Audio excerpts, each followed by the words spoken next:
nostalgia. Noon, the easiest hour of work for a princess. She sat alone, perusing through what forms she had missed or ignored during her earlier hours of work.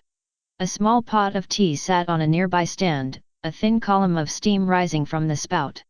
The princess eyed the tea for a moment and sighed. It was simple things like this that she seemed to be losing touch with, what with her duties becoming more and more demanding as the days went by. "You're getting old, Tia," a voice at the back of her mind said. "You've had to handle much more demanding work in the past, and you think simple paperwork is depriving you of tea?" She smirked and continued writing, using her magic to grab the teapot and bring it to her spot on the floor.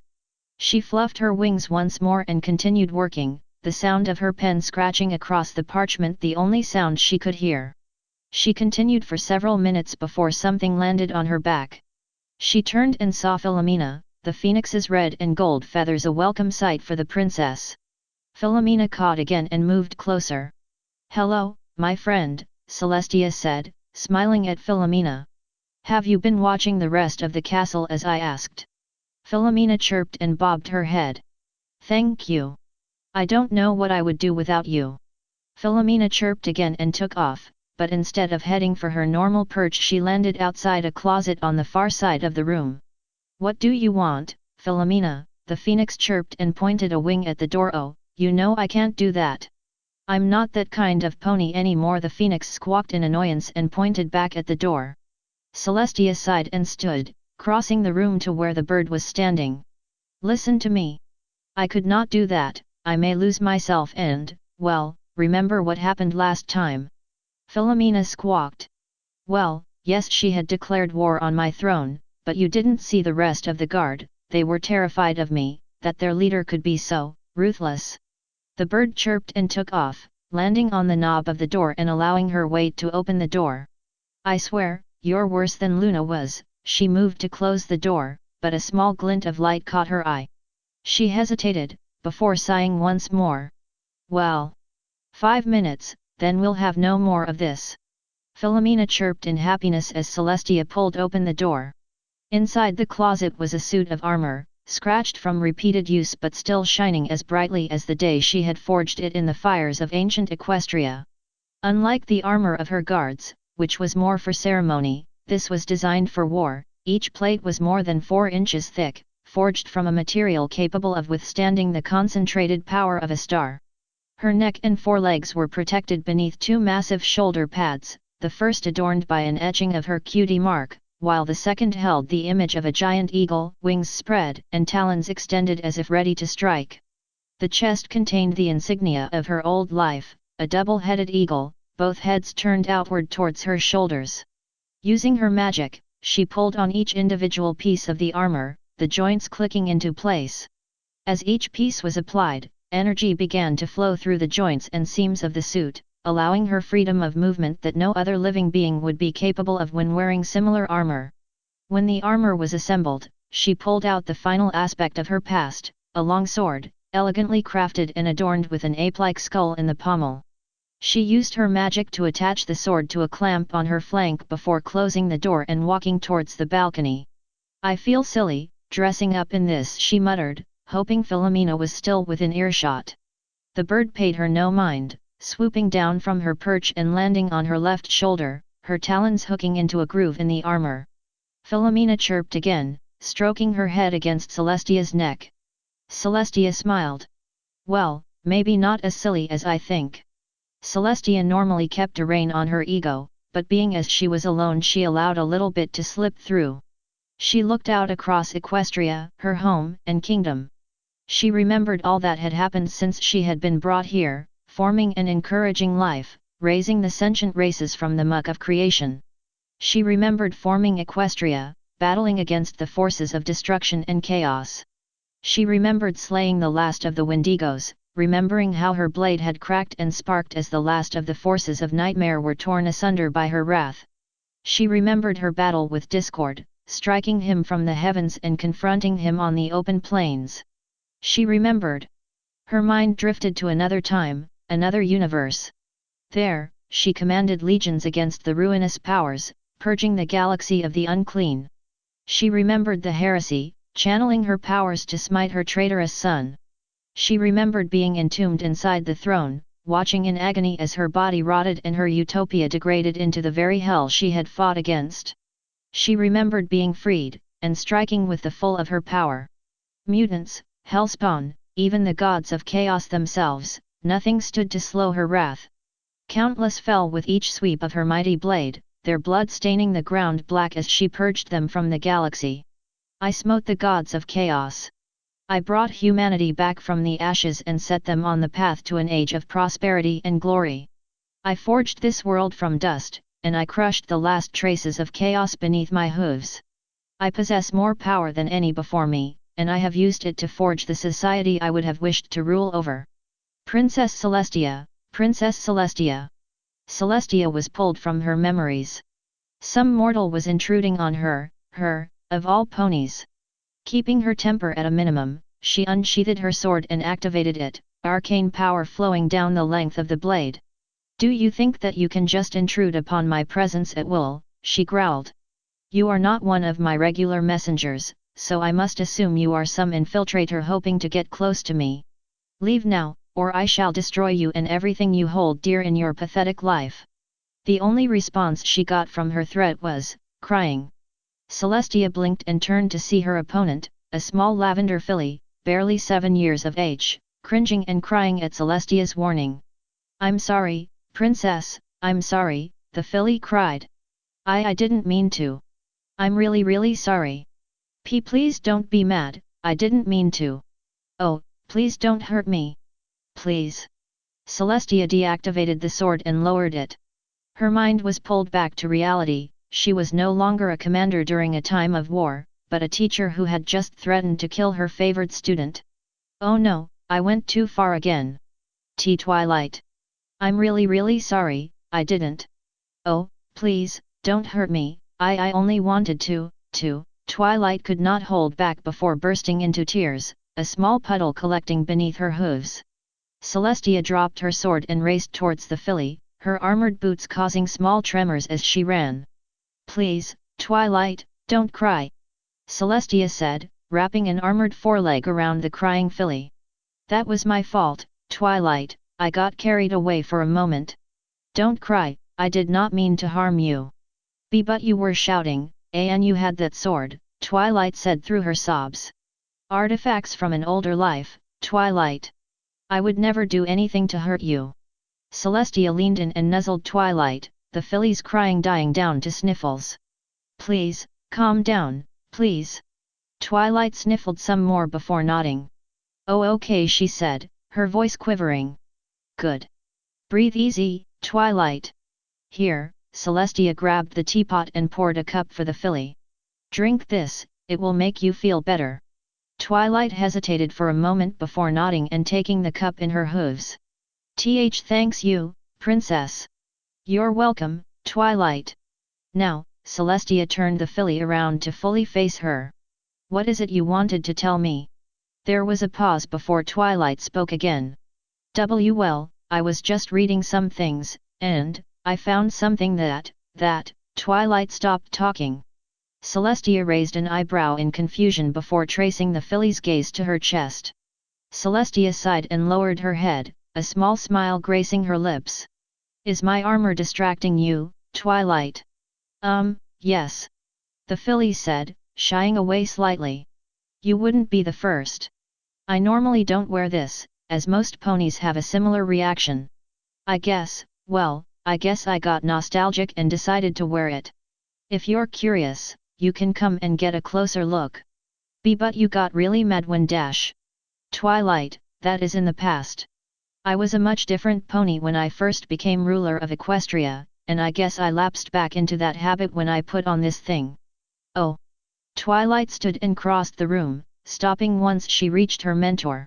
She looked closely at every piece of armor the princess wore, flicking them occasionally to see what they were made of. "Why did you make something so big?" "When I first came to this world, I was lonely, for a lack of a better word. I forged this armor and that sword to remind me of where I came from." "Where you came from?" Twilight asked, raising an eyebrow. "What do you mean?" "Oh Twilight, surely you of all ponies know this story. Kind of. My parents always said Equestria didn't have any shape or life until you showed up and made it all nice and stuff. But, Twilight paused, shuffling her hooves a little.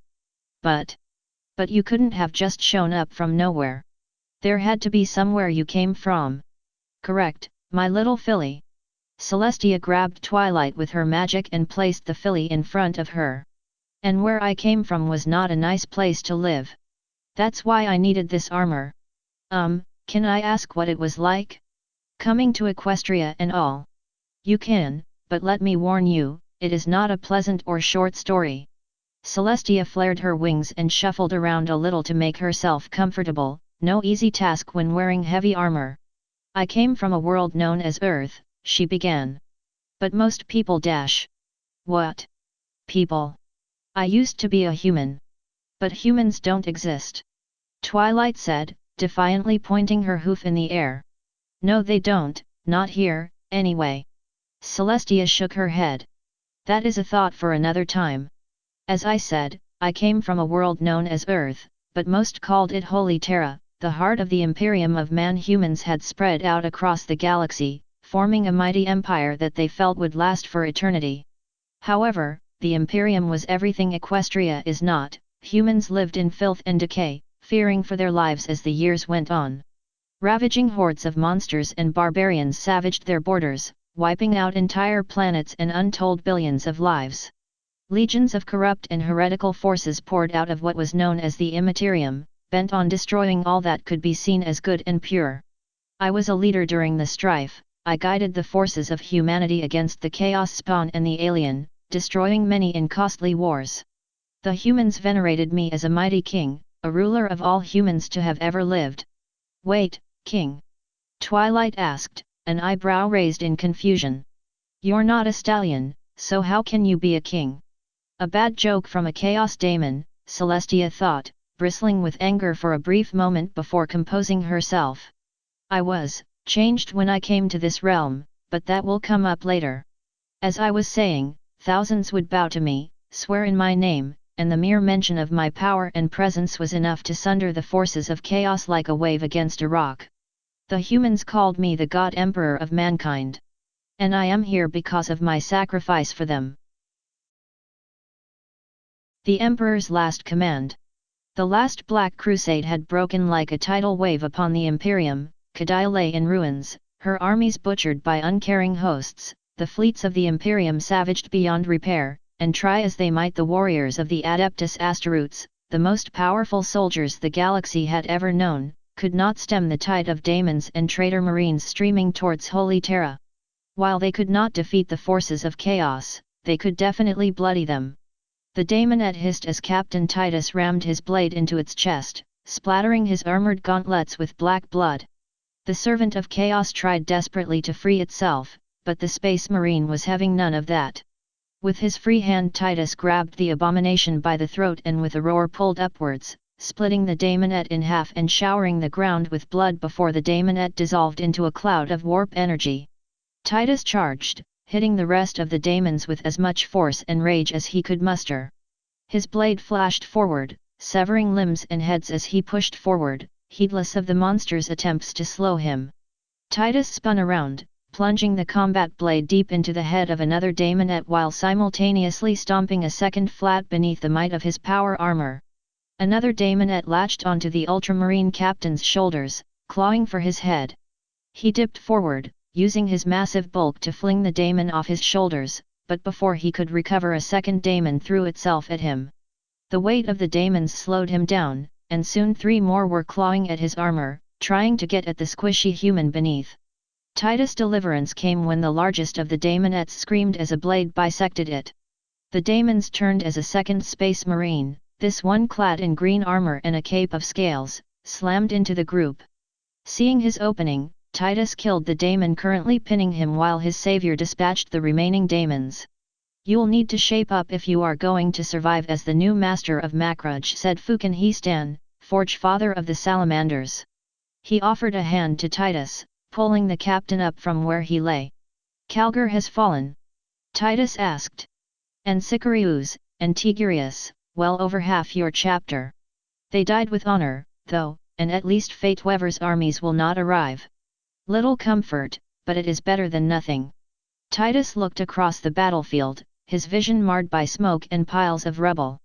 What of our forces here?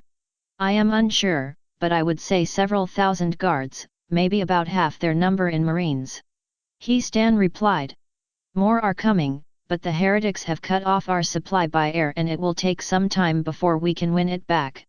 If you really want to continue, Titus, I suggest broadening your senses a bit more. Titus rolled his eyes and replaced his combat blade with a bolter. This position is undefendable, we'll have to pull back to the palace and reorganize. I'll move forward and see what forces I can find. Stan nodded as Titus rushed forward. The shattered bodies of daemons and humans littered the ground, making it hard for even the Space Marine to run. Brief memories of the Greya campaign came to mind, wading through the bodies of orcs and heretics alike being just as arduous as it was now.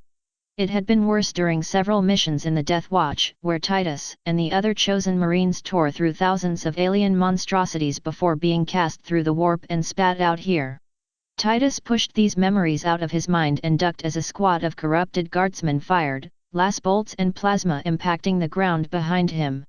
He rolled forward and fired, the hypervelocity rounds tearing the heretics to bloody pieces. More heretics and daemons advanced, forcing Titus to take shelter behind a burned-out Leman Russ. Captain? Thank the Emperor you're here.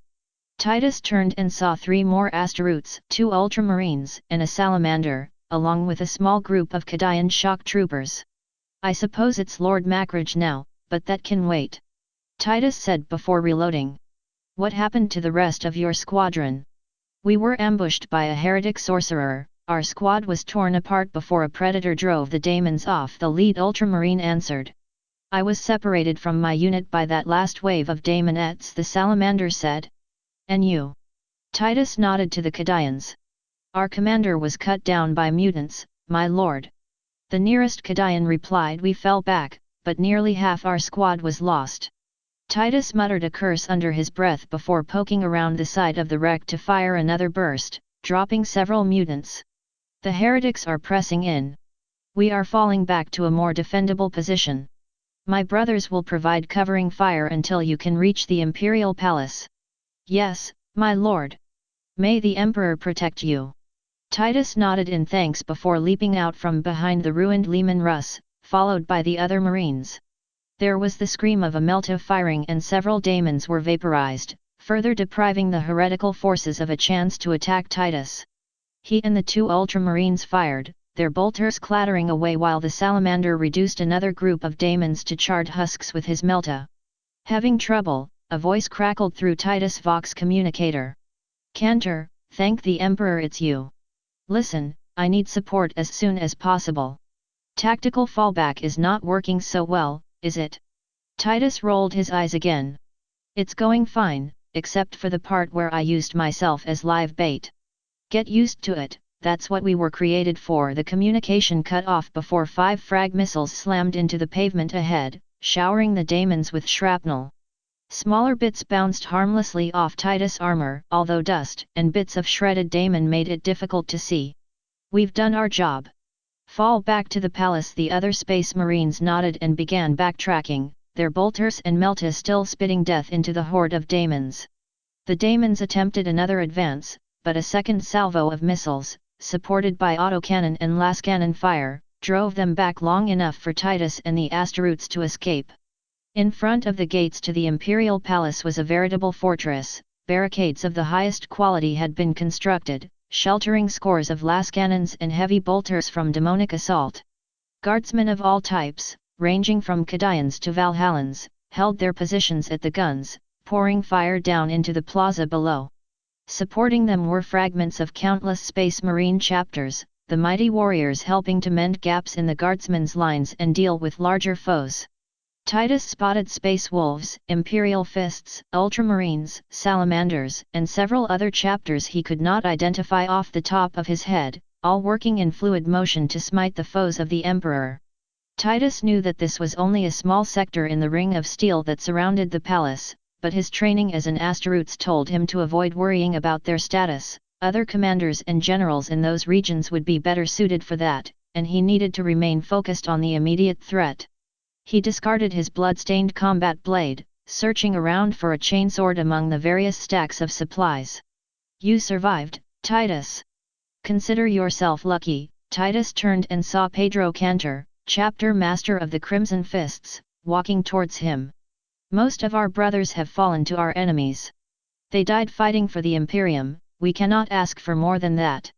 Cantor nodded and led Titus into the fortifications, the two Asteroutes ignoring a blast from a heretic plasma cannon. "We have enough ammunition to last us a week's siege, but I can't say the same for our numbers," the Crimson Fist commander explained. "When will the Titan legions arrive?" 2 days, at most." You missed Shrike when he heard of the delay. He tore apart a heretic rhino without his lightning claws, he was so enraged. "And he always says we're the ones who are too ill-tempered." Titus muttered. "Do we at least have any other forces en route?" "The Space Wolves and 4 regiments of Catachans are trying their best, but they were caught up by traitor marines in the nearest hive city. The only real support are a few Bane Blades, but they won't arrive until tomorrow morning. I'd ask for you to try and contact the rest of your chapter, but then there aren't many warriors of Ultramar left on Terra, now are there?" "Not enough if they promote me to Lord Macrudge." Titus sighed. "What of the Grey Knights, and didn't Commander Dante say he would provide support?" "The Blood Angels are trying to draw some of the heretics away from the palace, but Dante is at the Eternity Gate." Cantor's voice became more annoyed as he continued. "The Grey Knights are holed up inside the palace, they say they're waiting to defend the Emperor, but personally I think Drago's waiting until we've broken the heretics before he makes his entrance and claims victory for himself." Figures there was an explosion as a Chaos Predator was torn asunder by cracked missiles. "If Drago wants to play hero, let him, we have a war to win." "Agreed. I need you to locate what's left of your chapter and move to support the Guard. I will continue to provide heavy support and see if I can work out our coordination issues." "I understand." Deep within the caverns of the Imperial Palace lay the Golden Throne. Few creations could match the intricacy and splendor of the throne, even though most Mechanicus adepts dreamed of such creations. Exact dimensions of the throne were a closely guarded secret, but it dominated the massive throne room, and was adorned with as much imperial icons and calligraphy as could be fitted. Before the throne stood dozens of Adeptus Custodes, the golden-clad bodyguards silent as battle raged outside and completely indifferent to the few Mechanicus adepts and Grey Knights milling before the throne. And strapped inside, his head and torso exposed, was the Emperor himself. Gone were the days of his majesty, all that remained was a dried husk of flesh and bone, shriveled and grey from thousands of years of undeath. His hair, once a deep raven black, was all but gone, the last few strands as white as bone. His teeth and nails had long since rotted away, and his eyes were milky white and crusted from lack of use.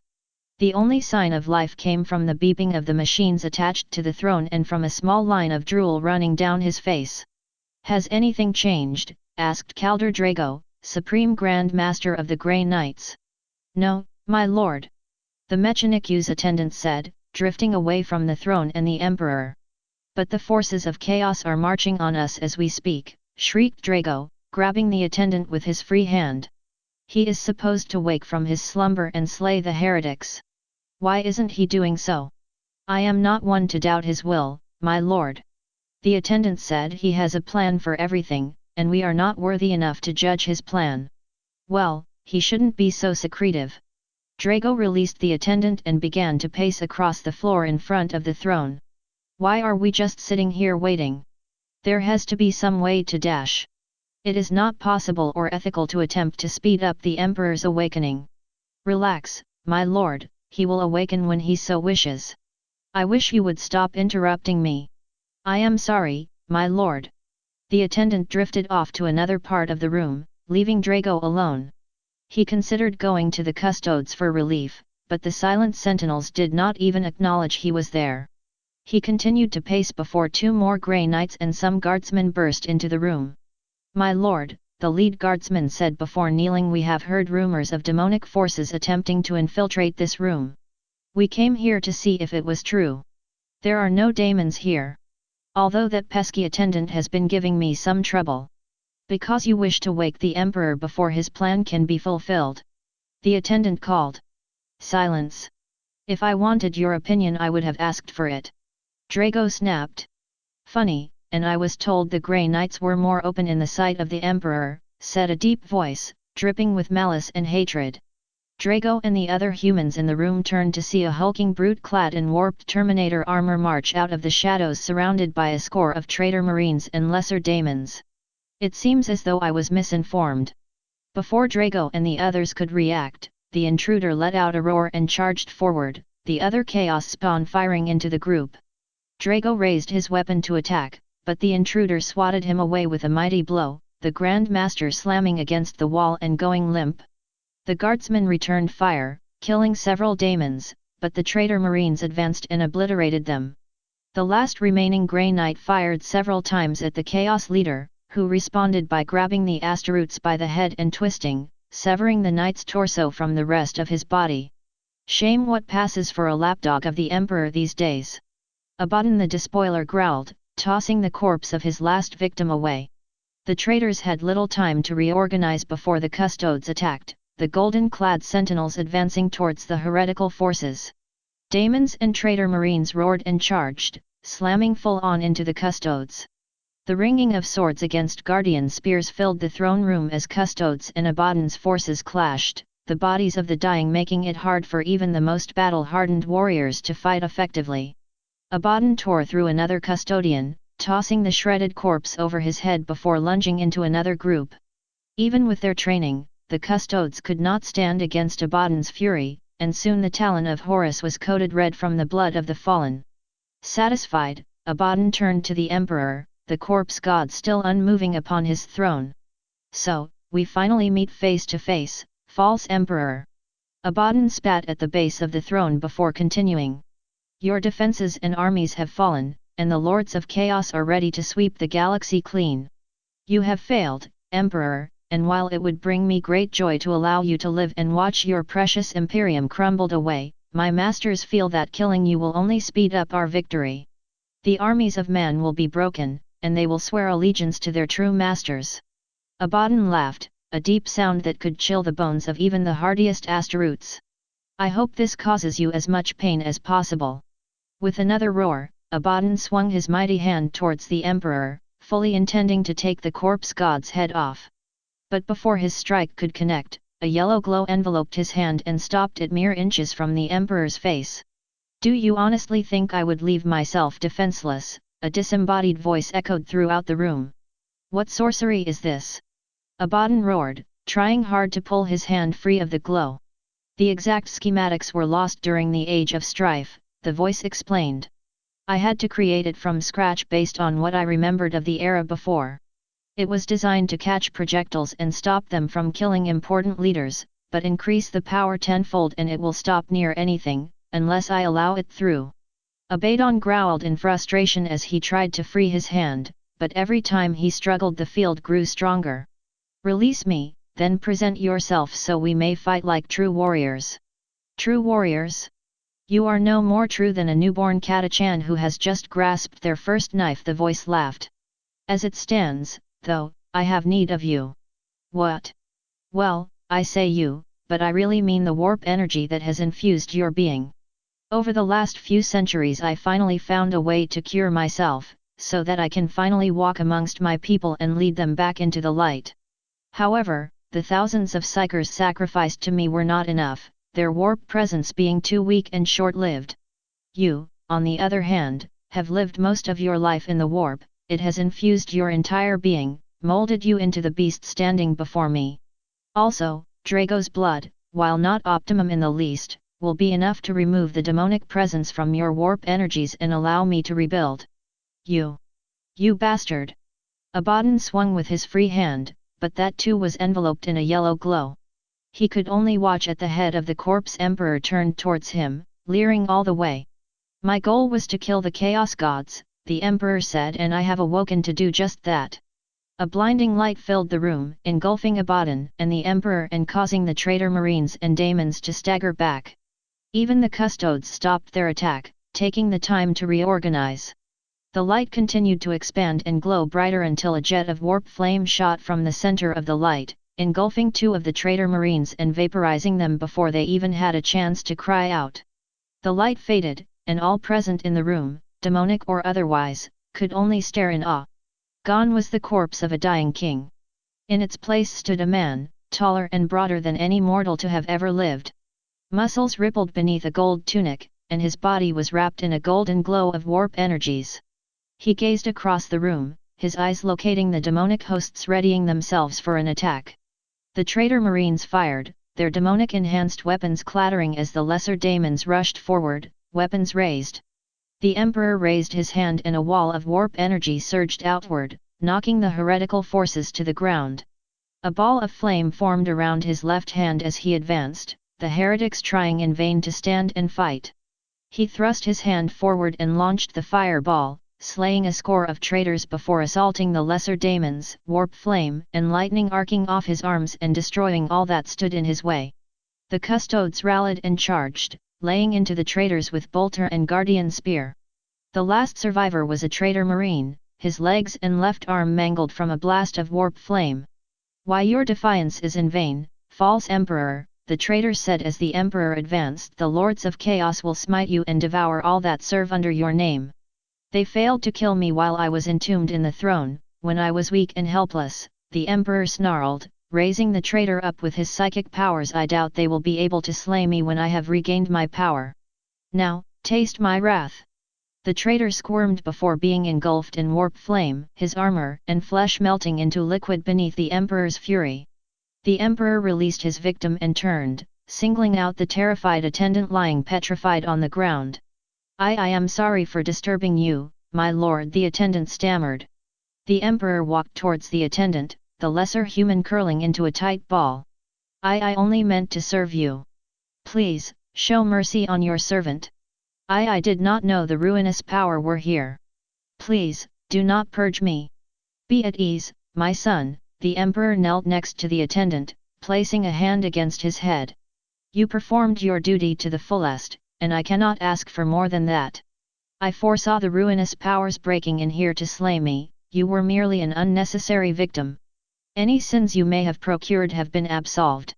Thank you, my lord," the attendant said as the emperor helped him to his feet.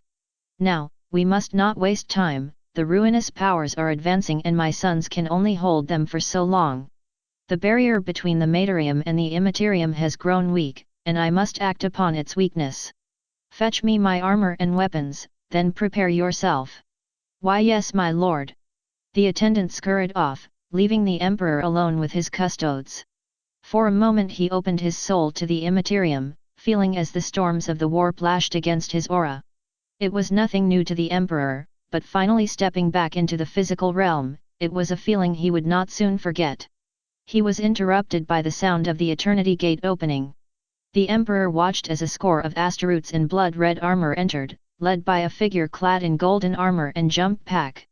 "Damn the traitors if they think they can slip past me!" Commander Dante growled, not yet noticing the emperor standing before him. "They will suffer my wrath for daring to." Dante stopped when he realized that not only were the traitors dealt with, but the emperor was standing before him, alive and well. Dante blinked twice before kneeling, his fellow blood angels joining him in reverence to the emperor. "Commander," the emperor said, "why do you worry?" "I do not worry, my lord." "Don't lie to me, I know full well that worry lays upon your soul." Dante was silent for a moment before speaking. "For many years I have served you, and I swore upon my life that I will defend both the Imperium and you. But now that the heretics have broken through to you, I know that my vigilance has failed me." Dante lowered his head. "Do with me as you wish." There was a pause before the emperor spoke. "Commander Dante, you have not failed me. The forces of chaos had to attack me if I was to be able to revive myself. Your time will come, but I will not be the one to force you towards it." "Thank you, my lord." Dante nodded and rose, the blood angels joining him. There was the sound of machinery being pushed aside before the Mechanicu's adept returned, pulling several trolleys on which a suit of golden power armor and a master-crafted sword rested. "Now we must hurry," the emperor said, using the powers of the warp to lift his armor. The forces of chaos are preparing to attack. A lull had grasped this section of the battlefield, immersing everything in silence. On one side of the war zone, the loyalist guardsmen and Asteroutes dug in behind their fortifications, preparing themselves for the coming onslaught. On the other side, more powerful daemons stepped out of breaches in the Materium, bringing with them lesser daemons to replace the scores that had been butchered by the loyalists. The daemons roared and shouted curses at the humans, hoping to intimidate them enough to break. Titus was silent, taking the time to steady himself. He could hear commissars and officers speaking to their fellow guardsmen, rallying them to the defense of the imperial palace. Vox Communications had informed Titus that the heretics were attacking all along the line, driven by some force that the loyalists could not fully understand. If the Imperium is to die today, he thought, then it shall be known that we died with honor. Sensing their foes building up their defiance, the daemons roared and charged, their weapons raised to reap the loyalists before them.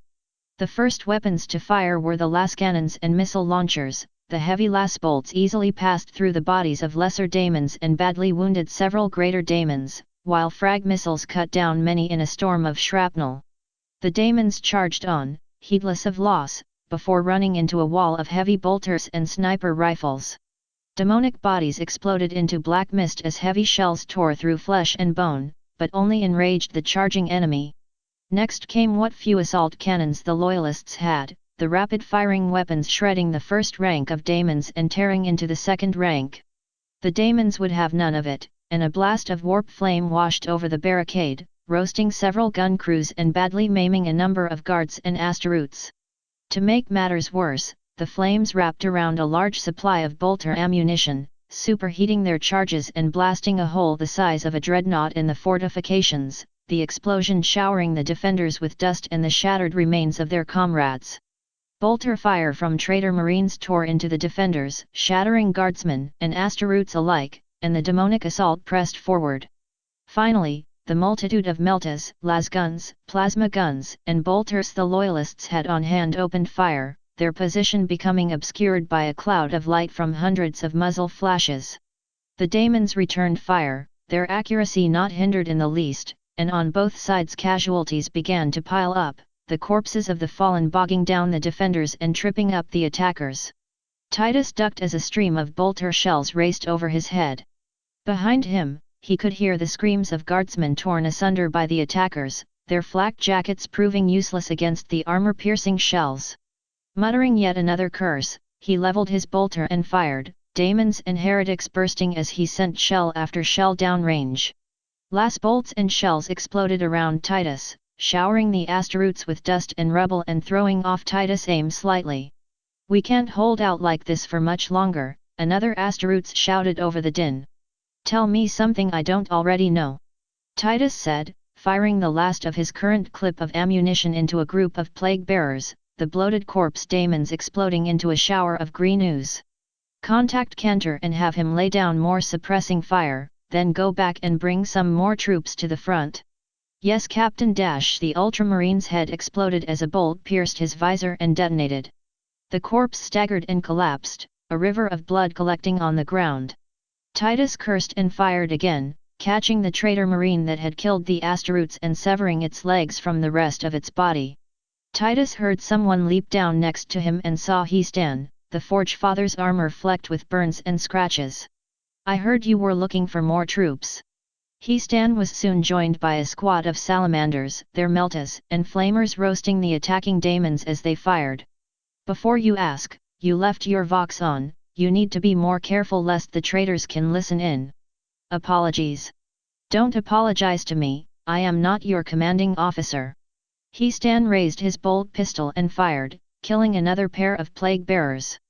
"Besides, your section is the one with the heaviest concentration of daemons, it only makes sense I come and bring relief. And I am thankful for that." Histan nodded and fired again, this time using the gauntlet of the forge. A jet of flame swept over the daemons and heretics, their flesh and armor cracking beneath the intense heat. "Burn in the fires of absolution, hellspawn!" Histan shouted, sweeping the gauntlet across the daemon host once more. The daemons turned their fire towards Histan, but the master-crafted armor the Forge Father wore was more than enough to repel their fire. He-Stan attacked once more, sending even more daemons screaming back to the Immaterium. "If Drago is waiting to play heroics," Titus shouted, firing off another burst into the chest of an advancing daemon. "Now's the perfect time to show up." The daemon roared and raised his lash, preparing to slaughter the puny Astaroths that dared to stand against it. Before the daemon could strike, however, a blast of lightning struck it in the chest, knocking it back and causing the daemon to trip and crush a collection of daemonettes. As the daemon attempted to recover, its body exploded outward in a column of fire which consumed all nearby daemons and heretics. Titus and He-Stan paused for a moment, unsure of what exactly had happened. "I didn't know we still had any psychers amongst our ranks," Titus said. "We don't," the two space marines turned and saw, standing at the door of the Imperial Palace, a man clad in golden armor. His entire body was wrapped in glowing warp energy, the power sword he carried flowing like fire.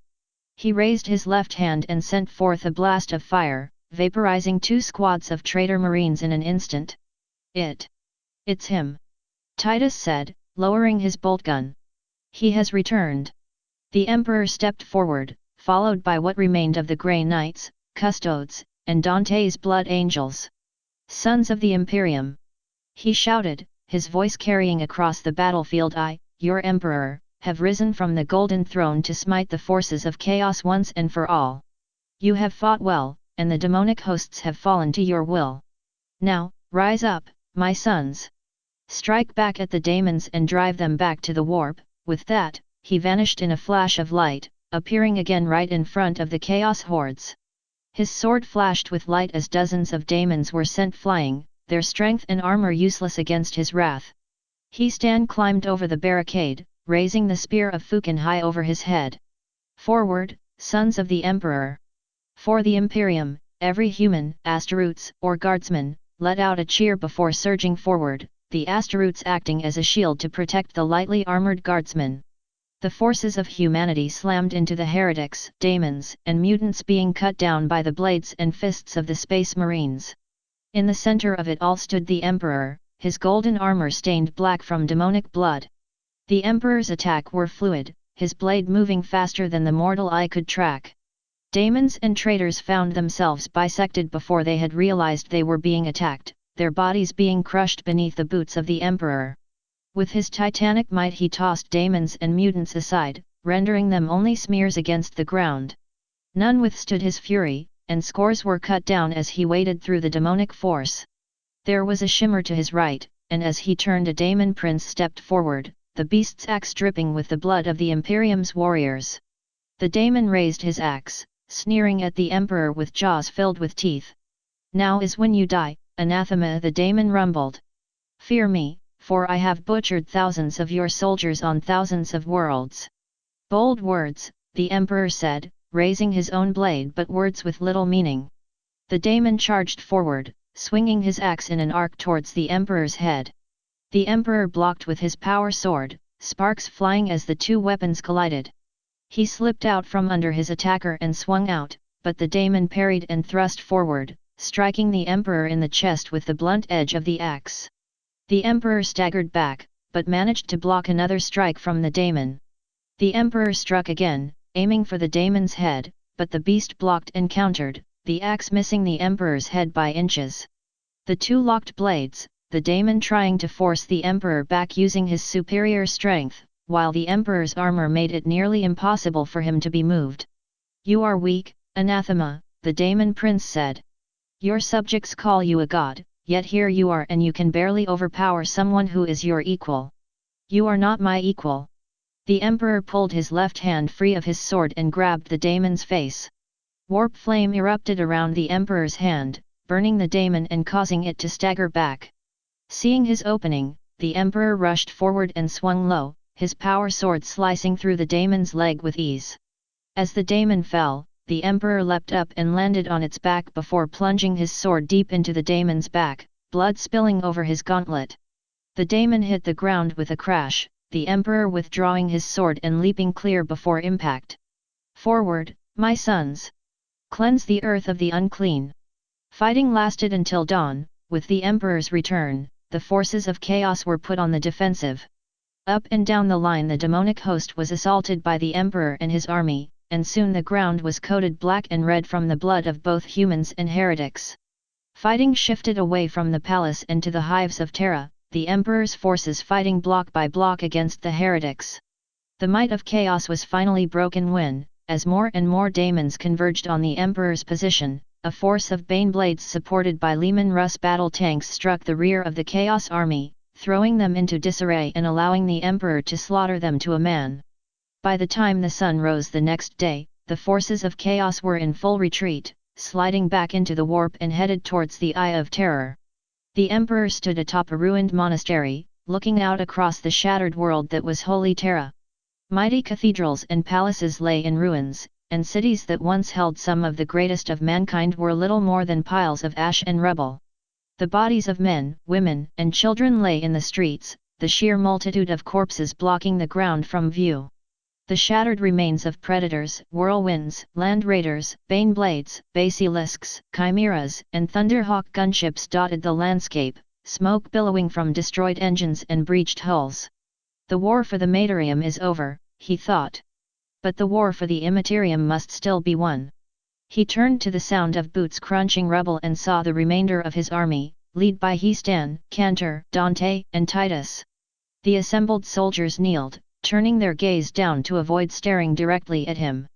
"Lord," Titus said, "we have destroyed your enemies and fought with courage in your name. Now, command us as you would see fit." "Rise, my children," the Emperor said, raising his hand. The soldiers of the Imperium rose as the Emperor continued to speak. "You have fought well, and you have saved the Imperium from destruction at the hands of the ruinous powers. Your descendants shall remember this day and sing praises in your honor for as long as humanity rules the stars. But, I shall not be amongst you, physically." At least there was a murmur of confusion among the assembled soldiers, some looking to one another for some kind of explanation. "What do you mean, my lord?" Histan asked. "The ruinous powers are still at large, and they will continue to rebuild their forces until another assault can be launched," the Emperor said, looking out across the ruined battlefield. "It may take thousands of years, but it is time that I do not wish for you to be paranoid about. So, I will ascend into the Immaterium and battle the Chaos Gods myself, so that you may have a chance at a brighter future." "But Lord, who will rule the Imperium?" Dante asked. "Reform the Lords of Terra, with yourselves as its members. You fought to save the Imperium, it is only fitting that you be there to guide how it grows. This is my final command, that you rebuild the Imperium, free of the taint of chaos. Go out through the galaxy, and show the other races that humanity will remain a bastion amongst the stars."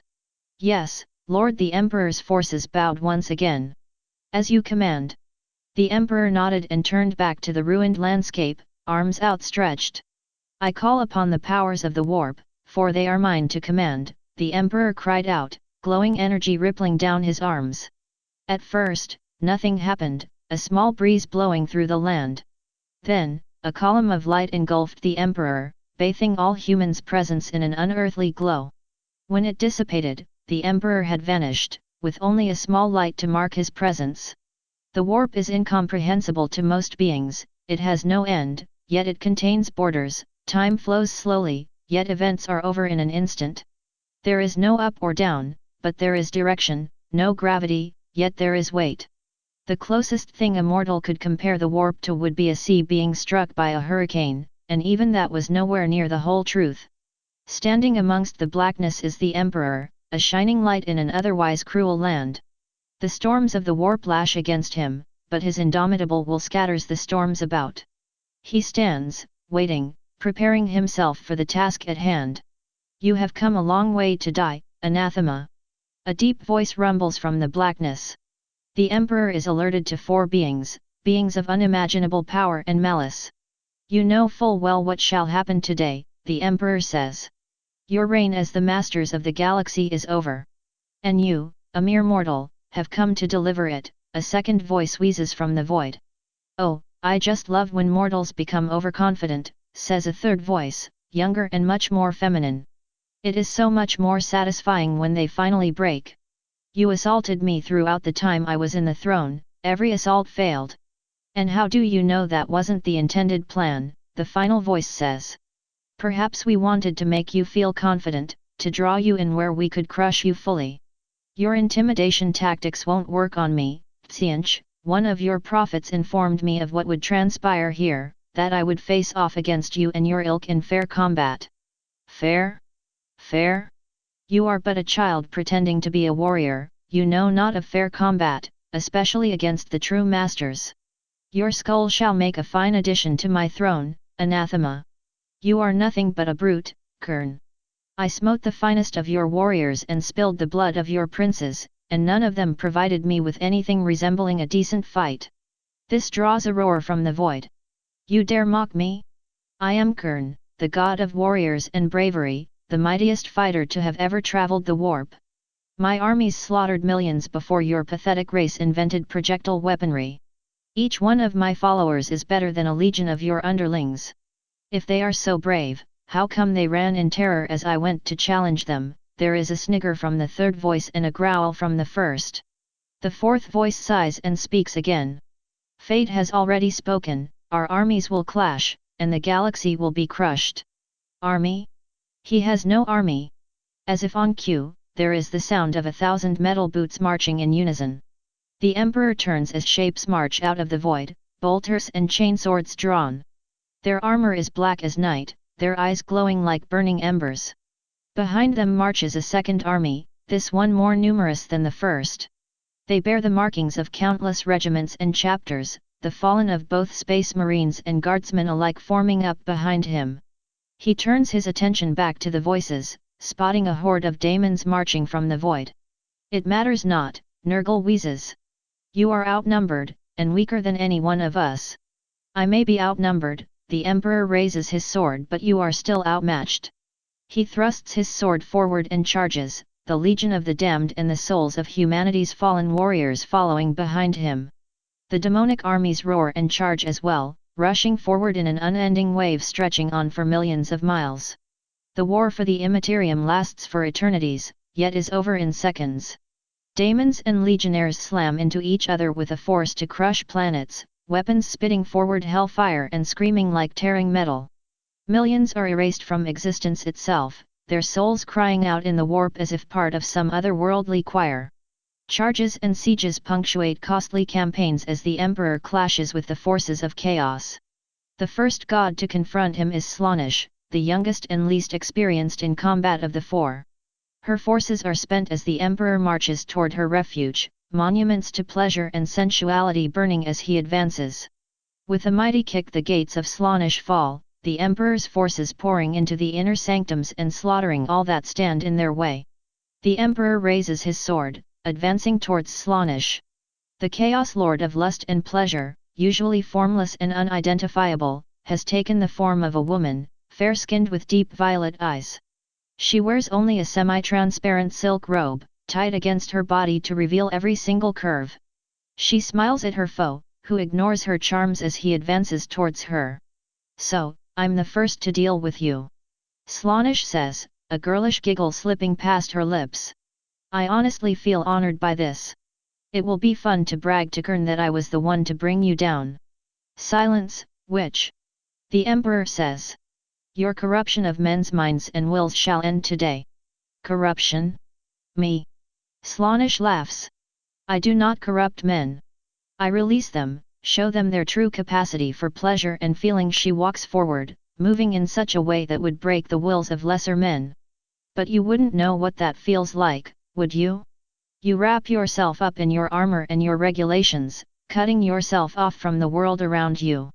My body is like a palace, my soul a temple. Nothing shall desecrate it. Slaanesh laughs again. But what's a good temple without a good keeper to make sure it is clean and well kept? I provide a way for men to revive themselves, to make them feel alive. While you distract them from their tasks, turn them into depraved embarrassments to society, and consume their souls.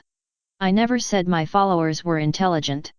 Slaanesh reaches the Emperor and runs her hand down the side of his armor, tracing each icon as she goes. But still, total freedom is what I offer. Freedom to do whatever you want, to please and entertain yourself. You wish your people to be free, and I can help with that.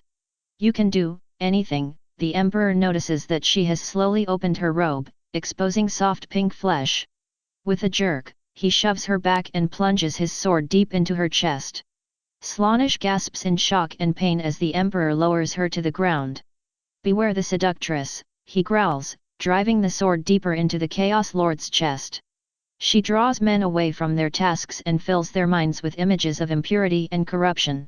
They become complacent, immoral, devoted only to their pleasures while their lives crumble around them. She says she does so for their gain, but she cares only for pleasing her body. He leans in closer, glaring into Slaanesh's face. Purge the seductress from where she lies, burn her home and destroy her bed. Beat her and shame her, and cast her from your presence like the whore that she is. Only through purity of soul and body can true pleasure be achieved. He stands and yanks his sword from her body, which shatters into millions of fragments as he advances. Next to be met is Kern, his massive fortress rising from the warp. Daemons and beasts of all shapes and sizes charge towards the emperor and his army, slaughtering dozens in their crazed attacks. Bolters, lasguns and heavy cannons fire, shredding the assaulting daemons and allowing the emperor to advance. The blood god stands at the base of his throne, a massive pile of blood-stained skulls both human and alien. No words are traded, no speeches given, the two raise their weapons and charge forward, their armies right at their heels. The clash of Kern and the emperor is a brutal affair, with the emperor's speed and quick mind pitted against Kern's strength and stamina. Each blow from his sword is matched with a blow from Kern's axe, the two titans of battle never yielding. Warriors that are too slow to move out of the way are cut down or trampled beneath the feet of their leaders, and soon their struggle becomes the main focal point of the conflict. For thousands of years you mock me, Kern says, locking blades with the emperor. You create your pathetic Astaroths as a mockery of my daemons, and you steal the souls that rightfully belong to me.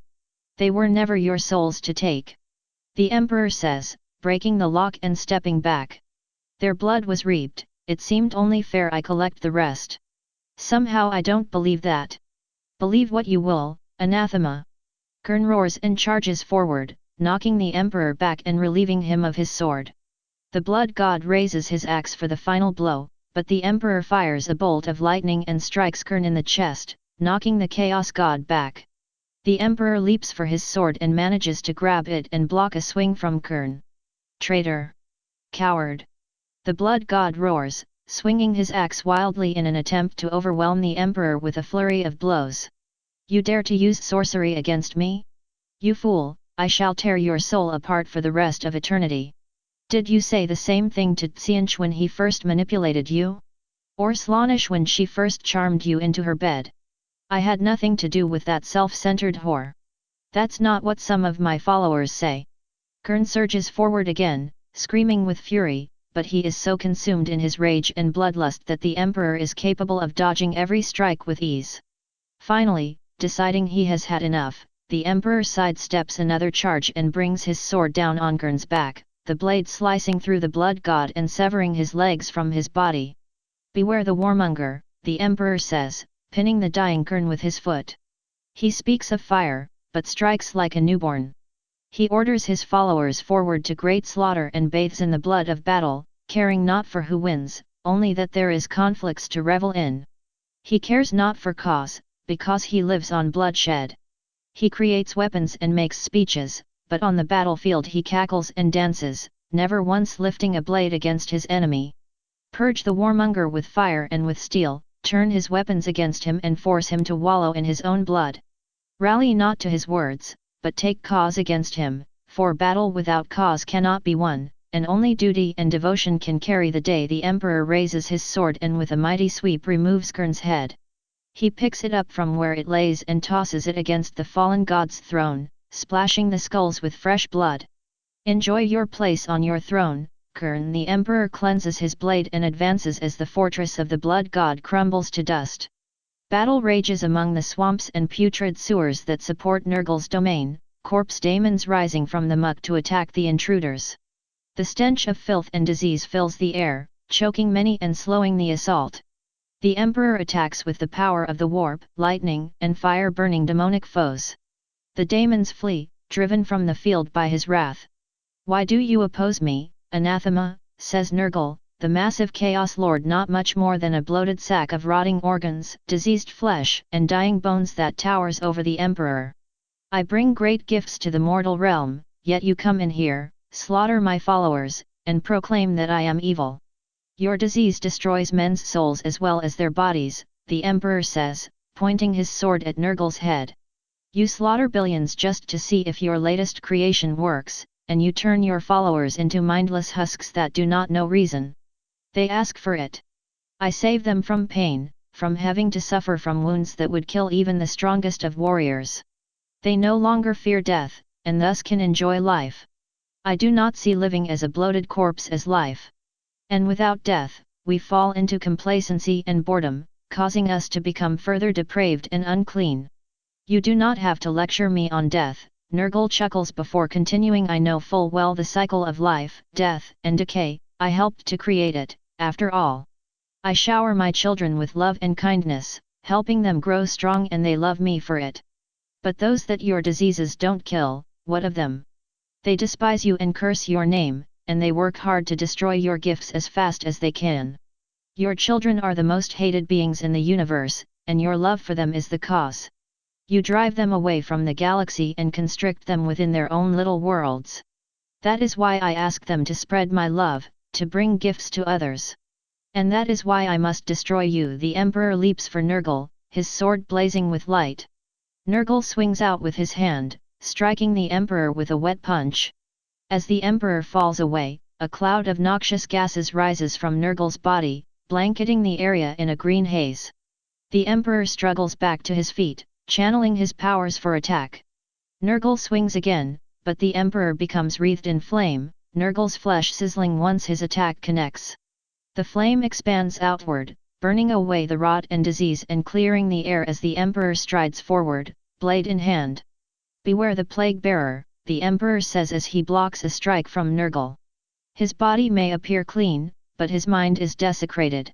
He spreads and encourages disease and filth, draining the wills and bodies of those around him.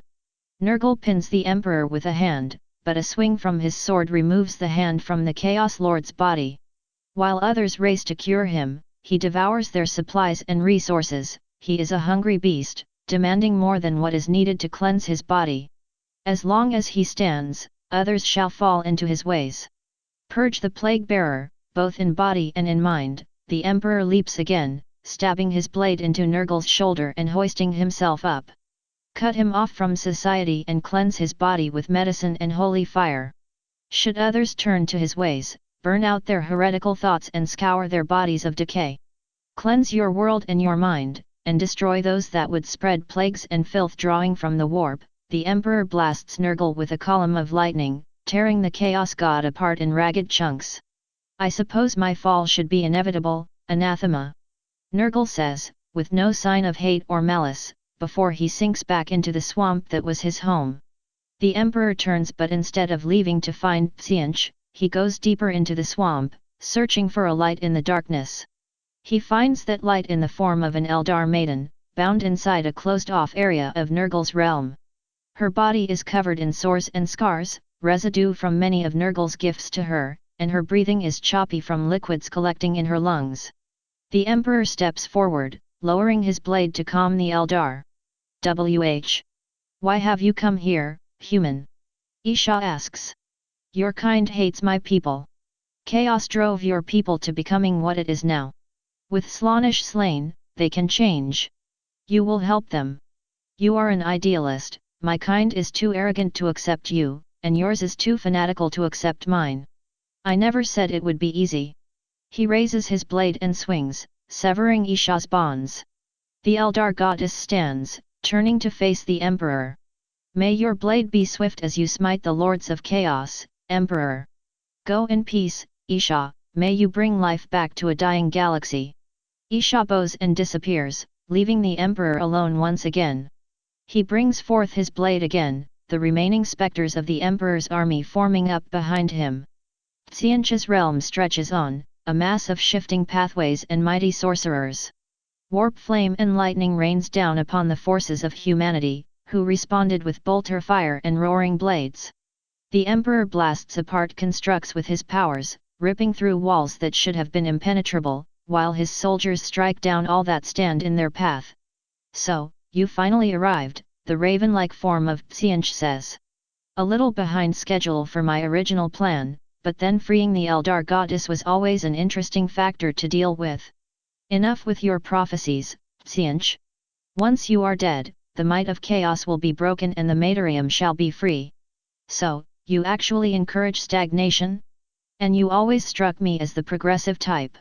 Advancing is good, as long as there is not a malevolent power behind every man's step. Without me, there is no change, everything would stop and your precious Imperium would stay the same as it always was. I saw what you were trying to do, and let me say that without me your plan to have your best troops rebuild will fail if I am not there. Was there a realm where they succeeded without you? What? All fates have an inverse, a chance of going wrong. Was there a realm where they succeeded? Your question is rather irrelevant. You are wasting your time, and I do not wish to deal with you. Psianch is interrupted by a blast of warp flame from the Emperor.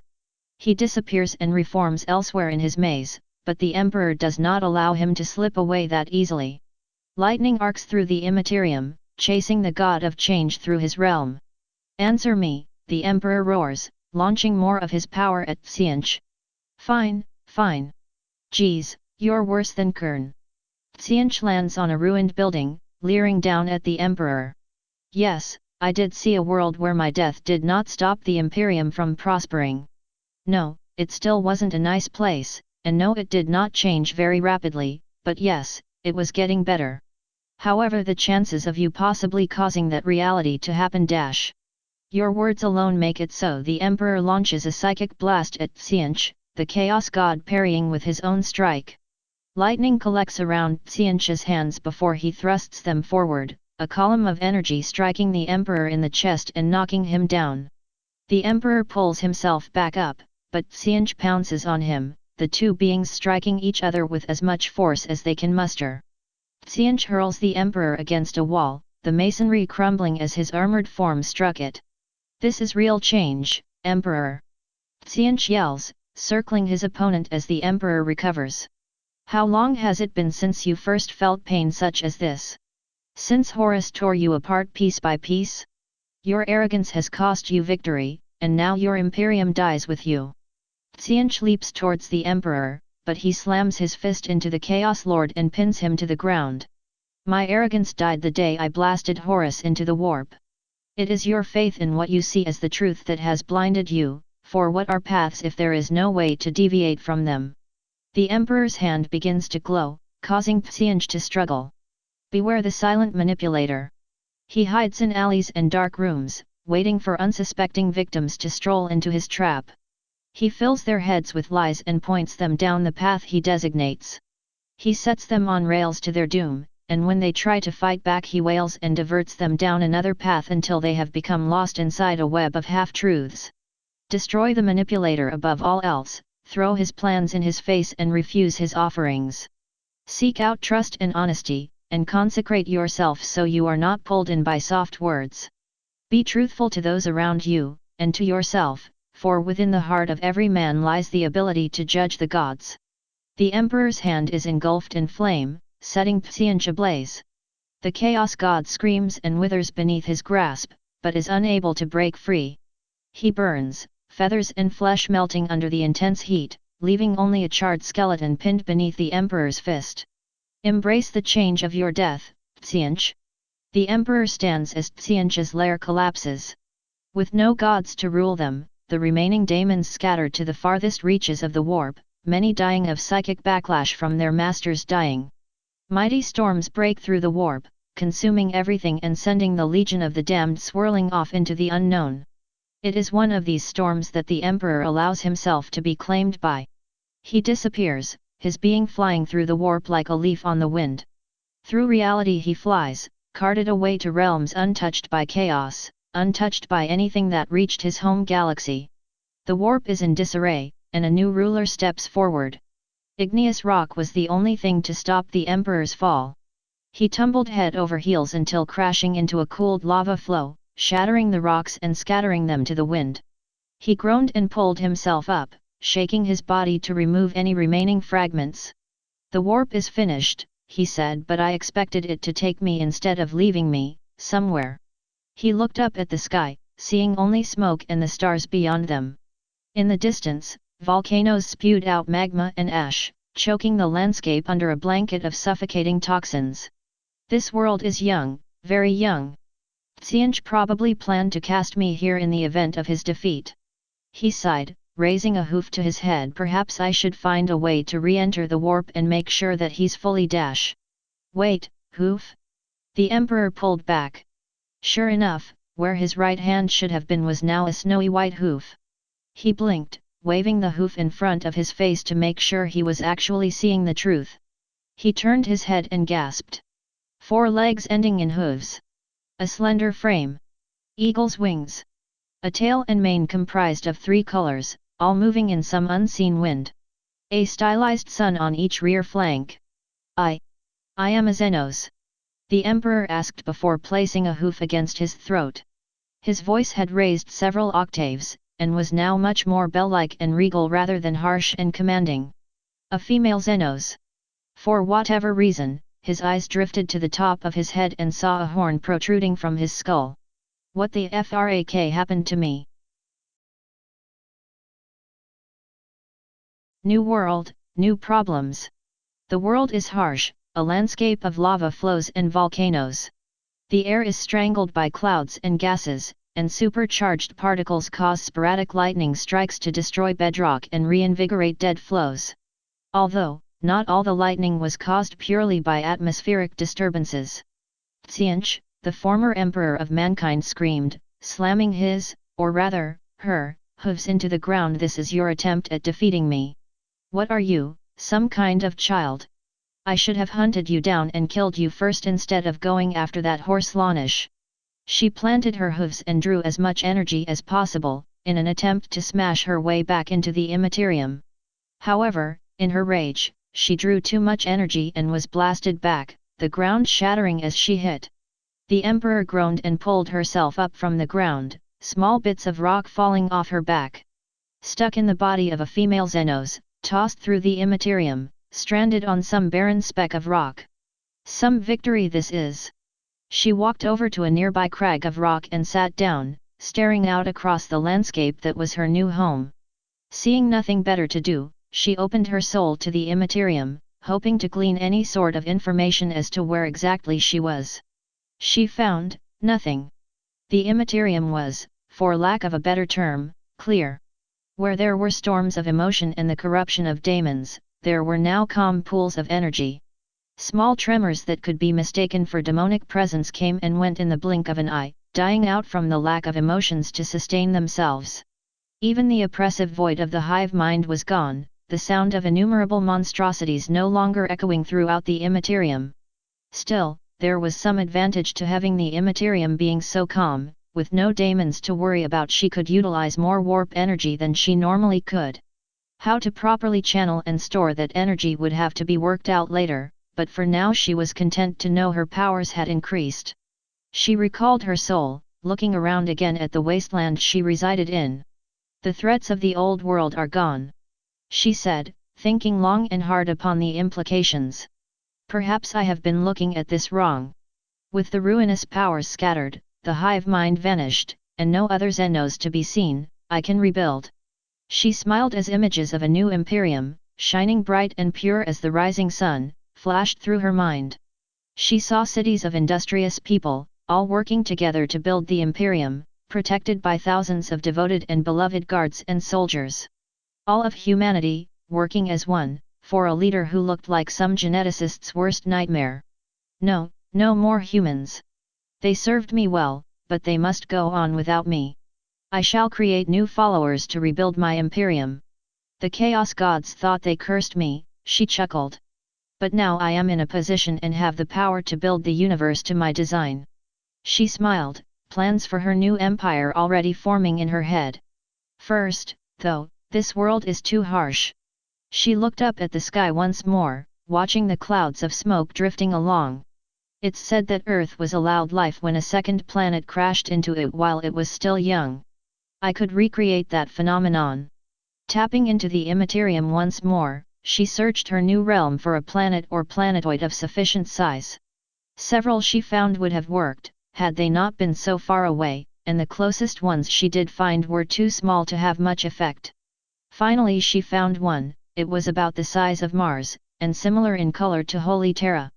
Its normal path would cause it to fall into the system's sun, but its gravitational pull was weak enough that a sufficient nudge from the warp could shift it to a more desirable orbit. Releasing her soul once more, the Emperor drifted through the immaterium until she arrived at the planet, drawing as much warp energy as she could muster and aiming it at the planet's surface. An outside viewer would have seen nothing, just a strong wind blowing across the planet's surface. Those exposed to the warp, be they psyker or daemon, would have seen the Emperor beating against the planet with her wings, waves of warp energy washing over the planet below. Slowly, the planet began to shift, set on a collision course for the Emperor's dwelling. Exhausted, and with most of her warp energy depleted, the Emperor returned her soul to her body, standing as she did so. This world shall have life, as I have commanded it. Now, I must prepare the ground. Years went by as the planets slowly drifted towards each other. For the first 5 years, she began to make adjustments to the system around her, pushing and pulling every asteroid, planet, even the sun, just to make it perfect. When that was finished, she spent another 5 years meditating and studying her new body. This was no easy task, and she now knew where to put the oceans due to the number of times she crashed attempting to fly.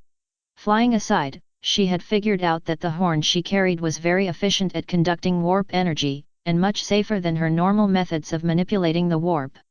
The last 5 years had been different. With no real tasks to do, and having mastered her new form, she took to carving effigies of the chaos gods out of the rock and blasting them to pieces with her powers. She had just finished constructing a statue of Tsianch, the raven figure glaring at her as she prepared her assault, when she came to a realization. This must be what boredom feels like, she said, casually knocking the statue over and walking away. How could my followers do this, sitting alone in their little rooms and praying for my presence? She sighed, sitting down near a small pool of lava. At least when I was in the throne I had the Astronomicon to maintain, and what do I have now? Rocks. She sighed again, swatting a pebble into the lava. That pebble proved her inspiration, for after it had sank, the depression formed the shape of a bird before vanishing. She looked at the pool for a moment before smiling and getting back on her hooves. Beings of flesh and blood cannot yet survive, but a creature of fire can prosper. It shall be my icon, my companion as I raise a new world. Her smile widening, she reached out with her power and plucked a fist-sized clump of magma from the pool, quickly forming it into the shape of a bean. Satisfied, she turned her head and plucked a smaller feather from her right wing, levitating it so it floated next to the bean. I now grant you the gifts of fire, life, and flight. By my side you shall fly, and by fire you shall renew yourself, channeling more warp energy. She flattened the bean and wrapped it around the feather, the lightweight fibers proving no match for the intense heat of molten rock. As the feather melted, the bean began to twist and quiver, shifting as the transformation took hold. There was a flash followed by a shriek, and the Emperor watched as her first creation took wing. It was a spectacular thing, a mighty raptor in red and gold feathers. Flames danced from the tips of its feathers as it flew, soaring over the land and diving amongst the crags and cliffs. It circled once more before landing in front of the Emperor, staring up at her as if trying to comprehend what the being before it was. You are my fire bird, and you shall be amongst the greatest of my creations. Now, she raised her left foreleg. Come, for there is more we must do to prepare this world. The bird stared at the Emperor for a moment before squawking and flying off, leaving the Emperor very confused and a bit angry. No, I said come, not fly. Return to me at once. The bird squawked again and disappeared. Growling, the Emperor spread her wings and took flight, chasing after her troublesome companion. Cease this foolishness, bird. The two raced through the sky, breaking through clouds of smoke and diving between volcanoes. The Emperor was powerful, but the bird was fast and kept well ahead of her. Occasionally it would stall, allowing her time to catch up, before shooting off again and leaving small fleck of fire in the Emperor's face. As her frustration mounted, the bird became more crafty, doubling back and dropping down on her from above. I do not want this to continue. If you will only listen. The bird swooped down again, throwing her sense of direction off for a moment. I said you should. There was another shriek as the bird dove behind a rock. Be still, the Emperor roared, her voice shattering rocks and causing lightning to split the earth. Power radiated from her body, causing her eyes to glow white and her mane and tail to move quicker in the unseen wind. The bird landed on the ground in front of her, unfazed by the show of power. Listen to me. I do not want to deal with your evasive actions. We are supposed to be companions, friends even. Why can't you just accept that? The bird looked up at her and squawked. You think I'm being rude? All the power drained from her eyes. Why do you think so? The bird chirped several syllables. Well, yes, I may have sounded demanding, but I am the Emperor. It is within my right to demand something from you. The bird squawked again. Fine, I'm the Empress, not the Emperor. Does that make you happier? The bird nodded and the Empress sighed, descending and sitting down in front of her creation. But that still doesn't explain why you think I'm rude. The bird chirped a few times. Of course I respect you, you are my first creation in this world. And, to be honest, you are the first non-demonic being I've had a meaningful conversation with in centuries. More squawking. Lonely? I am never alone, my soul is fortified and the will of humanity is at my back, or at least it would be if humans still existed in this realm. She sighed again. Don't worry, in a few centuries I'll have new followers to lead. Since you seem to be more free-spirited than I anticipated, you may leave me if you so desire. The bird shook its head and flew over to the Empress, landing on her back and stroking its beak against her neck. I guess that means you'll stay. The bird nodded. Very well, we shall guide my followers together, but first, what shall I call you? There was a pause before the bird chirped several times. Philomena? That is a fine name worthy of your splendor. The Empress rose, Philomena remaining perched on her back. Come, there is more to do to prepare this world for life. Wait, that's where Philomena came from? Twilight asked. Celestia paused from her story and looked at the filly. Yes. Did your parents tell you otherwise? They said something about magic. Twilight shuffled her hooves again. Is that right? That is the closest approximation to the exact nature of the warp most ponies can think of. But yes, I did use my magic to bring life to this world. By crashing planets together. I can move the sun and moon with ease. I think I can handle something as simple as altering a planetoid's movement. But what about all the other living things? Twilight said, standing up. What about all the other birds, or lizards, or squirrels, or ponies? What about ponies? I created them as well, although it required a few other techniques I would rather not discuss right now. This caused Twilight to raise an eyebrow in confusion. Why not? It involves a lot of advanced sciences that haven't even been invented yet. I could understand. Twilight cried. I'm sure you could, but it is for the betterment of all ponies that I do not disclose them. Why? Remember those soldiers I told you about, the Asteroutes? Twilight nodded as Celestia continued. I used a similar technique to create them. I tampered with their genetic structures to make them stronger and faster than any living thing they could oppose, and I did so in the name of violence and conquest. I still hold that knowledge in my head, but should some pony without my morals get a hold of the information? I shudder to imagine what could happen. There was a knock at the door, causing the princess and her student to turn. Who is it? It's me, Auntie, a voice called from the hall. I was looking for Twilight so I could give her back her smartpants doll, but I couldn't find her anywhere. She's in here with me. We were just discussing a few things. The door opened and in walked a young pink alicorn, a small doll clutched in her magic and her mane tied back in a ponytail. Twilight leapt from her spot on the floor and ran towards the newcomer, a massive smile on her face. Cadance! Twilight squealed, grabbing her full sitter in the biggest hug she could manage. The two held each other before breaking off for their secret greeting. Sunshine, sunshine, ladybugs awake! Clap your hooves and do a little shake, the two chanted, a display that caused Princess Celestia to chuckle. The display over, Twilight latched onto Cadance's leg as the young alicorn walked towards her aunt. "I'm glad to see you two are getting along so well," Celestia said. "Of course. How could I not get along with the most amazing little filly in the world?" Cadance said, causing Twilight to giggle, before she turned to Celestia. "And I see you're wearing your old armor. Well, I just got a little nostalgic and Twilight walked in on me," Celestia said, giving a small shrug. "Oh dear, you didn't do your whole 'I shall smite thee, mortal' thing, right? Maybe.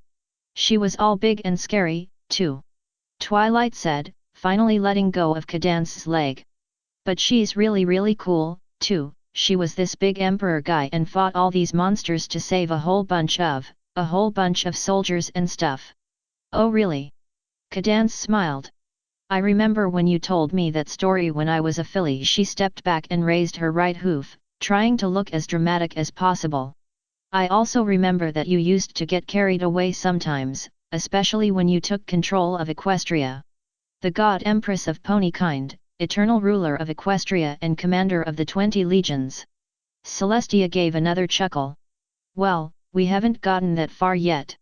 No, she just made Philomena and was doing a whole bunch of stuff with the planets," Twilight said, bouncing with energy. "Oh? Mind if I join you too?" Cadance asked. "Of course," Celestia said. "Take a seat and I shall continue." Cadance nodded and sat down, Twilight following and snuggling up next to her full sitter. Celestia shifted once more and continued.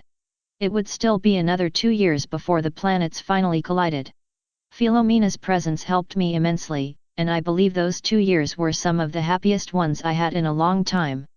But before the day of the collision, I still had several things to take care of."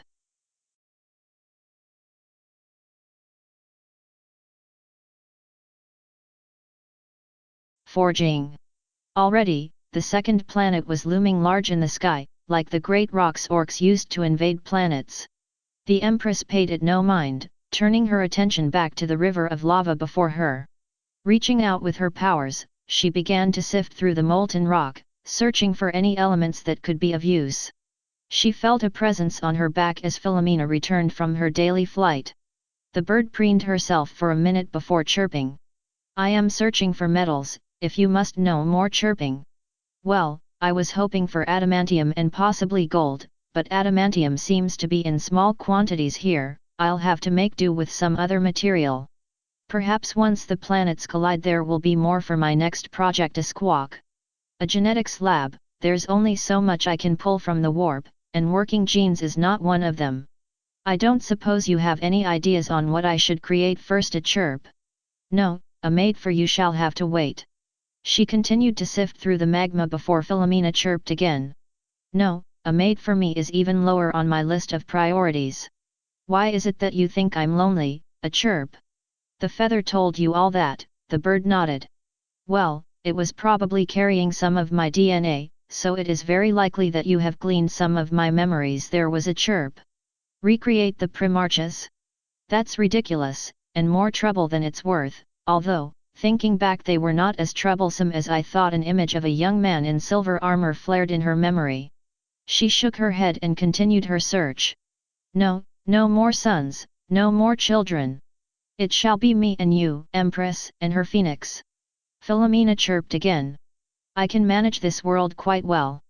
I ruled the Imperium for millennia, I can repeat my success here." Finally, the Empress found a nice deposit of metal. She pulled the metal from the river before her, inspecting the glowing liquid before smiling. "Yes, there is enough here for my armor." Philomena chirped once more. "Yes, I do care more for a suit of armor than another pony. Stop asking me these questions." She separated the metal into 2 even clumps and pulled the first clump into a pony shape, using the powers of the warp to make sure it did not cool. Once she had the general shape of the plates, she reversed her input on the warp energy and flash cooled the metal, leaving an array of grey plates hanging in the air. It was a crude method of forging, but it was certainly quicker and less exhausting than classical blacksmithing. "If I had a plasma forge this would be easier."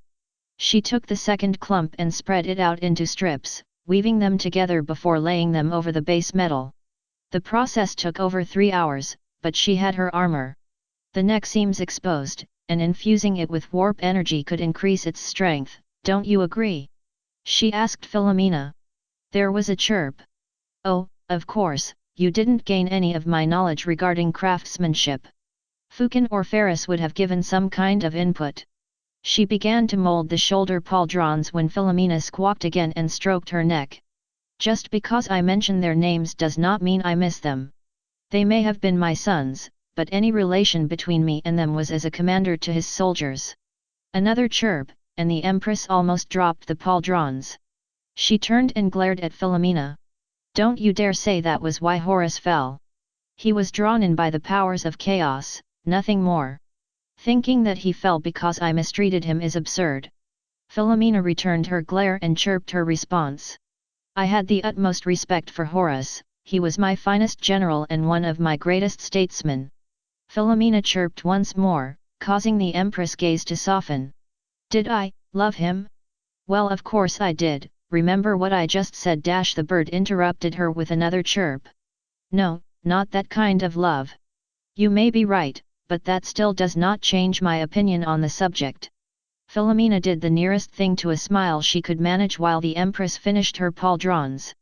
Make yourself useful and find me some gold. Philomena nodded and took off, disappearing behind a nearby mountain. The Empress attached the pauldrons to the rest of her armor and began inspecting it piece by piece. She does have a point, though. I never actually raised my sons myself, so it was inevitable that some problems could arise. Maybe. She shook her head.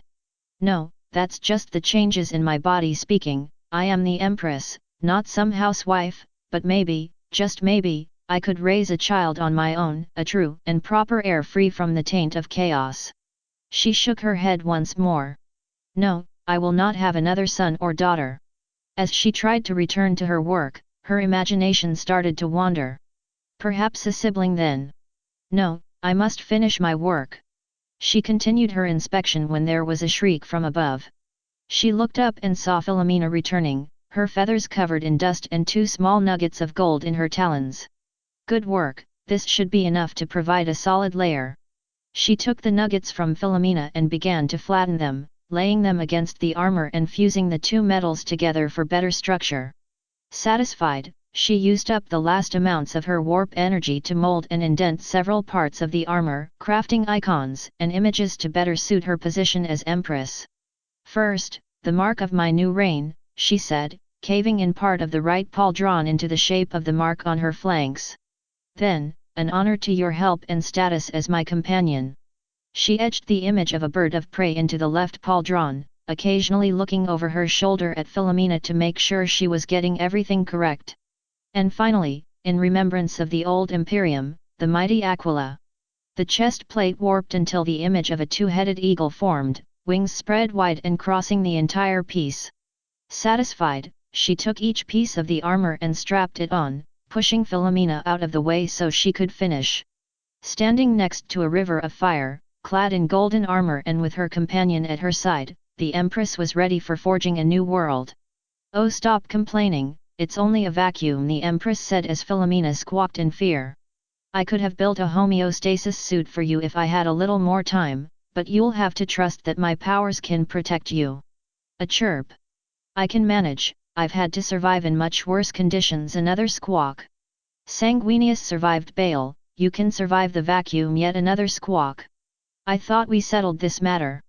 Now hold on, I'm about to break through the atmosphere. The Empress and Philomena flew on into space, a small bubble forming around them as they exited what atmosphere the planet had. A thin sheet of ice formed over her armor, slowing her progress and startling Philomena. The Phoenix squawked as they continued on. No, ice buildup cannot compromise the structural integrity of this armor, a concerned chirp. Yes, I'm sure. I tested this style of armor thoroughly in as many hostile environments as I could think of. Finding a suitable spot from which to view the collision, the Empress turned and began to hover, her wings flapping slowly to provide stability. Contrary to what her followers had said over the years, planetary collisions actually appeared to happen very slowly. The two planets seemed to inch closer and closer to each other at almost glacial speed, crust and bedrock cracking as the two neared. Again the comparison to a rock came to her mind, but then orcs were nowhere near as patient as she was. Neither was Philomena, apparently. "No, I can't rush this process," the Empress replied to a chirp. There was another series of chirps, followed by a squawk. "If I did, the impact might scatter more debris over a large area, and then the planet would be too small for my plan. For someone who has parts of my memories, you don't seem to use them very much." Another squawk, causing the Empress to smirk. "I have made myself productive while you have gone on about mates and children. Who do you think is the more industrious?" A chirp, this one removing the smirk from the Empress' face. "No, I'm still against it." Yet another chirp. "Yes, I have thought about it." She shook her head and turned her attention back to the collision before her. Once the planets fully collided, their sheer size and speed meant that the two ground together for what seemed like a few minutes before both planets were shattered into chunks, some no bigger than her smallest feathers. Tapping into the immaterium, she began to swirl the chunks together, using one of the largest chunks as a focal point and using the warp to fuse the chunks together. Once she had a suitable sized chunk of rock, she released her energy and allowed gravity to finish the task. "I'd like to see the Eldar try this with their powers," she muttered, smiling slightly. Time passed by, and soon shallow seas had formed. The air was still unbreathable to mortal life, but it was slowly getting cleaner. A quick manipulation of the warp had allowed her to engineer primitive algae and some small amoebas to inhabit the seas, turning them a general shade of green. But algae was not good enough, more complex creations would be needed. Thus, a genetics lab was under construction on a cliff near the largest of the seas. It was thrown together from whatever pieces of metal she could find from a small mine dug into a mountain, and from the outside it would have made any orc cry in glee.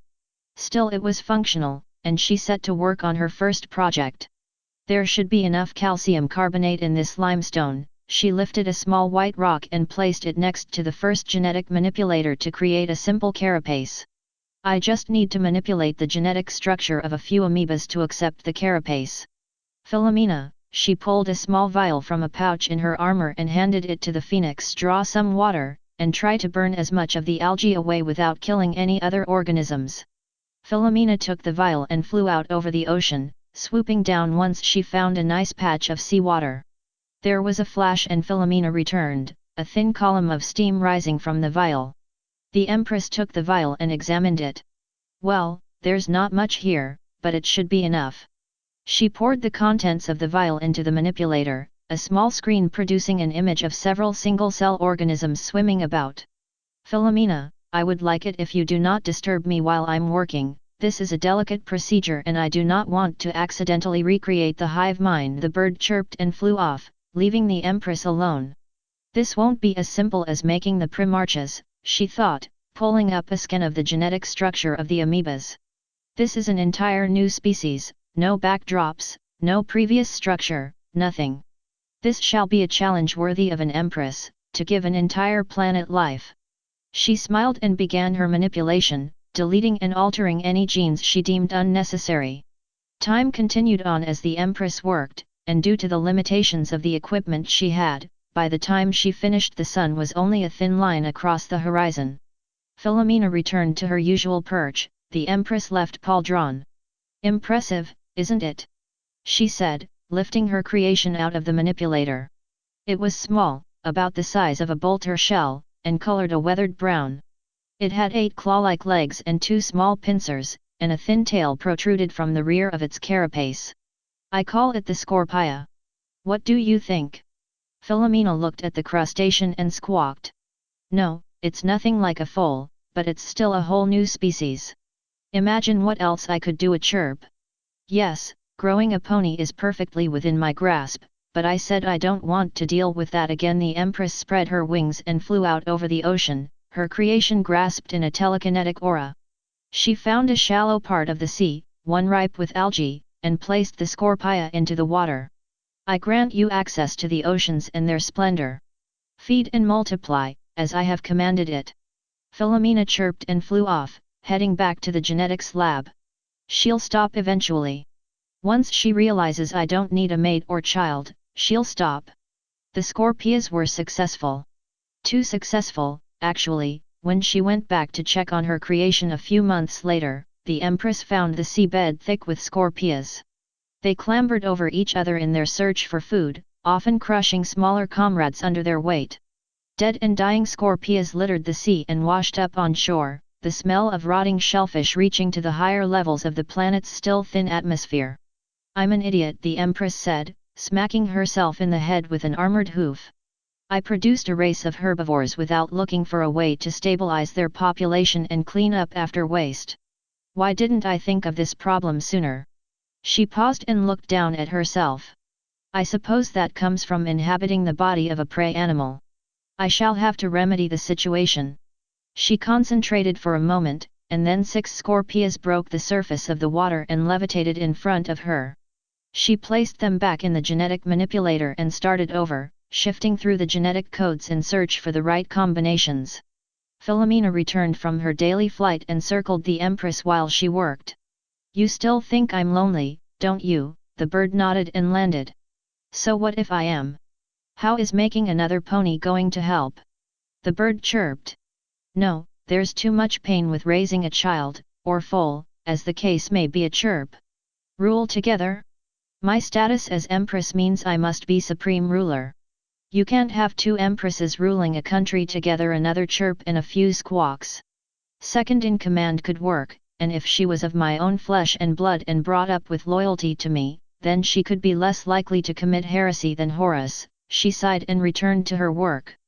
"Before I can think of anything like that, I need to stabilize the ecosystem."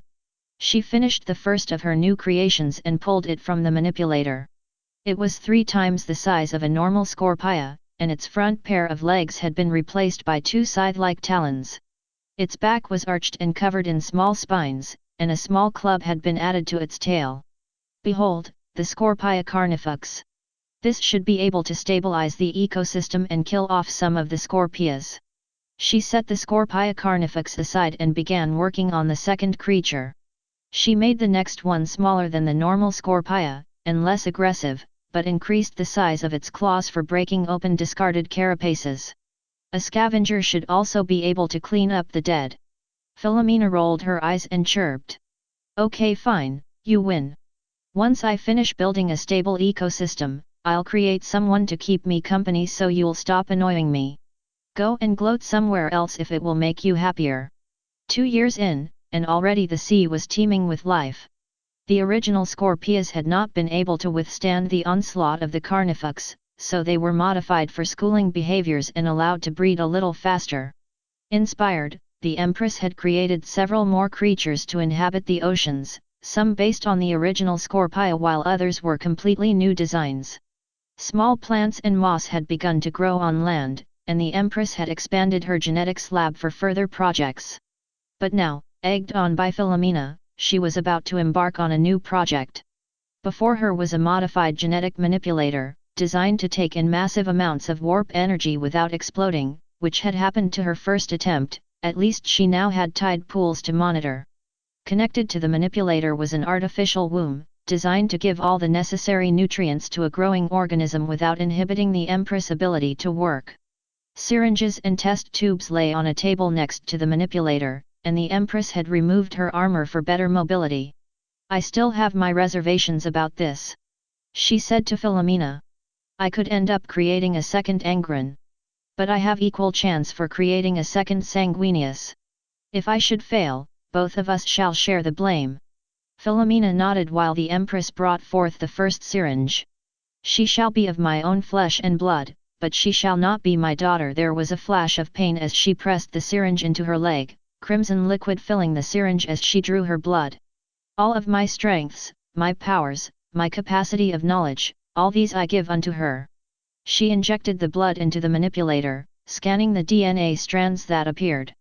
"As I am ruler of the day, she shall rule the night, the darkness shall be subdued and she shall be its master." Manipulation and alteration began, the Empress working as fast as possible to make sure everything was ready. Impurities were erased, flaws ironed out, and changes in potential power sets were made to make sure the new pony was as different as possible. And above all, she shall have a capacity for love. I may not show it very often, but she shall. Her subjects will be her most prized possessions, her loyalty to them shall never waver. Their safety and well-being shall come before her own, and she will defend them to the utmost of her abilities. Finally, the manipulation was finished. Before the Empress was a single cell, not yet ready for growth. Smiling, she leaned down and touched her horn to the manipulator, letting off a pulse of warp energy. The cell stirred for a moment before it began to divide, growing faster with every passing second. She shall be named Luna, and she shall be my sister.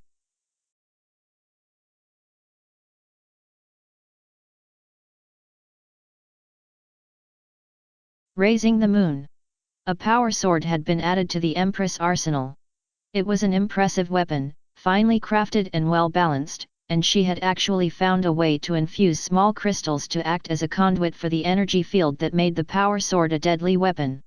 She had no real need to protect herself, the only living things besides herself and Philomena being crustaceans and primitive fish, but she had forged the sword as a reminder of her past and to keep her skills honed.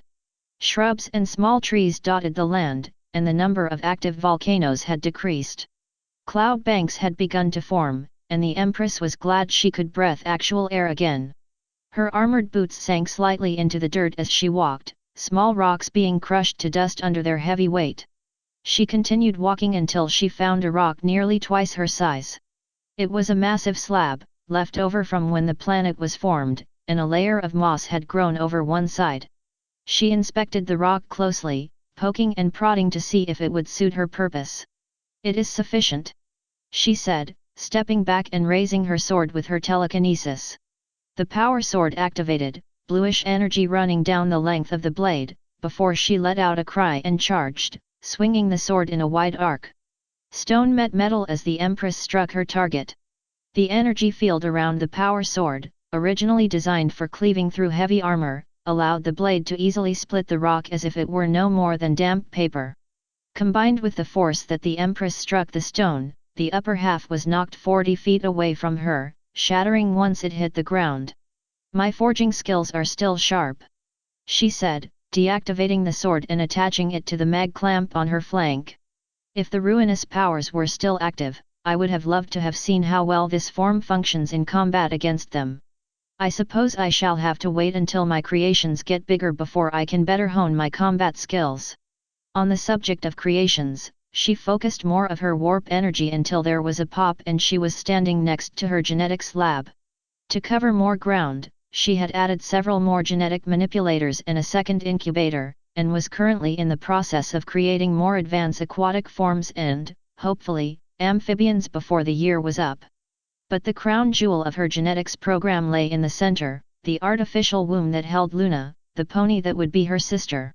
It had been almost 8 months since the Empress had started the project, and signs were looking good. Luna's organs seemed to be working all right, and her wings and horn were growing strong. She still lacked a mane, but she had a thin coat of blue fur, and from what her preliminary scans told her she had a fine set of turquoise eyes. "Well, you seem to be doing well," she said, pacing around the tank.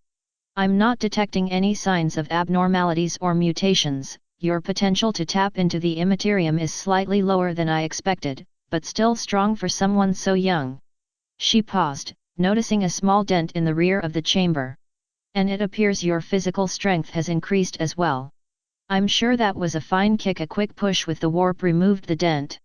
Luna squirmed a little, but otherwise did not react. "A fine specimen indeed. I wonder if this is what normal beings go through when they have children." The Empress paused, looking out over the landscape. "Once I create my followers, I shall ask them." She sighed, shaking her head. "Look at me. I sound like some muggos that just found the original blueprints to the Bane blade. She is my sister, not some knick-knack to bribe an inquisitor with." She chuckled and looked back at the chamber in which her sister grew. "But, how am I supposed to handle this?" She approached the chamber and knelt down, bringing herself as close to the head of her sister as possible. If you can hear me. I'm sorry for treating you like a subject. I mean, after all, You are my sister, I guess. But, well, there's nothing much I can do while you grow, and rushing the process may expose you to potential corruption, and I can't let that happen. She closed her eyes and hung her head. That's what happened to some of my sons in the past, although they fell in different ways. You won't know them, hopefully. It was not pleasant in the slightest. Pleasant doesn't even begin to describe it. But you shall not be like them. I shall teach you kindness and generosity. You shall create and explore, and she stumbled mid-sentence before sighing and laying her head against the chamber. I can't do this. I am an empress, a commander of legions and conqueror of planets. I can't teach and raise a foal. She heard a muffled bang and looked up. Somehow, either she had heard her distress or had acted on nervous input, Luna had placed her right hoof next to the Empress' head. She smiled and placed her own hoof against the glass. Perhaps you could help me. More time passed. The Empress had tasked Philomena with monitoring Luna while she worked, the phoenix more than happy to watch the growing foal. Luna seemed to be less active during the day, inputs using the warp helped, and thus required less time for the Empress to monitor her. The oceans had started to become slightly overcrowded, so she had had to flood several valleys and break down land bridges to allow for expansion. She was now focusing on large fish, primarily based on tuna that she had encountered during her previous life. How is my sister doing? She asked. Philomena chirped and flew over to her. That's good. I'm glad that she's doing well. There was a chirp from Philomena. Well, I'm not exactly sure how. I suppose I could just teach her by experience, or I could construct some kind of learning material for her to She stopped when the entire world went black. Puzzled, she looked up and saw the moon high in the sky, surrounded by a soft blue glow. A soft blue glow coming from Luna's horn. Celestia stared at Luna for a moment before she was nearly knocked over by a pulse in the warp. Damn it, I should have seen this coming. She rushed over to the chamber, Philomena flying after her. She's already reaching out into the warp. The Empress circled the chamber, her horn glowing bright in the dark. Even with the Empress acting against her, Luna's powers would not cut out. Such control, even for an infant. If it wasn't jeopardizing the entire planet, I would be proud. Philomena squawked as the Empress worked. No, she still has 1 month left of development. I don't want to risk anything happening because I was impatient. Philomena tilted her head and chirped. Crustaceans and fish can be replaced, she cannot. Provide me some better light so I can fix this without hurting her. Philomena nodded before she was consumed by flame, illuminating the entire facility. Thank you, Philomena. The Empress tapped her horn to the chamber, reaching out to her unborn sister. Luna did not take kindly to the intrusion, and the Empress met a large amount of resistance as she reached out. Please, don't worry, I'm not going to hurt you. But your powers are interfering with the natural cycle of this world, and if you keep reaching out then you may kill everything. Please, let go. The resistance dissipated, and the Empress was able to retake control of the moon. Thank you. A quick push and once again the sun was back in the sky. The Empress sighed and sat down. The first thing I want to teach you is how to control your powers. Philomena squawked and flew off. The Empress looked at the foal, sleeping silently in her chamber. For a brief instant she thought she saw the foal smile, but passed it off as merely a twitch in Luna's still developing muscles. I must go and see what kind of damage your outburst caused. Most of her original creations were either dead or severely reduced in population as a result of Luna's show of power, most of them killed by the sudden shift in the tides. It would take anywhere from a month to half a year before she could bring the ecosystem back to full strength. But now that she had a blank slate she could begin to get creative with her creations. She had set aside her work for a moment to monitor Luna, the filly very close to being fully grown. You are much stronger than I realized, Luna. She said, placing a hoof against the chamber. Of course, I don't think you'll ever be as strong as me, but you are still strong. Yes, causing a mass extinction was terrible, but most psychers never generate more than a fraction of that power in their whole lives. The filly twitched, causing the Empress to smile. I know on some level you can understand me, and that is good. If we make these connections when you're young, then our bond will be much stronger once you've grown. She sat in silence before a small beeping came from the chamber. You are ready. She stood and backed up. Philomena, come. The phoenix appeared and landed on the Empress' shoulder while the chamber continued to beep. Luna squirmed some more as the fluid inside the chamber was drained, piped away to other parts of the genetics lab. An anti-gravity field caught Luna while her umbilical cord was severed, and once that task was complete the filly was gently placed on the ground before the Empress. She lowered her head and waved her horn over her sister, using the powers of the warp to dry the filly and wake her. Luna stirred and looked up, massive turquoise eyes gazing up in wonder at the white being clad in golden armor standing over her. Hello, Luna, the Empress said, keeping her tone as soft as possible. Luna squirmed some more in an attempt to get up on her hooves while the Empress kneeled down, bringing her eye to eye with the newborn. You are my sister, and together we shall rule this world. Will you accept my love and friendship? Luna wobbled on her hooves before falling, grabbing onto the Empress' neck for stability. Easy, Luna, you are weak and need to rest. The filly looked up at the Empress and smiled a toothless grin, strengthening her grip around her neck. Rest, my sister, I shall always guard you, no matter what. Luna's strength increased dramatically over the course of the next few months. She never tapped into the warp in such a way as she had before she was born, but physically she was maturing much faster than the Empress had anticipated. The little filly spent her days running around the length of the genetics facility as fast as her stubby legs could carry her, giggling as Philomena followed her. She poked and prodded and licked almost everything in sight, and almost made a meal of the hilt of the Empress' power sword before Philomena intervened. The Empress had shortened the amount of time she normally spent creating, using the rest of it to watch over and play with her little sister. However, foals do not obey the schedules of gods. They have needs and wants that they cannot express themselves, and in not understanding transfer them to others until they are satisfied. The Empress was working on engineering a primitive amphibian when a ear-splitting scream broke the air, startling Philomena from her perch and causing the Empress to drop the vial she had been holding. She turned and saw Luna sitting on the ground, a pool of tears collecting around the filly. Did you do something I didn't know about? She asked, glaring at Philomena. The bird chirped in protest. You almost tried to eat my first sharks when I wasn't looking. I have every right to believe you may be up to something.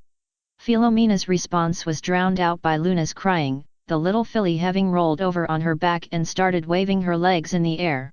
The Empress set aside her work and rushed to Luna, scooping the filly up in her forelegs. SHH, SHH. Your sister is here for you, please stop crying. Please. Luna would not listen, her tears dripping down the sides of the Empress' armor. Maybe there's some way to cheer you up. What do mothers do when trying to cheer up children? Sing, that could work. But I don't think I know of any songs. She shifted through her memories before coming to one she had learned from viewing the memories of a psyker sacrificed to her during her time on the throne. No, that won't work. I doubt she'll know what a land raider is, much less why someone would spend all day crushing heretics with it. She frowned and continued thinking while Luna's crying got louder. Then she stumbled on one, something she had remembered from her time wandering Holy Terra, before the Age of Strife, before the Iron Men, even before humans had first taken to space. She could not remember the exact time or place, only that the song would serve her purpose. She took a breath and began to sing. Hush now, quiet now. It's time to lay your sleepy head. Hush now, quiet now. It's time to go to bed. Luna stopped crying, blinking slowly as the Empress continued. Drifting off to sleep. The exciting day behind you. Drifting off to sleep. Let the joy of dreamland find you. Luna's eyes began to close and she snuggled into the crook of the Empress' foreleg. Hush now, quiet now. It's time to lay your sleepy head. Hush now, quiet now. It's time to go to bed. The Empress stopped when she heard the sound of snoring. Luna fluttered her wings and snuggled closer to her chest, a small line of drool running from her mouth. Sleep well, Luna. Philomena returned to the Empress' shoulder and chirped. Yes, I do feel better for this. A series of chirps. That is a valid point. It would be no good if we were sisters and all she knew me as was the Empress. But what kind of name? I am a ruler of nations, a commander of legions, a lord over the celestial bodies. I haven't gone by a proper name in millennia. Something in her mind clicked. She shall know me as her sister, Celestia. Not as an empress, not yet, just Celestia. Smiling, she rose to her hooves, Luna still tucked in the crook of her foreleg, and returned to her work. Amphibians now populated the small swamps and lakes that dotted the coastline. The largest were about the size of her foreleg, and to prevent them from becoming too overpopulated, larger species of fish had been created to prey upon them. As the fish could not distinguish curious foals and amphibians from one another, Celestia had made sure that Luna never wandered too close to the swamps. The little filly protested, but the indomitable will of her sister made sure she stayed in place. Still, she liked to cause mischief, and more often than not Celestia would find some of her equipment misplaced or filled with dirt and slime, a giggling foal sitting next to them. It was not as bad as it could have been, even when Philomena started teaming up with the infant. Celestia finished disposing of a petterpiece that Luna had snuck into the lab and looked at the filly. Luna looked back, a goofy grin on her face, before her sister sighed. I know at your age it's irresistible to grab everything and bring it back to show me, but I must ask you to stop. Luna cocked her head to one side, confused. I am working right now, and I don't want to deal with some amphibian running around here and possibly breaking something. Can we agree on this? Ma, the filly squeaked, her grin returning. Celestia blinked at what she had just heard. What? What did you say? Ma. But. I am not your mother. Ma. Luna said, sounding a bit more harsh. I am not your mother, I am your sister. Ma. Luna jabbed a hoof at Celestia. No, she planted her hooves and looked down at her sister. I am not your mother, and I will never be your mother. I am Celestia, and I am your sister. Do you understand that? The filly blinked before her grin returned. Tia, she said, turning towards something scurrying across the ground. Tia, Tia, Tia. Luna giggled, clapping her hooves together. Celestia smiled, kneeling down next to Luna. Tia. Her sister giggled again and hugged her neck. She reached up and stroked her sister's back, her armor clicking as she moved. I love you too, Luna.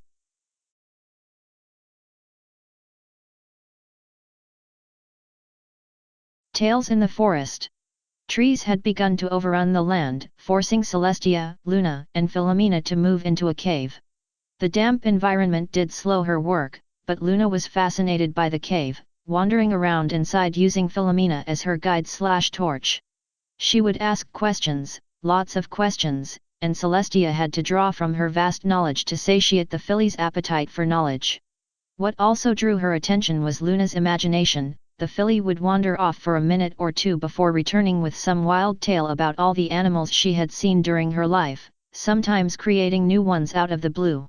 She spoke of fantastic creatures that lived on a small island to the south, which was named in a language she invented.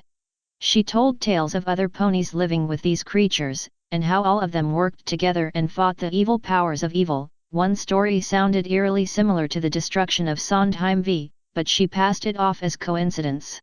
Now that there was larger and more dangerous fauna inhabiting the land, she had to go out periodically to make sure everything was running smoothly.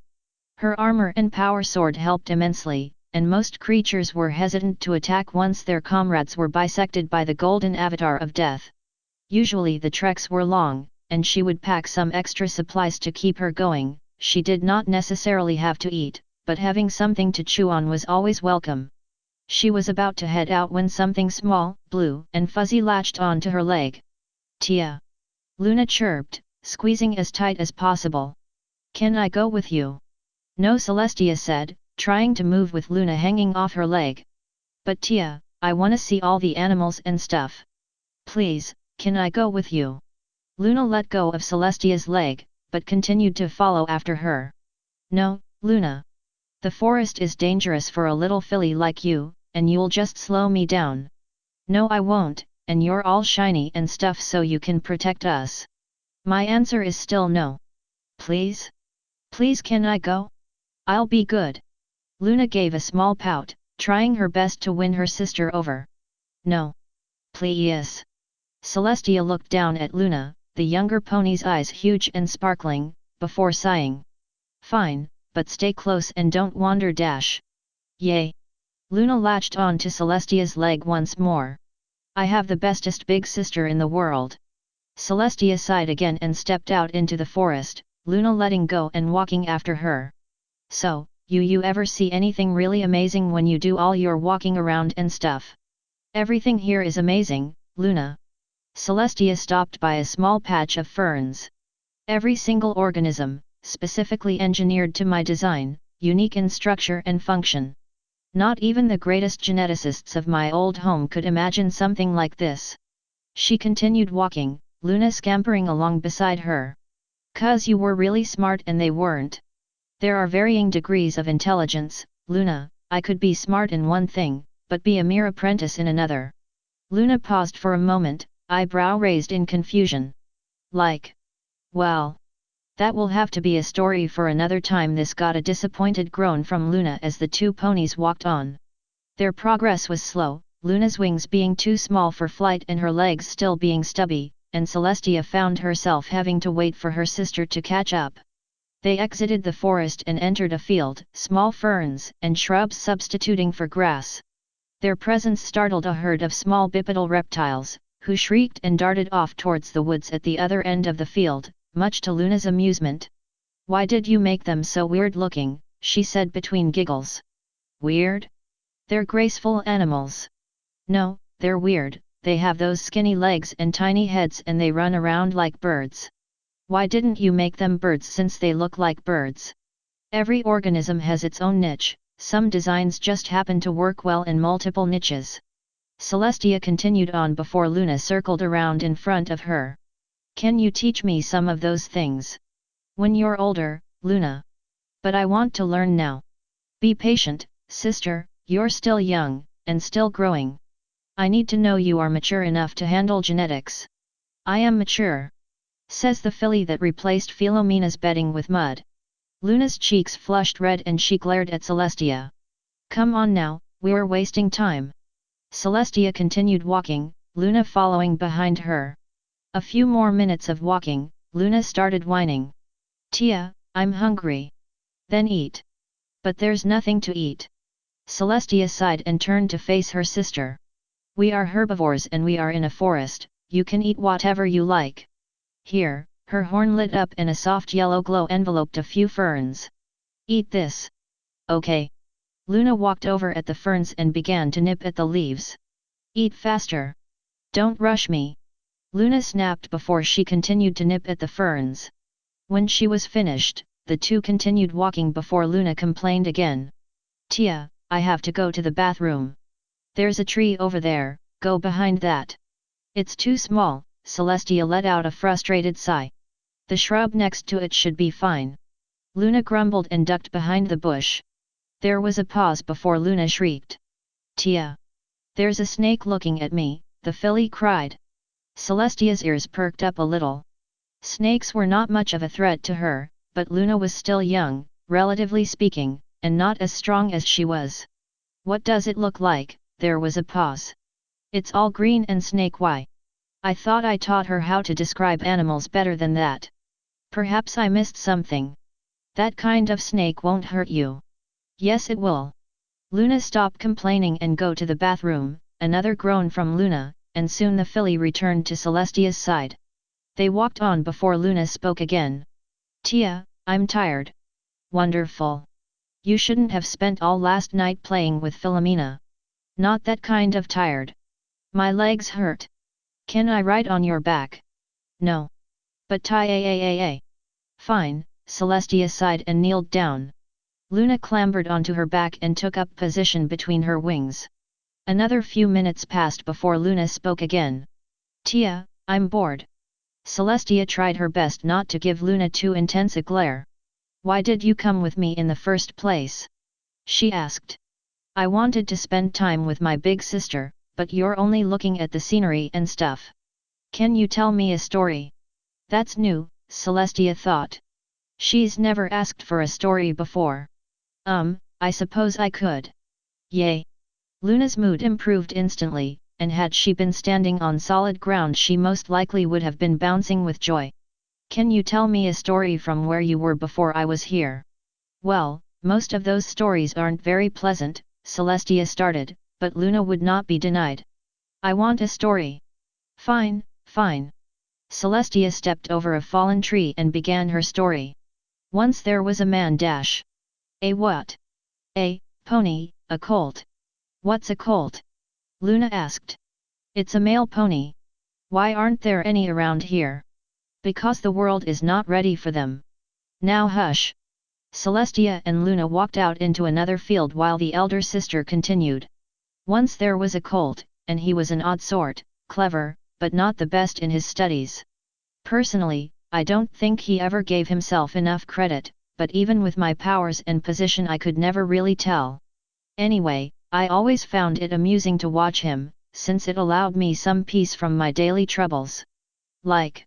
I tell you, when you're older." "Why do I always have to wait until I'm older?" Luna asked, her whining becoming apparent once again. "Because you are still young and innocent. Now, as I was saying, this colt and his friend were assigned to a group of other ponies who didn't really get along. You see, it was his job to make sure that they worked together in harmony, and without him the other ponies would have hurt each other. There were a few issues, but eventually he managed to make everyone get along. This isn't going to be one of those big talks on harmony and stuff like last week, right? If you behave, then no, it won't be." Celestia leapt over a ravine, using her wings to glide the rest of the way. Luna dug her hooves into Celestia's back and hung on for dear life as the two landed, Celestia's heavy armor clattering with the impact. "Don't do that again," the filly yelped, strengthening her grip on her sister's back. "Ah, I thought you used to love that."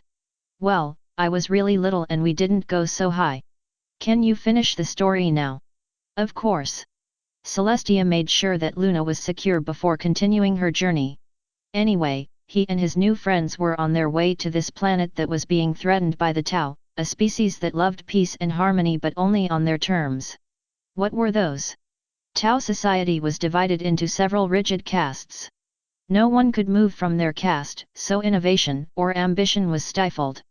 And, if you did not join the Tao willingly, they would come to your home and force you to join. That's not very nice. No, it wasn't.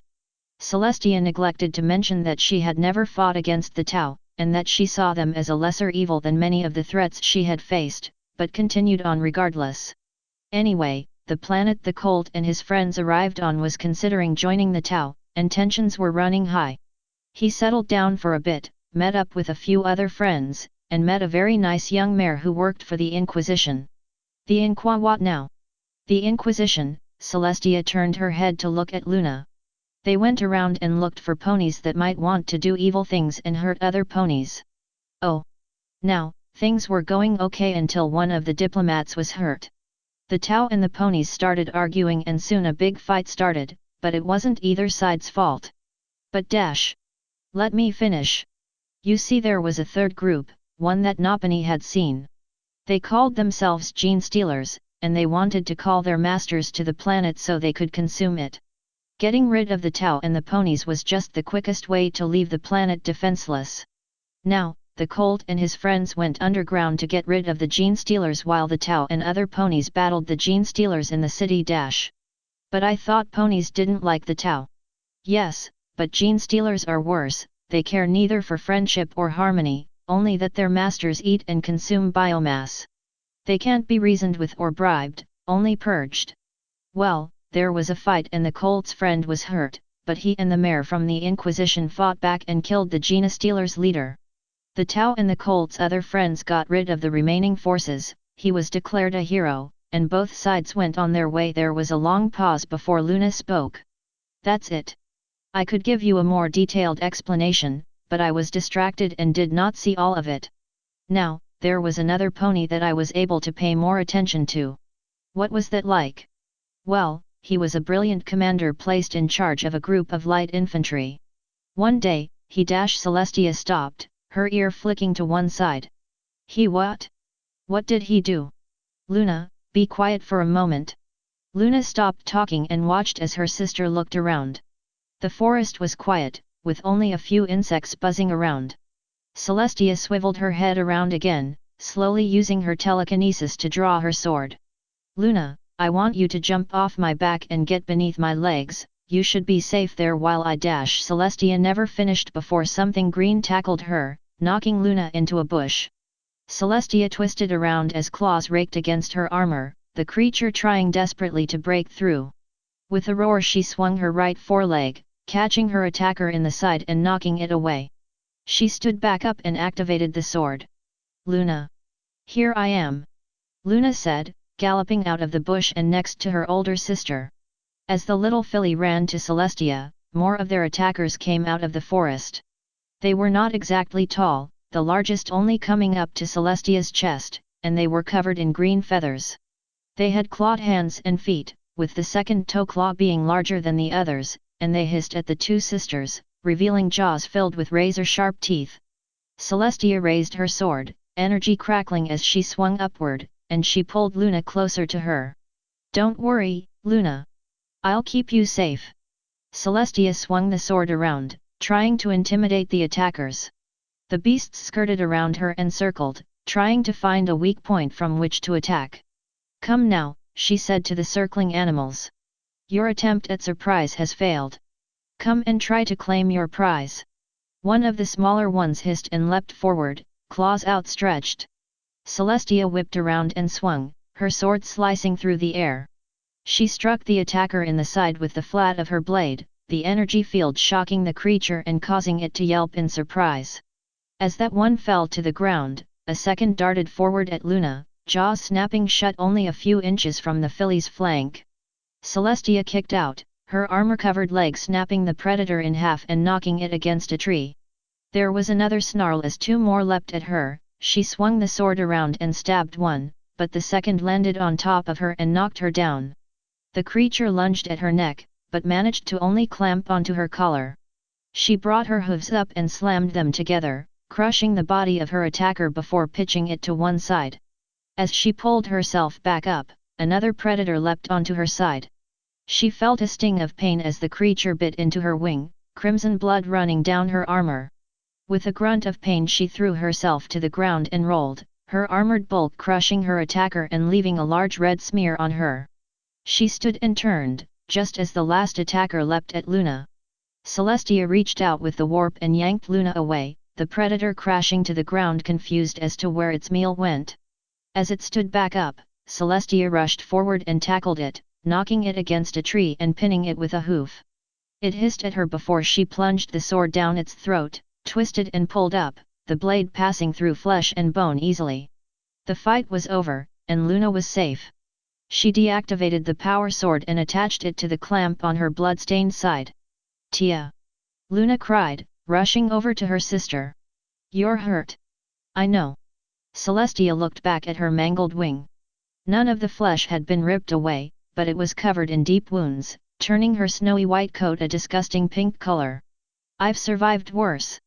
I'll just dress it once we get back and it should heal in a few weeks. Are you injured? Celestia picked Luna up in her hooves and examined the filly. Her mane was tangled and her wings were twitching, but other than a small gash on her flank she was unharmed. She placed her sister on her back and turned towards where she had come. Come on, we've had enough surveying for today. Is that why your right wing is less fuzzy than the other? Twilight asked. I'm sorry. Celestia asked, pausing from her story. Your right wing is less fuzzy and the fur's a little shorter. Is it because you got bit there? Celestia looked over at her wing. Sure enough, the fur on her wing was slightly shorter than the other. Foals, always the ones with the sharpest eyesight. No, the wounds from that fight healed a long time ago, she said as she turned back to Twilight. I don't even think I have any scars left over from that era. Wait, that happened to you more than once. Twilight's eyes doubled in size from shock. Yes, it was a very dangerous time for me and my sister, even with my powers. It didn't actually stabilize until a few million years later, but dash. Wait, a few million years? How old are you? Twilight, you know you shouldn't ask ponies that. Cadance said, lightly flicking Twilight with her wing. No, it's okay. I don't mind. Celestia smiled and looked away. By my last guess, I am 4,600,048,007 years, 5 months and 22 days old, give or take a century. I may even be older, but since the candles on my birthday cake would qualify it as a weapon of mass destruction anyway, I don't really care. Twilight's mouth dropped open, the little filly barely breathing. Wah, how? Around the dawn of humanity, there existed several of their number called shamans, powerful psychers with great control over the warp. They learned about the growing power of the chaos gods, and to fight back thousands sacrificed their lives to pool their energies into one concentrated being, me. Also, I guess my trip through the warp on my way here further extended my life. Celestia fluffed out her wings once more. Try not to think about it too much or you'll hurt your brain. I promise to explain it to you once you're older. Okay. Now, Luna didn't venture very far after that incident, but she was still very curious about how the world worked. Several times I found her trying to sneak into the genetics lab to make something, but I think she got bored of that after a while. I have to say, it was a fairly peaceful existence.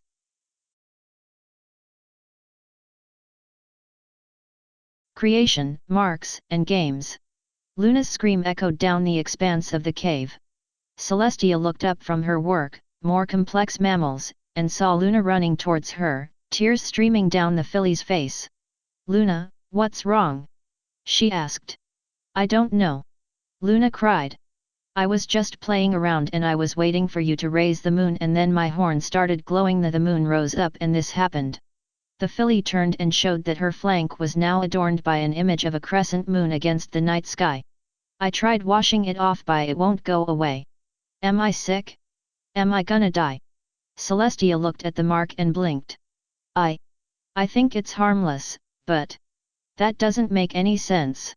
She turned away and began to pace. When I first arrived here I had a mark on my flanks. She flicked a wing to her flanks, indicating the image of the sun, and when you weren't born with one I assumed that it was merely a quirk of warp travel. But now that you've seemed to have gained one, I don't even know what to say. You're not going to start poking me or anything, right? The filly asked, her sobs now dying to sniffles. No, it won't come to that. But still. Luna, I would like to sample some of your fur, and maybe if you could use some of your warp energy dash. You mean magic? The filly asked, causing Celestia to blink in confusion. What? Magic? That's what I've always called it. Luna, utilizing the warp is not magic. Magic is just a mess of illusions and sleights of hand. Utilizing the warp is actually bending reality to your will, crafting and creating things that most mortals wouldn't be able to comprehend as long as they lived. I still call it magic. You want something to happen, and it happens even when you don't do anything. It's magic. Celestia opened her mouth to respond, but a thought interrupted her. Just humor her, she's still young, relatively speaking, so she should grow out of it.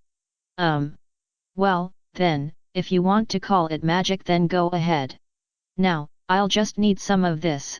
Her horn glowed and 3 strands of hair were yanked out of Luna's flank, causing the younger pony to yelp in surprise. You said there'd be no poking. Luna cried. I lied. Now, just use some of your magic. Luna nodded and her horn lit up, a blue aura enveloping a small rock near Celestia's hooves. The rock floated upwards before Celestia plucked it out of the air and placed it with the fur. Now, give me a few minutes and I'm sure I can have an answer. Okay. Luna wandered off while Celestia examined the rock and fur. She swept her horn over the objects, searching for signs of corruption. That's interesting.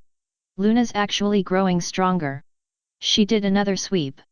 Perhaps I'm overreacting, Luna just seems to be going through a growth spurt. Doesn't explain the mark, though. She turned her attention to the fur and inspected every single piece, turning them multiple times in her aura. She heard a chirp and saw Philomena land on her shoulder. Do you have any idea what's wrong with Luna? She asked the phoenix. Philomena tilted her head to one side and chirped again. Adolescence? I suppose that is a theory. I'll have to confirm it once there are more ponies to study. Another chirp. This world is not yet ready for them. Give me a few years, and then there will be more ponies. A few chirps and a squawk. No, I am not delaying. I just want to make things interesting. Philomena cocked her head to one side and chirped. There were thousands of similar creatures from my first home. People used to stare in wonder at them, and now my new followers will be able to share that wonder. She paused and looked up. I think I'm getting soft. Philomena chirped in confusion. I've spent most of my new life gushing over creations. I know I took pride in the Imperium, but I never gushed about it. Philomena chirped a few times. No, it's not necessarily a bad thing, but when the time comes and I must lead my followers, I need to be a stern leader, not one that cares so much about her subjects that she coddles and shields them. A chirp. I met several during my travels, most ended up disgraced, dead or both. Another chirp. Yes, I do need some way to keep my skills sharpened. But since sentient races to command or fight for are few and far between, I don't see that happening anytime soon. She turned and spotted a rather angular piece of rock. An idea. That could work too.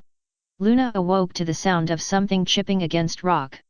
Puzzled, she looked around and saw her sister hunched over something, an improvised chisel and hammer ensnared in her telekinetic aura. Luna approached, careful to not disturb her sister. Tia, what are you doing? She asked once she got close enough. Creating a way for me to keep my tactical and strategic sense sharp. She replied, turning a large square over to inspect it.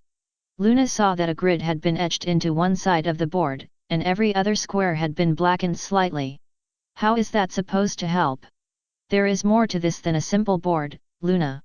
Celestia set the board aside and pulled out 32 small figurines. Some looked like ponies dressed in light armor, while others looked like big rocks with smaller rocks attached to the top. What is all this? It's a game, Luna. Supposedly, it was designed to replicate an ancient battle, but then I was not in that region during the time period it was invented, so I cannot be sure. It's been called many things, chess, regicide, and many other names. Can you teach me how to play? There was a pause before Celestia smiled. Sure. Come, sit in front of me and I'll set this up. Luna nodded and sat down while Celestia set the board down and began to arrange the pieces. Once she had finished, she picked up several of the pieces and placed them in front of Luna. Now, this game is a bit complicated for beginners, so pay attention. Celestia raised the smallest of the pieces, a lightly armored pony wielding a small spear. This is a guard's pony, your most basic unit. He may move only one square at a time in a straight line, but he may attack another piece diagonally. Luna blinked a few times before nodding. Celestia set that piece down and pulled out one of the boxy things. This is a tank. It may move as far as it wants, but only in horizontal and vertical lines. Why do I have 8 of the first ponies but only 2 of these? Luna asked. Because guards' ponies are expendable, tanks are not. Now, Celestia produced a second pony, this one clad in heavy armor and armed with a large sword. This is a marine. Marines move 2 spaces and 1 space to either side, and they can do so in any direction. They may also jump over opposing pieces if they so desire. She moved the piece slightly to emphasize her point. Next are your chaplains. Like tanks, they may move as far as they want, but only on diagonals. Then, there is the prim arch. She lifted one of the larger figures, an impressive Pegasus in finely crafted armor with a large hammer as a weapon. The prim arch is the strongest piece in the game, he may move as far as he wants in any direction he wants. And finally, there is this. Celestia picked up the final piece, an alicorn armored similar to the prim arch. This is the Emperor. Should he be taken, the game will end. Why does it have to be a colt? I'm sorry. Why can't it be a filly? Can't it be an Empress? Celestia was silent for a moment. I suppose so. Anyway, the Emperor may move in any direction she wants, but only 1 square at a time. There are a few other rules, but I will teach you those once you have practiced a little. Okay. Luna pushed a few of the pieces with her hooves before looking back up at her sister. Can I go first? Well, normally white goes first.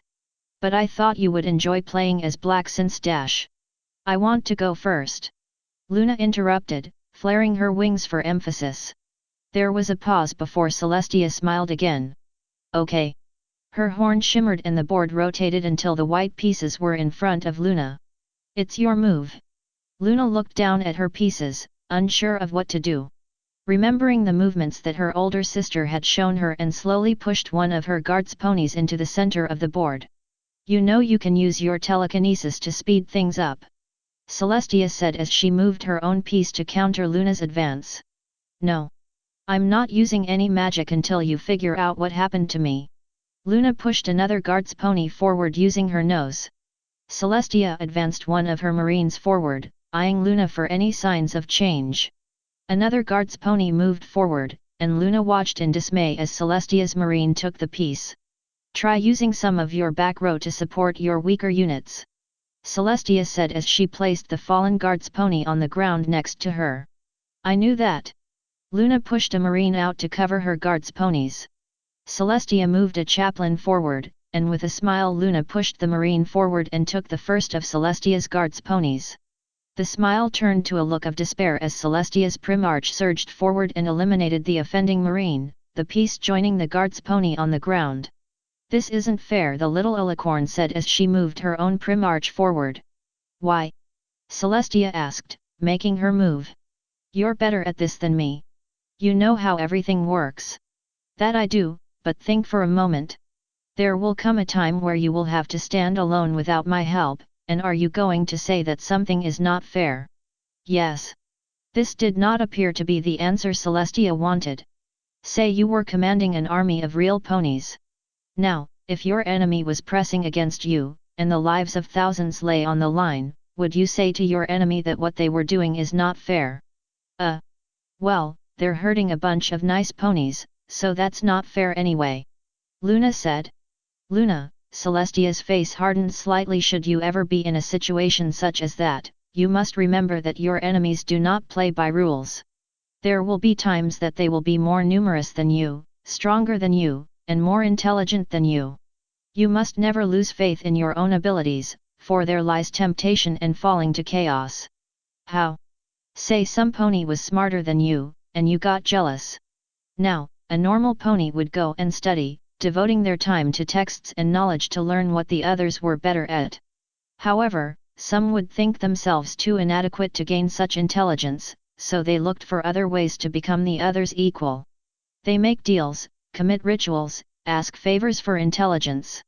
They swore allegiance to powers that they could not hope to control, all in the name of something that could be easily gained.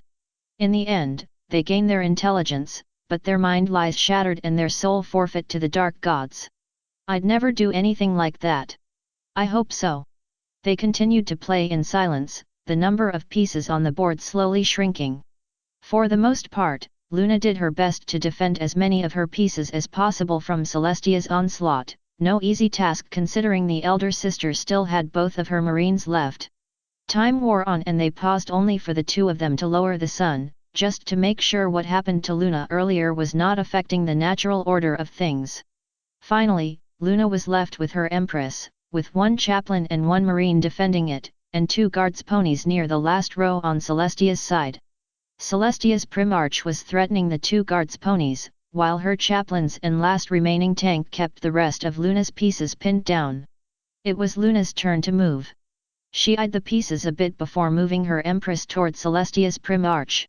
Risky move. Celestia said. I know. Celestia nodded and moved her Primarch, eliminating another of Luna's guards ponies.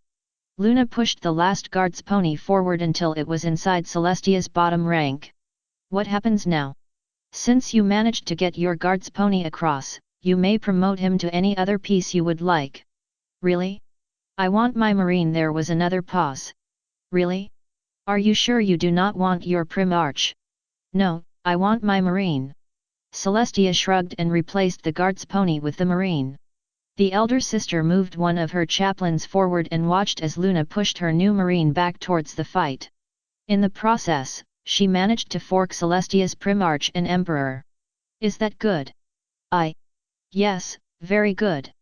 Celestia moved her Emperor away and watched as her Primarch fell to Luna's marine. Celestia attempted to corner the Marine using her chaplains, but Luna managed to sneak away and pin Celestia's Emperor with her remaining pieces. Does that mean I win? Luna asked. Celestia looked at the board before smiling. Yes, you have beaten me. Congratulations. Yay! Luna clapped her hooves together and looked at Celestia. Can we play again? Well, actually, I have something else for you to do. Celestia stood. Follow me. Luna nodded and fell in place behind her. The two walked until they reached Celestia's genetics lab. You said I wasn't supposed to come in here. Luna mumbled, shuffling her hooves. Well, I am here to watch you. Celestia's horn glowed and several of the genetic manipulators warmed up. You have a very powerful imagination, Luna, and now I want to see if you can put it to use. Luna blinked in surprise. You mean, you want me to make something? She asked. Why not? What if I mess something up? I'll be right behind you to make sure nothing happens. Luna swallowed and walked up to the first manipulator, the machine glowing slightly as she approached. She propped herself up on her hind legs to get a better view, pushing a few vials out of her way. Do you need something to stand on? Celestia asked. No, I can do this. Luna pulled one vial close and emptied its contents into the manipulator. An image of a double helix appeared before her, and she pulled another vial forward and began to empty that one. How's that? Well, you're off to a good start. Now you just need to remove some things and make sure that the others can fill the gaps. Okay, Luna pressed a few buttons and watched as the helix rearranged itself. Like that? Yes, but be more careful in your choices. You may accidentally delete something that could be structurally important to the creature you are creating. Did I do that? I did, didn't I? You're doing fine, Luna. Luna swallowed and continued working, a small bead of sweat forming on her temple. She removed several more chains and replaced them with others, and soon a new pattern began to emerge. She licked her lips and moved several more links, sighing once she was sure she was finished. The device beeped and out came a small animal, about half the size of Luna. It was avian in appearance, yet it contained the hind legs of a lion. The chick blinked at Luna and chirped, fluttering its wings slightly before standing up. Congratulations, Luna. Celestia said. You have just created a griffin. Griffins had become more common as time went on. Small flocks had sprung up around the world, with the largest populations on a continent to the southeast. They tended to keep to themselves and rarely interacted with other groups, and Celestia was beginning to see signs of potential civilization coming from some of the larger tribes. Luna had tried her hoof at other projects, and soon dragons and what she called star bears had begun to appear. Large predators, they were usually few and far between, and tended to stick near griffin territory where hunting was good. Some strayed close to Celestia and Luna's shelter, and the elder sister was able to test her skills against them. A pack of dragons had attacked only the week before, and aside from a few scuffs to her armor she was no worse for wear. But she had more important things to deal with than dragons. Luna, can you come here for a moment? There was the sound of hooves on stone as the younger Ilican approached her sister.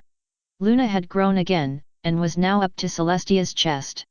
The elder sister did not look up from her work as the younger approached, only stopping once she was certain Luna was standing at her side. You sent for me? Luna asked. One thing Celestia did not like about Luna's growth spurt was that she had lost some of her innocence and had become less fun-loving. Rarely would she go on about her own little worlds, instead devoting her time to managing the night and watching Celestia's every step. Yes. Celestia produced a genetic manipulator, 3 different strands of DNA displayed on the screen. I suppose you know what this is? Luna leaned in for a closer look. It looks like your genetic code but, modified, with a few things removed. Exactly. I think it's time that there were more ponies in the world. Luna raised an eyebrow in surprise. Isn't that a little risky? I mean, there are other races already. True, but not ones made in our image. Think of it, Luna, thousands of ponies, all unique in their design, reflecting the splendor that you and I possess. So, all of them are going to look like us. In a way. Celestia activated several protocols on the manipulator, showing a few rough outlines of the ponies she was creating. The first was a normal pony, possessing neither wings nor horn, while the second and third possessed one or the other. The images held for a few moments before collapsing back into the double helixes, allowing the two sisters time to collect their thoughts. They'll be weaker than either of us, but they will still possess several gifts from me. The Pegasi shall have command of the air, the unicorns command of the immaterium, and the earth ponies command of the ground. All of them shall work together in one unit, forging a society that shall emphasize harmony and industrialism. How do you know that they will work together? They must, their survival as a species depends on it. If the griffins can begin setting up a society, so can these ponies. Perhaps one of us should be there to guide them along. Celestia shook her head. I do not need them to be coddled. They must learn to survive and develop on their own without our influence, otherwise they would rely on us to save them all the time. But you always spoke of followers, how is distancing yourself from them going to achieve that? There was a pause. In time, Luna, in time. For now, though, it's best if we keep out of their way. Whatever you feel is best, sister. Sister? Whatever happened to Tia? She shook her head again and finished the manipulation, 3 small cells separating and floating into different compartments. The entire process should take a few months. Start searching for suitable locations for them to settle. Yes, sister. Luna turned to leave before Celestia called out to her. Oh, before you leave. Celestia's horn glowed and a suit of armor popped out of thin air. It was of similar design as Celestia's armor, only smaller and silver in color. An image of a crescent moon was etched into the right pauldron, and an unicorn with her wings spread wide took up most of the chest plate. I forged this the other day. It should protect you from anything that might try and hurt you. I don't know what to say. Thank you. Luna smiled as she levitated different segments of the armor and strapped them on, a small hum coming from the armor as each piece connected. Once she was fully armored, Luna looked at Celestia and smiled again. Stay safe, Luna. I will. There was a tremor in the warp, small enough to slip by the watch of Celestia. Deep within the bowels of the immaterium, in parts that even the Lords of Chaos rarely ventured, creatures began to stir. Beings of immense power, they were fueled by hatred, gluttony, and bigotry, devouring all and leaving only chilled husks to mark their presence. It was said that the first Eldar gods had sealed them away, but with no gods to watch them and new life forming, their prison was weakened enough for the last of them to slip through to this new realm. As the first ponies took their first steps in the world, the air began to cool.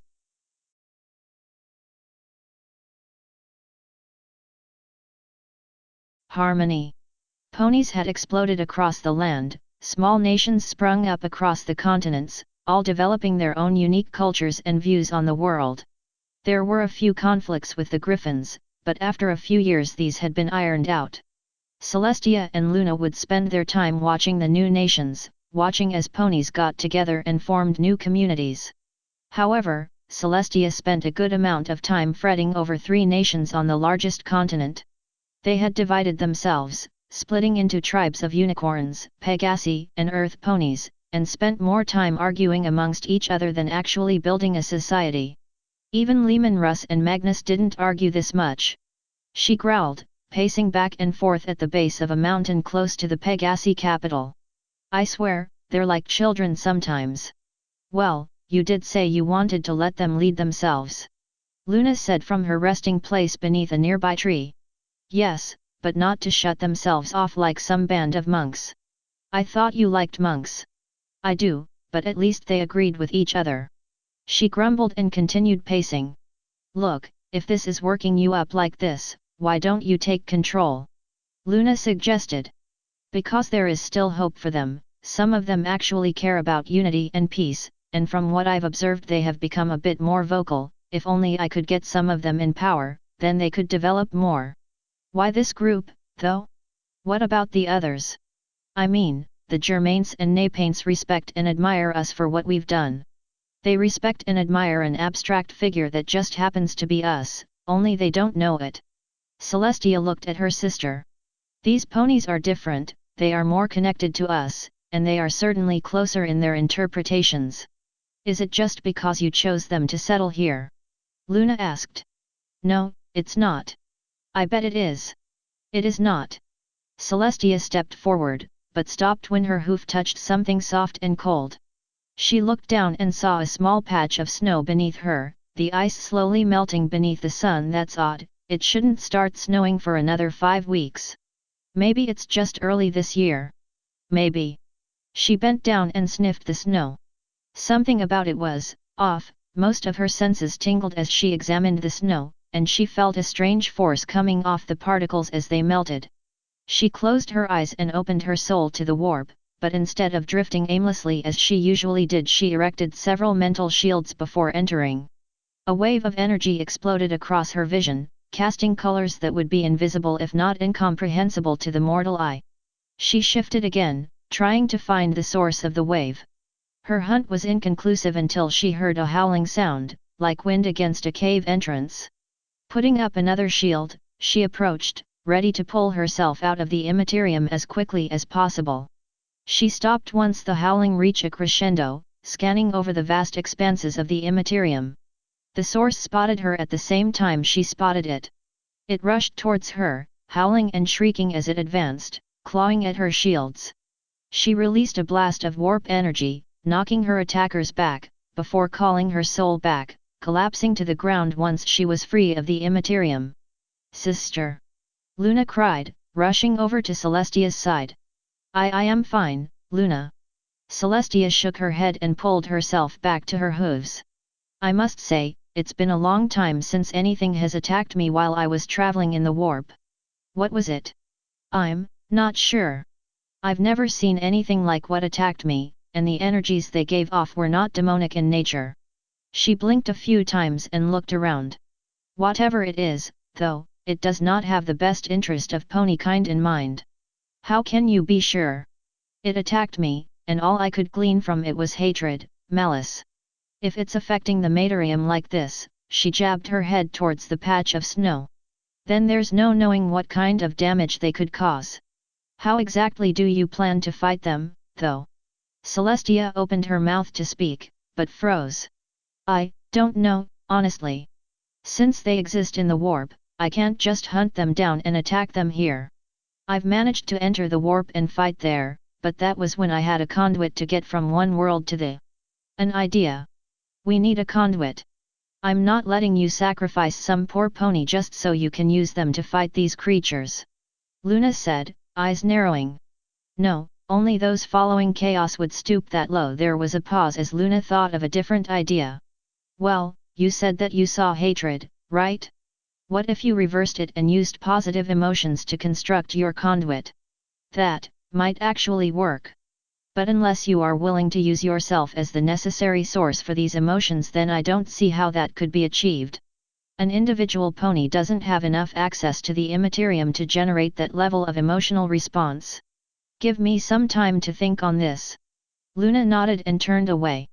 Celestia found a spot near the snow patch and sat down, eyeing the snow for any change. Again she tapped into the immaterium, throwing up as many mental shields as she could before proceeding. The creatures were ignoring her for now, but she reinforced her shields just in case they spotted her again. Silently she drifted, searching for a way to fight this new foe. Her search was fruitless until she saw a small glimmer of something flitting through the warp. Reaching out, she intercepted it and saw that it was a thought from one of the members of the 3 tribes, a Pegasi from the looks of it. Why do we have to put up with these earth ponies, the thought said. They don't even have a stable form of government, and we're trusting these morons with our food? I swear, sometimes it makes me want to go out there and dash. Celestia dismissed the thought and pulled herself out of the warp. So, these things attract and thrive on division. She smiled as a plan came to mind. I think I shall have to remedy that. Private Pansy did not mind sentry duty. In fact, it gave her a chance to sit alone and collect her thoughts, a welcoming distraction from the demands of the Pegasi military. She tugged at her armor a little, trying to close up as many gaps as possible and shield herself from the elements. Excuse me, may I join you? Pansy was startled from her thoughts and whipped around, leveling her spear in case whoever had snuck up on her tried to attack. The other pony, a Pegasus mare with a snow-white coat and pink mane, flinched slightly and backed off as Pansy aimed her weapon at her chest. "I'm sorry, I did not mean to sneak up on you like that." "No, it's fine," Pansy said, lowering her spear. "I thought you might be some pony else. You can join me if you want to." "Are you sure? I mean, you are a member of a military unit, and they do have rules against fraternizing with others." "I know. It's just that I spend a lot of time around military types, and I don't really get a chance to talk with civilians, and you seem nice, so if you want to sit with me, you can." "Thank you." The mare sat down against a tree while Pansy returned her spear to its resting place. "What's your name, if you don't mind me asking?" Pansy. "Nice to meet you, Miss Pansy. You may call me Sunbeam." "Oh." There was silence before Sunbeam spoke again. "You seem nervous." "I do." Pansy's wings flared with nervousness. "I'm sorry, it's just that every pony is panicking about the weather and all the other ponies think it's our fault." "Is it?" "Oh no, wait, why are you asking me this?" "I mean, I don't want to be rude, but you are a Pegasus too, so you should know everything that's going on." "I've been traveling, visiting other nations to try and learn from them," the mare explained. "I told myself that I was doing it for the betterment of all ponies everywhere, but now I'm not sure that can happen." "Well, you could always talk to some ponies and see if you could teach them." "My father could help, but he's always so busy I'm not sure how well it would go over." "Have faith. Your father is a leader, and a good leader should be open to ideas from his subjects." "Well, he's a bit stubborn, and doesn't like change all that much. He listens to me, sometimes, but most times I feel like he ignores me." "Then you need to make yourself more apparent. Be assertive, but not too pushy." Pansy shuffled around, but did not want to seem like she was panicking. Are you sure that would work?" "I mean, I'm just a private and all." "Yes, but you are also his daughter, and thus your words carry much more weight than you think. I should know, from my experiences with my sons." I. Really? You have sons?" This caught Pansy off guard. Sunbeam did not seem to be that much older than her, but if she was old enough to have sons. "Had is a better term. We had a falling out of sorts, and I lost contact with most of them." "Oh, I'm so sorry." Pansy got up and crossed over to the other mare, laying a hoof on her back. "It must hurt you a lot, knowing that they're out there on their own and can't see you and meet with you." "Sometimes, but I try not to dwell on it too much." "But it still must hurt sometimes." There was a pause. "Yes, sometimes it does," Sunbeam said finally. "Well, I'm here, and if you need a friend you and I can just find each other and talk." "That's good, right?" "Yes. I would like that. I don't really get a chance to talk with other ponies. Maybe I could help you. I know lots of ponies that could be your friends." Pansy gave Sunbeam a small smile, in hope of raising the mare's spirits. "You would do something like that for me? We barely know each other." "Yes, but no pony should go through life without knowing that there is some pony out there that cares for them and wants to help them." The mare smiled and stood, turning to face Pansy. "Pansy, I thank you for this conversation. You have a kind soul, and you care for ponies that are lonely." "Oh, thank you," Pansy said, blushing. "Now, I would like to present you with a gift for your services. Please close your eyes and relax." Are you sure that's a good idea?" "Trust me. No harm shall come to you." Oh. Pansy closed her eyes, pulling her spear closer to her in case the other pony had lied to her. She felt something tap against her head before her vision was filled with color, small pink butterflies flitting across her eyes. "I give you the gift of kindness, you will care for and protect those that are in need. Selfishness and greed are your enemies, and you will follow the goodness of your heart in everything you do.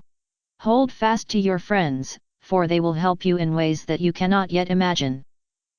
What exactly do you mean by dash?" When Pansy opened her eyes, Sunbeam was gone. In her place was a small indent in the snow, forming the shape of a rising sun. Celestia schemed along the surface of the warp, searching through the thoughts of sleeping ponies. Most still harbored feelings of mistrust and hate, and she could almost hear the creatures of the warp howling away. She constructed another barrier and continue on, her essence drifting through the warp and the sea of thoughts. Sister, are you sure you can find what you're looking for this way? Luna asked, her message echoing through the dreamscape. Yes. I would much rather do this face to face, but as unicorns and Pegasi are frowned upon amongst the earth ponies, I'll have to substitute. Why not find a Pegasus or unicorn? Balance, Luna, all the tribes must work together. Ah! Forgot about that. Celestia sighed and continued on. Again she found more patches of mistrust, but underneath it all was a small beacon. She brushed aside several thoughts and advanced, putting up another shield in case the creatures decided to attack. The first thing she noticed upon approaching the beacon was the smell. Most thoughts did not have any sort of smell, but this one had a scent of sugar and ground chocolate. Substitutes and artificial flavorings had driven those scents out of her mind for most of her life, so smelling them now was a welcome experience. She approached, still keeping her shields alert, and stepped into the thoughts of this pony. The pony in question was sitting in the middle of a grassy field, a small bowl of chocolate pudding in her hooves. She watched as Celestia approached, completely at ease with the golden-clad alicorn marching into her dreams. Hi! Are you the nice lady my granny was always telling me about? The pony asked, smiling as wide as possible. Because if you are, then that's great, because granny's always saying things that sound nice and you look really nice too. Why, thank you. Celestia said, stopping several feet away from the pony. Oh, my name's Puddinghead, but every pony calls me Putty. The pony introduced herself. Even I call myself Putty, except when I call myself Puddinghead, 'cause ponies are only supposed to have one name most of the time, and Puddinghead and Putty kinda get messed up together. Gods, that's a lot of energy she has, Celestia thought. But what's your name, nice lady? You may call me Celestia. That's what my granny said your name was. Puddinghead gasped. Are you two related? I don't think so. Ah, that's too bad. I think you'd like her. Puddinghead ate a small spoonful of pudding and looked up at Celestia. So, did I do something special? Maybe. I was looking for some pony and I saw the light of your thoughts and came to investigate. My thoughts are pretty light, that's what every pony says. I gathered. But, I saw so much hate and mistrust, and here you are, eating pudding. Puddinghead shrugged. Well, I don't like being a big mean pants, and pudding is better than arguing, so that's why I'm here. Does that help? I suppose it does. You are a very strange pony, Puddinghead the earth pony beamed. That's what every pony else says too. You're not related to them, right? Not directly. Is that a problem? No, but it'd be nice to have a shiny lady as a relative. Puddinghead took another bite of her pudding while Celestia sat down. So, do you like showing up in ponies' dreams? I try not to make a habit of it, but right now I don't really have a choice in the matter. Did you do something wrong and now you have to visit ponies in their sleep? Celestia gave a small chuckle and shook her head. No. You see, there are these things that thrive on pain and suffering. That's not very nice. No, it's not. Anyway, I have been searching for the right ponies, ones who do not revel in negative emotions. With these ponies, I will be able to fight back effectively against these creatures and save you all from freezing to death. Can I help? Puddinghead asked. I always like helping ponies. I'm not sure, do you have any of the emotions and qualities that I need? Which ones are those? Loyalty, honesty, laughter, kindness, and generosity. I have already found a pony who is a model of kindness, but the other four are still not chosen. Oh. Puddinghead thought for a moment. Well, I cheated on some kind of big test when I was 6, I accidentally pushed Smart Cookie into a mud puddle and didn't apologize when I was 5.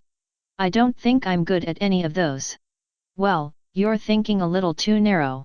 Try and broaden your perception. Oh. There was this one colt who was feeling kind of lonely, so I made him some pudding to cheer him up. But when I was on my way over, a cart full of logs broke down and there were all these logs in the street and it was all wet and snowy, so I stepped on one and I tripped and I fell down and the pudding fell down and I got pudding in my mane. He helped me back up, but I was still covered in pudding and he thought I looked funny covered in pudding and we laughed and started seeing each other a lot. I believe I may have just found another part of the conduit.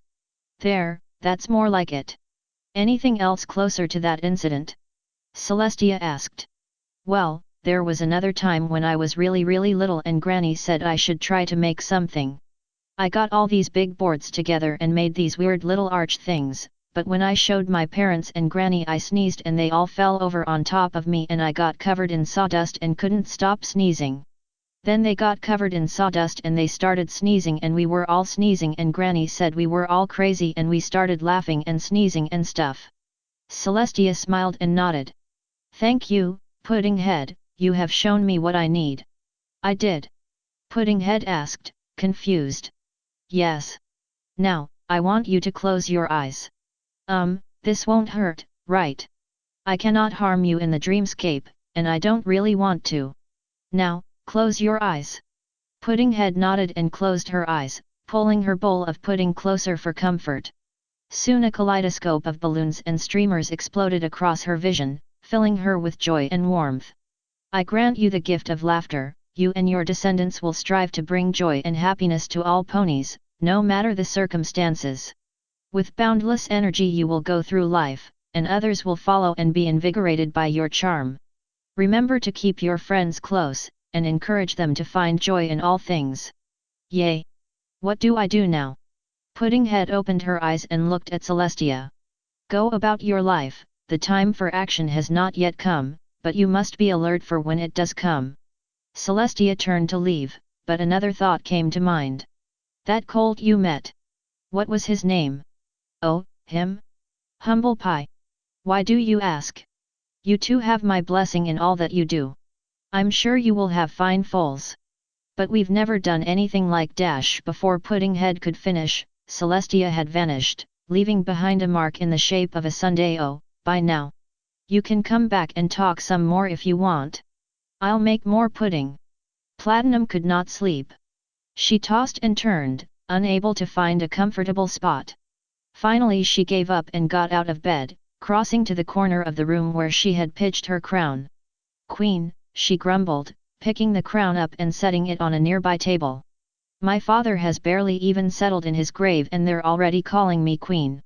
She sighed and sat down, glaring at the crown. They should have waited at least a few days and let everything settle down. There was a knock at the door, causing Platinum to turn. Go away. I don't want to deal with you right now. I'm sorry to intrude, but it is vital that you listen to me. A bell-like voice called from the room.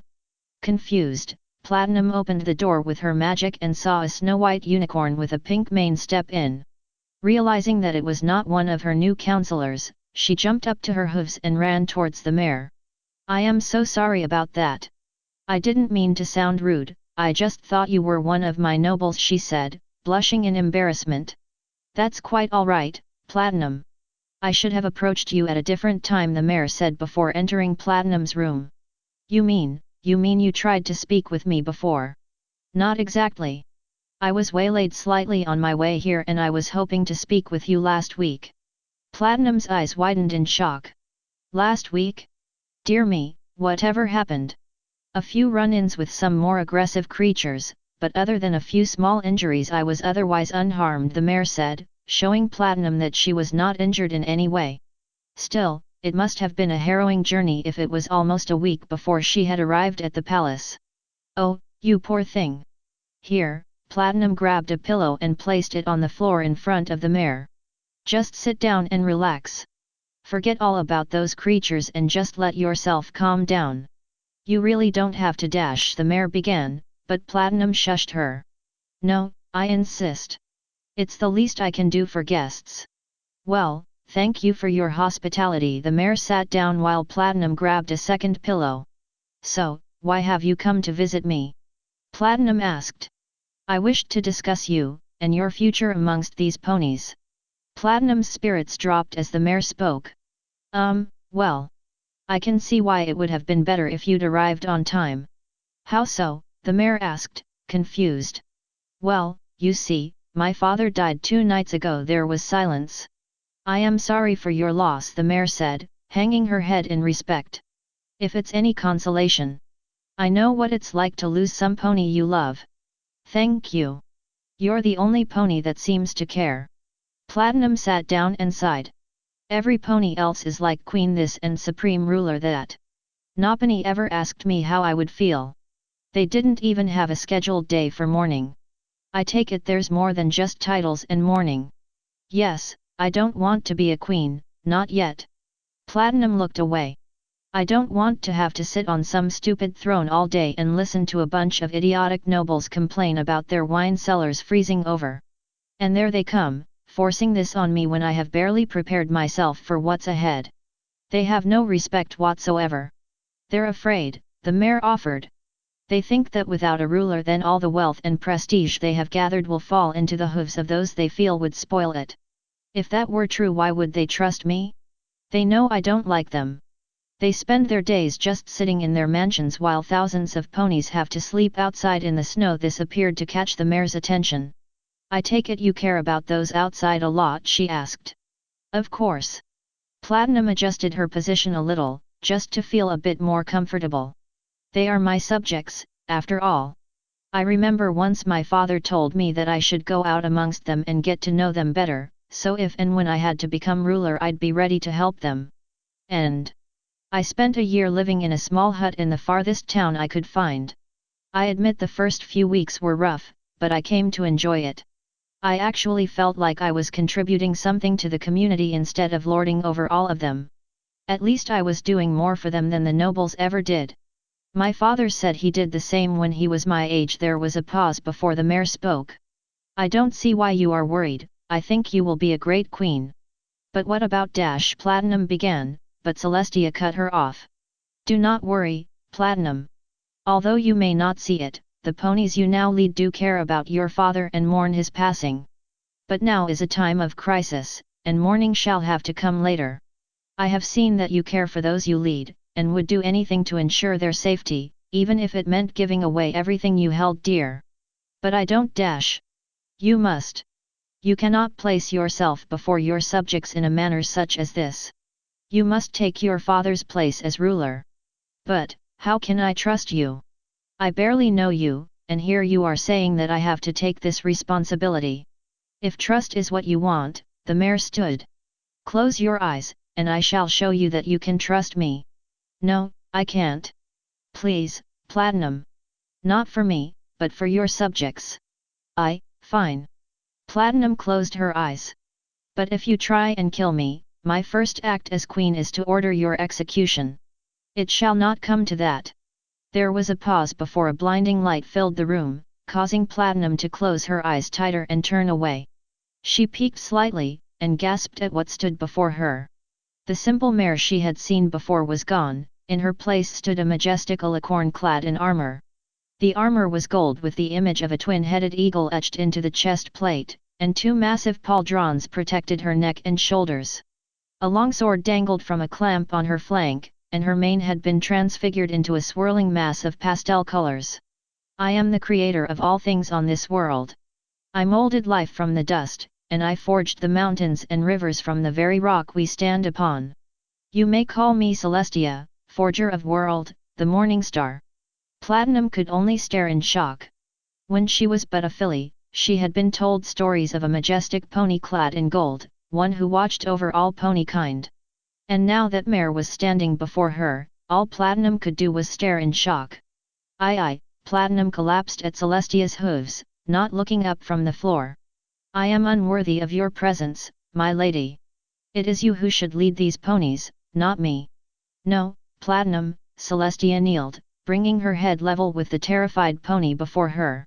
I have chosen you to lead, and I shall grant you a gift so that you may help alleviate this time of crisis. What? I grant you the gift of generosity. Your heart will be opened to the populace and you will work to ease their suffering.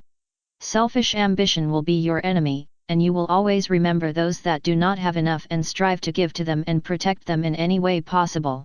You must hold on to your allies and friends, and remember to support them any way you can. Why yes, my lady. Rise, for you have a nation to run. The light vanished, Celestia disappearing along with it. Platinum blinked for a moment before the door opened and a young maid entered, followed closely by 2 other servants and a guard. Your Majesty, the mayor said, pawing at the ground nervously. I heard voices and thought you were in trouble. Is everything all right?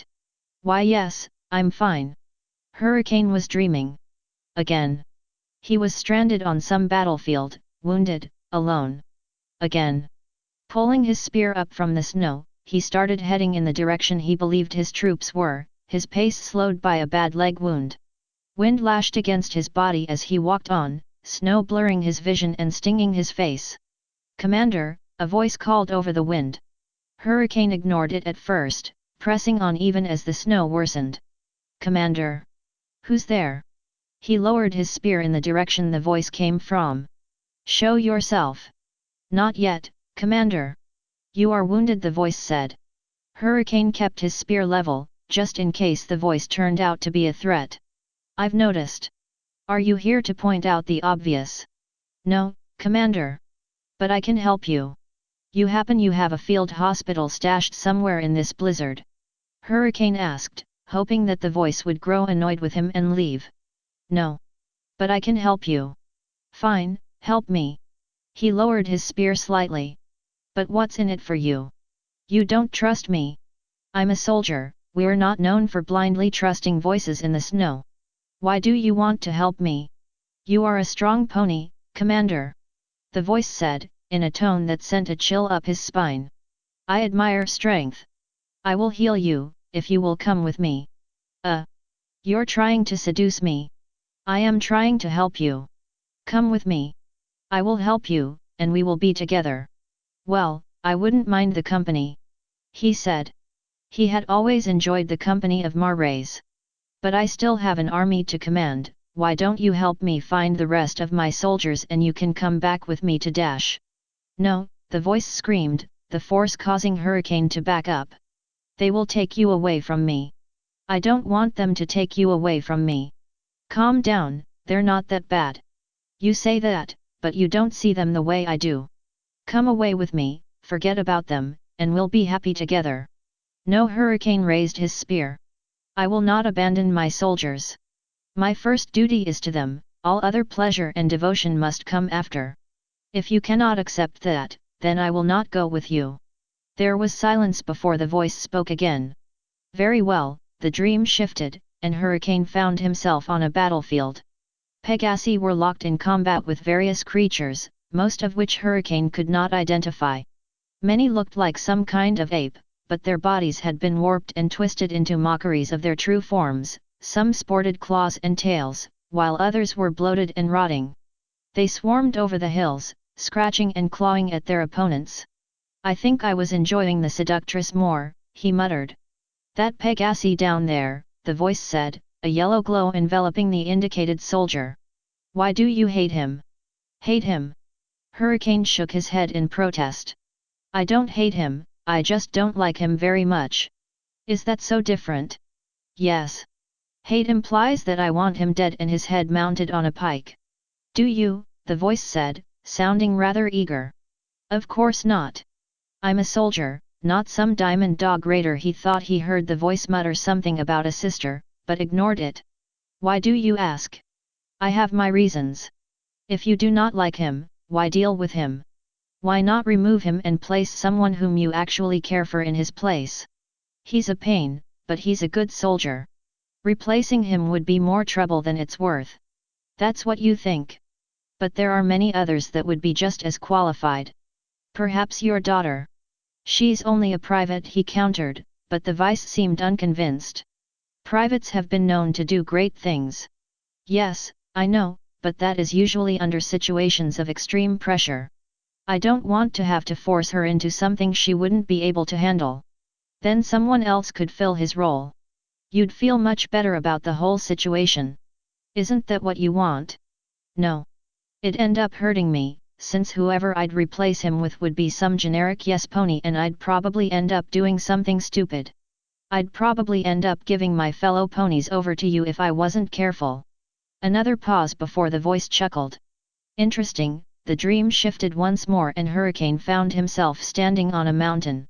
The entire continent was laid out before him, with ponies, griffins and diamond dogs barely visible from this altitude. Impressive, isn't it? The voice asked once more. I suppose. Why are we up here? He asked, really hoping that this would be over soon. I just wanted to show you this, and to offer a deal. Oh joy! Hurricane deadpanned. Hear me out before you make judgments. Well, I already have reason to not trust you. First you want me to abandon my soldiers and live with you, and then you want me to stab one of my fellows in the back just because I don't like him. Believe me, you may find this more agreeable. All of this, the voice emphasized the surrounding land, is yours. No, it's not. True, but if you stay with me then I will give it to you. By stay, you mean? You may still lead your soldiers, but remember who gave you these lands, the voice explained. I don't ask for much, just your service. Wait, that's it? Mercenaries? We're better than a bunch of mercenaries. No, not mercenaries. Then servants, but my answer is still no. A Pegasi does not serve under some weird voice because they get bribed with land and riches, family and homeland come first, and anything that may violate that bond shall never be accepted. And if you want to draw me in as your own personal attack dog, then we're going to have a couple of issues. There was silence before the voice chuckled again. You'll be perfect. The mountain and landscape faded, and Hurricane found himself in front of a mare dressed in golden armor. Commander Hurricane, you have proven yourself worthy of bearing the gift of loyalty. What? I should apologize, testing you like that was not the brightest idea on my part, but it was the only way I could reach you effectively. Be assured I have no intention of harming you, and I wish to help. With what? Why should I trust you? To answer the first question, your home is under attack. Not from armies or raiders, but from monsters residing within the Immaterium. The what? The realm beyond this one. It's where ponies draw magic from. I want to fight them, but I cannot reach them without your help. That still isn't enough incentive for me to trust you. Then you are perfectly content to let your fellows freeze solid and your land to die in a storm of snow and hatred. Of course not. But you'll have to do more than just threaten me like that. The mayor looked at him and sighed. I could force you to believe me, my power is vast enough and your mind is weaker. Hey! But I won't. I am not that kind of pony, and I won't force you into this if you are unwilling. I suppose I shall have to find another pony to take up the mantle of loyalty. Rest easy. The mare made a slight nod with her head and turned to leave, but something tugging at Hurricane's thoughts caused him to speak again. Just who are you? He asked. The mare stopped and turned. At least grant me that, if you are so powerful, and if you are trying to defeat some otherworldly horror, can you tell me who you are? Do you wish the simple version, or the truth? The mare asked. You can walk into my dreams and make demands. I want to know who you are. The mare paused before turning fully to face him, rising up in the air as she did so. Very well. Hurricane's vision was obscured with light. As it faded, he saw a creature resembling a hairless ape, dressed in golden armor and armed with a massive sword. Thousands of soldiers marched behind him, strange weapons leveled at an unseen foe. There was a roar as the weapons fired, and soon an enemy presented itself in the same creatures from the second dream. The leader, the one dressed in golden armor, raised its hand and a gout of fire swept across Hurricane's view, monsters and soldiers disappearing behind the inferno. When it died, a lone light hung in space, and a voice deeper than any sound he had heard before echoed through the void. Then, the scene changed. Hurricane saw a mare clad in gold, much like the one he had spoken to earlier, but now she looked more majestic and regal than ever. The sun seemed to flicker with each beat of her wings, and beneath her a world took shape and prospered, ponies and other beings rising up and forging their civilizations as this mare watched on. The dark gods called me the anathema, thousands of others called me the god emperor. I united a galaxy ravaged by strife, and I tore down the old orders so that millions would live in peace. I forged this world, crafted ponies in my own image, and created most forms of life to be found. The Napanes call me the Lady of Fire, the Germains call me Suna. I am Celestia, the morning star, Forger of World and Empress of the Sunday. The mare appeared again, her eyes glowing with light as she hovered in front of Hurricane. What was with the ape things? They are called humans. I was their leader for some time before I was sent here and placed into this form. That was an excerpt from my personal memories. There was a pause. So, you were some kind of general? More or less. There was another pause before Hurricane chuckled. Perhaps I could give it a shot. But if you double-cross me in any way, I will not rest until you are dead. It shall not have to come to that. Rest easy, Hurricane, for tomorrow you must put your loyalty to the test. Hurricane awoke, his head throbbing and his meager bedding twisted around his body. He shook the sheets from his body and stretched, yawning as he did so. He tried to remember what he had dreamed about, but all that came up was some vague whisperings about loyalty. Guess the gods do have it out for me. He sighed and pulled himself out of bed. I should go check the perimeter and see how Pansy's doing. Smart Cookie groaned and pulled herself up. She was in a darkened room, with only a small pillow visible in the dark. She blinked a few times before walking towards the pillow, stumbling in the dim light. Is Pony there? She asked, reaching the pillow. Hello, Miss Cookie. Sorry for dragging you away from your studies, I'm sure you'll make a fine lawyer, a bell-like voice said from the dark. Thanks. What is all this? She asked, moving towards the pillow. Just a little test to see if you live up to our standards. Whose standards? Just relax and sit down. Cookie was still nervous about what was going on, but nodded and sat down. Now, tell me about yourself. Well, I was born on a small farm near the city. My dad and mom spent most of their day working, so my older brothers raised me, mostly. There was this other filly, Puddinghead, and she was odd, but I still liked her. She still likes you. Cookie opened her mouth to speak, but the voice interrupted her. Before you ask, I spoke with her before coming here to talk with you. Please continue. I moved to town and started studying law when I was 18. It was nice, even if I did get into a lot of arguments. There was this one colt there, and he was pretty smart. Well, I can't really say what we did, if you don't mind. This is an interview, not a confession. You may keep personal matters such as that to yourself. Thank you. We're getting married in a couple of weeks, just as soon as I graduate. And that's all I can think of. Does that help? A pause. Somewhat. Now, how do you see yourself when compared to other ponies? How do I see myself? Cookie paused, resting her head on one hoof as she thought. Well, to be honest, a lot of ponies, especially the ones I study with, don't like me all that much. Can't say I blame them. I use insults, I scream a lot, and, well, when I get really angry, I start swearing. That is a problem, the voice asked. Of course it is. How can I hold a job in law if I can't keep my tongue in check? Nobody would respect me and think I was just some bad-tempered hick. Have you ever tried to find ways to calm yourself? Yes, I have, but they've never seemed to work. Perhaps you should look harder. Now, getting back to the question, you say that you are angry and ill-tempered, and thus a lot of ponies don't like you. Yes. Are there any that do like you? Of course.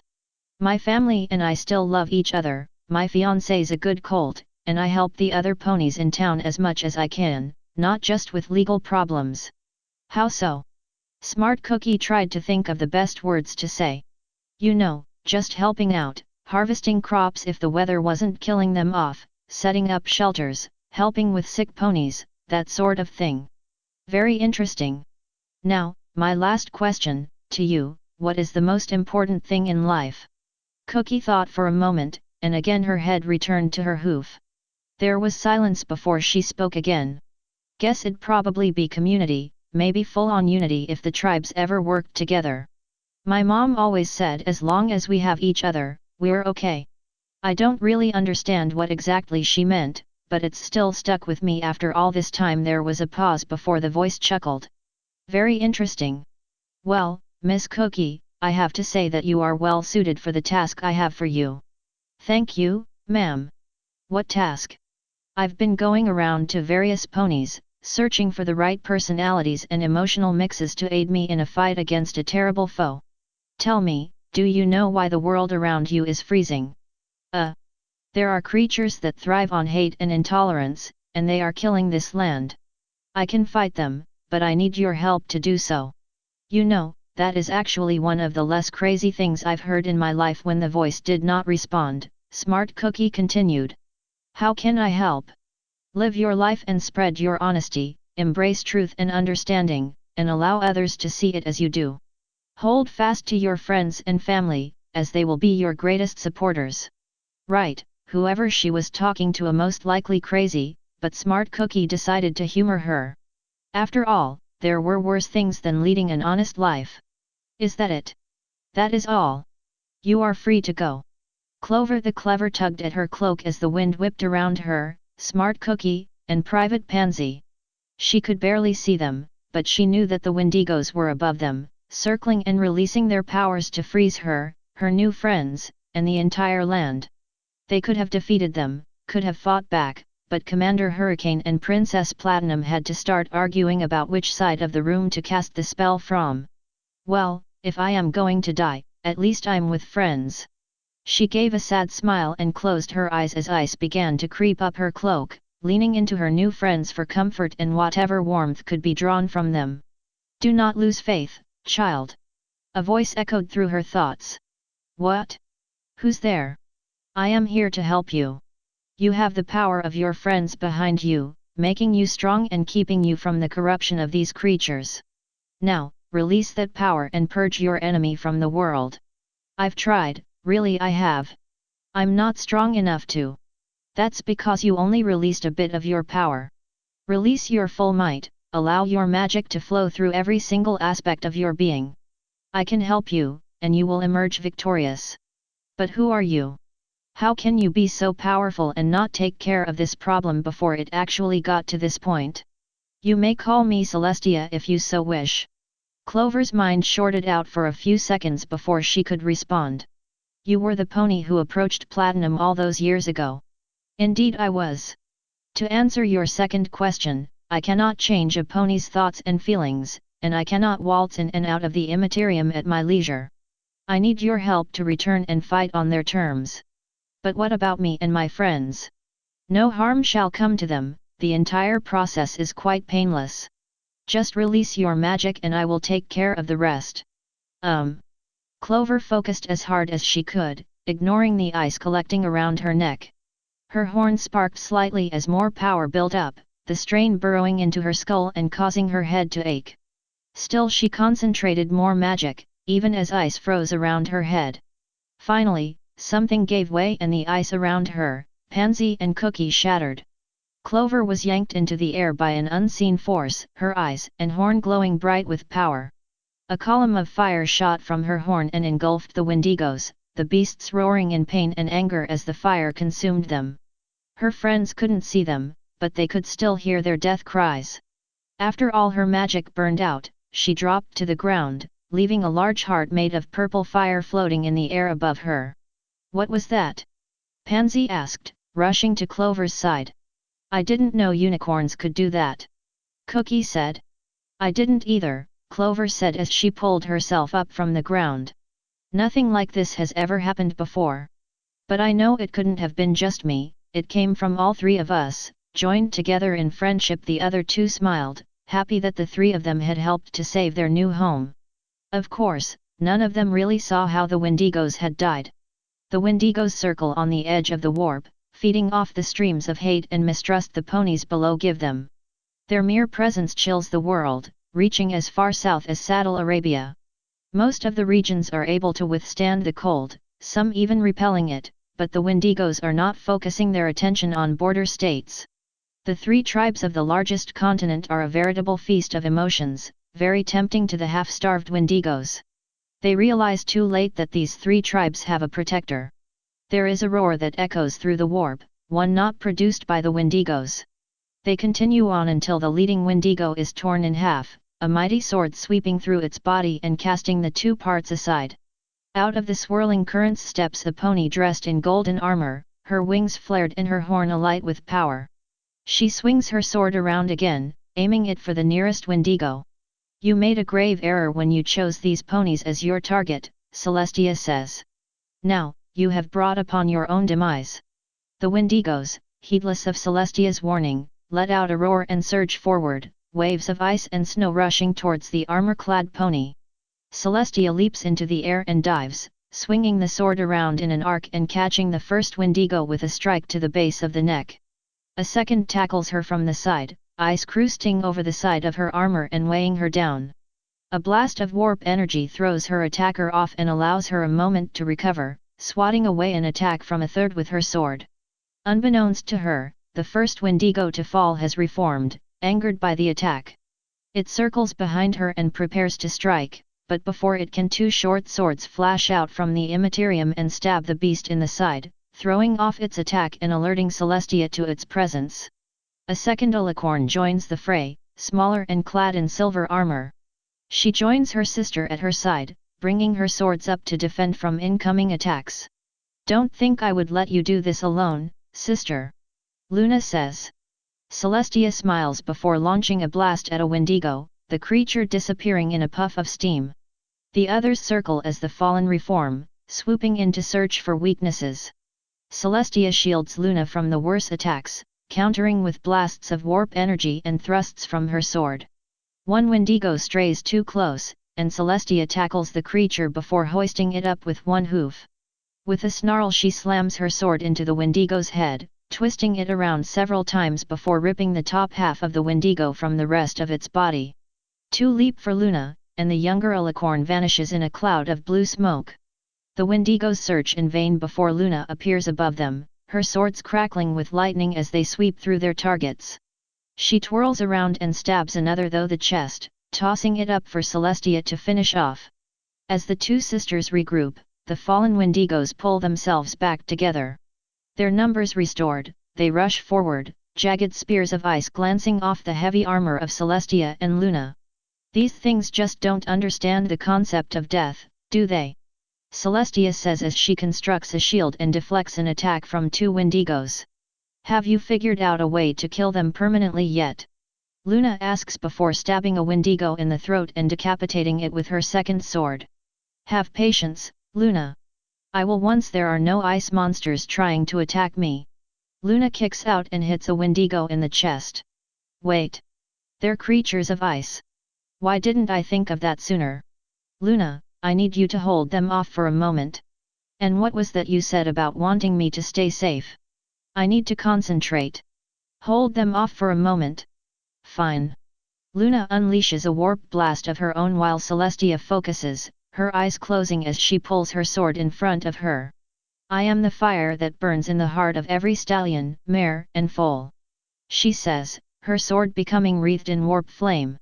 "I am the morning star, the light in the shadows of the immaterium and beacon to all that wander it."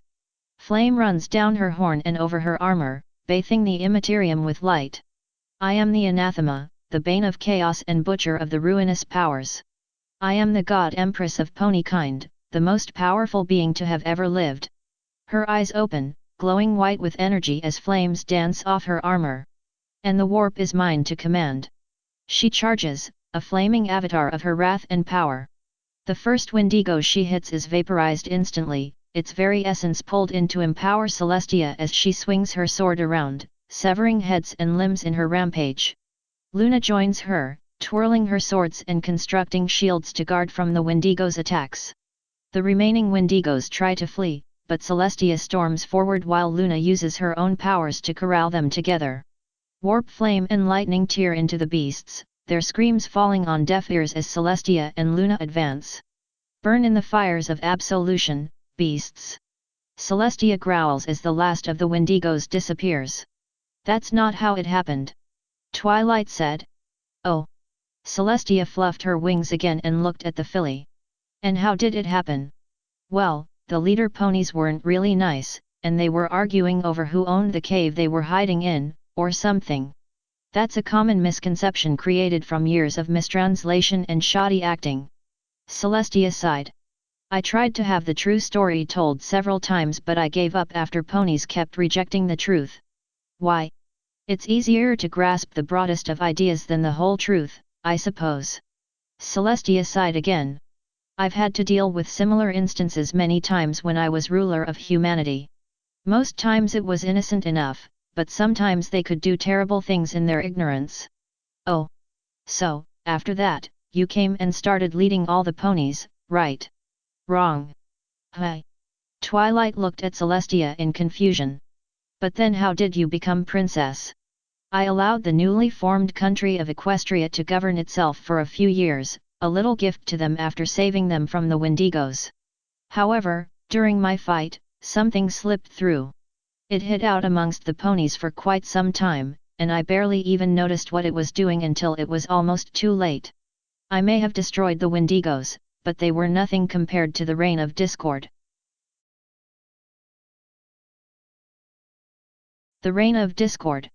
Equestria was expanding, the once pathetic nation slowly filling in the unpopulated regions of the continent. Celestia and Luna watched as towns and cities popped up from coast to coast, some of them going as far north as the edge of the planet's Arctic regions. There were issues with the other races on the continent, primarily the Diamond Dogs, but now that they were united under one banner they could face these threats. Roads and trade had increased, and Celestia was happy that these ponies were getting along for once.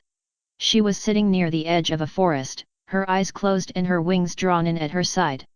A breeze was coming in from the north, the wind blowing through her mane and casting a few leaves onto her. She took a breath in and sighed, allowing the natural scents to fill her being and calm her body. This tranquility was interrupted when a pink cloud buzzed past her.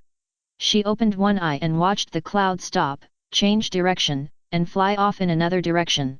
She stood and reached out with her powers, snagging the cloud and pulling it towards her. As soon as the cloud reached her, it broke free of her aura and began to rain on her. If this is your idea of a prank, Luna, it's not very funny. She grumbled as brown liquid ran down her face and armor. Instinctively, she licked her lips slightly, some of the brown liquid collecting on her tongue. Chocolate. She closed her eyes and reached out into the immaterium, and she was shocked at what she found.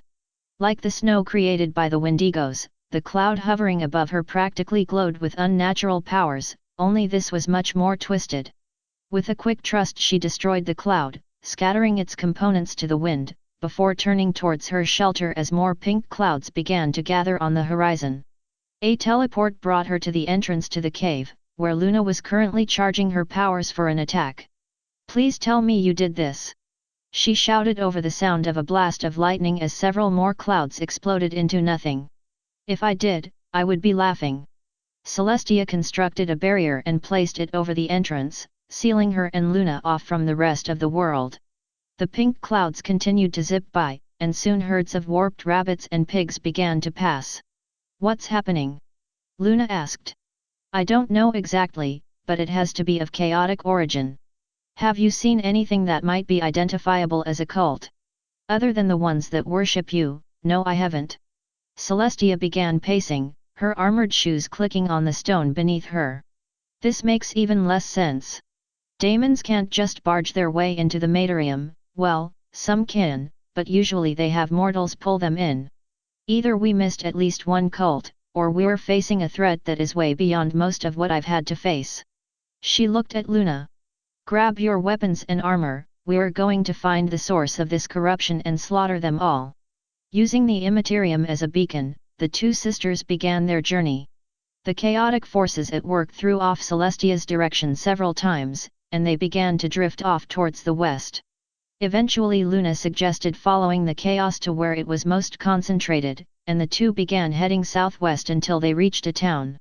Noppany's here, Luna said as they walked through the streets, which had been replaced by peanut brittle. They are afraid, this is a force they have never seen before, and they are trying to hide until it leaves. You would do the same if you were in their position. How do you know? It takes a trained mind to stand against the forces of chaos, Luna. You and I are naturally shielded from the effects of the warp, but these ponies are not so fortunate. They must be trained before they can become effective. Fair enough. They approached the nearest building, a small house with both windows darkened. Celestia tapped lightly on the door with an armored hoof, and after a few moments of waiting the door opened slightly.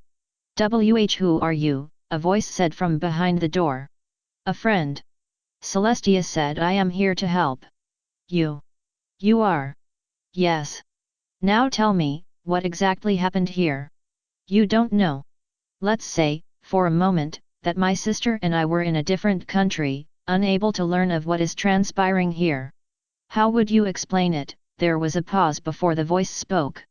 Well, a few days ago this thing showed up at Everfree Castle. It started doing some weird magic, and now everything has gone crazy. As if to prove the voice's point, the sun disappeared and cast the country into darkness. Fear not, little pony. Celestia said, I shall go and purge this creature from the world, and you will be safe. Oh, thank you, the voice said. And, if it isn't too much trouble, my sister lives near Everfree. Could you make sure she's safe? Do you have a picture of some sort? There was a rustle before a small portrait slipped through the crack in the door. I shall make sure your sister is safe. Thank you. Best of luck, miss. Celestia nodded before leaving, just as the sun returned to the sky. The two sisters landed on the edge of the Everfree region. The entire landscape had changed, and was now a mismatched collection of colors. Buildings and trees hung upside down in the air, pink clouds filled the sky, and hundreds of warped creatures ran by as if nothing was the matter. Celestia drew her sword and advanced, Luna following close behind. Don't you have a spell or something that can clean this up? Luna asked. No. The best way to cleanse an area of demonic corruption is to kill the offending daemon. Keep a sharp eye out, I bet there are bloodletters and nurglings watching us right now.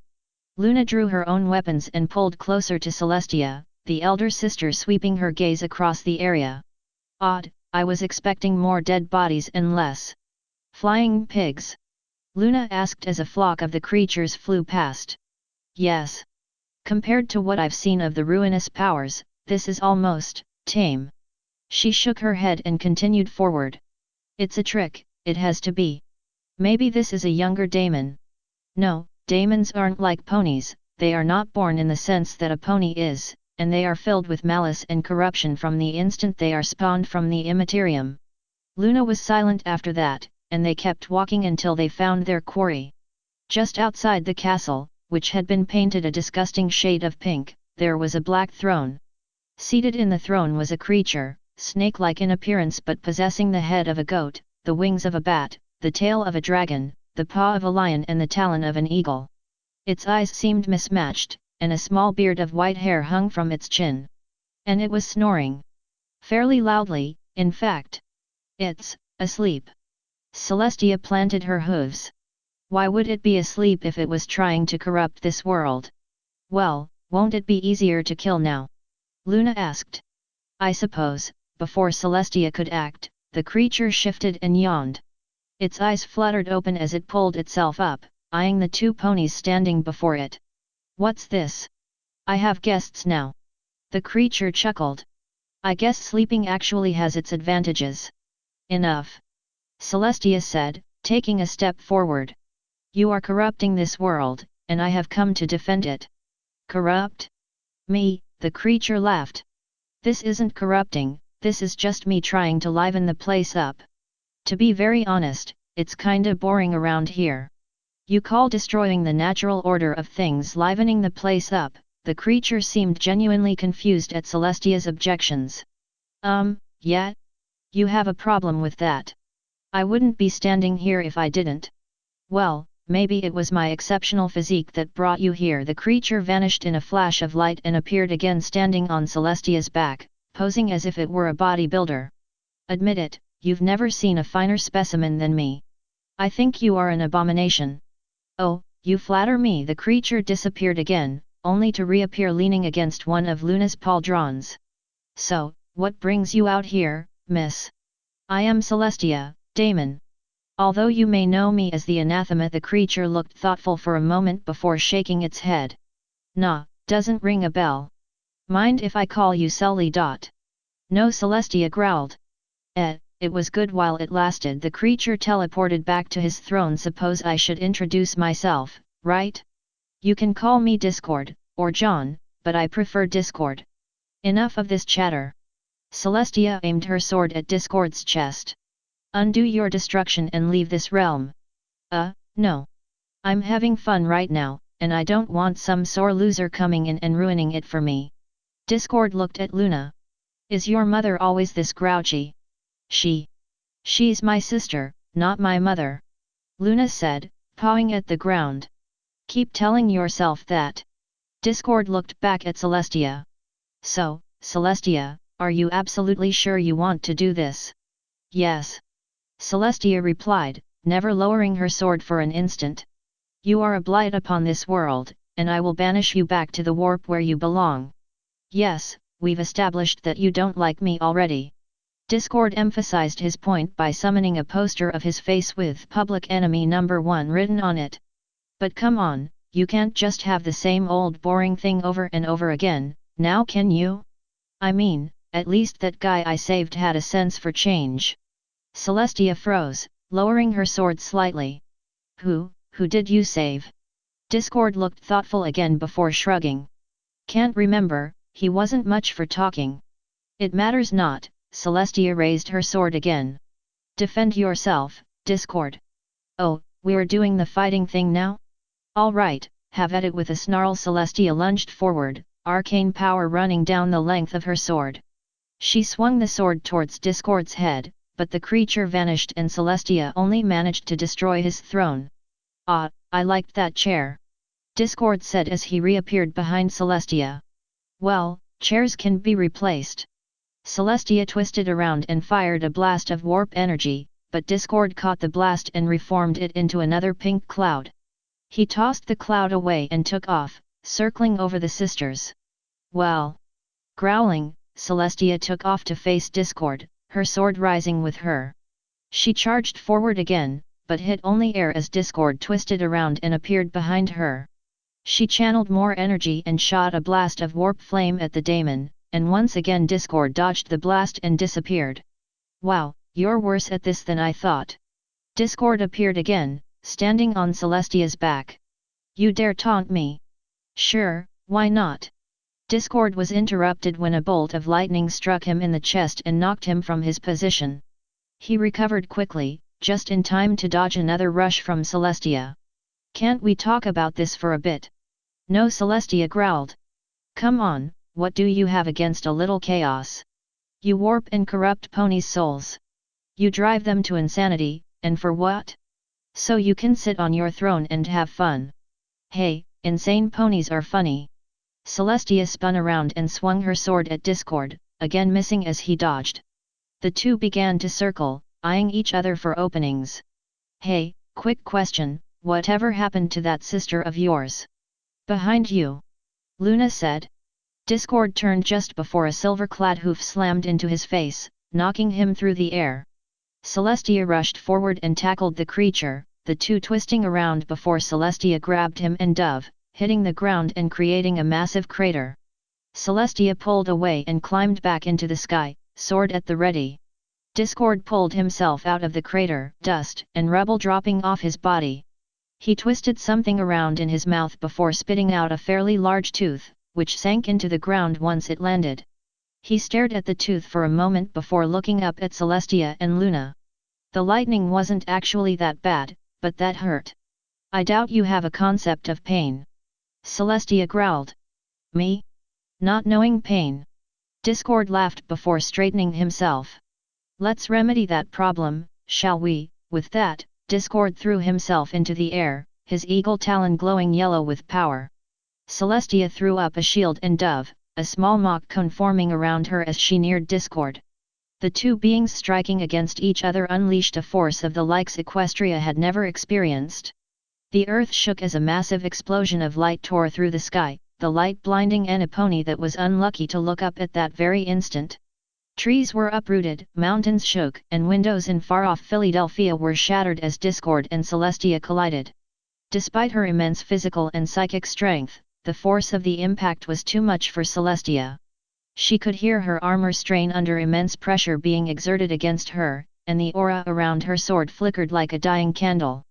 With a cry, she was knocked back, losing the grip on her sword and plummeting to the ground. Stones and dirt flew around her as she landed, and she was forced to pull up her wings to avoid injury. Well, I'd have to say that was bracing, Discord said as he twirled Celestia's sword on one of his fingers. He flicked the sword away, watching with amusement as Celestia caught it in her telekinesis and pulled herself up from the ground, before turning towards Luna. Now, for punching me in the face. Discord, your fight is with me. Celestia bellowed, reactivating her sword and climbing into the air. Well, since your sister hit me, I guess it makes it her fight as well, doesn't it? He flicked his wrist slightly, and an invisible wall of force knocked Celestia away as he advanced towards Luna. Luna raised her swords into a defensive position and backed up, at which Discord merely laughed. You know you look really cute when you're trying to act brave. I don't fear you, Damon. Luna shouted. Of course you don't. On a different note, since you knocked out my tooth, and I was fairly fond of that one, it only seems fair that you lose something in return. Luna held her position as Discord vanished. This proved to be detrimental as Discord appeared right next to her, his eagle talon glowing with energy as he struck. A second explosion cut through the air as Discord's attack tore through armor and flesh, severing Luna's left wing and shattering a large chunk of her armor and one pauldron. Celestia dropped her sword and rushed towards Luna, catching her wounded sister before she hit the ground. Celestia tried to minimize the impact, but a quick blast of warp energy from Discord threw them to the ground faster than she had anticipated. Luckily her armor held as the two skidded across the ground, dust and rocks failing to get past and contaminate Luna's wound. Amusing, Discord said, floating over the two sisters and closely inspecting Luna's severed wing. I'd give it a 6.7 out of 10, technique was great, but too much splash on re-entry. He chuckled before landing, watching as Celestia pulled herself up from the ground. Oh, do you mind if I borrow this? The blue isn't exactly my color, but that can be changed. Discord snapped his fingers and Luna's wing vanished, soon to appear where his left wing used to be, only smaller and a lighter shade of blue. Discord fluttered his new wing a few times before taking off again. Well, what do you think? You mock my sister's body, destroy the harmony of this land, and you ask what I think? Celestia snarled. Why not? I've always been open to outside opinions. Celestia drew her sword again, but Discord disappeared. Now, are you sure you want to keep fighting? I intend to make your death slow and as painful as possible. I'm looking forward to that. But, Discord reappeared next to Luna. What would your sister think? She would be more than happy to see you suffer. If she lives that long. All the power drained from Celestia's eyes as Discord teleported back to where his throne used to be. I may not know medicine as well as I know chaos, but those wounds look pretty bad. So, are you going to keep fighting me and allow your sister to bleed to death, or should we just call this whole thing off and get on with life? Celestia raised her sword to strike, her rage having reached a boiling point. Discord merely looked at her smugly, his eagle talon still dripping with Luna's blood. She continued forward until a thought stopped her. Luna. I can't abandon Luna. But then Discord remains free. No, there will be other chances to kill him. She sighed and lowered her sword, the energy swirling around the blade dissipating into nothing. You win this round, Discord. Yay me. Love to stay and chat, but I have some chaos that needs distributing and I'm running behind schedule. Arrivederci. There was a pop and Discord vanished, his place soon being occupied by more pink clouds. Celestia made her way towards Luna, not even realizing that the clouds had begun to rain on her. Tia, Luna gasped. I'm here, Luna. Celestia scooped Luna up in her hooves and took off, scattering the clouds as she ascended. You're going to be fine. My wing, it hurts. I know. I'm going to help you, Luna, you're going to be fine. She turned towards her shelter and flew as fast as possible, even as Luna lapsed into unconsciousness. Philomena. Celestia called as she re-entered the cave, placing Luna gently against a nearby rock and setting up a barrier at the mouth of the cave. Philomena swooped past Celestia and landed next to Luna, chirping in concern. Discord proved to be stronger than I thought. Watch her for me, a chirp. I need to replace her wing. Philomena chirped a few times in understanding before turning her attention back to Luna.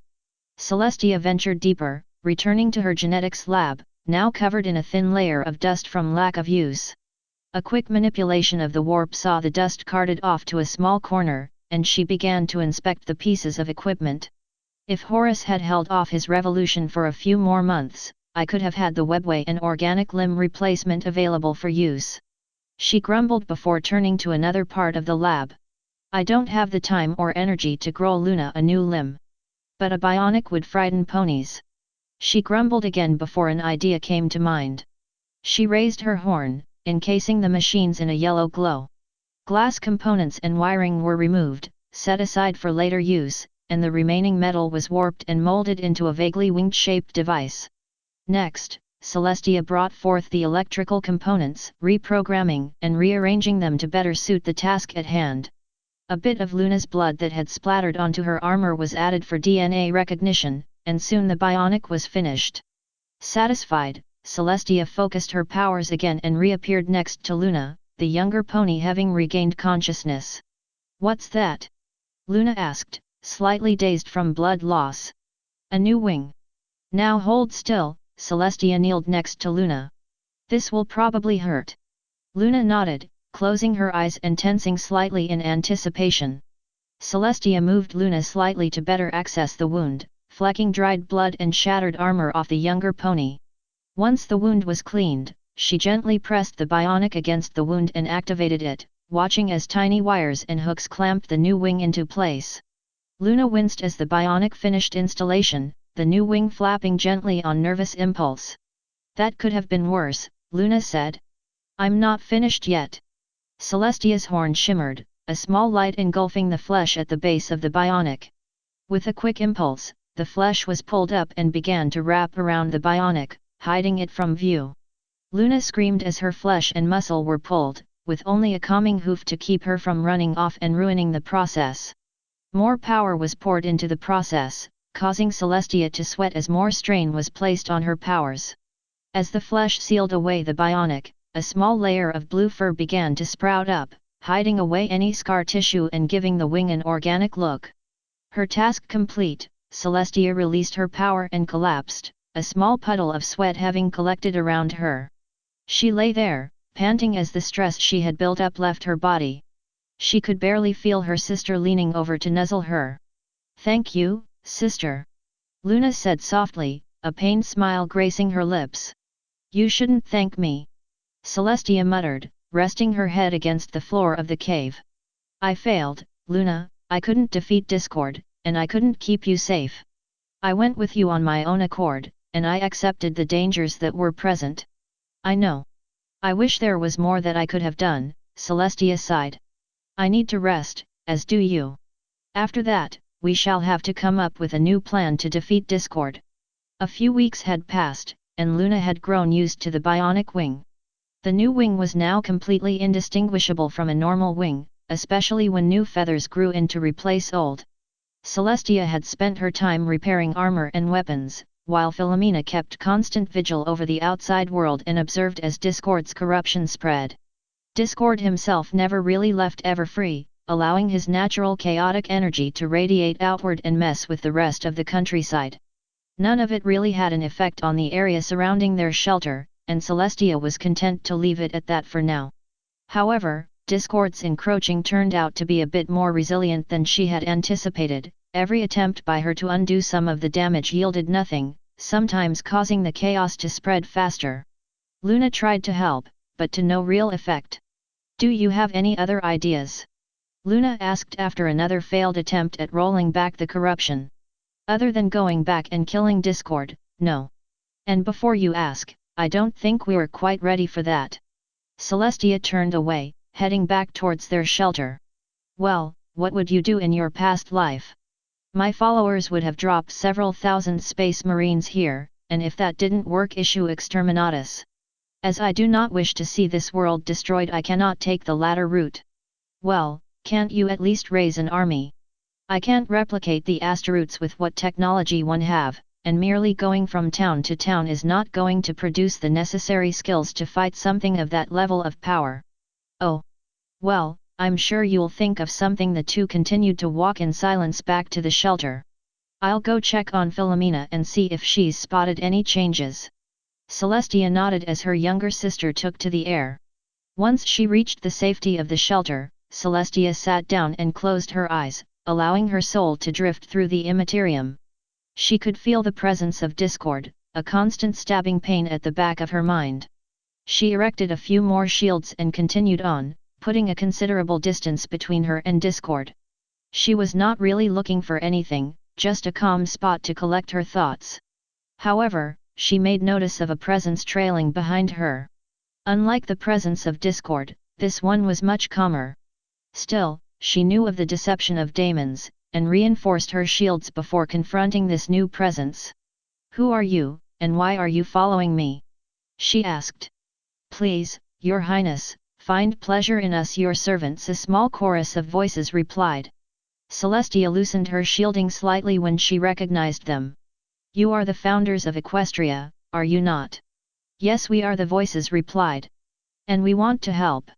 "How, though? You are not strong enough to confront discord, even with my help. You gave us gifts, gifts that shaped us and made us who we are. These gifts are more powerful than even you realize, Your Majesty, and we would be honored if you would wield them against the forces of disharmony." I cannot accept this." "You must, Your Majesty. We do this to save our home, without it, all will be lost. We empower you and your sister as our champions, you must preserve harmony in this world." I suppose I understand." Very well. There was a shimmer in the air around Celestia as 5 necklaces and a tiara appeared before her. Using her telekinesis, she plucked the jewelry from the air and stored them away in a small pouch. She stood, turning towards the direction Luna had flown. "Are you absolutely sure that this will work?" Luna said as the two sisters once again entered Everfree. "It must, or Equestria is doomed. But discord defeated us before, how will a few bits of jewelry defeat him?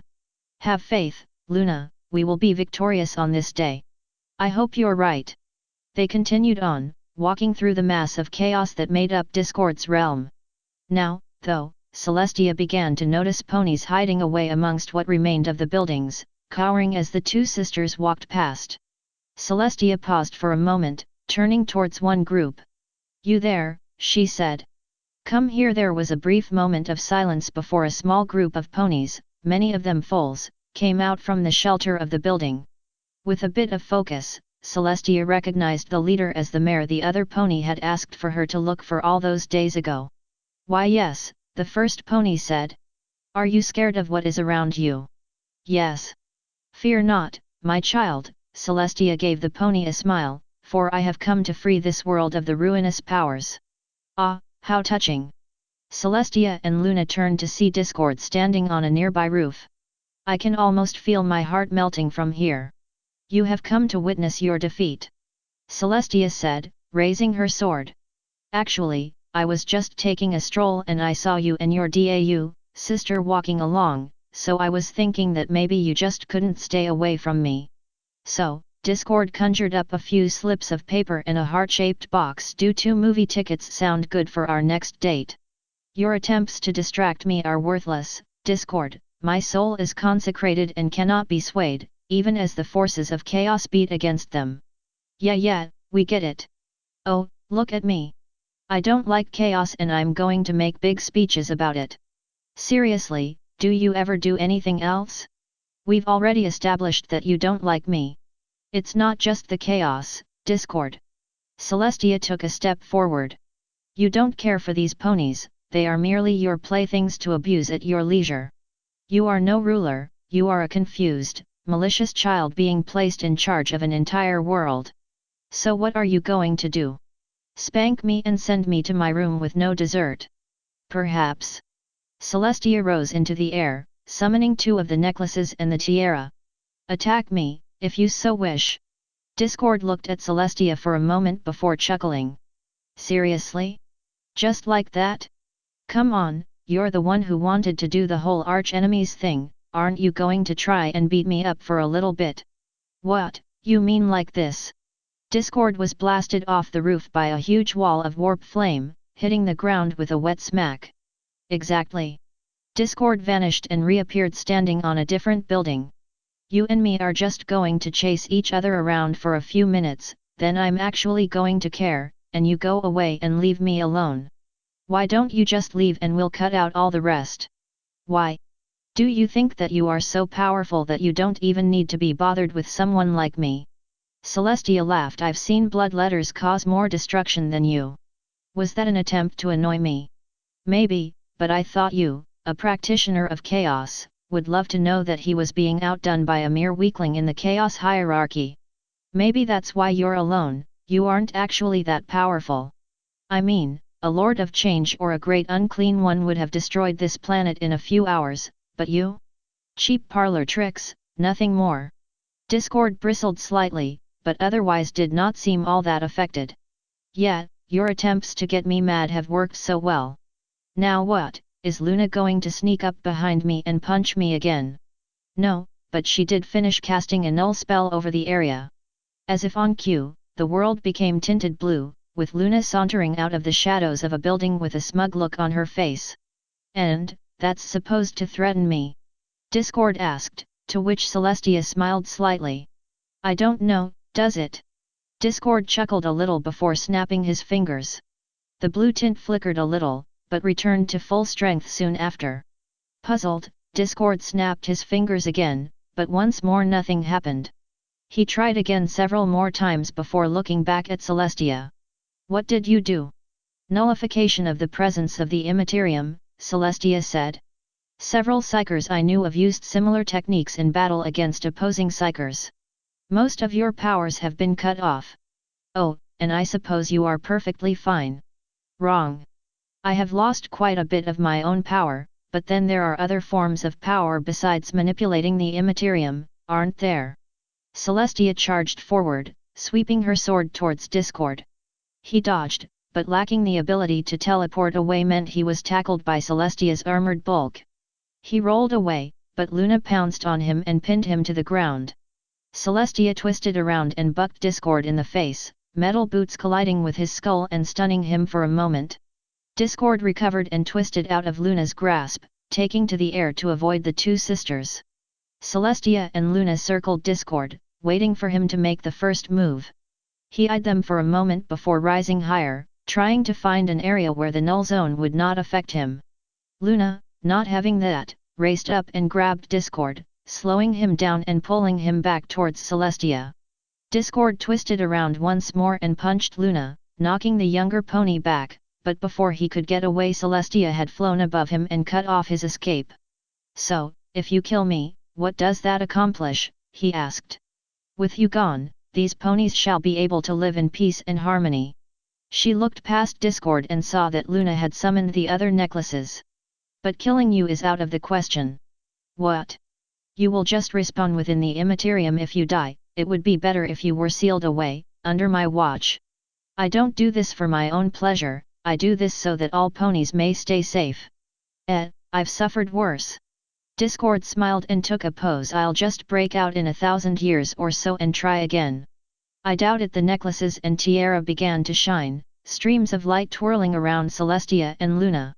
The streams collected before a rainbow shot forth and enveloped Discord, who barely flinched even as his limbs were frozen in place. I suppose you get full credit and poor Luna will just have to stay. Discord said, but his words were cut off as his head was petrified. The statue of Discord hung in space for a moment before plummeting to the ground. Before he hit the ground, the rainbow that had turned him to stone flattened and exploded into a disk, all traces of corruption dissolving into dust as it rushed over the world. Luna and Celestia were wreathed in energy, their eyes and horn glowing bright as the powers of harmony flowed through them. Soon, the power left and everything returned to normal. Celestia and Luna landed, dismissing the necklaces and tiara as they did. Luna looked around before speaking. Looks better, although the castle is still pink. That can be fixed. I suppose. Luna paused for a moment. Sister, what Discord said, about you taking dash. Don't tell me you actually listened to that monster. Well. Luna, I will always remember you and never take credit for your accomplishments. I am not that kind of pony. I know. I'm sorry for doubting you, sister. Celestia smiled and turned, preparing to head back to their shelter, but caught herself before tripping over a pony. The pony was bowing down before her, quivering in fear, and Celestia saw that many other ponies were doing the same. Rise, little ponies! Do not be afraid. The ponies got back to their hooves, although they were still terrified. Why, you saved us all, the lead pony said. Who are you? I am Celestia. In the past, I believe I was referred to as the Morning Star. The ponies bowed down again. Please, Celestia, we cannot stand against such threats. Lead us, guide us against these foes. Well, this is going smoother than it has in the past. Are you sure? I mean, wouldn't you rather have Dash? No one else has been able to fight against a foe this strong and live. You must lead us. There was a chorus of affirmation from the gathered ponies. Celestia looked at them before smiling. I suppose I shall have to accept. Celestia drew her sword and raised it high into the air. Hear this, ponies of Equestria. Gone are the days of darkness and chaos. Today marks the beginning of a golden age of peace and harmony for all ponies, and I, Celestia, shall guide you. I swear on my life, and on my honor, that I shall do everything within my power to defend you from the forces of disharmony. I am the Empress of the Sun, and I swear that it shall never set upon Equestria as long as I rule. The terror left the ponies and they stood, cheering as Celestia took to the air. Hail Celestia! Hail the Empress of Equestria! Luna watched as the ponies cheered her sister. She could not help but smile, proud that Celestia had finally defeated the forces of evil that she had always spoke of. Good job, Tia! Good job! Of course, wouldn't it be better if they were cheering for you? A voice echoed through her thoughts. Luna staggered back, unsure of what had just happened. Who are you? My name does not matter. The voice said. But I am curious, wouldn't you be happier if they were cheering for you? Well, I suppose, but, this is my sister's triumph, not mine. Not yours? Why do you say that? You helped to defeat discord, and if I am not mistaken you did more than your sister did. That's not true. My sister forged those necklaces, she came up with the plan to defeat discord. I just helped in the execution. So is that what you are? Just another tool in your sister's arsenal? I am not a tool. Keep telling yourself that, little Luna. Stop this. Leave me now, and never return. There was a pause before the voice chuckled. So blind to the truth. Very well, I will leave you for now, but think of what we've talked about. I shall return. Luna could feel a presence leaving her, causing her to sway slightly. Luna. Luna looked up and saw Celestia hovering over her, a look of concern on her face. Are you all right? Why yes, I'm fine. Just a little light-headed. You may rest later. For now, we have an empire to forge.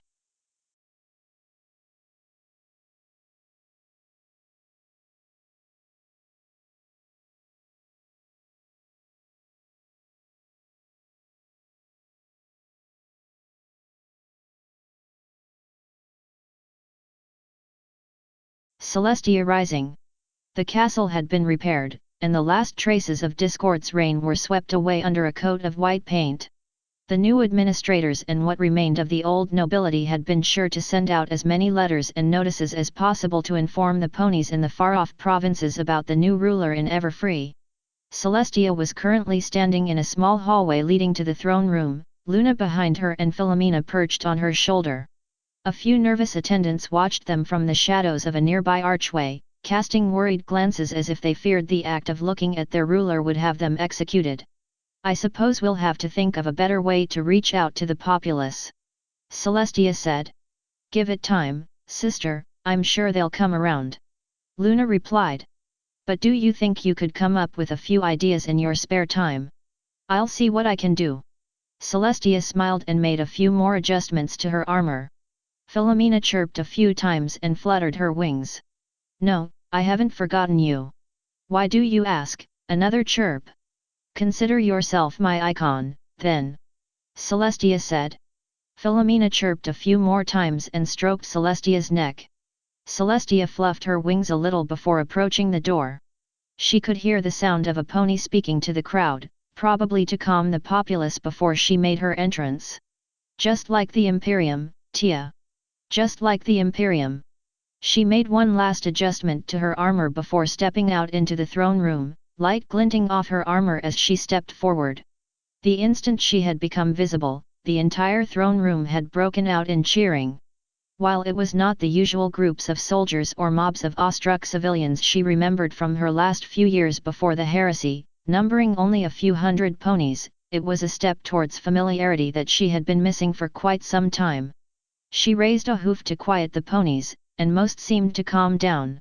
A few zealots in the back did not get the message, and continued cheering until they realized they were alone. Now that she had their attention, Celestia began to speak. "My ponies," she began, "I wish to thank you all for helping my sister and I rebuild our nation after this time of trouble. Your dedication and love for your homeland has warmed our hearts, and we are honored to call you our subjects." More cheering before Celestia cut them off.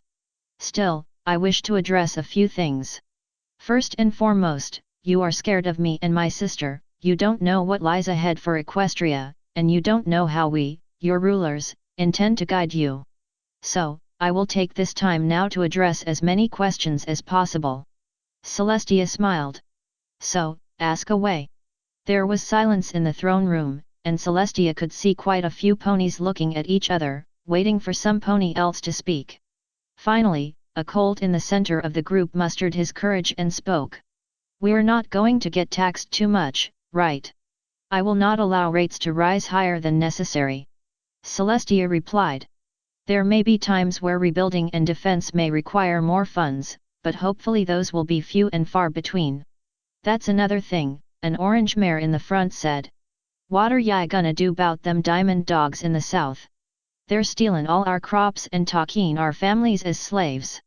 "Do not worry, the diamond dogs may be a threat, but I have made driving them off and defending our borders a top priority." Celestia's horn shimmered and a small scroll appeared next to her. "Behold, Imperial Order No. 1, I have commissioned the founding of 20 legions to form an army led by myself and my sister. Each legion shall contain 1,000 soldiers, for now, and will come from a different area of Equestria so that they can better defend their home regions. Once they are assembled, I shall eliminate the diamond dog threat and your homes and families shall be safe."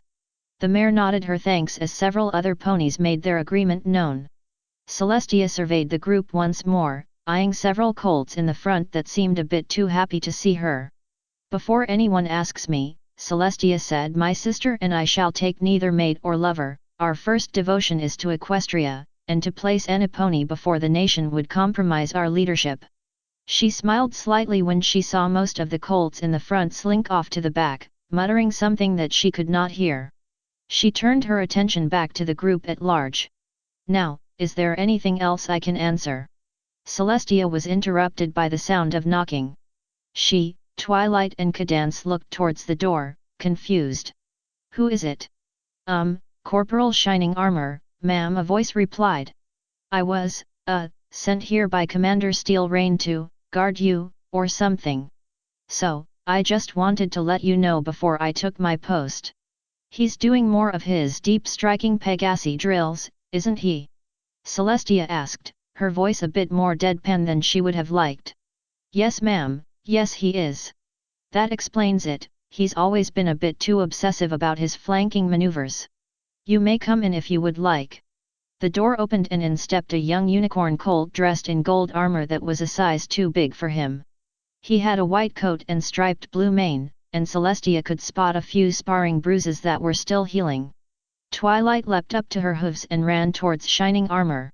"Shiny!" Twilight squealed as she grabbed a hold of Shining Armor's leg. "Twily!" Shining Armor hugged his little sister back. "I thought you'd be studying." "I was, but Princess Celestia was telling me this really neat story about ruling Equestria. Come on, you should hear it too." "Twilight, I don't think I dash." "Come on. Please. It's alright if you join us," Celestia said. "Technically, it would still count as guarding me. I guess I could." "Yay!" Twilight squeezed Shining Armor's leg again before tugging him towards Celestia.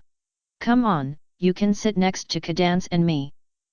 Celestia watched as Shining Armor and Condance's faces flushed a deep shade of red. So, my niece has a crush. How cute, I shall have to encourage this. It's perfectly alright with me, as long as Cadance agrees with it. Celestia said. Oh, why yes, I don't mind. Cadance said, failing to recover her composure. Twilight beamed and pushed Shining Armor towards Cadance, the two older ponies exchanging awkward glances before he sat down. Once she was certain that every pony was comfortable, Celestia continued. Now, my sister and I had to wait a few weeks before the legions arrived. Most of it was spent doing boring politicking, which I won't trouble you with. It had been quite some time since I've had to deal with politicians directly. Why? Twilight asked. When you're stuck in a giant machine hovering near death, then it's kind of difficult to speak with any pony. Wait, I'm confused, Shining Armor said, scratching his head. What giant machine? Princess Celestia was a human and she was in this big life support thingy, or something. Twilight said. I'll explain later if you are still interested. Anyway, there were 20 legions, coming from all different regions and cities across Equestria. Surely you know most of them, Corporal. Yes ma'am, Steel Rain may be a little obsessive, but he was sure we knew the difference between an Arctic wolf and a plains runner. They were actually the first two legions to respond, followed by the Celestial Guard and the Lunar Knights. I guess you decided to follow in your ancestors' footsteps and join up. Yes ma'am. Hi. Twilight looked from Princess Celestia to her brother, confused. The oldest child in our family has always joined a legion, Shining explained. Usually it's the daughters of Maynaden, but, well, I'm not exactly cut out for that particular unit. A shame, your family actually helped to found the daughters. Celestia smiled and continued her story. Although, just because you have a bunch of ponies together does not mean you have an army. There were issues. Celestia and Luna looked at the ranks of the legions before them. Some of them took the time to get in some semblance of order, while others hung around in undisciplined blobs. Celestia sighed. Like clay I shall mold them, and in the furnace of war forge them. Celestia mumbled. What was that? Luna asked. Just something I said in similar circumstances. Come, we best make our review. Luna nodded and the two sisters crossed the courtyard to the legions. Noticing her presence, the ponies pulled themselves together and formed the best possible formations, giving her some comfort. Aside from the lack of weapons, they seem fine. Luna said. You would think that, Luna, but these ponies are no more organized than your standard band of peasant militia. No assigned ranks, no standardized weapons, not even a decent uniform. She sighed. This may take more work than I had hoped. She stopped by one group, a collection of Marays led by a unicorn with a white coat and purple mane. Who is the commander here? I am the unicorn, said Commander Dawn Sparkle of the Daughters of Maynaden, ma'am. Tell me, what qualifies you to lead a legion? My father was captain of the town guard for most of his life, ma'am. I took over 8 years ago when he was injured in combat. Against griffins, ma'am, there are a few groups of rogues that harass the coast. So, you commanded a town guard. Have you any combat experience? Celestia noticed that Dawn Sparkle flinched a little. Some, ma'am. I see. Celestia used her telekinesis to grab a spear from a nearby rack.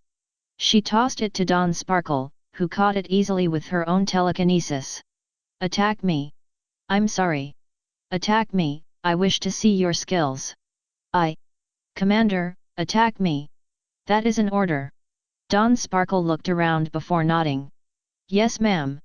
Dawn Sparkle twisted the spear around in her aura before lunging forward, aiming the shaft towards Celestia's right pauldron. Celestia swatted the spear away with her hoof and struck Dawn Sparkle with her other hoof, knocking the mare on her back. Your form is too open and your footing is atrocious. Get back in place. Dawn Sparkle pulled herself back up and returned to her position. Celestia thought she heard laughter from the next rank over, and she spotted a pink Pegasus in the next group laughing at Commander Sparkle's misfortune. Wow, looks like this city mouse is nowhere near as good as she thinks, the mare laughed. Celestia walked over and looked at the mare. And who might you be? The mare composed herself before speaking. Firefly, leader of the Western Rangers. I've been roaming the woods around Vancouver my entire life. Just because you know how to run around in the woods does not make you a proper candidate for leadership. I also know how to fight several different types of carnivorous beasts and monsters. That does not make me feel any better about your leadership skills. There is more to being a commander than fighting. You must maintain the respect of both those under your command and those on the same level as you, and since you seem incapable of doing so, I'm afraid I have no place for you. Hey, it's not my fault that she couldn't get a decent hit in. Oh, and you think you could do better? Celestia grabbed the spear again and tossed it to Firefly, who fumbled it in her hooves for a brief instant. Try me. Firefly gripped the spear in her hooves, using her wings to steady herself. She lunged towards Celestia's chest, but before the spear tip could make contact, Firefly found herself lying on the ground with Celestia's armored hoof pressing on her chest. Your wings do not provide as much support as you'd think, and your hooves are poor when it comes to holding a weapons. What did you expect me to use? My mouth? Perhaps. Celestia lifted her hoof from Firefly and continued walking. She kept walking until she found another group, this one dressed in yellow and pink robes and kneeling in reverence. Your Majesty, the leader said. We are humbled by your presence. Why, thank you. It is a pleasure to have you serve under my command. We are the Empress chosen, Your Majesty. You came to us all and told us of your plan for Equestria, and we have come to fulfill our duties to you. At least they're not as zealous as the word-bearers. Well, I admire your devotion. Celestia turned to the group at large. Which is more than I can say for the rest of you. You are not soldiers, you are farmers, watch ponies, clerks. You are like freshly mined iron, so much potential, yet useless at its basest form. I shall mold you into the greatest military the world has ever seen. It won't be easy, and most of you will barely be able to get by, but you will be a shining beacon against the shadows of the world. But first, Celestia's horn shimmered, and a suit of armor appeared next to her. It was a smaller version of her own, with smaller pauldrons and fewer heavy plates. You will need something to protect you. This is Mark I Centurion Field Armor. It is capable of withstanding any weapons that the enemy may have available. You will drill in several different formations to maximize the armor's effectiveness, and you will learn tactics and strategies that no other force will be able to stand against. An individualized suit of armor is waiting for each of you in your barracks, and they should be done up in appropriate colors. We begin drills in 1 hour. Drills were actually going well. It had taken a bit of time for the newly recruited legions to get used to moving around in armor, but they seemed to be getting the hang of it. Basic marching patterns were within their grasp, and they were actually capable of holding a formation for a few minutes. Combat training was an entirely different matter. For the last time, the gladius is a melee weapon, not a throwing weapon. Celestia said, bringing a hoof to her head in frustration. But how are we supposed to hold them? Asked a grey pony dressed in white armor, a plains runner. We're not all unicorns.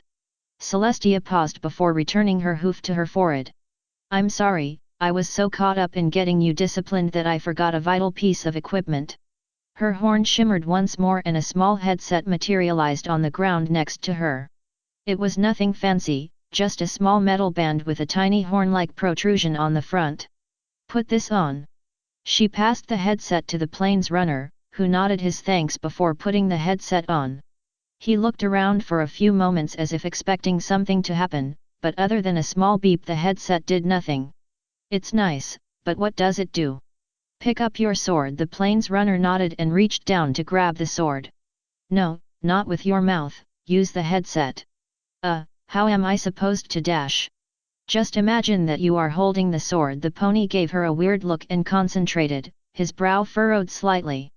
The headset glowed for a moment before the sword lifted off the ground and took a defense position in front of the pony. This headset emits a simple telekinetic field, allowing for non-unicorns to pick up and handle small objects such as swords or crossbows.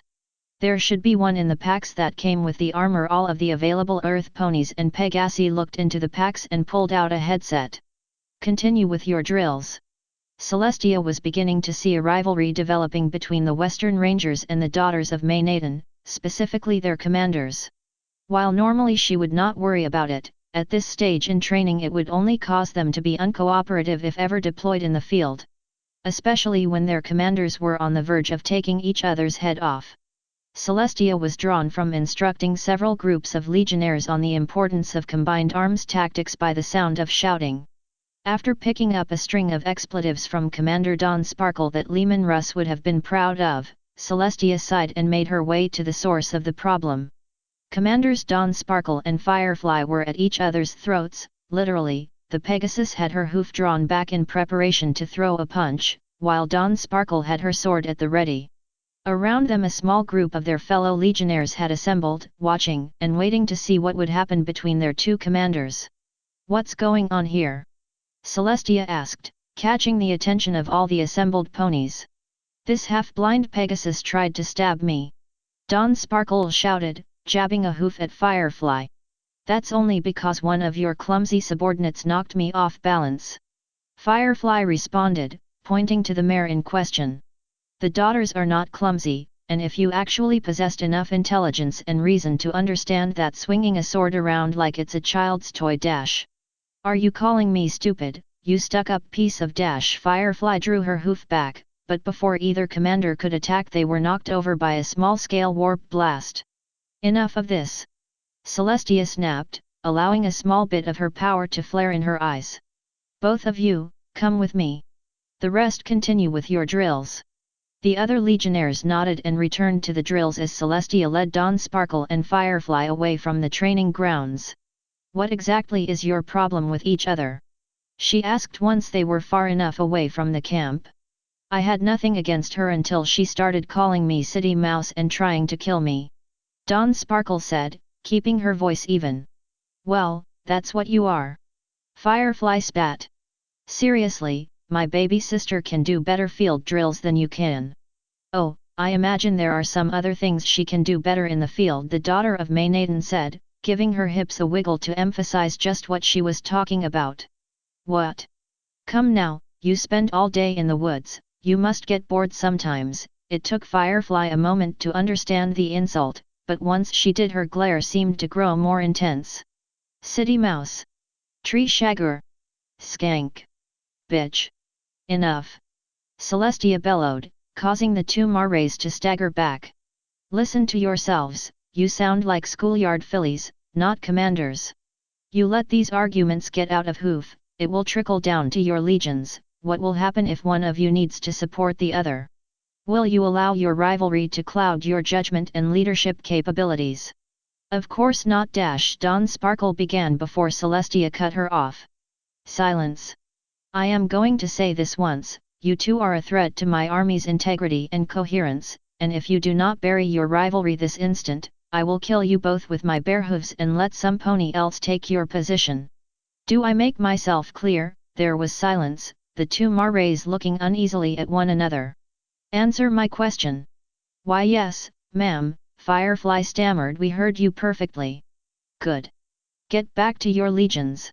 Firefly and Dawn bowed their heads slightly and left, looking over their shoulders occasionally to make sure Celestia was not following them. "Don't you think that was a bit harsh?" Celestia turned and saw Luna approaching. "They just needed discipline, not death threats. You would be surprised how one can pull themselves together when faced with death.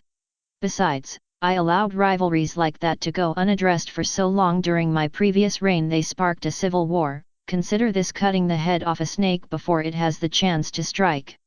But then it also could foster resentment amongst the commanders. I expect my commanders and generals to respect me and take orders, I don't expect them to like me." "Risky plan, sister.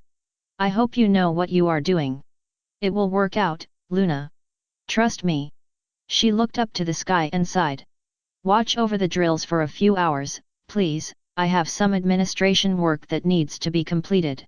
It had started as a small complaint from one of the legions, the Arctic Wolves.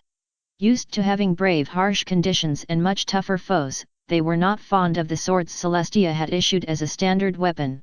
One had made a remark about axes, and that had led to the current situation. I know that some of my fellows are biased like that. Commander Icewind said as he and Celestia walked down a hall towards an armory. If you find displeasure with them, I can have them dismissed. You do bring up valid points though. Celestia said. Which is why I have a special task for your legion. Oh. The two ponies stopped in a large room. In the center was a mannequin dressed in a suit of armor similar to what Icewind was wearing. Celestia's horn shimmered and a large battle axe was brought in front of the commander, who grasped it with his headset's telekinetic field. Imagine that mannequin was a pony or other enemy dressed in similar armor. Show me how you would deal with that sort of thing. Icewind took a moment to inspect the axe, looking for any structural failures. Seeing none, he swung the axe in a downward arc and struck the armor where the pauldron met the chest plate, and with a loud tearing sound the pauldron and a large chunk of the side of the armor was ripped away.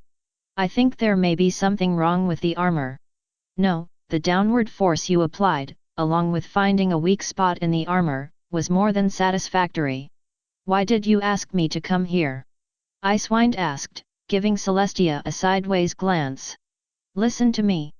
There may come a time where our enemies may be as well armored and trained as us. If and when that time comes, I want some pony ready to deal with them, in any way possible. I need you to assure me that you are capable of doing such a thing. My service is to you. Icewind kneeled, the axe resting before him. I swear on my blood, that I shall do whatever is possible to defend you and Equestria from whatever threat may come against it. I shall hold you to that promise. Neither pony was aware that Luna had listened in on the last part of the conversation. Now, why would your sister give her soldiers that kind of weapon? The voice said. Luna frowned. She had thought that the voice had abandoned her when after it had spoken to her on the day of Discord's defeat, but it seemed that it would not give up so easily.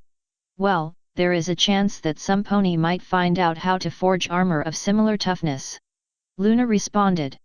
That is what you would think, but the truth is that she plans to do away with the legions. What? Specifically the ones that are more devoted to you than her. She wouldn't do anything like that. Look at it from her position. She's a ruler who has half of her soldiers devoted to another pony. The only logical thing is to remove them, and in the end, remove you. She wouldn't do that. Are you so certain? She may say one thing to you now, yet say another thing to her commanders. I have seen many rulers go back on what they have said, and in the end it is always the same, those that they love are the ones that get hurt, and they reap the benefits. You are certain that my sister would do that? Yes. I can't believe it. I won't believe it. My sister would never hide anything from me. She loves me and respects me. All an act to get you unfocused. Do not allow her to slip by you so easily. And no. Leave me alone. Very well, but remember, your sister does not have your best interests in mind. The voice left, and Luna shook her head to make sure she was fully focused. She turned and nearly ran into Celestia and Icewind leaving the room. Luna? Is something the matter? The older mare asked. Sorry, sister. I was just distracted and lost my way.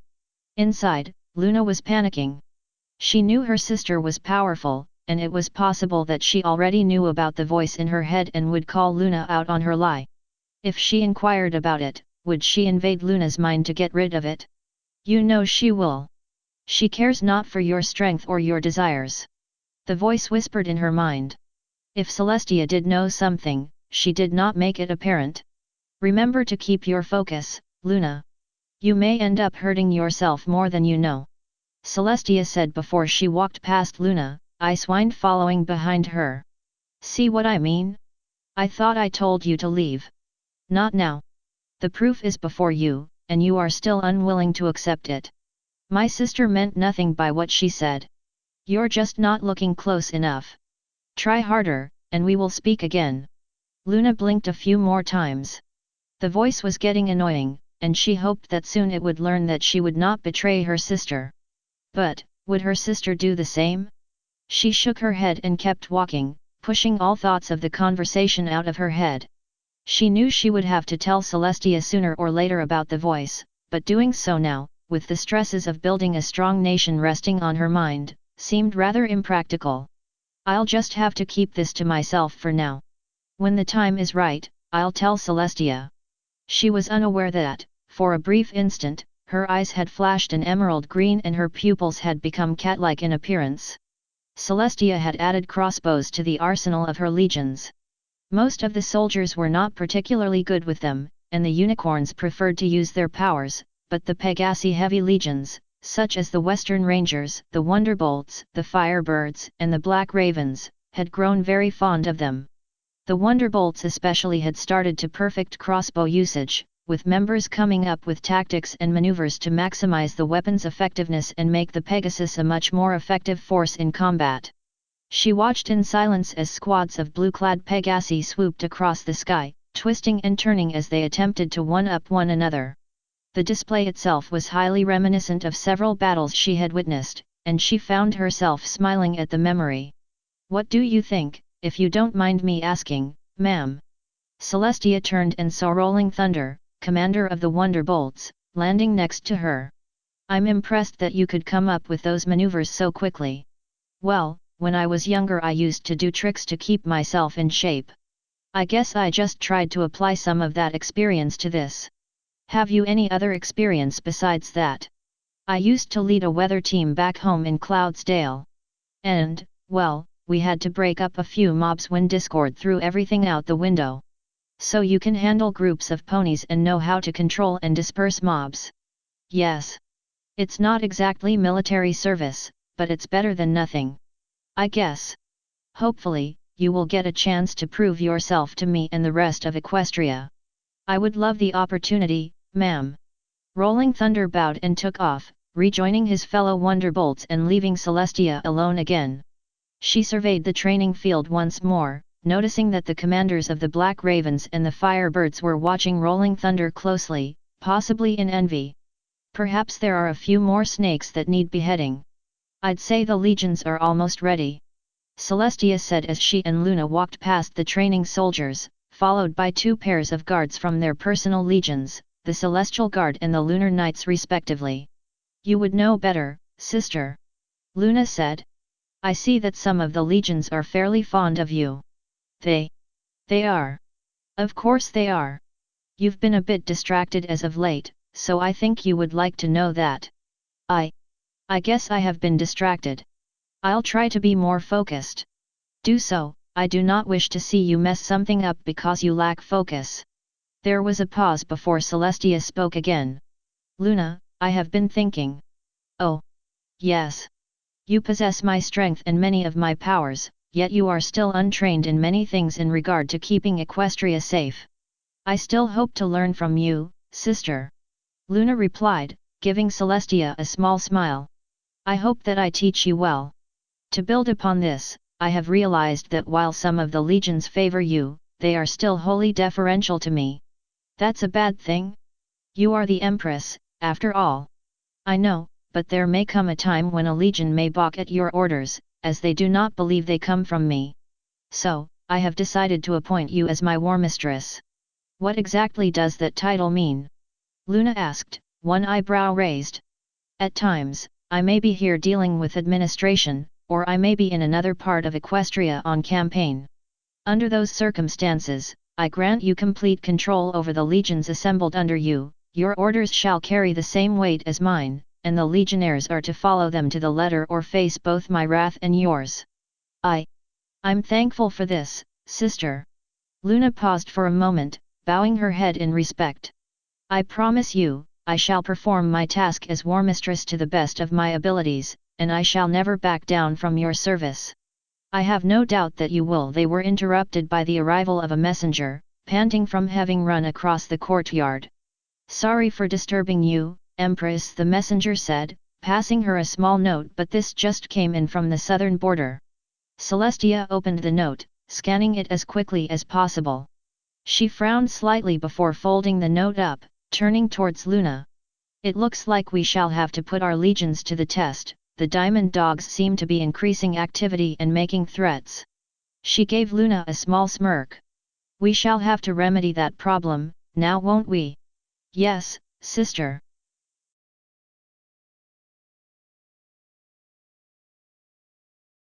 War in the Badlands. 14 legions had been selected to face the Diamond Dogs. 14,000 ponies began marching towards the Badlands, led by Celestia and Luna. Thousands of ponies waited for them on the path towards the contested territory, cheering as their Empress, her war mistress, and her legions marched onwards to defeat the enemy. Luna seemed to enjoy the crowds, and Celestia was happy to see her sister's mood improving. Soon, the crowds died down and the land became barren, clouds of dust being the only welcome the legions had as they marched.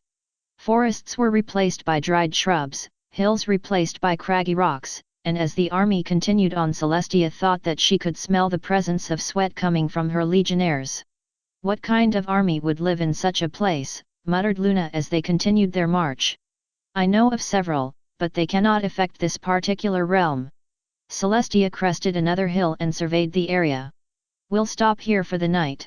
Have the legions set up camps, and I want sentries posted on every high spot you can find. Place Pegasi in the clouds and prepare scouting parties to search for the enemy. Yes, sister.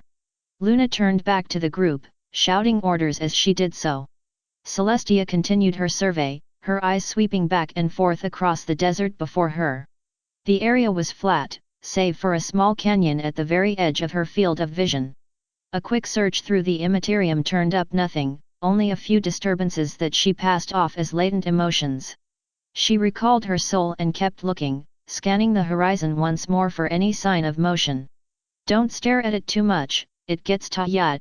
Celestia turned and saw the orange mare that had spoken several weeks ago, now clad in the white armor of the plains runners. Why do you say that? I've lived my whole life out here, more or less, the mare answered. Ma daddy always said the desert kinda mocks ya, since ya think there's something out there when there ain't. I've gotten used to it. I see. Apologies, but I don't think I asked your name. Name's Applejack, the legionnaire said, giving a polite nod. I am in charge of the plains runners, guess ya already knew that. Well yes, but I never talked to you face to face. Alright, I don't mind. Ya probably had a lotta other important things to do. True, but I prefer to have a close connection with my commanders, it helps to build trust and respect. Well, I respect ya. I really appreciate what y'all are doing round here. I feel a lot safer now that there's some pony, well, a pair of some ponies rulin' Equestria, and to be quite frank I wouldn't like it any other way. Well, I'm glad to hear that. Celestia began to walk back towards the camp, Applejack trailing behind her. What else do you know about this area?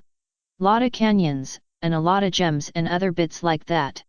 Ma brother made a couple mines here and there, and they helped us through a couple bad growin' seasons before discord showed up. Interesting. Any settlements? Well, a bunch of monks had a settlement a bit farther south, but they haven't really been seen since. Lotta buffalo, though, and they're nice enough as long as ya don't go diggin' up their cemeteries or their stampedin' grounds. We used to trade with 'em till discord showed up. And then there's the Diamond Dogs. Celestia nodded before speaking. My sister probably knows more about them than I do. They are a problem. Are ya kiddin'? They're always comin' up and stealing food and stuff so they can go and mine all them gems and stuff. Sometimes they come and steal ponies to pull their wagons and minin carts. And you know this? Applejack hesitated for a moment before speaking again. When I was a filly, a pack of 'em came and kidnapped me when I was comin' back from school. They threw me in some cave and had me pullin' carts for 5 years, then minin' the gems for another 5. I tried to break out, but while they ain't smart, they're pretty crafty, seems like they knew every single move I made. I gave up for a while till one day all the guards just died. Yup. All of 'em died, some looked like they were sleepin', while others were all torn up like a manticore'd gotten in. Well, I wasn't ready to face whatever'd killed 'em, so I bolted and kept walkin' until I found ponies again. So that's why you raised a legion to fight at my side, you want revenge. Yes ma'am. I don't want any pony to go through what I did. Commendable goal, but easily exploitable. Pardon. I do not doubt your devotion, Commander, but you must not allow your thirst for vengeance to consume you. Another leader may turn that thirst towards their own goals, and you will feel empty once that task is complete. To fill that emptiness, you'll turn towards foe after foe until your entire life is consumed by revenge and hate. I wouldn't want that. Consecrate yourself against the silent manipulator, Applejack. They speak of well-meaning, but their very words betray them. Seek out truth and honesty amongst whomever you meet, and within yourself, because every pony has the power within them to judge gods. I really believe that. I know that it is true. Go and think on what I have told you. Thanks, Empress, I really needed that. Applejack gave a small bow and left. Celestia continued on before Luna approached her. Sister, the camp is almost ready and several Pegasi have volunteered for scouting tonight, the younger sister said. Call them here, I would like to see who volunteered. Luna nodded and used her horn to send a signal to the volunteers. Before we begin with this, one of the commanders said she wanted revenge for mistreatment at the hands of the Diamond Dogs. I know. There was a pause before Celestia spoke again. What do you mean, you know? I was the one who killed her captors. Luna replied, as if it were a rather minor fact. That may have been risky. I know, but it was under the cover of darkness, and they were in the middle of a desert. I see. I would be mad at you for meddling in the affairs of mortals, but it was a noble cause and produced a fine commander, so I cannot fault you. Thank you, sister. The two were interrupted by the sound of hooves on dirt as they were approached by 5 Pegasi, 3 Western Rangers and 2 Wonderbolts led by Rolling Thunder and Firefly. Celestia frowned slightly. This is it. I have 4 other groups of volunteers, all of varying sizes and mostly comprised of Pegasi. I decided to mix the legions a bit to promote cooperation. Good thinking. She approached the Pegasi. So, are you all capable night flyers? Forests get dark. Firefly said. And, well, we kind of got off on the wrong hoof, so I wanted to see if I could make up for that. I'm sure you can. However, I do not wish you to do something stupid. You are a commander, after all, and your example is reflected on your unit as a whole. I promise that I will not do anything irrational. If I do, you may execute me in any way you so wish. I will hold you to that. Wait until the cover of darkness before you move out. Yes ma'am. The 2 commanders saluted and left, Firefly striking up a small conversation with Rolling Thunder. Luna, send some pony to the supply tent and have them start sharpening stakes, preferably ones about 12 feet long. Sister, you don't plan to dash? Celestia quickly waved Luna off. Relax, I don't think anything will come of it. But I still want to be prepared in case we have to take extreme measures to show these Diamond Dogs who is in command of this region. I understand. This is stupid. They'll know something is up if they see a single cloud bank moving around. Firefly grumbled as she and the other Pegasi moved across the night sky, several clouds pushed under their hooves. Do you have a better idea? Rolling Thunder asked. Maybe we could hollow out some rocks or cacti and hide in those. Or we could actually use the rocks for cover. Rolling Thunder paused for a moment before shrugging. We're dealing with enemies that live underground, why meet them on their own turf? Commanders, one of the other rangers said. I don't think arguing over this will help us be stealthy. He's right, you know. Firefly said. Whatever, the ponies kept moving, with only the sound of the plates of their armor rubbing together being heard. Firefly shot a glance towards Rolling Thunder, eyeing the Wonderbolt for any signs that he may have spotted something. Seeing nothing, she turned back to the landscape, watching as rocks and shrubs flitted past. Hey, I think I see something, the other Wonderbolt said. Firefly and Rolling Thunder followed to where the Pegasus was pointing and saw a glowing light near the canyon they had spotted earlier that day. Okay, we ditch the clouds now and continue on hoof. She raised a hoof to silence Rolling Thunder before he could protest. Yes, we lose the advantage of flight, but this way we won't get spotted as easily and might have a chance to sneak up on them. Well, are we even sure that that's the enemy? It could just be a couple of traders camping for the night. True, but if they are, then we don't have to be all sneaky. Now come on, we're wasting time. Rolling Thunder sighed and kicked the clouds away, drawing his crossbow and descending to the ground. I hope you know what you're doing and not just trying to impress the Empress. If I was trying to impress her, I would have asked Dawn Sparkle to come with me. Rolling Thunder snorted and began walking, the other 4 ponies taking up position behind him as they snuck through the dark. Occasionally one of the Pegasi would fly up a little to scout ahead, a leapfrogging pattern soon developing. They continued like this for several minutes until one of them stopped. I heard something by that rock, the other Wonderbolt said, drawing his crossbow and aiming it towards the offending rock. I think it might be a diamond dog. Think does not mean no. We need to be certain so we don't go and shoot some pony in the face. Firefly said. Wait, does any pony here know what a diamond dog looks like? Asked the last ranger, a white Pegasus with a poofy blonde mane. The assembled legionnaires looked at one another, unsure of how to respond. They look like dogs. Firefly said, scratching her head. Well, I guess they'd have to be pretty big if they kidnap ponies. I should have talked with the plains runners and seen if any of them had fought diamond dogs before. Rolling Thunder sighed and lowered his head. All right, stay close and keep a sharp eye, I don't want some dog sneaking up on us when we're in the middle of a flat plain. What, do you think the dogs are a bunch of tactical gen dash? Shush! Rolling Thunder crept forward, moving slowly to minimize noise. When he was about 4 feet away, Firefly followed after him, sweeping her crossbow around to make sure nothing attacked. The 5 crept forward, and the sounds became more coherent and identifiable. 2 voices arguing with each other, over a matter that the ponies did not fully understand. Why we gotta watch all these ponies, the first voice said, a grating noise that caused Firefly's ears to ring. Cause Boss Dog wants all the ponies to be there, the second voice said. He likes 'em like this, yes. But they're stupid, ponies don't run away, so why watch them? Ponies stupid, but ponies got wings and horns and stuff, yes? They cause trouble, yes. Then we break horns and wings off. Ponies don't need them. There was a pause. Guess that'd work. We tell Boss Dog about this, yes. His companion would never get the chance to respond before a crossbow bolt split his head like an overripe watermelon, the corpse flailing about before falling over. The diamond dog turned to face this intruder, but Firefly delivered a powerful kick to his chest. The dog fell back, but was caught by Rolling Thunder and the other Wonderbolt, the 2 ponies holding their prisoner down while Firefly drew her gladius and advanced.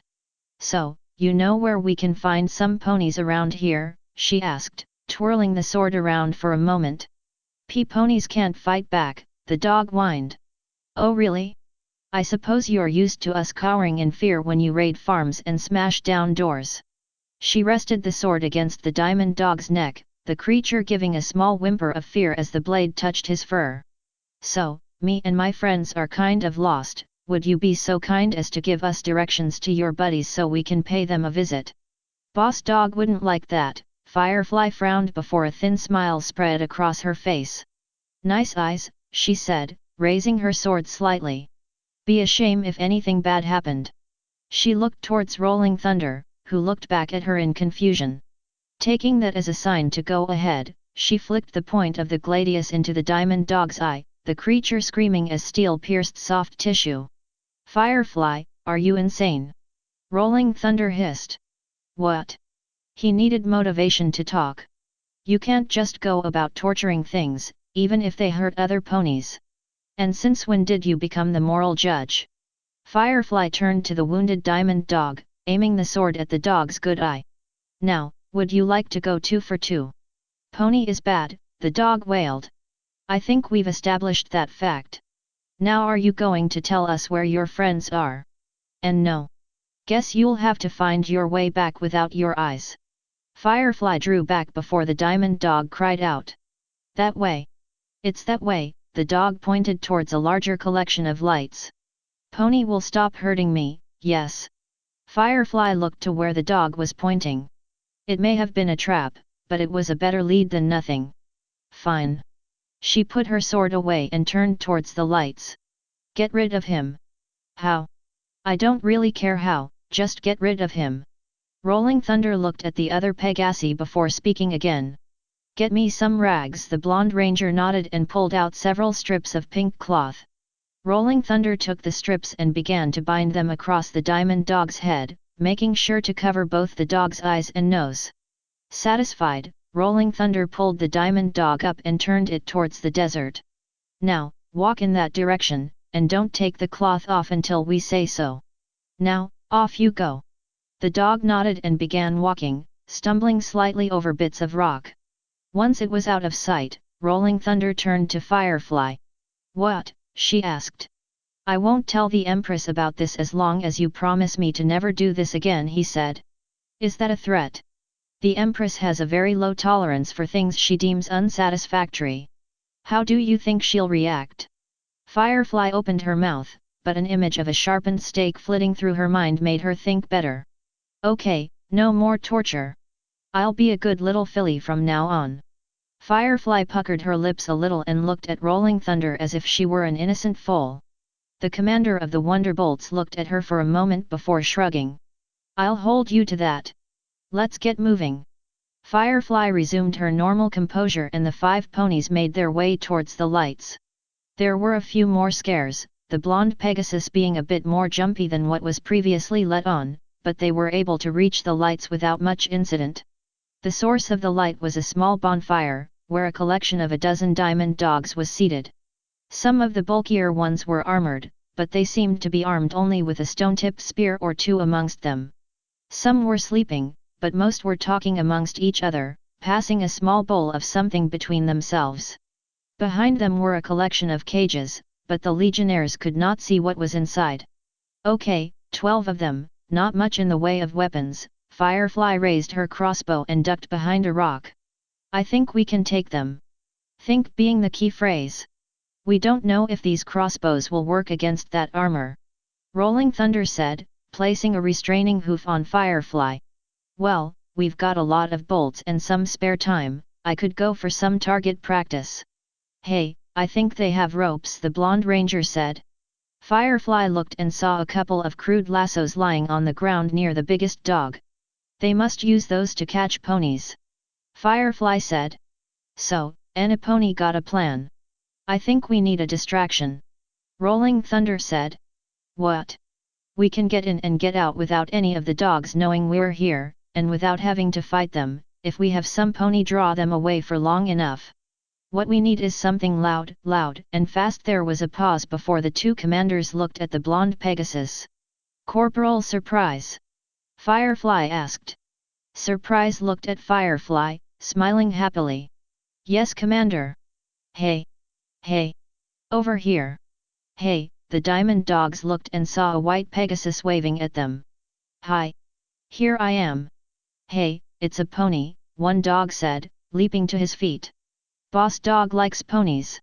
Let's get it. The dogs let out a howl and charged at Surprise, the Pegasus giggling a little before taking off in the opposite direction.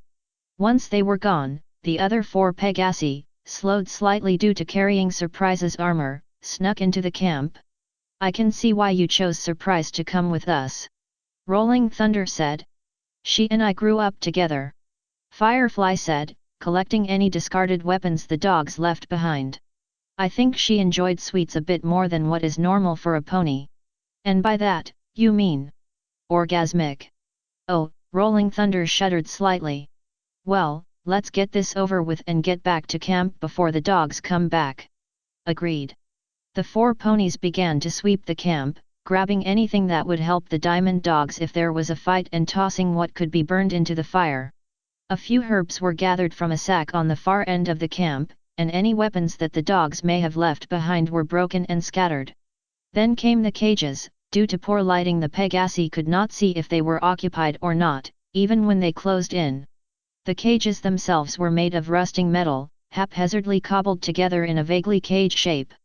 A bunch of latches and ropes held the doors close, and the ponies could see a few small insects gnawing at the fibers of the ropes. I've seen landfills cleaner than this. Firefly muttered. You'll have to tell us about that some other time. Rolling Thunder continued to inspect the cages until one of them moved, catching the Wonderbolt off guard and causing him to trip over a log. The cage moved again, and they could see a pony moving around, eyes and legs bound with a dirty rag. Hello? Is someone there? The pony asked. Yes, we're here. Firefly said, approaching the cage. Are you okay? Why yes, I think so. Are you here to help us? Us. There's others in the cages. You'll help them. Yes, yes we will. Firefly drew her sword and began to saw at the rope, turning slightly towards Rolling Thunder as she did so. See if you can break the other locks. Rolling Thunder nodded, advancing over to the next cage. Stand back, this might shatter. The ponies inside the cage nodded and got back as far as possible as Rolling Thunder swung his sword down, the blade easily splitting the rusted metal. Freed of their prisons, the ponies rushed forward, embracing the legionnaires and weeping with joy. Rolling Thunder managed to break free of the newly freed prisoners and looked towards Firefly. What are we going to do with these ponies? I'm sure the Empress has plans if we saved ponies. Now all we need to do is find Surprise and we can get back.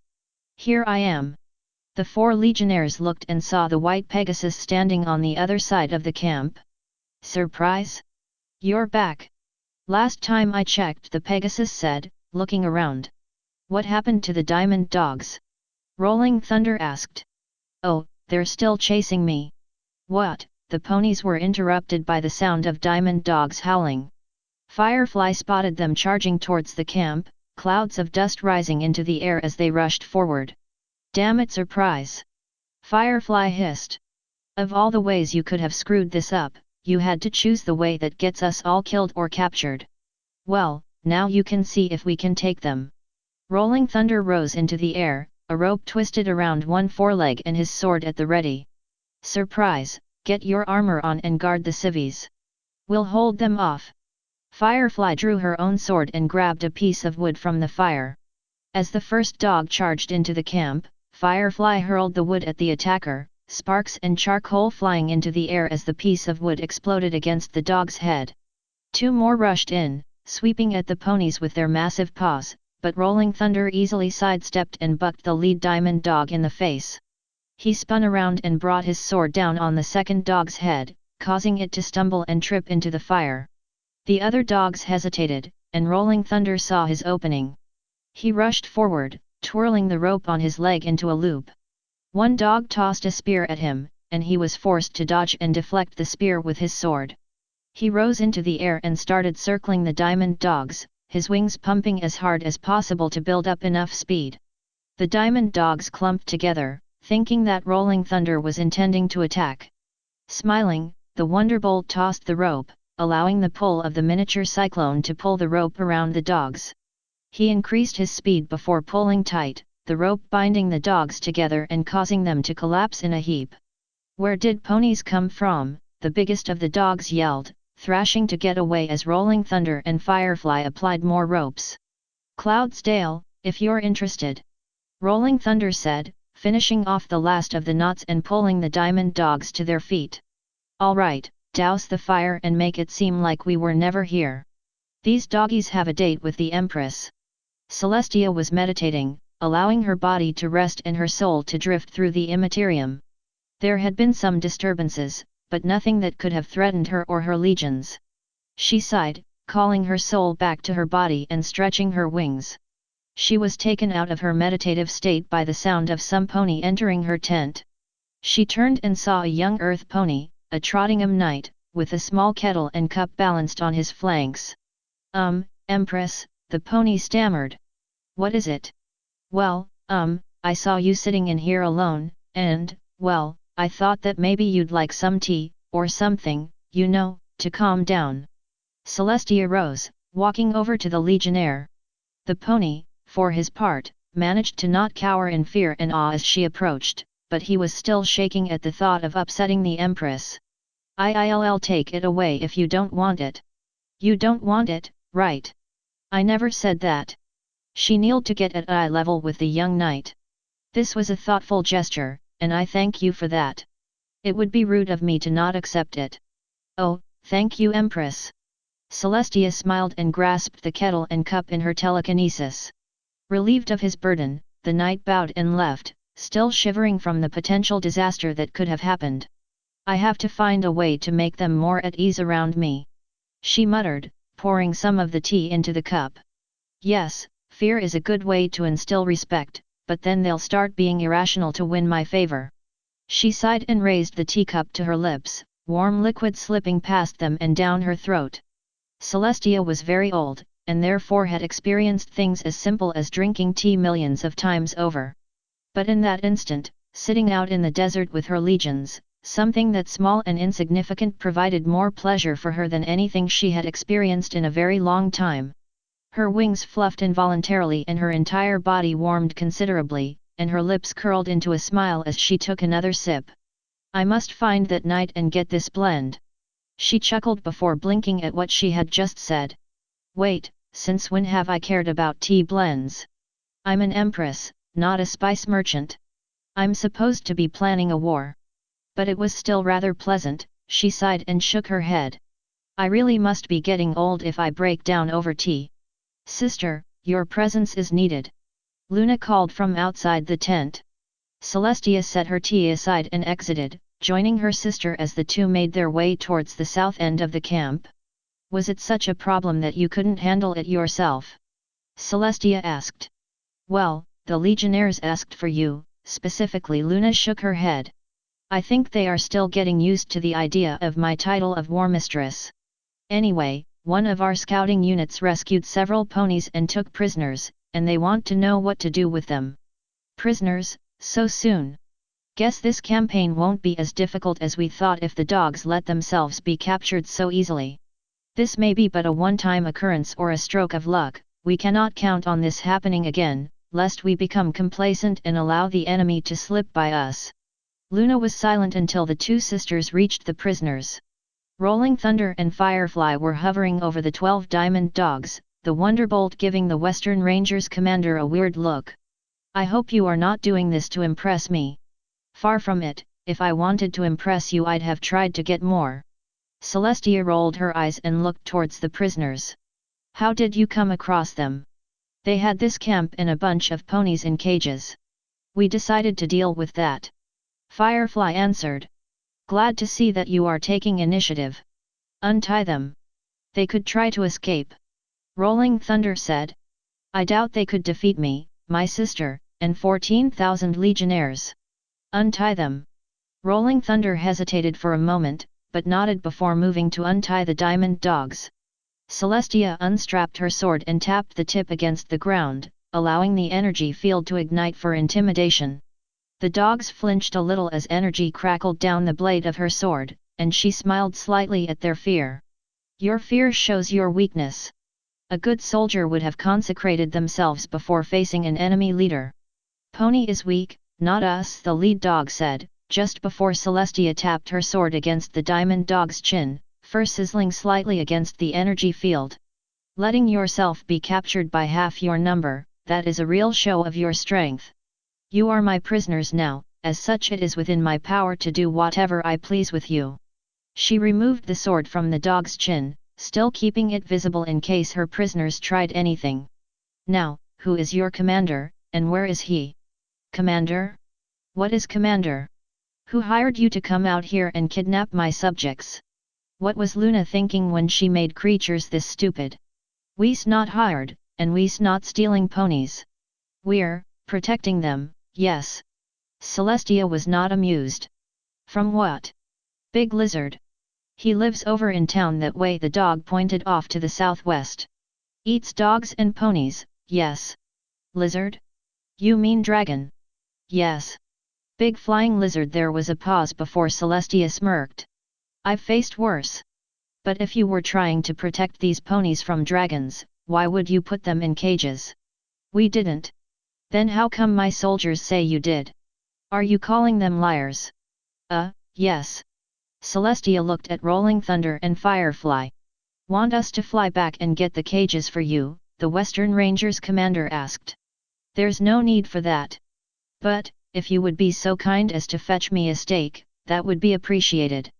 Yes ma'am. Firefly left while Celestia turned her attention back to the diamond dogs.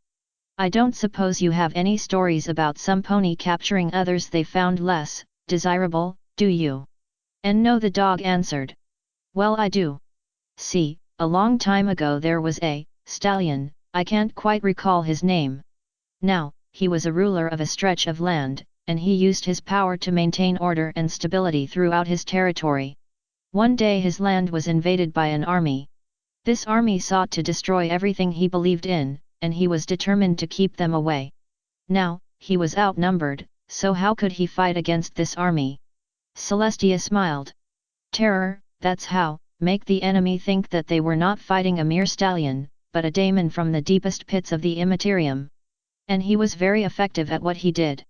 A band of the enemy strayed away from the main force, and he captured them. Instead of executing them by the axe or the noose, he got creative. She smiled again when she saw Firefly return with a large stake, nearly 7 feet in length and sharpened at both ends.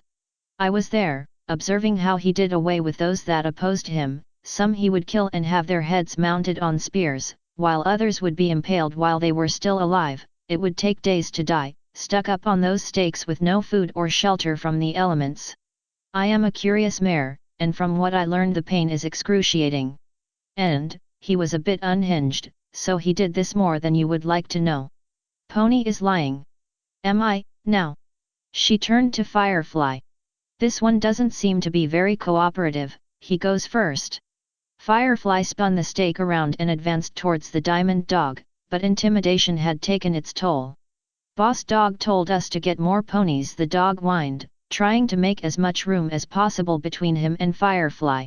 Said ponies are weak and won't do anything, yes? We catch them and bring them to him, yes. Where is he, this boss dog? At least they're more sensible than orcs. Well, small mercies are welcome. That way, the diamond dog pointed back to the southwest way, that way, pass Big Lizard. He's big, lots of dogs and bulls and birds and stuff. Lots does not give me an accurate representation. How big is his army? More than this, lot more than this. Lots of dogs. Celestia turned away, deactivating her sword and returning it to the clamp on her flank. We move out as soon as possible. She shouted so that all of the legionaries could hear. Have cages built for the prisoners and make sure they are held at least 4 feet off the ground at all times. Plains runners and black ravens will scout ahead for any signs of enemy activity. I want a company of soldiers to escort the refugees back to the border immediately. Yes, Empress. The army continued its march through the desert, traveling during the early hours of morning and just before dark so as to conserve as much energy as possible. Attempts by the Pegasi amongst the legions to create more cloud cover failed, and Celestia had to dissuade Rolling Thunder from trying again and depleting his strength. They stopped near another canyon for a day to allow the company escorting the refugees to return, and within 2 days the legions were back as whole strength. The army was camped on a plateau, giving them a clear view for miles around. As per her orders, the diamond dog prisoners were placed in cages that had been suspended from a series of poles and wooden planks, members of the siege breakers guarding them at all times. The dogs were content to stay put, doing their best to not draw the wrath of Celestia and her legions. The idea of a dragon being out there troubles me, Celestia said as dawn rose. Why? I thought you said you could defeat a dragon. Luna said from her position next to her. True, but the last time I did so was thousands of years ago. She unhitched her sword and walked out of the camp. I'm going out to find that dragon and kill it if necessary. I'm going with you. Luna grabbed her swords and started to follow, but was stopped by a golden hoof tapping against her chest. No, I need you to stay here. Sister, if you think that it's too dangerous dash. Far from it. Remember your position as war mistress. I need some pony here to maintain control over the legions. But you might be killed. That is a risk I have to take. Do not follow me. Celestia spread her wings and took off, flying off over the horizon. Luna hesitated at the perimeter of the camp for a few moments, unsure of how to proceed from there. She doesn't trust you or your skills. The voice said. If she didn't trust me, she would have left me back at Everfree. And risk having you swing the country into your favor? No, she wants you out here, where your status as a figurehead is more advantageous to her. I am not a figurehead. Her status as Empress deprives you of any power. Have you ever been able to give your own orders? No. You always have to run suggestions through her instead of deciding what is best for you and those that you care for, do you not? Yes. Why put up with that? You are powerful, and your words should carry more weight than they do. But she said that my words have the same weight as hers. And you honestly believe that? You are powerful, they should carry more than just your sister's authority. Yes, yes they should. I'll ask my sister for more responsibilities once this campaign is over. Don't wait, take the responsibility for yourself now. No, that is going too far, I would betray the level of trust that my sister has placed in me as her second in command. Why? She does not trust that you can take care of yourself. But I am not as strong as she is. I've already lost one wing and I won't risk myself anymore. You lost your wing because your sister is weak, she wishes for you to stay behind her so that you cannot develop into the true ruler you are capable of becoming. What are you saying to me? Celestia landed and looked around. More dust, but she had managed to find signs of ruins amongst the rock. Sword at the ready, she followed the ruins, finding small wall fragments and bits of carved rock as she went. Small fragments became large, and soon she was standing in the ruins of a city, walls and roofs having collapsed from neglect and looting. Icons and other small statues of her and her sister lay half buried and broken, and altars of dedication lay overgrown with dried plants. This must be the city Applejack told me of. She walked on, her boots crushing smaller bits of rock under hoof. This has been abandoned longer than even she realizes. Why?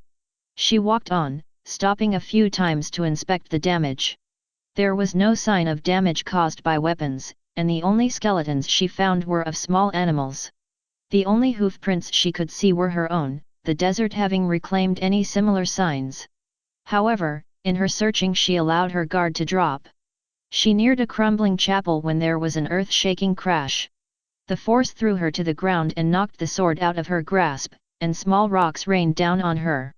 She coughed a few times before recovering, her sword reigniting as she grabbed it. She swung around to face the threat, coming face to face with a giant pair of yellow eyes. A pony? This far south? Celestia blinked as the newcomer reared up, showing itself to be a massive dragon with emerald green scales and golden claws. The same could be said for you. Celestia said, keeping her sword at the ready. I assumed dragons preferred colder climates. I am free to go wherever I please, I am not limited by such trivial issues like borders or habitat. The dragon replied. You, however, are much more interesting, there haven't been ponies this far south in quite some time. I presume you know what happened to this group.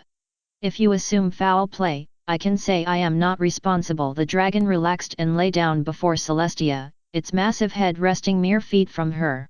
Put away your sword, and we can talk like civilized beings. How do I know you don't have allies hiding amongst the ruins to capture me? I care not for slaves or wars. That's part of the reason why I am here, not much lives out here, and I may rest in peace. So you are just here to rest. Until I get tired of this area and move elsewhere. Celestia paused for a moment, testing the flow of the warp to see if the dragon was lying. When she detected no deception, she slowly put her sword away as the dragon snorted, a small cloud of smoke filling the air. Now tell me, pony, why are you here? First, I am not mere pony. I am Celestia, Empress of Equestria, and I am here to reclaim this land and the ponies that have been taken here. Reclaim? This land was never taken away, so why reclaim it?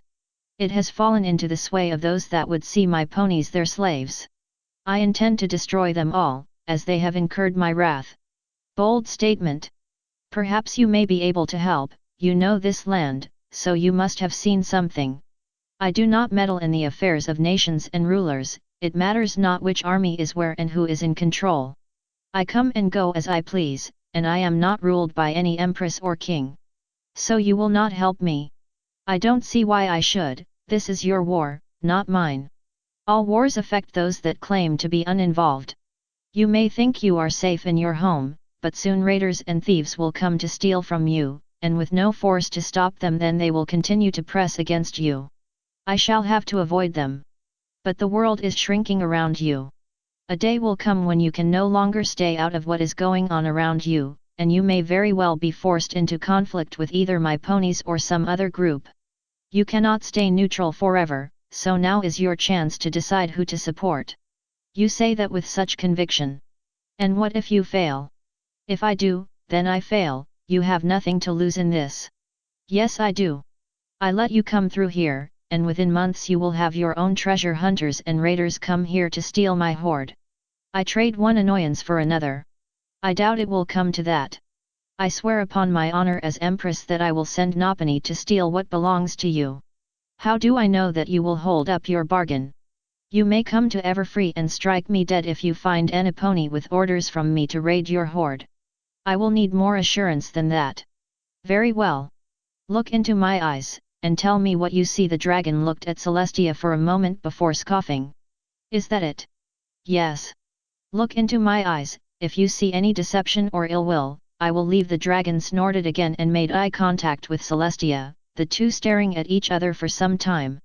However, staring directly into Celestia's eyes had some disadvantages, for therein lay the clearest view of Celestia's true power and majesty. None but her sons or the mightiest of Eldar could look into her eyes for very long, with many other having turned away with pain or nausea after their attempts. Celestia had found a way to mask the effect shortly after Luna was born, but now she allowed the full of her power to be on display. The dragon did not seem to be affected at first, its eyes locked on Celestia.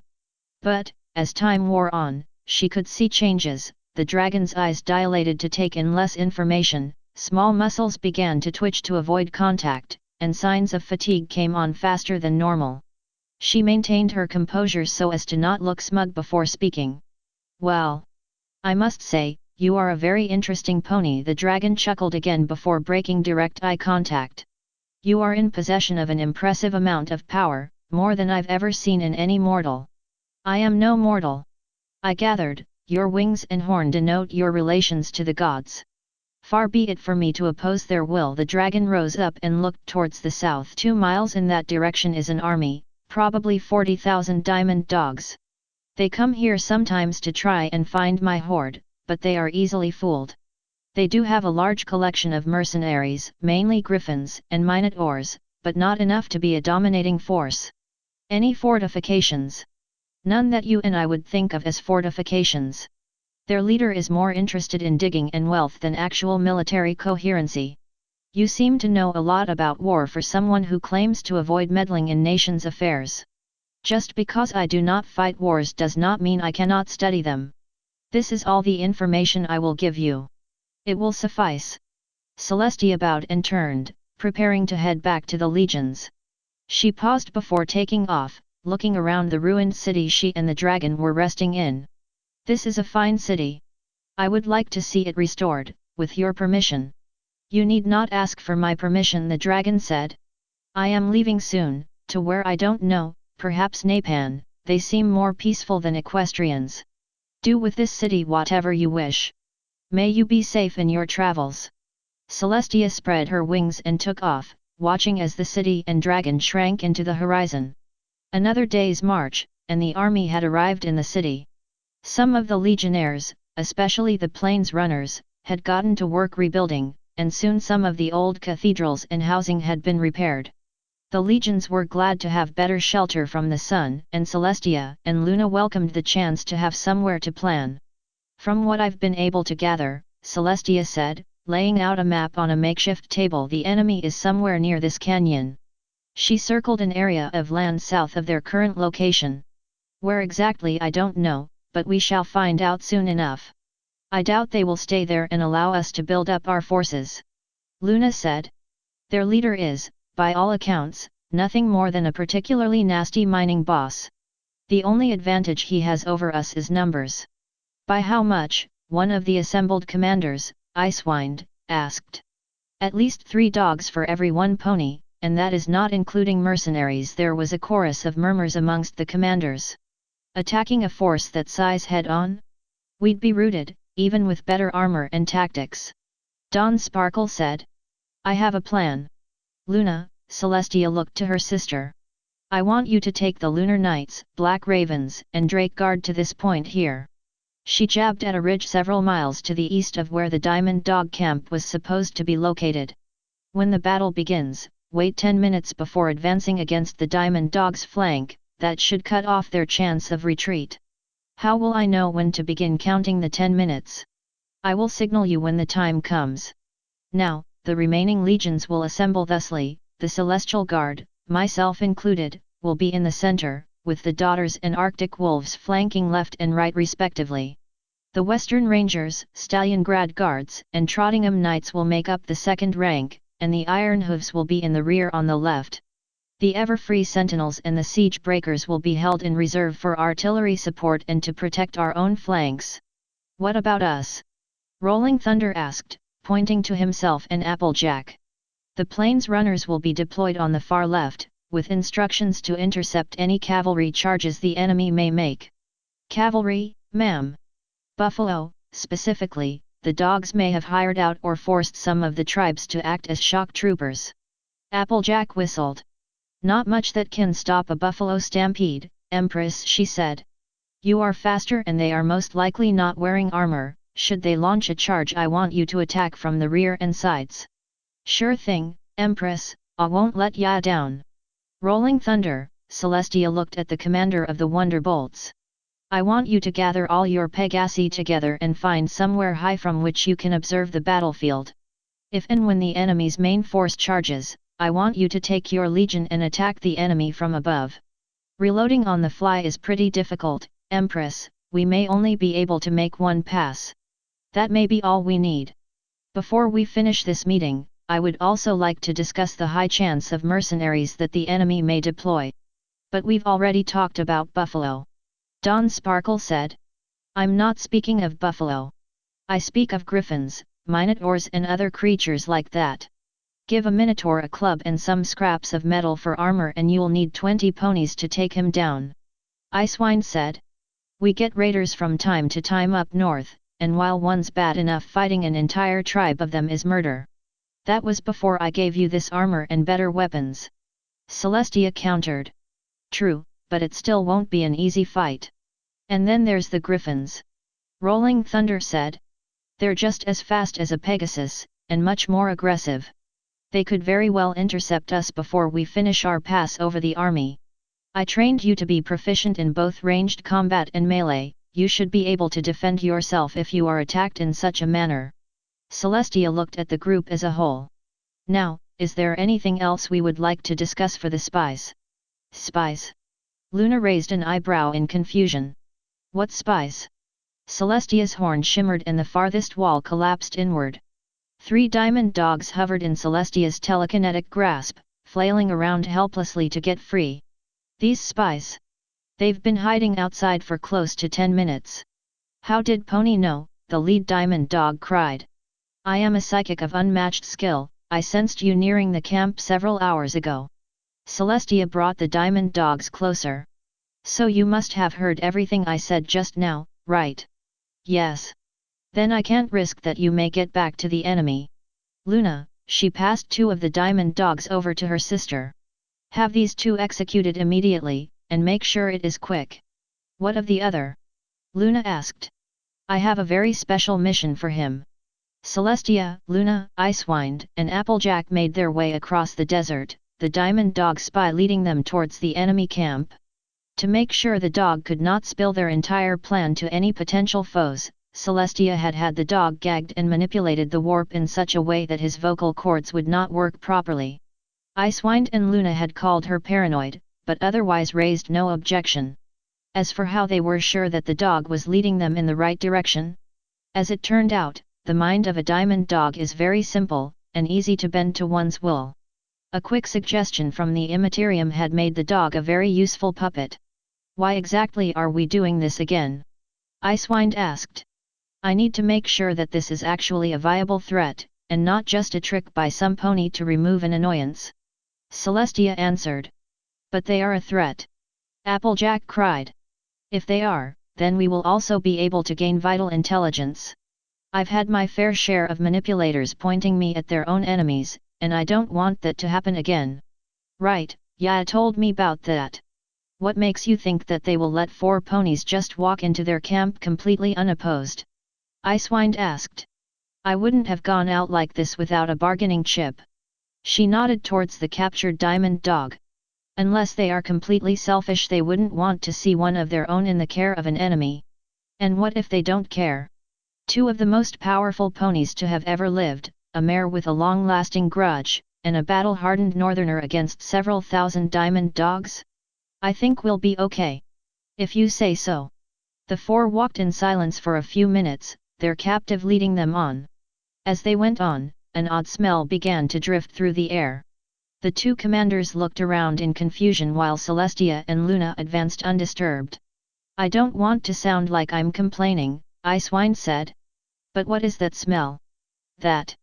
Celestia raised a hoof towards a pile of decomposing animal corpses. Some had been partially eaten, while others were covered in so many flies and other insects that they were unrecognizable. Icewind and Applejack looked slightly disturbed at the sight, but managed to regain their composure quickly. We must be getting close. Prepare yourself. Icewind nodded and unhitched his axe, keeping the head low and out in an attempt to look less threatening. Celestia pushed the diamond dog captive forward, the dog only offering minimal resistance as the ponies advanced. Soon a camp appeared, although calling it a camp was being generous. Most of the shelters were little more than holes and miniature strip mines, with only a few genuine tents off to one side. What diamond dogs she could see were in no particular order whatsoever, with most lounging around or fighting amongst each other. She straightened up and continued on, the other ponies pulling closer together for better protection. The diamond dogs paid them little mind at first, going about their daily routines as if nothing was unusual. Soon, though, 1 or 2 began to take notice and grab weapons in vain attempts to prepare for an attack. Celestia and her entourage stopped 10 yards away from the camp and watched as a small group of dogs assembled. Shoddy weapons. Icewind said. Maybe this won't be as hard of a fight as I thought. Many have died saying the same of different enemies. Celestia mumbled. She turned her full attention towards the camp and spoke. Which one of you do you recognize as your leader? She shouted. What is Pony doing here? One dog responded. I have captured one of your comrades. She said, lifting the captured diamond dog up with her telekinesis. Perhaps you would like me to return him. Well. Boss dog doesn't like ponies taking dash. Unless he has stirred my wrath, I have no ill will towards him. Celestia thought she heard Luna chuckle, but dismissed it as irrelevant. Now, would you be so kind as to call your leader and perhaps we could discuss a few issues? Yes, Pony. 2 dogs broke off from the group, hurrying into the camp as fast as their absurdly short legs could carry them. Celestia released the dog ensnared in her telekinesis, allowing it to drop unceremoniously to the ground. The other dogs flinched as their comrade hit the ground, and Celestia failed to prevent a small smile breaking across her face. None of the dogs ventured any closer, although some would sling poorly worded insults at the ponies. Icewind and Luna exchanged a few glances, but otherwise the equestrians did not react. A few more minutes passed before a larger diamond dog walked out of the camp, followed by several others dressed in shoddy armor. The leader was wearing a bleach-white cow's skull for a helmet and an eye patch over the right side of his face. He clutched a crude club with several spear tips tied to one side, and a few larger scraps of metal were all that could be considered armor. I presume you are the leader of this particular group? Celestia asked. Yeah. The dog rumbled. What does Pony want? Well, first I wished to return one of your spies. She shoved the diamond dog towards the leader. The freed dog scampered away, tail tucked between his legs. Now, on to different matters. Several of my colleagues have claimed that you have kidnapped several of their friends and relatives. So, perhaps you would be so kind as to release a few. Celestia was interrupted by the leader laughing. Stupid Pony thinks she can come here and boss me around. The other dogs joined in on the laughter. I ain't giving any ponies back, they're mine, fair and square. Since when were they yours to take? They come around here like they own the place, but this is my land here and I take whatever I want. Then I presume you captured the ponies in that ruined city to the north. The dog looked at Celestia. I didn't steal no city pony. They're all soft, big on their books and their pretty stuff. You're soft too, thinking you can just walk here and start bossing me around. Me? Soft? Yeah. What are you gonna do, shine me to death? Talk some more. Celestia's gaze darkened. Know your place. I battled against the forces of chaos and saved this world from being turned to ice. I have killed more creatures and abominations in single battles than you have ever killed in your entire life, and should you continue to dismiss me in such a way, I will show you the full power of my wrath. This only caused the diamond dog to laugh harder. Stupid shiny pony thinks she can intimidate me? You ain't so tough, you just want me to think you're tough, so I'll do whatever you want. Well, I'm not gonna be bossed around by some pony. The dog raised his club. Get out, or I'll use your head as a footstool. Icewind raised his axe to prepare for an attack, but Celestia shot him a glance and he backed down. She looked back to the diamond dog's leader, her gaze still as hard as before. You have chosen your fate. The last thing you shall see will be my blade sweeping through your neck. Celestia turned and walked away, the others following after, exchanging a few glares with the diamond dogs. We shall marshal the legions and attack at dawn, she said as the diamond dog camp receded into the distance. But what about the spy? Luna asked. Your enchantments won't last very long, and then they'll know about our plan. I've taken a couple precautions. Celestia's horn shimmered before there was a tremendous explosion. The other three ponies turned and saw that part of the diamond dog's camp had caught fire, with numerous dogs rushing to put the flames out. Warp flame is so amusing when used creatively. Celestia chuckled and kept walking, the others following slowly behind her. Dawn. Shadows dotted the landscape as the sun rose higher into the air. A few desert birds stirred from their roosts, and small animals ran to and fro in an attempt to find food before the sun forced them to retreat to their shelters. And it was on this day, in the shadows of dawn, that two armies marched to war. Luna's force had departed sometime during the night, vanishing into the darkness as if they were never there. Celestia had the legions assemble soon after, and they were already on the move as the sun became visible over the horizon.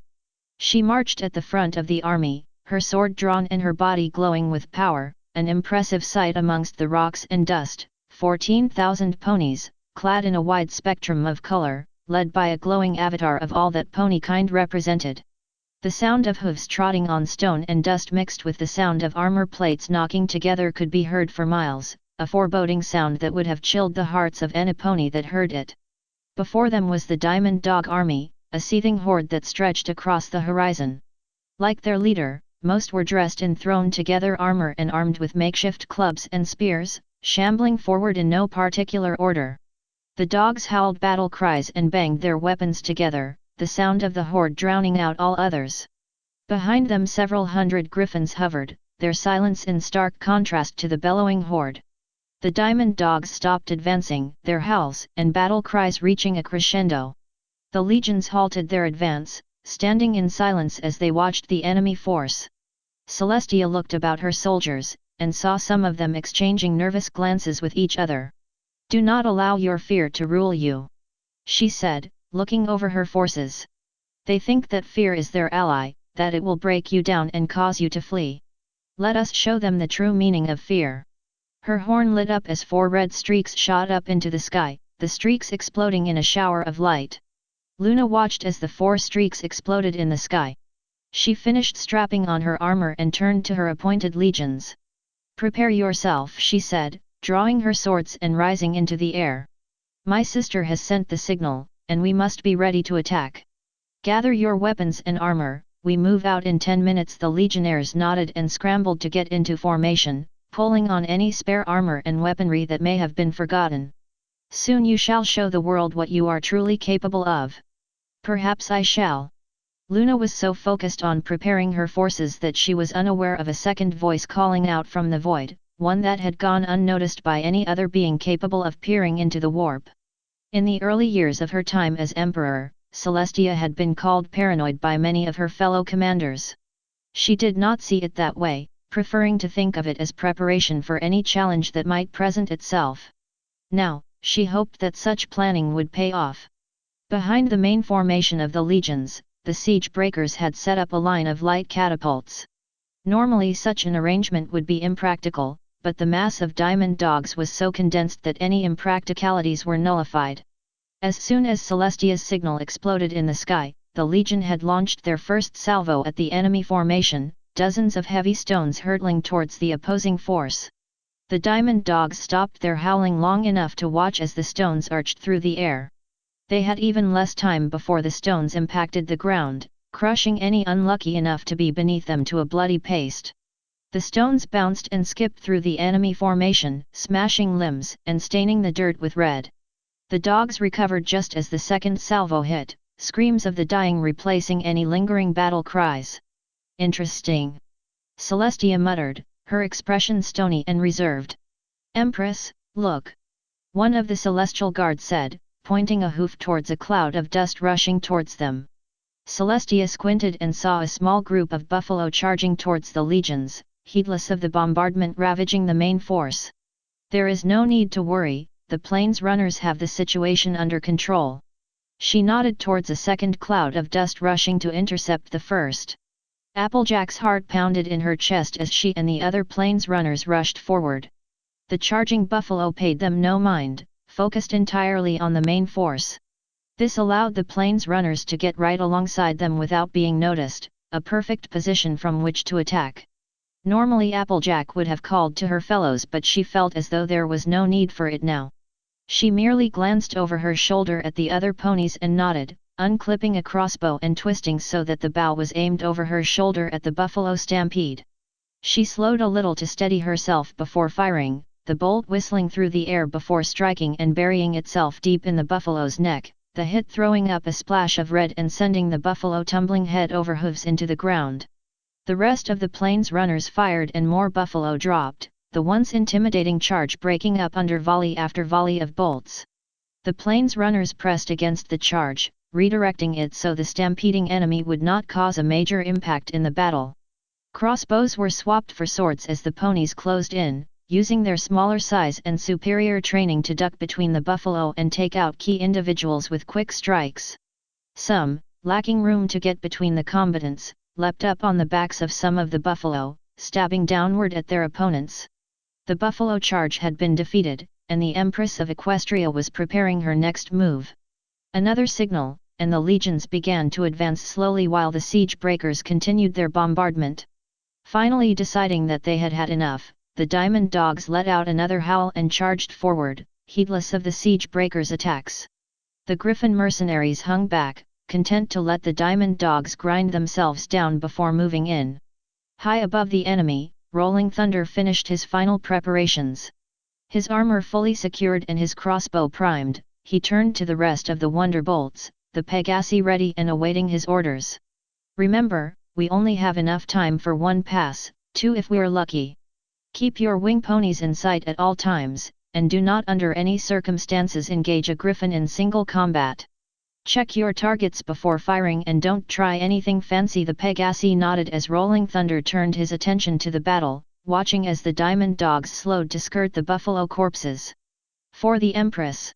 he shouted before diving, the entire legion following. 1,000 Pegasi, clad in blue and gold armor, diving towards the diamond dogs like rain falling in a storm.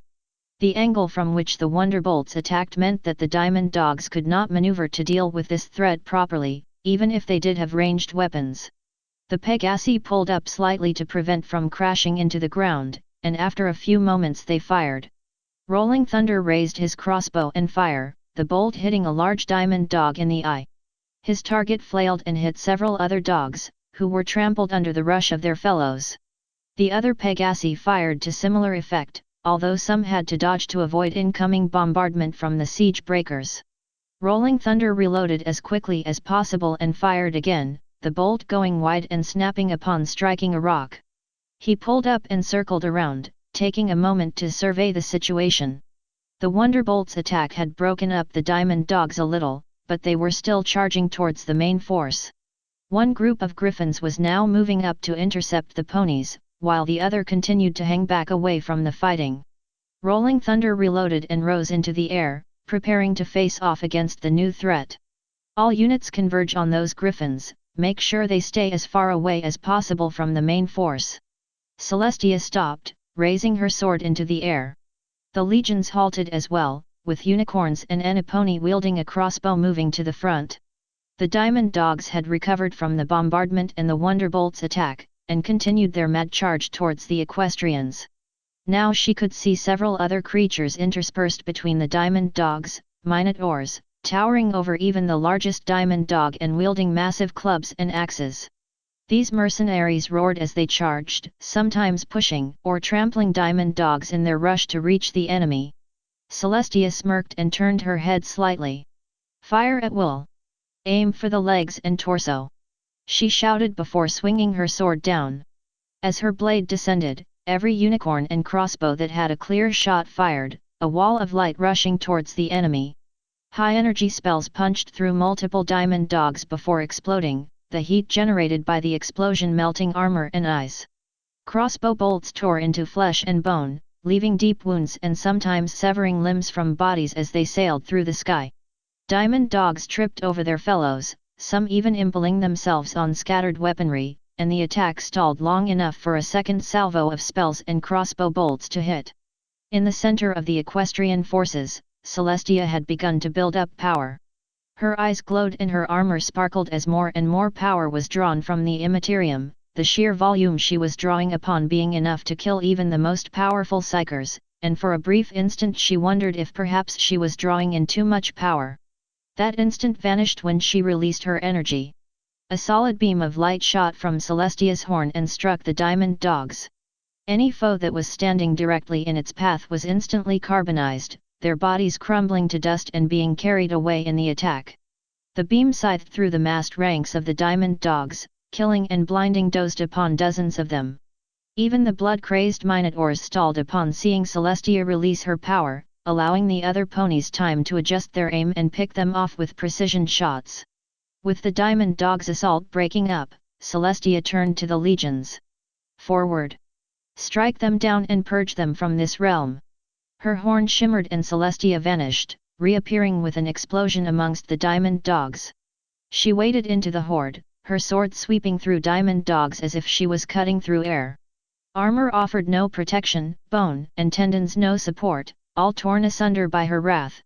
She leapt into the air and launched a stream of warp flame at the enemy, some diamond dogs being roasted alive while others were reduced to vapor. She dove and struck the ground, kicking up dirt and broken bodies before pressing forward, her armor becoming stained with red as she fought on. Her legions, inspired by her attack, fired one last salvo before charging, swords, spears, and axes at the ready. The ponies slammed into the diamond dogs at full speed, the two forces hacking and stabbing at one another in brutal melee.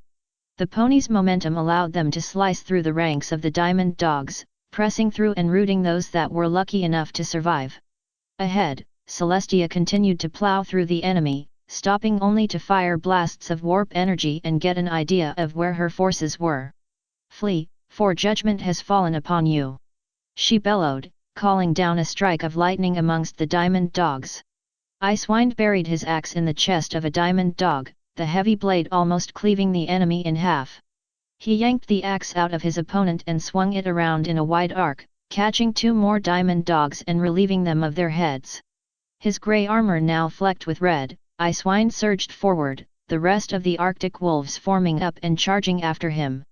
He leapt over a fallen buffalo and swung his axe downward, splitting another diamond dog in half and knocking another into the dirt. Icewind ducked as a diamond dog swung for him before spinning around and bucking, his hooves catching the dog beneath its chin and sending it reeling backwards. There was a roar from farther back and Icewind saw a minotaur charging forward, the best swinging its club in wide arcs and knocking away both ponies and diamond dogs in its rush to attack him. Icewind cracked a small grin before charging, raising his axe for a downward strike. The minotaur saw this and swung its club, the heavy head missing Icewind by inches. He pressed on and struck, the axe cleaving off a large chunk of flesh with every strike. The minotaur swung again, this time hitting Icewind and knocking the commander into a group of diamond dogs. Two more Arctic wolves drove off the diamond dogs and allowed Icewind to recover, the commander grabbing his axe and pulling himself up on his hooves. The Minotaur snorted and charged, bringing its club up for a downward strike. Icewind raised his axe as the Minotaur attacked, his axe blocking the Minotaur's club before it struck his head. The two combatants pressed against each other, weapons groaning under stress as telekinetic aura and muscle tried to force the weapons apart. Finally something gave and the Minotaur's club slipped out from under Icewind's axe. As the Minotaur tried to recover, Icewind swung down and buried the blade in his opponent's skull, the Minotaur roaring in pain and staggering back to try and pry the axe out. Icewind stepped forward and grabbed the axe, pulling upward and ripping the top of the Minotaur's skull off. Blood splattered on Icewind as the Minotaur collapsed, the Arctic wolf advancing towards another group of diamond dogs. All in all, it was a good day to serve the Empress. Dawn Sparkle batted away another spear and stabbed the offending diamond dog in the face, her white coat staining pink with the enemy's blood. She shoved the corpse of her enemy off her sword and looked around, searching for another target. She spotted a few diamond dogs attempting to sneak away and charged, whipping her gladius around and stabbing down towards the diamond dogs. She ducked between combatants, hacking and slashing at anything that was not a pony. Something hit her in the side, causing her to lose her grip on her sword and fall to the ground. Her attacker pounced on her back, claws and teeth scratching against her armor. She rolled over and punched the dog in the face, knocking it away and allowing her room to get back up. She and the diamond dog circled, searching for openings from which to attack. They never got the chance, for as the diamond dog circled a crossbow bolt tore out its throat. The dog flailed about and Dawn saw Firefly, the Pegasus grinning smugly as she lowered her crossbow. "I had the situation under control," Dawn said. "Sure you did." Firefly smirked. "You owe me for that, you know." Dawn Sparkle raised an eyebrow before hurling her sword at Firefly. The Pegasus ducked, allowing the sword to fly over her and stab the diamond dog that had been sneaking up behind her through the chest. Firefly turned and blinked, her mind having shorted out from the sudden attack. "No I don't," Dawn Sparkle said, smiling smugly before yanking her sword out of the diamond dog's corpse. The griffins that had not yet joined the battle hung back behind the diamond dogs, waiting for the best opportunity to move forward without taking many casualties. They hovered over the ground, exchanging glances with one another as they watched the battle unfold before them. Some chatted about unrelated topics, while others made last-minute checks on their equipment. The griffins were so focused on the battle ahead that they failed to spot Luna's force coming up behind them.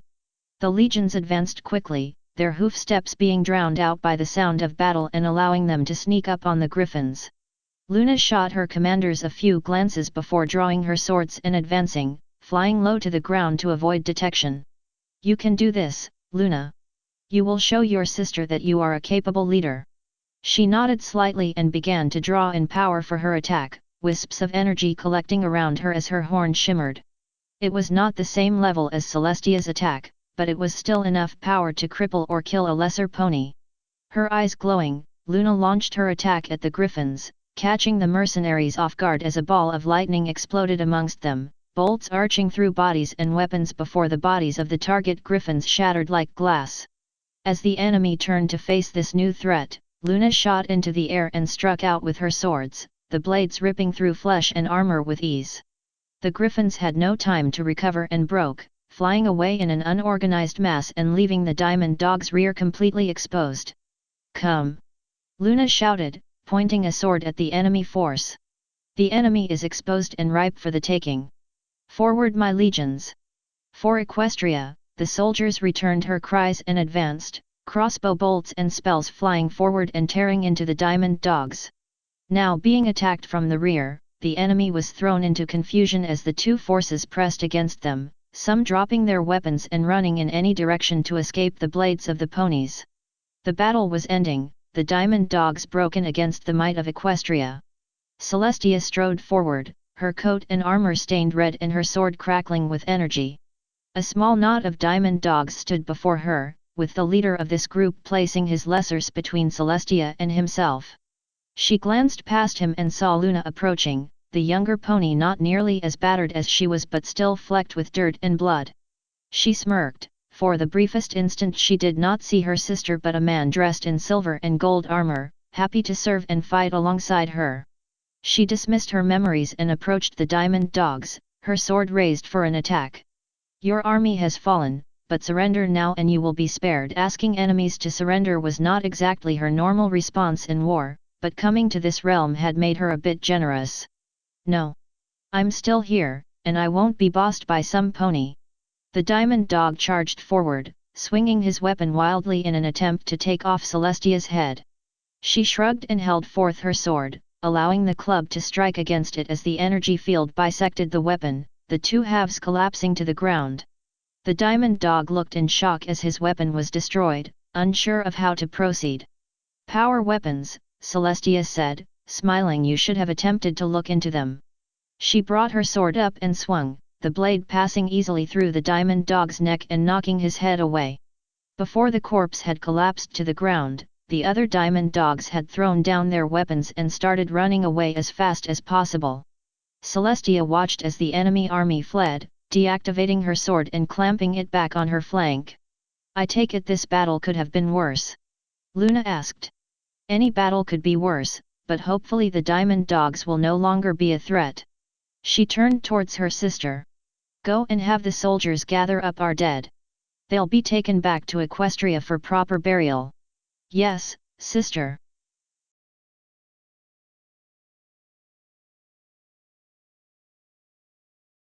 Dreams and shadows. Sister, may I speak with you a moment? Celestia turned away from her attendants and looked up. Luna was standing in the doorway, looking as though she had not rested in days. Of course, Luna. Celestia turned to her attendants. We will discuss this matter some other time. The attendants nodded and filed out of the room, nodding slightly towards Luna as the younger pony entered. What troubles you? Well, I am not sure, to be honest.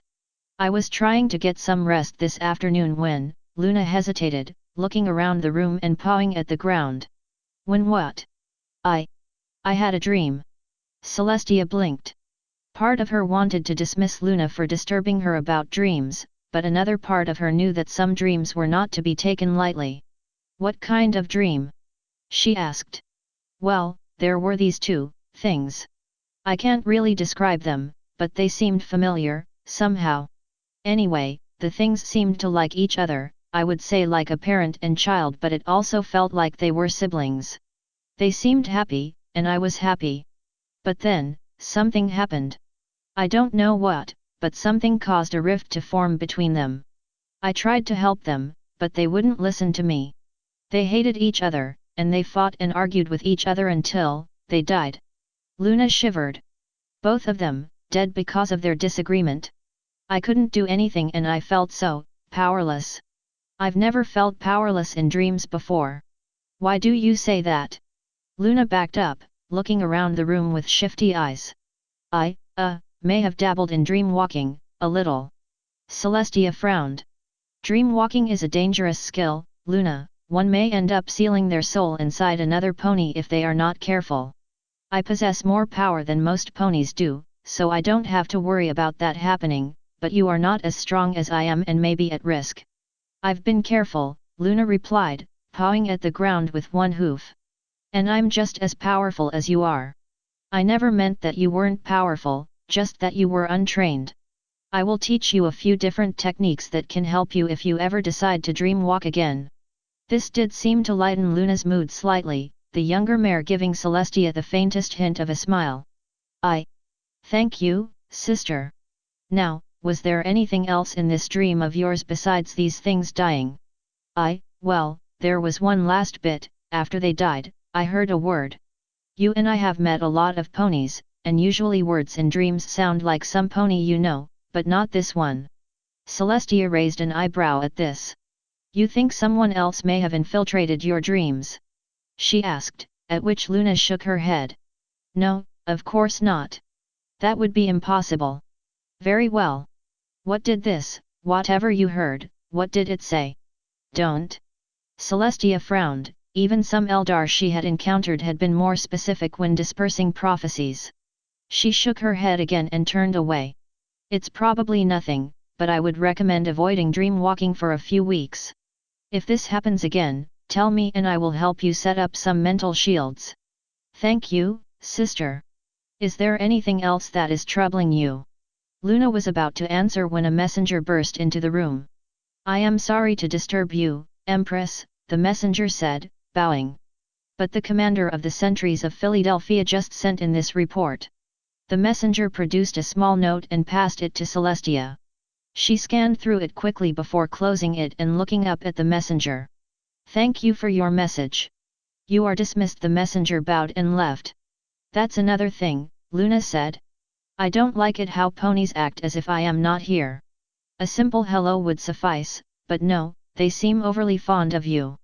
Oh, don't complain about that, Luna, they appreciate you in their own way, it's just that my status as Empress can be a little overbearing.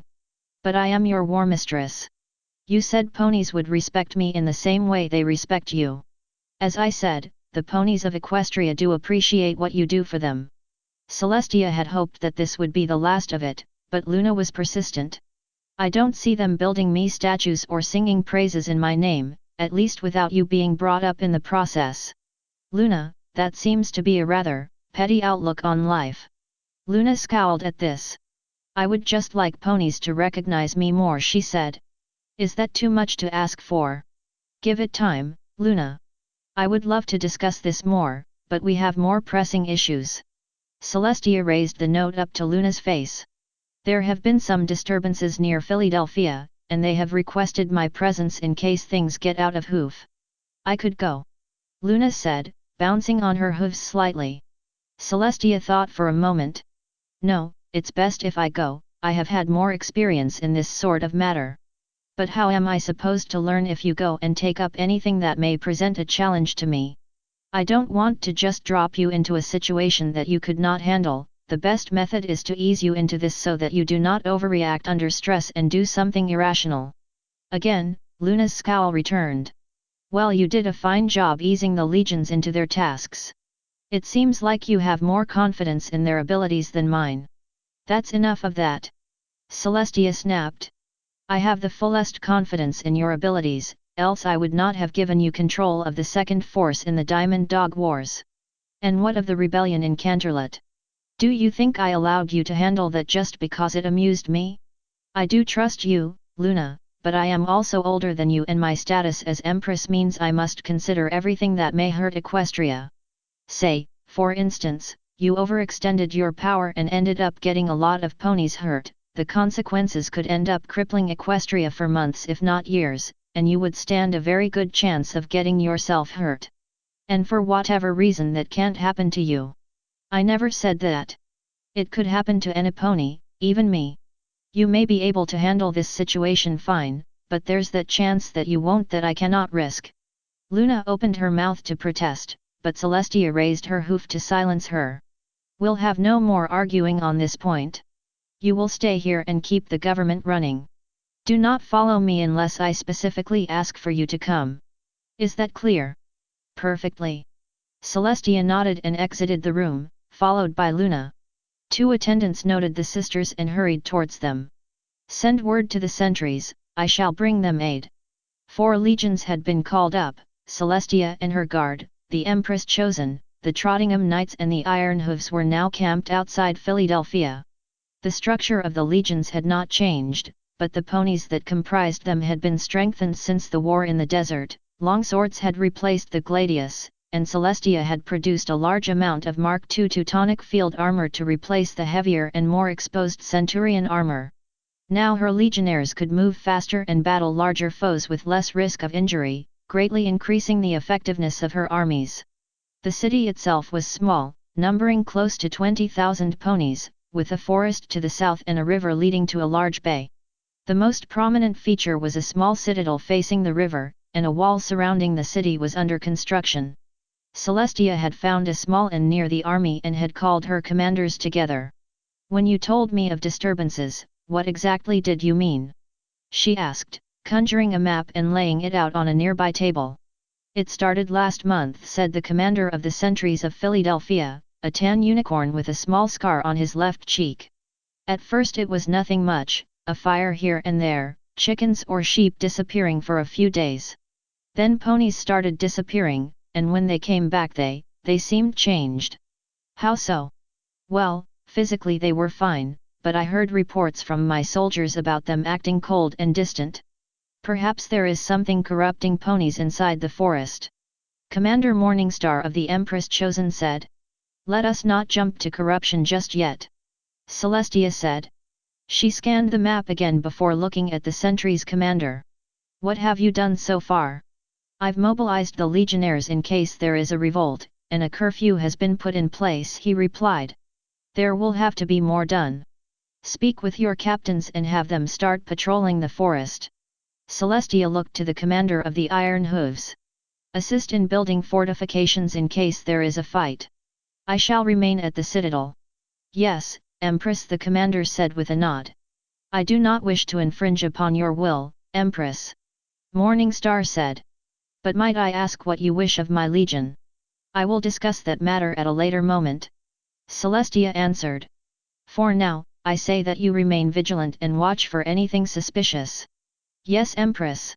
Morningstar bowed and exited the room.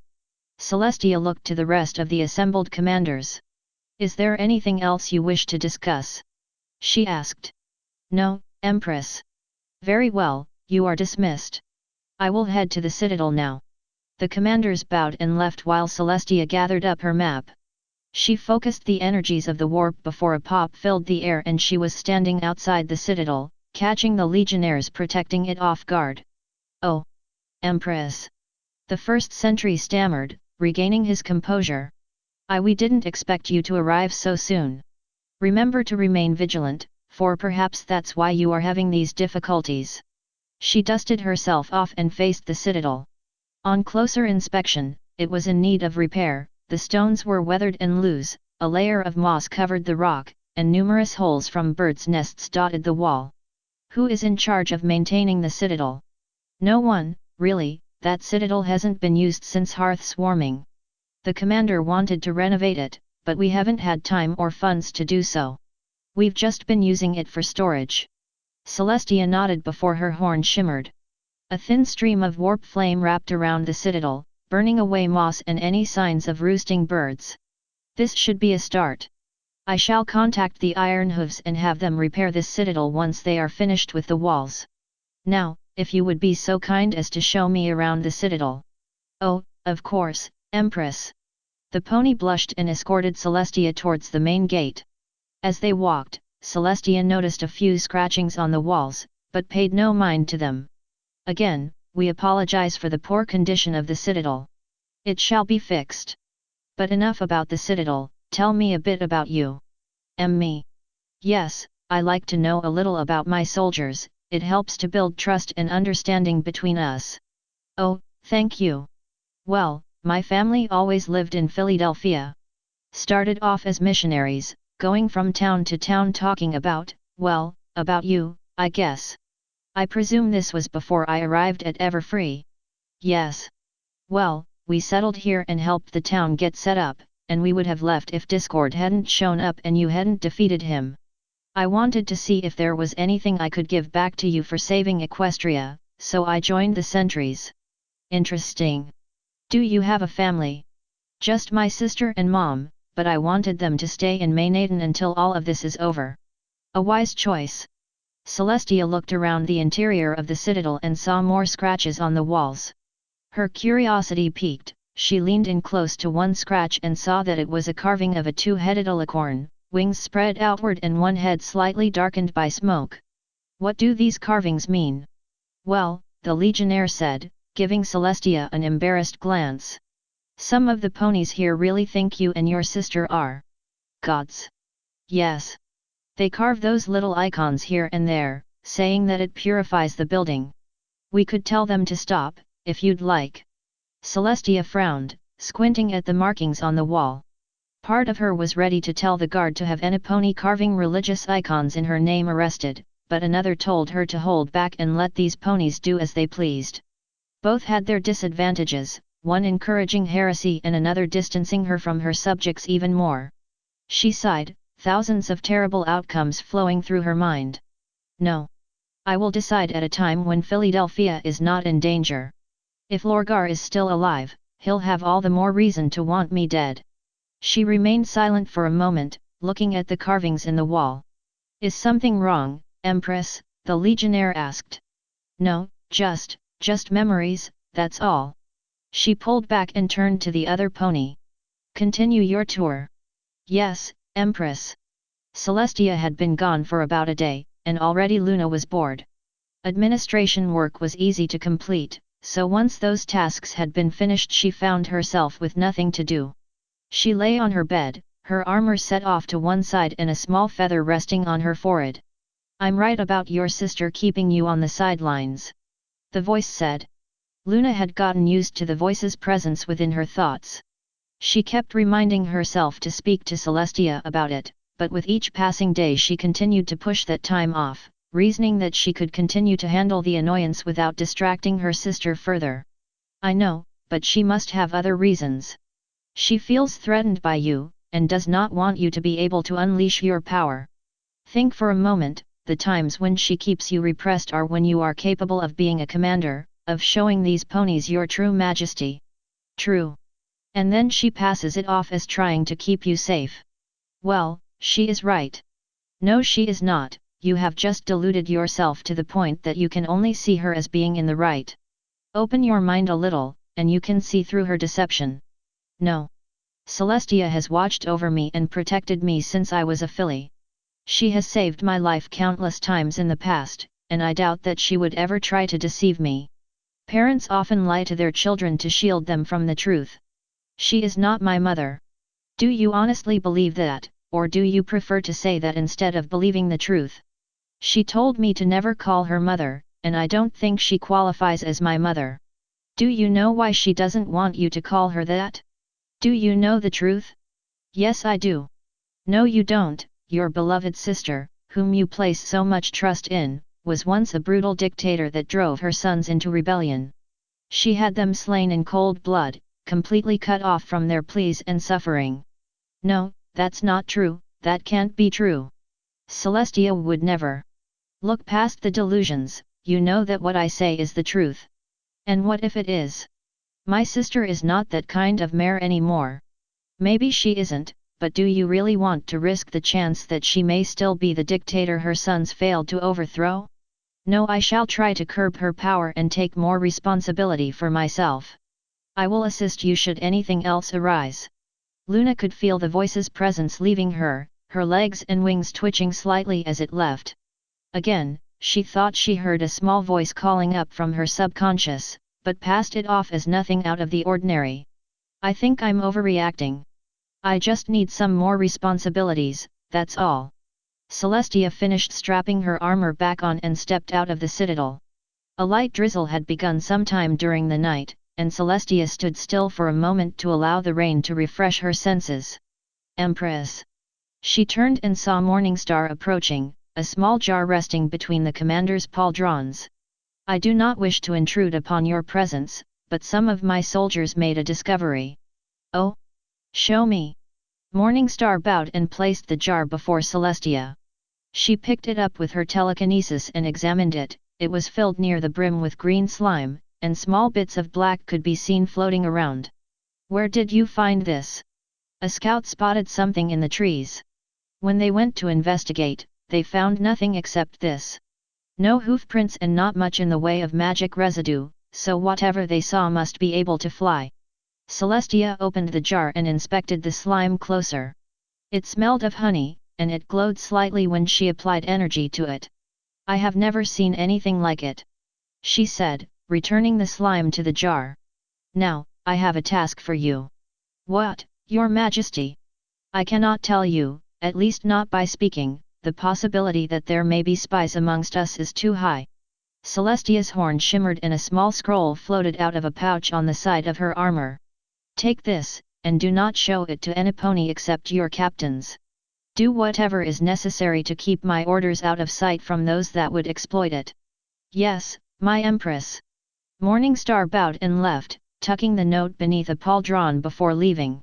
Celestia turned and began walking through Philadelphia, using a quick warp manipulation to disguise herself and walk in peace. As she made her way through the town, she observed all the ponies going about their daily activities. As they could not see through her disguise, they went on with their tasks completely oblivious to the Empress amongst them. Farmers and traders peddled their wares in the street while mothers tended to young foals, and small groups of fillies and colts played between the various stalls and stands.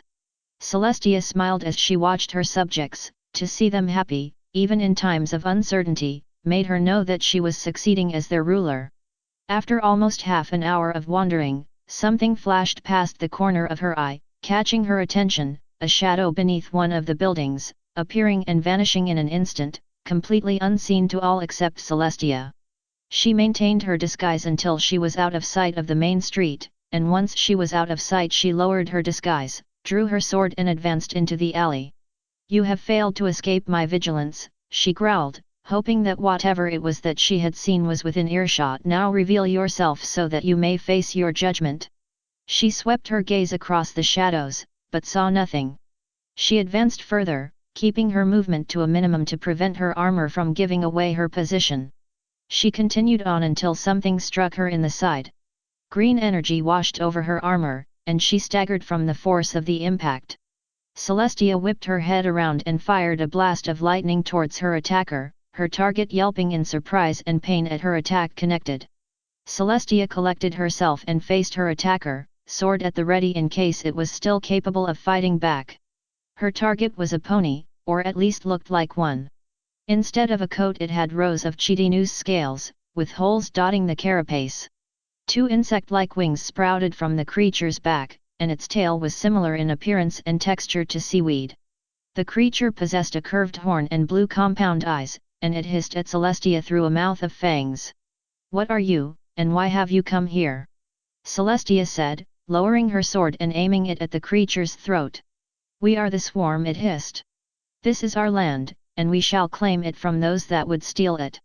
They have stolen nothing, but continued infiltration shall see you and your swarm destroyed. We are indestructible. You cannot scatter us."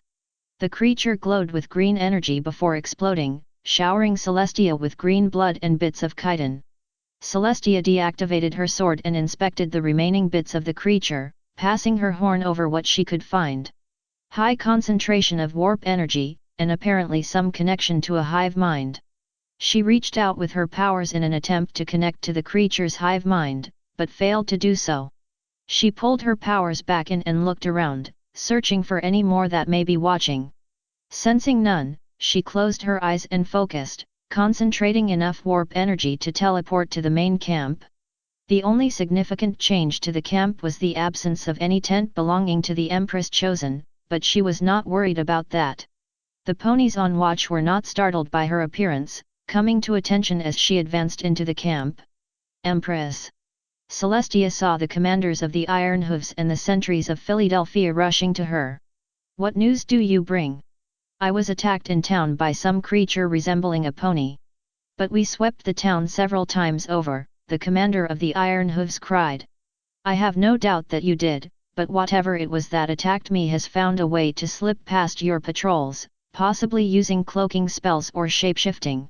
It spoke of a swarm and that this land was theirs and we had stolen it from them." She looked at the commander of the sentries. "What do you know of this?"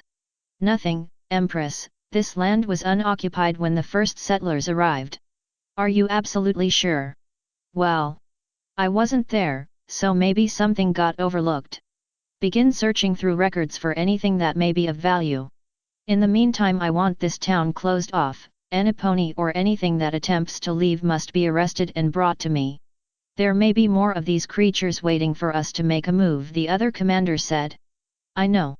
Give me a few days and I can develop a spell to trace them, but until then increase your patrols and have sentries placed where they can observe everything. And make sure that all fortifications are fully prepared in the event of an attack." "Yes, Empress, but would it have been easier if the Empress chosen had not been dismissed?" Celestia gave her commanders a hard look. "They were needed elsewhere. You seem to doubt your abilities if you think you cannot build a simple wall with 3 legions. We weren't doubting our abilities, Empress. Then show more conviction when discussing your tasks." "You are dismissed." The commanders bowed and left, calling out orders to nearby captains and sergeants. Celestia surveyed the camp once more before closing her eyes and opening her soul to the immaterium. Luna awoke from her nap and looked around. At first she saw nothing, but soon the spectral image of Celestia appeared, the older mare wrapped in golden light. "Sister, what's wrong?" "Nothing at the moment, but I need your help," the spectre said. Try as she might, Luna failed to prevent a small smile from gracing her lips. "What is it?" "I believe that something is trying to infiltrate Philadelphia, but I do not have the proper spells to detect them. I want you to go down to the archives and search for anything that might be of use." "Okay." Luna rose from her bed and left her room, heading towards the Royal Archive with Celestia's image trailing behind her. She could have teleported, but Celestia discouraged teleportation inside the castle, fearing that it might lead to some pony hurting themselves or unleashing some creature. "So, how is Philadelphia?" "Not as bad as I had originally anticipated." Celestia sighed. "Perhaps I should have listened to you and allowed you to come and lead the forces here." She shook her head. "It doesn't matter now. What is done and I cannot change that." No, you can't." Luna looked away from her sister, hiding a scowl. "Don't worry, Luna, I will find some way to make it up to you." "Thank you. But what of the situation here?" "Nothing out of the ordinary, if that's what you are worried about. The ambassadors from the Crystal Kingdom arrived the other day, and they seemed rather worried." "What makes you say that?" "They said their ruler attempted some spell to win the affections of a mare, and he has been neglecting his duties." "Interesting. I may be able to offer some advice on how to remedy the issue, but I do not want to babysit entire nations. Perhaps we could look up a remedy while we're searching for the detection spell you spoke of. I will leave that task with you." Luna nodded her acceptance and kept walking. It had been a slow day, and the halls of Everfree Castle were quiet. Luna did not mind the quiet, it allowed her time to think and gather her thoughts, something that the constant pressure of ruling a nation and her sister's presence did not allow for. "Sister, is something wrong?" "No, nothing's wrong." "Luna, you're being evasive. Tell me, what's wrong?" "Nothing is wrong, sister. I am tired, that is all." "Luna, if there is anything troubling you then by all means tell me. There's nothing wrong with me." Luna shouted, slamming her hooves against the floor and glaring at her sister's avatar. "Why do you always think something's wrong with me whenever I stay silent? I'm fine and there is nothing you need to worry about." Celestia stared at Luna in shock, one leg raised in the air as if she was prepared to flee. "Luna, I only No, forget it. It doesn't matter anymore." Luna continued walking, looking away from Celestia to hide her glare. Celestia was silent, her image drifting along as Luna made her way towards the archives. Standing guard before the archives was a young unicorn, dressed in the silver and blue armor of the Lunar Knights. He fidgeted around in his armor a bit, as if it were too large for him, and glanced around nervously before Luna approached. "Do not worry, soldier," Luna said. "It is only me." "I know, my lady," the unicorn said. Well, this is my first time guarding the archives by myself, and... well, I got a little nervous." He blushed, causing Luna to smile. "What's your name, soldier?" Silverlight, my lady. I'm a sergeant in Company 4. "A pleasure to meet you, Sergeant. Now, I need to search for information, so would you be so kind as to let me in?" "Oh, of course." Silverlight's horn shimmered and the door opened. "If there is anything you need, I'll be here." Luna nodded her thanks and entered, Celestia's avatar vanishing for a moment before reappearing in the center of the room. "I do believe that Pony has a crush on you," she said. "What makes you think that?" "I have listened to what you said and have not gotten personal with any pony." "I know, but all rulers draw admiration from their subjects, even romantic admiration. I admit I have experienced the phenomena several times during my life, and personally I find it a bit distracting. So, should I just tell him to give up and find some pony else? Just let him live out his fantasies, eventually he'll move on to something else, and if he does become too forceful, remember that you are much more powerful than any mortal." Celestia looked around the archives. "I should spend more time organizing this place better," that way I'll be able to find information faster. Perhaps I could find some pony to assist you. Thank you. Now, I must begin my search. Luna nodded and began to pull scrolls and books from the shelves, flipping through several before showing them to Celestia. The two sisters worked in silence, and the pile of discarded scrolls grew in size as the day dragged on. So, sister. Yes.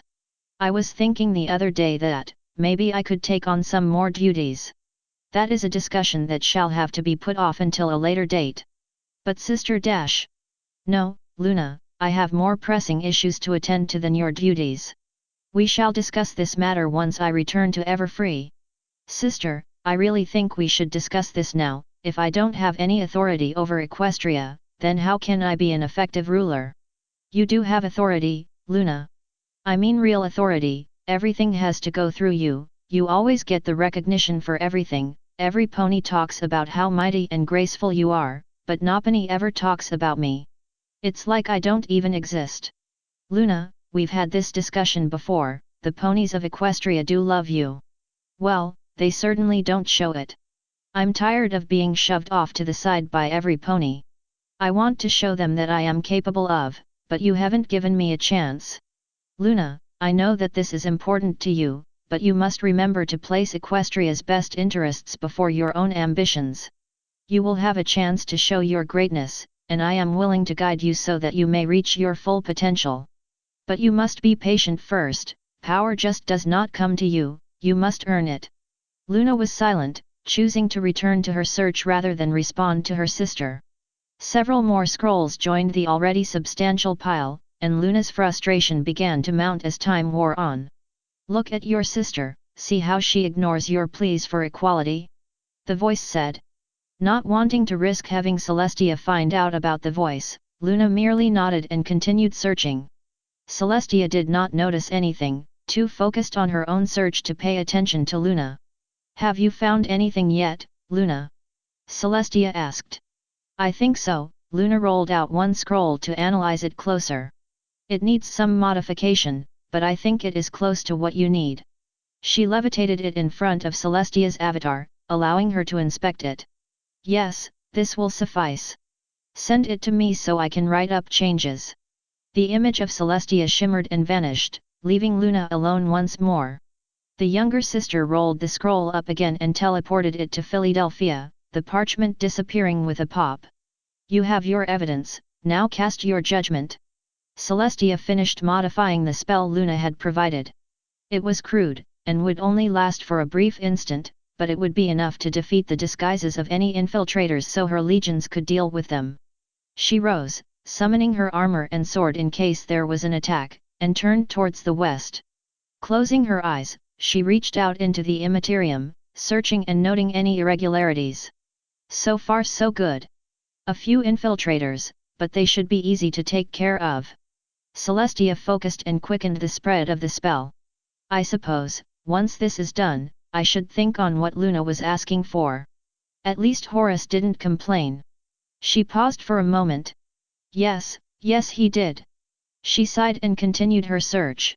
I'm being nostalgic again, I'm sure Luna will be able to. She was caught off guard by a massive amount of feedback. Contacts of infiltrators exploded across her senses, hundreds upon hundreds of them scattered across Philadelphia, even some amongst her legions. Frack, they're too many. She dismissed her spells and made her way down from the citadel, activating her power sword as she descended. Her ears could pick up the sound of fighting, so she quickened her pace. There was an explosion as part of the wall nearest to her caved in, showering her in debris. Through the hole came 5 of the creatures, all chattering amongst themselves in some strange language as they sized up Celestia. This hesitation proved to be their undoing, as Celestia launched a blast of warp flame and incinerated 3 of them before charging forward, her sword sweeping through the survivors with ease. The threat neutralized, Celestia flew through the hole and rose into the air to get a better assessment of the situation.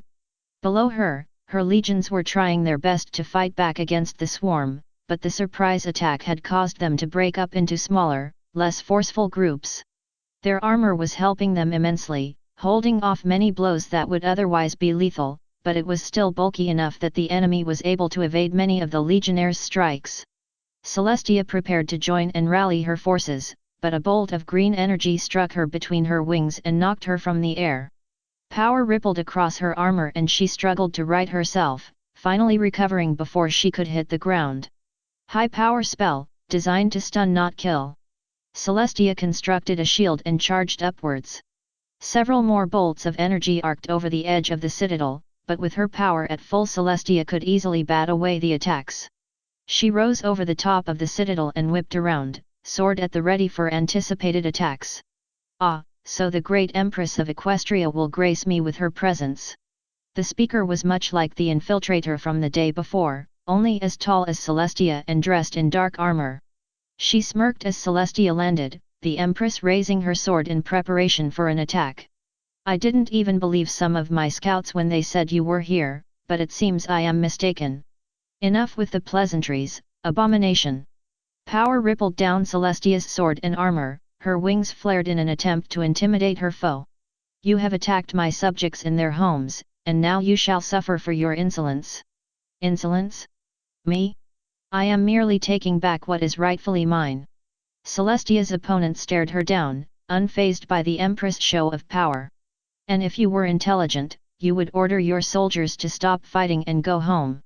A ruler does not back down to idle threats. These are my ponies you are attacking, and this is where they have made their homes. Yes, but you never bothered to ask where these ponies made their homes, did you? The intruder took flight, insect-like wings buzzing as she rose into the air. We took these lands for ourselves long ago, but then your precious subjects came along and began building their city. If you truly cared about this land, then you would have been more assertive when the settlers first arrived. But now you have lost your claim, and your attempted eviction is no more than an invasion. Celestia charged forward, bringing her sword over her head for a downward strike. Her opponent dodged out of the way and fired a blast of energy, green lightning sparking off one of Celestia's pauldrons.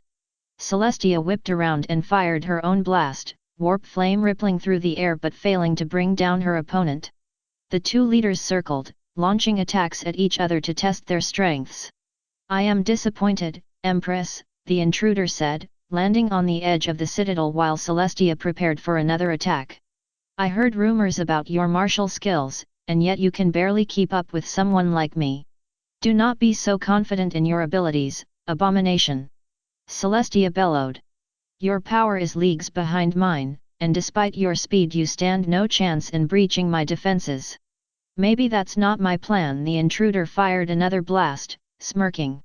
You see everything in terms of strength. You are nearsighted, delusional even. And I suppose you are the one to lecture me on how to govern my subjects. Why not? I am a queen in my own right, and I seem to be doing a better job than you. Celestia growled and raised her sword, using it as an improvised lightning rod to conduct more power for her next strike. A concentrated beam of lightning shot from her sword, and although her opponent managed to dodge most of it, several small bolts struck her and threw off her flight pattern, allowing Celestia room to charge forward. Her next strike did not connect, for a blast from her opponent struck her in the gut and knocked her back. Her opponent recovered and tackled Celestia, knocking the two to the ground and causing Celestia to lose her grip on her sword. Celestia swung her leg around and knocked her opponent off, the infiltrator landing with a crunch on the ground a few yards away. Celestia was the first to recover, her armor providing extra support as she pulled herself back to her hooves. She reached out with her telekinesis, trying to grab her sword, but her enemy pinned the weapon to the ground with a hoof. She attempted to apply more power, but a strike from her opponent caused her spell to change and fire harmlessly into the air. Power interruption? Very interesting. She drew in more power and fired a concentrated beam at her opponent. The enemy countered with a blast of her own, green and gold energy slamming into each other with a small explosion. Celestia strained, pouring as much energy into her attack she could safely manage, but the two beams barely moved. Finally, she deflected part of her attack against the ground, the resulting explosion knocking her and her opponent back. Celestia's armor sheltered her from serious impact, while her enemy's light frame allowed her to recover easily. The only new development was that Celestia's sword was now free and within reach. "You are outmatched," Celestia said, pulling herself to her hooves and grabbing her sword. "Surrender while you still can." "No," the creature hissed, rising into the air. "Because if I do surrender, what good will come of it? You revel in war, and you would willingly wipe out those that would try and take back what is theirs. You think I'm the one who instigated this war? If you knew I was here, why didn't you come to me? We could have reached an agreement, and this bloodshed could have been averted, but you attacked my subjects instead. You've already shown that you do not care about this land, so you must have some other motive." Celestia was interrupted by a blast from her opponent, green tendrils of energy wrapping around her legs and leaving her unable to move. "What would you like me to say, huh?" The enemy stalked closer, smirking. "That I staked this land out long ago, waiting for your idiotic subjects to come blundering in? That, when the time was right, we would sweep through and feast on their hopes and dreams? You would like that explanation, wouldn't you?" Celestia glared at her opponent before attempting to draw power in for an attack. However, the bonds holding her to the ground glowed briefly, and her spell cut out. "Power limiters. Why yes, it makes taking prisoners, if needed, much easier than simply overpowering them." Celestia's glare darkened before an idea came to mind, a variation of her dream infiltration spell, only reversed to allow information to be drawn out instead of implanted. "So, all of my spells are limited, yes?" Her opponent looked at her, confused. "Yes, of course. Any spell that you or any other unicorn might be able to cast is limited." "Ah, but you made one mistake," Celestia's horn glowed. "I am not any other unicorn." Celestia released her spell, a small white beam racing from the tip of her horn and striking her opponent between the eyes. Information poured into Celestia's mind, her opponent's name, origins, even the size of her army. Smiling, she released her spell, her opponent collapsing to the ground like a shelter with no support. "What? What did you do to me?" "Just a simple mental probe. I was able to peek into your mind and learn everything I wanted to know. I knew of an entire race that was more skilled at such tricks, but you wouldn't know of my previous travels, would you, Metamorpha of the Changelings?" Celestia's opponent's eyes shrank to pinpoints. "Oh, something the matter? Don't like other ponies mentioning your name." I. That's not all I know. I also know that your entire motivation is based off of lies and deception. It took me a bit of effort, but I learned a very interesting bit of information. You and your brethren were created by Discord, shortly before I disposed of him." You're lying." "I rarely lie." Celestia smirked. "Although from your reaction, it seems that you did not know this to be true. Possibly a mental block either on Discord's behalf or yours. Although, I imagine that it would be traumatizing, to know that your entire life is merely a charade made up by corrupted forces for their own amusement." "Shut up. You are little more than a construct, plodding along according to a mental suggestion, no free will, no way to determine who you really are, and it has turned you into a parasite." "Shut up. You have no power to speak of, and I know that you and your forces are doomed. And here you are, wrapped up in your belief in having what you feel is yours when in reality you cannot claim descent from anything." "Shut up." Metamorpha fired a spell at Celestia, green energy sparking off her armor and pain stabbing into her limbs. "You're trying to destabilize me, throw me off guard so I'll make a mistake. You made a mistake when you decided it would be a good idea to fight me." Celestia began to draw in more power.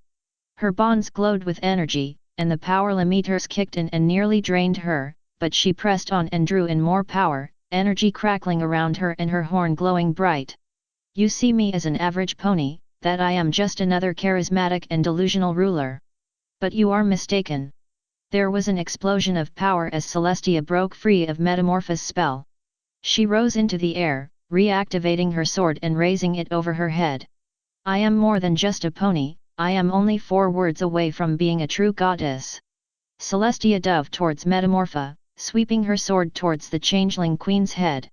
Metamorpha attempted to dodge, but she clipped Celestia's armor in her attempt to escape. There was an explosion as Celestia struck the masonry beneath her, sending stones and her opponent flying. Celestia drew in more power and a wall of fire enveloped the citadel, temperatures rising to levels that would have killed lesser beings. "You are nothing!" Celestia bellowed, her voice echoing over the city. "You are no more than a child lashing out against forces you could never understand. I am the bane of chaos, the anathema, the light of the immaterium and beacon for all whom travel its currents. I am the Empress of Ponykind, the mightiest being to have ever walked the land, and I shall smite you and purge your pathetic race from this earth for daring to challenge my power." Celestia landed, advancing towards the fallen form of Metamorpha.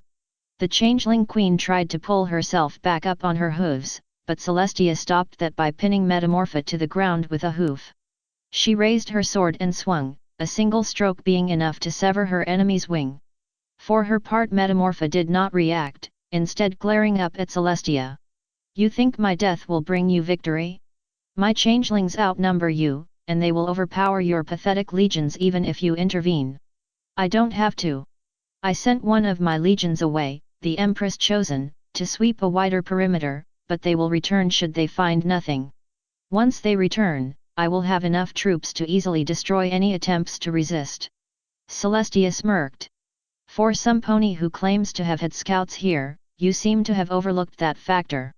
Before Metamorpha could react, Celestia grabbed the changeling and hoisted her into the air. "You say that this land is yours," she said. "Go and claim it." With that, she hurled the wounded changeling queen off the citadel. Metamorpha retained her composure, although the loss of her wing meant she spiraled as she fell. Celestia watched as her enemy hit the ground, a crunching sound being enough to tell her that her enemy was disposed of. "Now, I have a war to win." The changelings pressed their attack, but several knots of legionnaires had formed and were now giving the invaders heavy resistance. Those that were not assaulting the besieged legions took to the streets, pursuing civilians in their rush for dominance.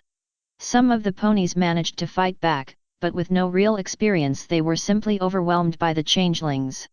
It was in this moment, when Philadelphia's ponies were in the most danger, that the Empress chosen returned.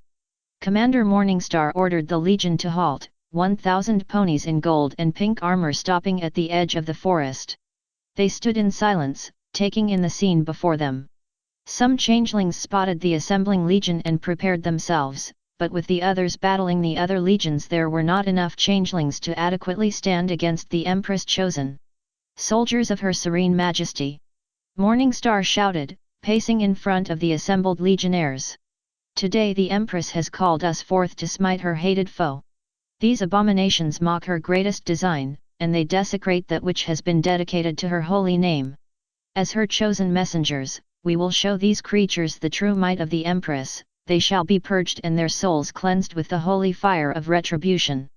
There was a cheer, followed by the sound of swords being drawn. "Forward, children of the Empress! Smite the wicked and purge the realm of the unclean!" Another shout rose from the Empress chosen before they charged, 1,000 ponies rushing forward with weapons raised. The changelings prepared to counter the charge, but the cries and chants from the charging ponies unnerved some and caused them to break. Some of the larger changelings tried to maintain order, but they failed before the Empress chosen struck the line. With a roar, Morningstar and the legion plowed into the changelings. Long swords split chitin and flesh as the ponies pressed forward, the bodies of the dead and dying being trampled under armored boots. Legionnaires tackled changelings, stabbing and beating anything they could reach, and soon the gold and pink of the Empress chosen's armor was stained with green. More and more changelings began to break, a small retreat turning into a rout as the ponies surged forward. "Split into individual companies!" Morningstar shouted. "Sweep this town clean of corruption!" Morningstar turned and charged towards a group of changelings, dozens of legionnaires following. "I tread the path of righteousness," Morningstar chanted, stabbing a changeling in the face. "Though it be paved with broken glass, I shall walk it barehooved." Another changeling fell, forelimbs removed by a mighty strike. "Though it crosses rivers of fire, I will pass over them, though it wanders wide, the light of the Empress guides my step." One of the larger changelings found its head removed from its neck, crushed beneath Morningstar's hooves. There was a flash of light, causing Morningstar and the Empress chosen to stagger back slightly. Not that they should have worried, for Celestia stepped forward, her armor and sword shining with power. Morningstar and the gathered Empress chosen kneeled, their heads hung low in reverence to the Empress.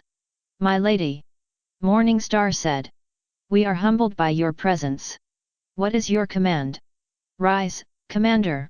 Morningstar and the others did so. "You have served well, and your zeal has allowed you to rout the enemy." Morningstar smiled, seeing the Empress pleased at the Legion's accomplishments was a warming feeling. "Thank you, Empress. It is by your word and power that we are able to serve. Command us now, so that we may purge all that desecrate your holy name and cleanse the world of their filth." "Yes, yes, of course. Carry on." Morningstar frowned slightly. Celestia seemed rather crestfallen, as if she was distressed by her Legion's faith. Morningstar was willing to relent if the Empress asked, but some of the younger soldiers might be more resistant. "My lady, is something wrong?" "No, nothing's wrong. Carry on." Morningstar bowed and signaled to the other legionnaires, the ponies departing to find more changelings. Fighting dragged on for the rest of the day, but with their leader dead the changelings were not able to mount a significant defense. The other legions were able to reorganize, and with the momentum of the Empress Chosen's charge they were able to break the heaviest resistance and rout the changelings. Celestia herself broke off from the fighting as the day began to wane, finding a small spot away from the city to be alone. Using a quick warp manipulation she was able to drown out most of the sounds of fighting, closing her eyes and allowing other sounds to flow into her mind. She remained that way for some time before something landed on her left shoulder. "Hello Philomena," Celestia said, opening her eyes and turning to face her companion. The bird chirped a response and stroked Celestia's neck with her beak. "I'm troubled, if you really wish to know. Some of my followers see me as a deity." A chirp. "Well, there are many issues with that. For one, accepting their worship may get to my head, and I'd become no better than the ruinous powers." Two more chirps. "No, I don't know that, but it is still a very real threat." Celestia sighed and fluffed her wings. "I remember when my powers first manifested, I was traveling near my home and staying at a small village when a rival village attacked. Normally I would have just grabbed a weapon and fought back, but something snapped. I don't know what, but that night my powers manifested, and I destroyed the enemy with the might of the warp." Celestia sighed again. "The feeling. Philomena, you know what it's like to feel absolute joy, right?" Philomena nodded in response. "Well, that was nothing compared to that night, standing alone with the powers of the Immaterium coursing through me. I felt like a god, able to determine the lives and deaths of all mortals, and it was intoxicating. Of course, like an idiot I returned to the village, preparing to revel in the worship of those I presumed were weaklings. I marched in and began making demands, and I joked around saying that I would smite them if they didn't carry out my wishes." Philomena chirped in confusion. "Oh, anything a young male would wish for, food, drink, pleasure, a good fight, that sort of thing. I was so full of my own ego that I began to think of traveling the world and ruling as a mighty god. But then I opened my eyes, and I saw her." A chirp. "She was a little girl, probably only a few years old. I opened my eyes and I saw her cowering in fear, weeping for her family. I tried to calm her, tell her that I could protect her with my powers, but she screamed at me, called me a monster, a freak. If anyone else had been as drunk on power as I was, they would have killed her as an example for the others. I might have even done so. But something held me back. I don't know what, but something did. Maybe it was an old memory, maybe it was simple pity, maybe it was influence from a true god, I'll never know. But something held me back, and I broke." Celestia sighed and looked down at the ground. "I ran as far as I could, far away from any other humans. I hid myself in a cave to the south, and I stayed there for almost a year. I wept many times, terrified of what I had become. I even tried killing myself, but the warp had so infused me that I could not. I planned to seal myself off from humanity, in hopes that they would never have to deal with a monster like me." A few chirps. "Yes, something changed. I was still alone, when an old woman stumbled by my hideout. I was tempted to leave her and continue hiding, but it was dark and she was clearly lost. I invited her to stay with me for the night, and I shared what little food I had with her. As the night wore on, she told me she had been searching for someone, a chieftain or leader of immense skill and power. She said she had seen a vision of him, a mighty king wrapped in light marching through the darkness. I told her that it was a bit absurd, that such a king could exist, but she said that he must chirp. She said that she had seen a lot during her life, no small task considering that the world had not developed much during those years. But she told me of many horrors and atrocities she had seen humans commit, horrors I would confirm during my travels, and she said that such a king could stop them and bring order to the world. She left soon after, but her desire to find her king continued to bother me for days. For the longest time I thought her hope was absurd, but soon I began to see things differently. A strong leader could unite humanity into a mighty force of order and stability.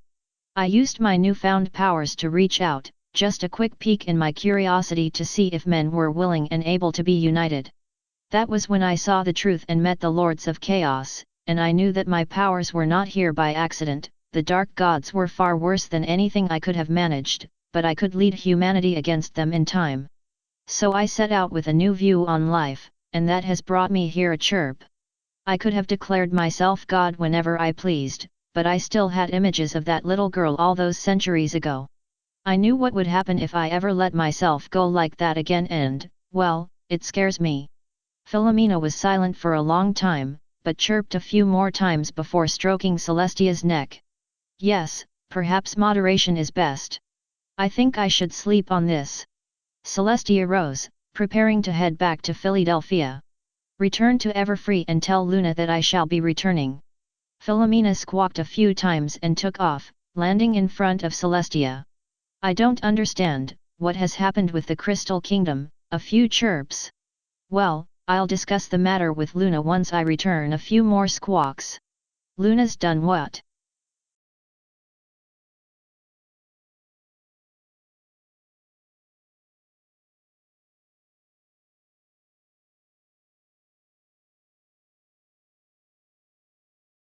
The War of Crystals. The Crystal Kingdom was a magnificent sight. Spires of crystal rose from the icy north, shining bright amongst the grey clouds.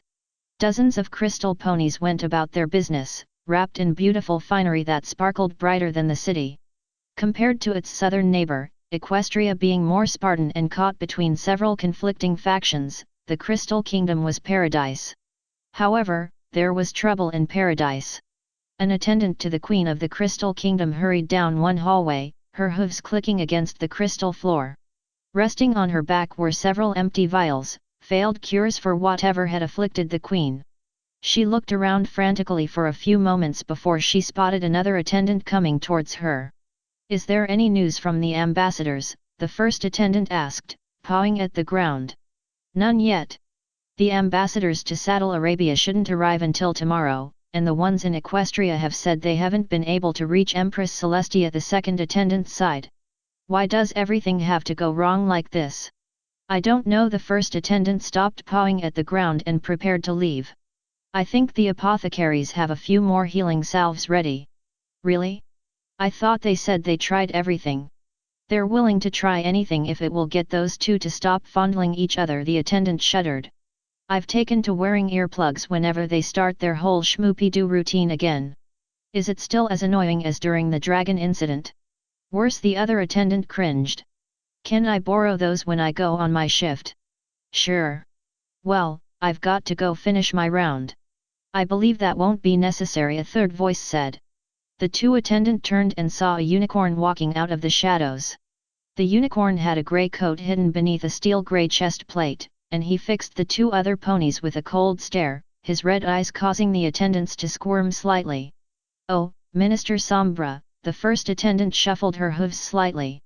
"We didn't see you there, and, well, there is no need to apologize, although I would recommend that you stay more alert so that you do not get caught off guard." Sombra looked past the two attendants.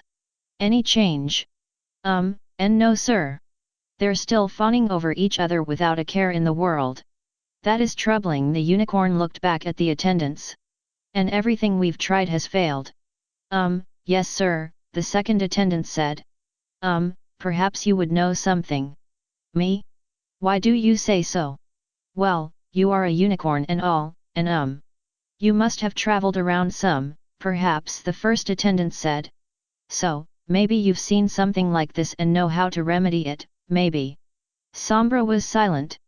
The two attendants looked at one another, unsure of what to do. Actually, I do believe I know how to cure the king and queen. You do, the first attendant could barely contain her glee. What is it? Well, I have to say that it may be a bit painful. Neither attendant could react before Sombra produced two knives and buried them in their chests. But I suppose I could test its effectiveness on you. Down in the Crystal Plaza walked two ponies. Unlike those that they walked amongst, they lacked a connection to the kingdom's magical heart, and as such did not sparkle like the locals. They were clad in heavy grey and yellow armor, armed with large broad-headed axes, and wore the pelts of their namesake as capes. Despite their intimidating appearance, they cheerfully went from stand to stand, gathering an assortment of goods to take back to the nearby citadel.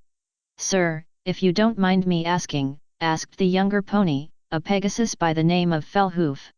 But you didn't come here just to scout out potential rivals, did you? Of course not.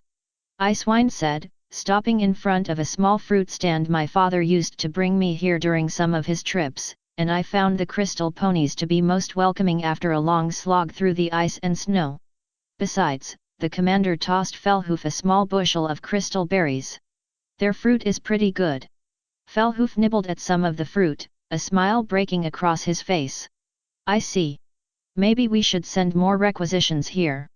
Too expensive, but it makes for a nice snack. Icewine pulled out a large bag of bits and passed it to the shopkeeper.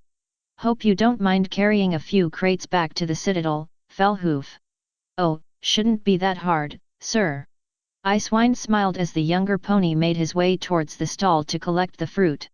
The Arctic Wolves commander looked around, watching as crystal ponies went about their business, a few of the Marays giving him small smiles before trotting off a bit faster than they had before. Icewine smiled. He didn't really consider himself the type of pony to settle down, but he was still a stallion at heart and warmed himself over these moments. Supplies have been secured, sir. Icewine turned around and saw Fellhoof carrying several large boxes in his headset's telekinetic aura. The boxes wobbled slightly whenever the Pegasus moved, but they were in no danger of spilling. Good. We'll head back to the citadel now. The two legionnaires prepared to leave before they heard the sound of a trumpet blast. What was that about? Sir. That was the trumpet to head to the Crystal Palace, but they only ever do that once a year. Maybe it's a special occasion. Icewine frowned. Around him, he could see that the crystal ponies were just as confused as he was, and they slowly began to file towards the castle. I don't like it. Icewine turned to the storekeeper. Can you watch over these until we return? He asked, pointing to the crates filled with crystal berries. Yes sir, the storekeeper said. We shall pay you extra for your services. Icewine nodded to Fellhoof, who placed the crates down before reaching for his axe. Icewine shook his head. Not yet, we're trying to investigate, not start a war. Sorry sir. Fellhoof fell in place behind Icewine, the two equestrians walking up the boulevard surrounded by dozens of crystal ponies. Every pony was talking amongst themselves, confused and concerned as to what was going on. The two Arctic wolves pressed on through the crowd, careful to not injure any pony with their weapons. The ponies had gathered around a large balcony, held back by a few dozen guards in blue and gold armor.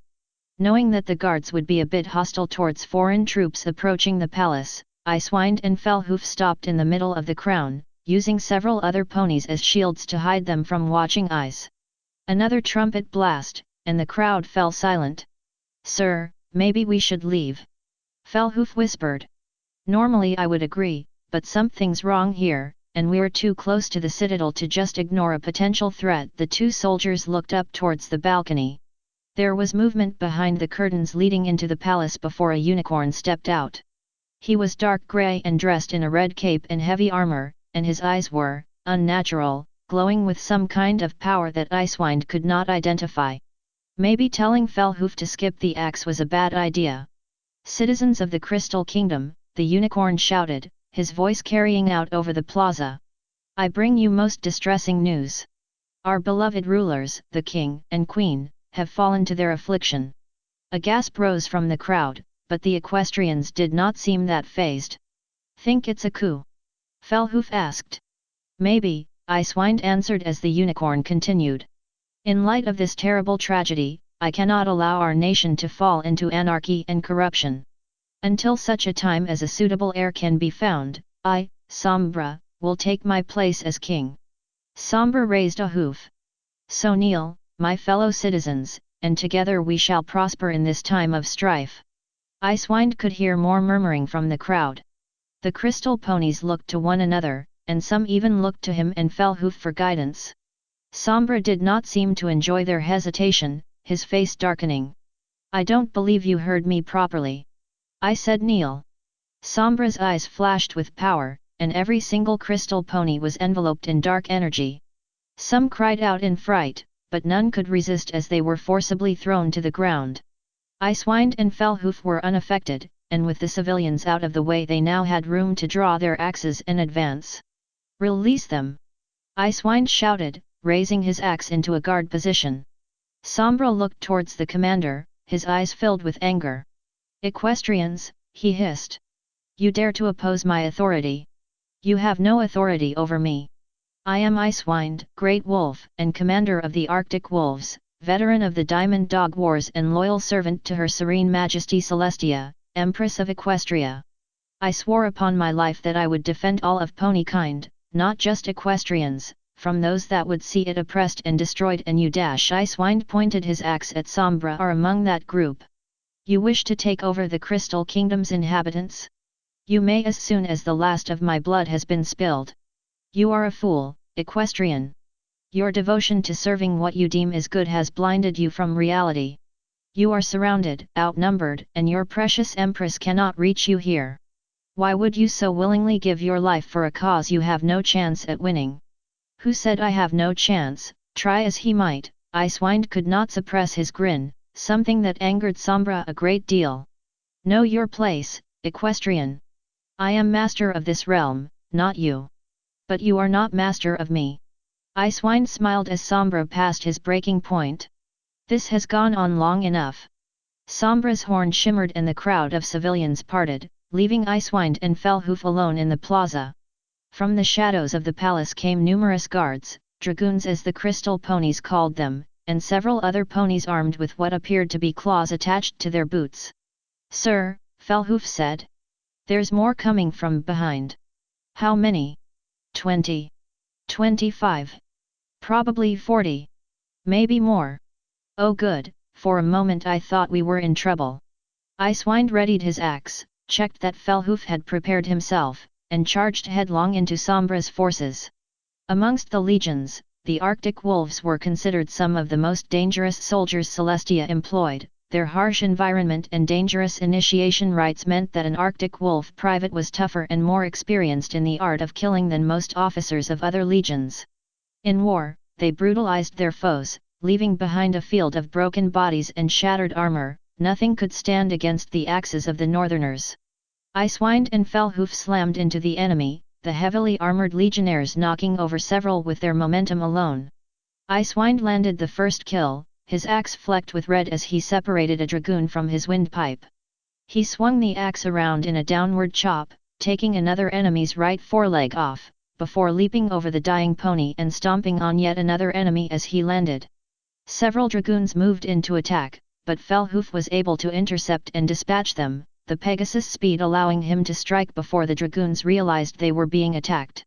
2 dragoons lunged at Fellhoof, but the Pegasus flipped in the air and allowed Icewind to surge forward, killing the 2 with a single strike from his axe. The dragoons pulled back for a moment, allowing Icewind and Fellhoof to regroup. The enemy circled once before charging, spears leveled at the legionnaires' throats. Fellhoof could dodge easily, being a Pegasus, but Icewind was not so fortunate. The commander turned his side towards the spears and ducked, sweeping his axe for the legs of the first dragoon. Icewind's shoulder flashed with pain as one spear found a gap in his armor, but he ignored the pain. His axe connected and ripped through a dragoon's legs, showering his face with blood. Icewind rose up and, once Fellhoof rejoined him, charged back into the fray. Dragoons swarmed the legionnaires, stabbing at anything that resembled a target. "Sir, I think we might get overrun," Fellhoof said, decapitating another dragoon as he spoke. "No, we won't, I've faced much worse before." Icewind knocked another dragoon's spear away. Before the crystal pony could recover the weapon, Icewind had buried the axe in his opponent's chest, shattering the pony's armor. The Arctic wolf yanked the axe out and decapitated the dragoon, the corpse collapsing to the ground and barring the path of several other enemies. Fellhoof knocked several more dragoons away, allowing the two legionnaires to break through and regroup.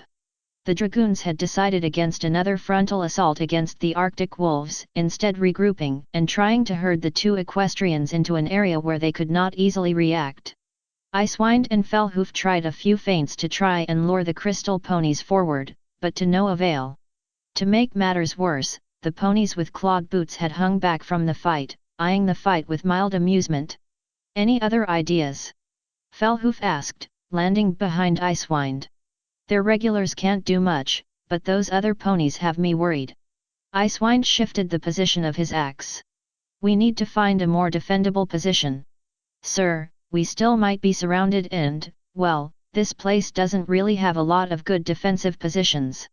"That's what they want you to think. I'll cover you and we should be able to find weight." The others are moving. The clawed boot ponies rushed forward, quickly covering the ground between them and the Arctic wolves. The lead one leapt into the air and swung at Icewind with one hoof, the commander barely managing to block the strike. Fellhoof swung towards a second pony, who easily dodged and slashed at the Pegasus. The claws did not manage to puncture Fellhoof's armor, but they were still strong enough to leave a substantial gash in the metal. All around them the new combatants ducked and slashed, each strike taking out little bits of the equestrian's armor. Icewind and Fellhoof countered as much as they could, but their lightly armored foes could easily dodge the more cumbersome axes. "When we get back to the citadel, I want the smiths to start working on short swords for this kind of combat," Icewind said as he batted away another series of strikes. "I agree with you there, sir." Fellhoof rose into the air and raced downward, striking the pavement between a group of the enemy. The ponies were knocked to the ground, allowing Fellhoof to easily dispatch them.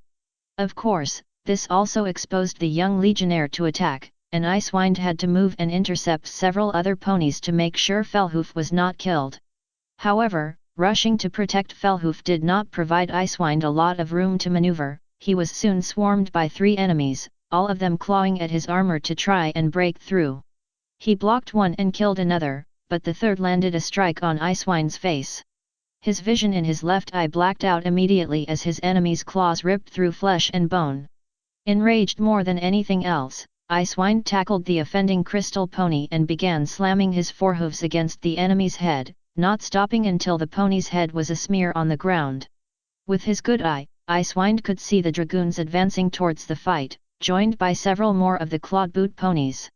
Fellhoof had managed to drive off or kill most of their current foes, but Icewind could see signs of fatigue on the young soldier's face. Icewind tapped his chest plate, causing a small rune to begin flashing blue, before moving up to Fellhoof's side. "More enemies inbound, sir," Fellhoof said. "I know." Icewind stepped between Fellhoof and the crystal ponies. "Head back to the citadel." "Sir." "Head back to the citadel. Send word that the Crystal Kingdom has been overthrown and the new regime has declared war." "But sir, what about you?" Icewind looked back at Fellhoof before advancing towards the crystal ponies. "I'm going to buy you some time." "Sir dash. Don't argue with me, you can move faster than I can, so you'll be able to reach the citadel before I ever could." "But sir, you're the commander dash. Commanders can be replaced. Go, now." Fellhoof hesitated for a moment, but instead of protesting merely nodded and took off, racing away from Icewind and the crystal ponies. Icewind smiled slightly and continued to advance towards his enemies. The crystal ponies stopped about 20 yards away from Icewind, sizing up the injured equestrian. Losing his eye had lost him a bit of depth perception and made it more inconvenient to watch his enemy, so he could not properly gauge just how many ponies he was facing off against. All he knew was that he was injured, tiring out, and badly outnumbered. Icewind did what any other Arctic wolf would have done in his situation, he charged.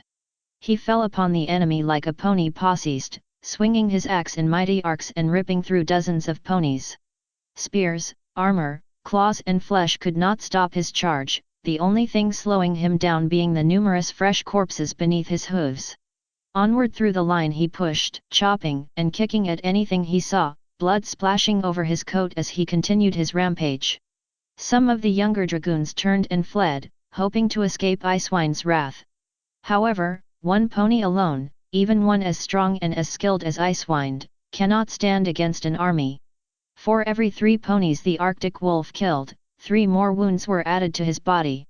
His blood mixed with the blood of his enemies, staining his armor a deep crimson color. A spearpoint slipped through another seam of his armor, slowing him down slightly, and soon Icewind found himself swarmed by ponies slashing and stabbing him with as much fury as he had unleashed upon them. And still the only thing they received from him was a scream of rage. King Sombra walked through the war-torn plaza, several bodyguards flanking him. The bodies of the dead were being gathered by his newly acquired slaves, and from the amount of carts being dragged away Sombra guessed he had lost close to 50 soldiers. No matter, he thought. They can be easily replaced, and the death of the equestrian has given me a bit of an advantage. He stopped before the butchered remains of Commander Icewind. The slaves had not yet reached the equestrian, too busy pulling dead and dying dragoons away, but Sombra had made sure that 2 squadrons of his shock troopers were watching the corpse constantly. The commander's armor, while broken into dozens of pieces and scratched almost beyond repair, could be reversed engineered, giving Sombra a better advantage over his enemy. He smiled, images of thousands of armored ponies marching across the land, crushing everything in their path. The smiths have been notified, yes, he asked the lead shock trooper. Yes, my lord. Excellent. He smiled again. Once our new armor has been completed, we will march south and show the equestrian's precious Empress who is the true power in this world. Relay your orders, and then we shall dash. Sombra stopped, turning all of his focus towards Icewind. Obscured by blood was a small rune, which moments before had been flashing blue. Now, though, it was bright red, and he could hear a small whine rising from the fallen equestrian. Sombra had little chance to react before the entire plaza was consumed by light as the self-destruct spell activated. Fellhoof's chest hurt as he raced towards the citadel. He had always been a strong flyer, but the stress from the recent fight and the worsening weather threw his flight pattern off. He had considered dropping his axe or some of his armor to save weight, but knew the smiths and rune priests would throw him to the wolves if he did so. He took in another gasp of air and pressed on, silent prayers to the Empress keeping his stamina strong. After what seemed like an eternity of flying, Fellhoof saw the silhouette of Aesir Pass, the Arctic wolves' citadel, through the fog and snow. While not as elaborate as the fortresses of the south, it served its purpose of providing security and control over a vast stretch of territory. The dark grey masonry, weathered after decades of standing against the elements, was a welcoming sight to Fellhoof, and he drew upon the last of his wing strength to press on. Fellhoof tripped as he landed, causing him to slam into the heavy oak door of the citadel at high speed. His impact drew several shouts, and soon he was surrounded by 4 other Arctic wolves and a rune priest, their weapons raised to strike. "Peace, it's only me," he shouted, trying to pull himself back to his hooves. "How can we be certain that you aren't a spy trying to infiltrate the Legion?" asked the rune priest, an old unicorn by the name of Raven Eye. Fellhoof glared up at him. "Don't be an ass, Raven Eye. Who would go through all the trouble to come this far north just to infiltrate our Legion?" It was a dumb counter-argument, but Fellhoof was stressed and could not think up a better justification. Raven Eye's horn lit up, and Fellhoof could feel the rune priest's magic probing his mind for any signs of deception. This continued for about a minute before Raven Eye released him. "At ease, brothers, he is Fellhoof." Fellhoof sighed in relief as the other warriors lowered their weapons. "Now, what brings you here in such a hurry, young one?" "The Crystal Kingdom has been overthrown." There was silence amongst the assembled legionnaires. "Come, we must tell the other lords." Raven Eye walked back into Aesir Pass, Fellhoof following closely behind. The other legionnaires broke off to close the gate, shouting for reinforcements as they did so. "How soon can we get a message to the Empress?" Fellhoof asked. "Patience, young one. We do not know the full extent of what transpired, and as to why you are alone. Rushing into this may result in many unnecessary casualties." Fellhoof wanted to contest that point, but deep down he knew that the rune priest was right.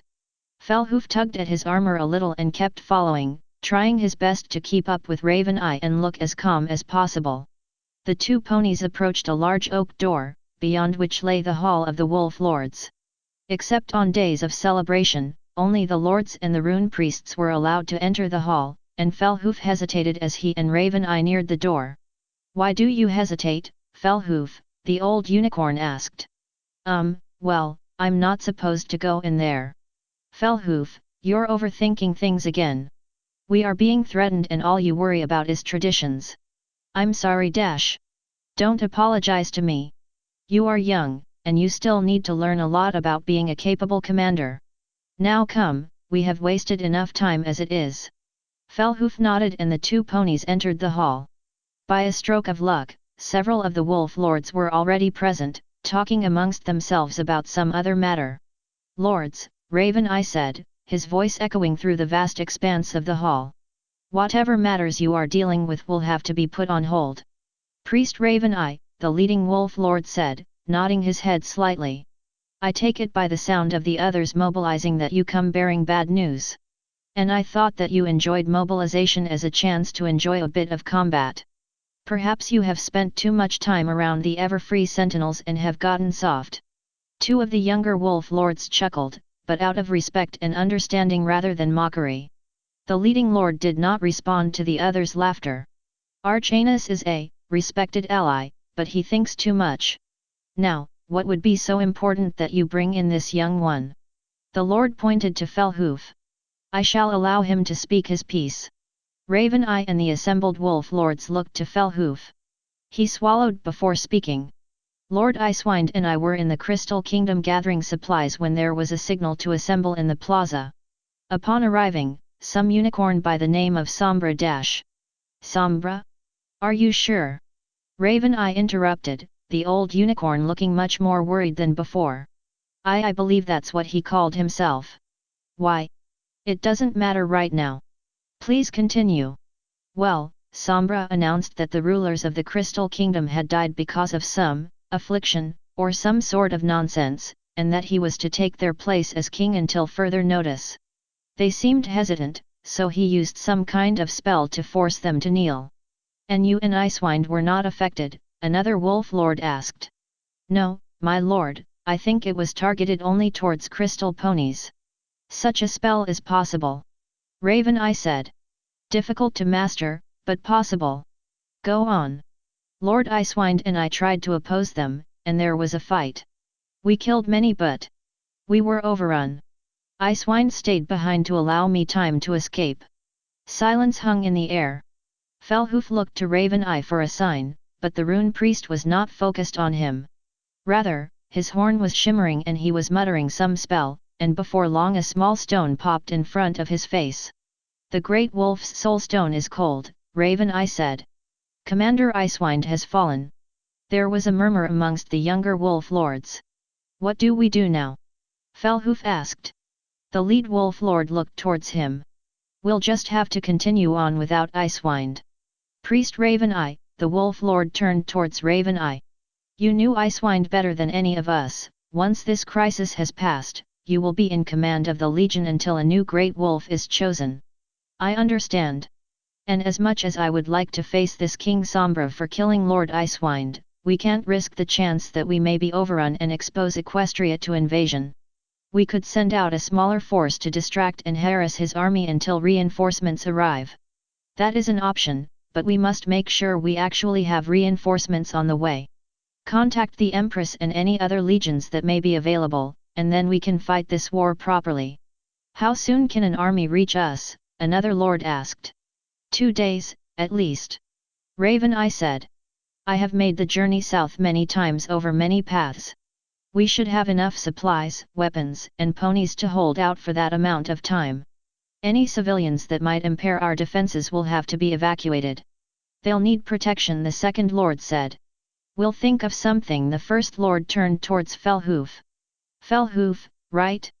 You will assist me in sending the message to Everfree and the other legions. Yes, my lord. Luna was alone again. Celestia's avatar had returned to Philadelphia about an hour ago, and with no administrative work to speak of, she had found herself with nothing to do.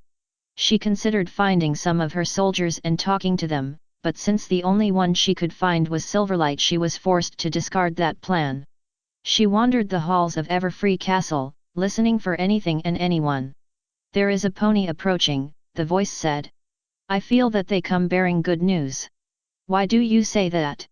This will be your chance to prove yourself. My lady. Luna turned around and saw a messenger running towards her, a note clutched in his telekinesis. Urgent message from the Arctic wolves. Oh? Has my sister been informed? No, my lady. The messenger passed off the note to Luna. Luna broke the seal to the note, unrolling it and scanning it as quickly as possible. Crystal Kingdom overthrown.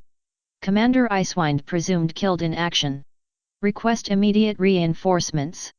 Lord Blackmane, 3rd Company. Your subjects have been attacked, and now you have a chance to prove your worth in battle. Gather your legions and head north, teach the Crystal Kingdom to fear your name. But my sister. She will not know, much less care. Now you have a chance to enforce your will, and you would throw it away just to please your sister? No. Good. Now, assemble your legions. My lady?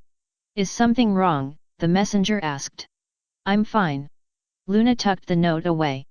Take a message to the Lunar Knights, Black Ravens, Drake Guard, Night Warriors, Iron Stallions, and the Stalliongrad Guard. Only those legions? What of the other legions, like the Wonderbolts or the Siege Breakers? The others will not help me. Now, send a message to those legions that they are to assemble for war against the Crystal Kingdom. I will give them further instruction once they arrive. Yes, my lady. Should I notify the Empress of this development? Luna opened her mouth to speak, but hesitated, telling Celestia would be better strategically, but she could hear the voice telling her no. Also, Celestia would most likely want to take control of the campaign herself, and Luna did not wish to risk that. No, I shall inform her myself. Yes, my lady. The messenger bowed and left. Soon, all of Equestria will revere you and sing praises in your name, and your sister shall see you as an equal if not her better. Yes. Yes, she will.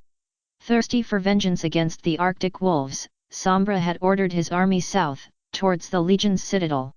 5,000 dragoons, accompanied by 2,000 elite shock troopers, all marching towards Equestria and the Arctic wolves. The wolves, however, were waiting for them. Fellhoof hovered over the first wall of the citadel, his axe dangling next to him. Lord Blackmane and Raven Eye stood beneath him, joined by the rest of 3rd and 4th Company. The rest of the Arctic wolves, save the company sent to escort the refugees to the border, were waiting to respond, small groups reciting hymns of battle and preparing their weapons. With any luck, Sombra will try and attack the citadel and break his army here. Blackmane said. What if he doesn't? Fellhoof asked. Then he doesn't, but I don't think he will. We're the only settlement within reasonable distance, and the only route into Equestria.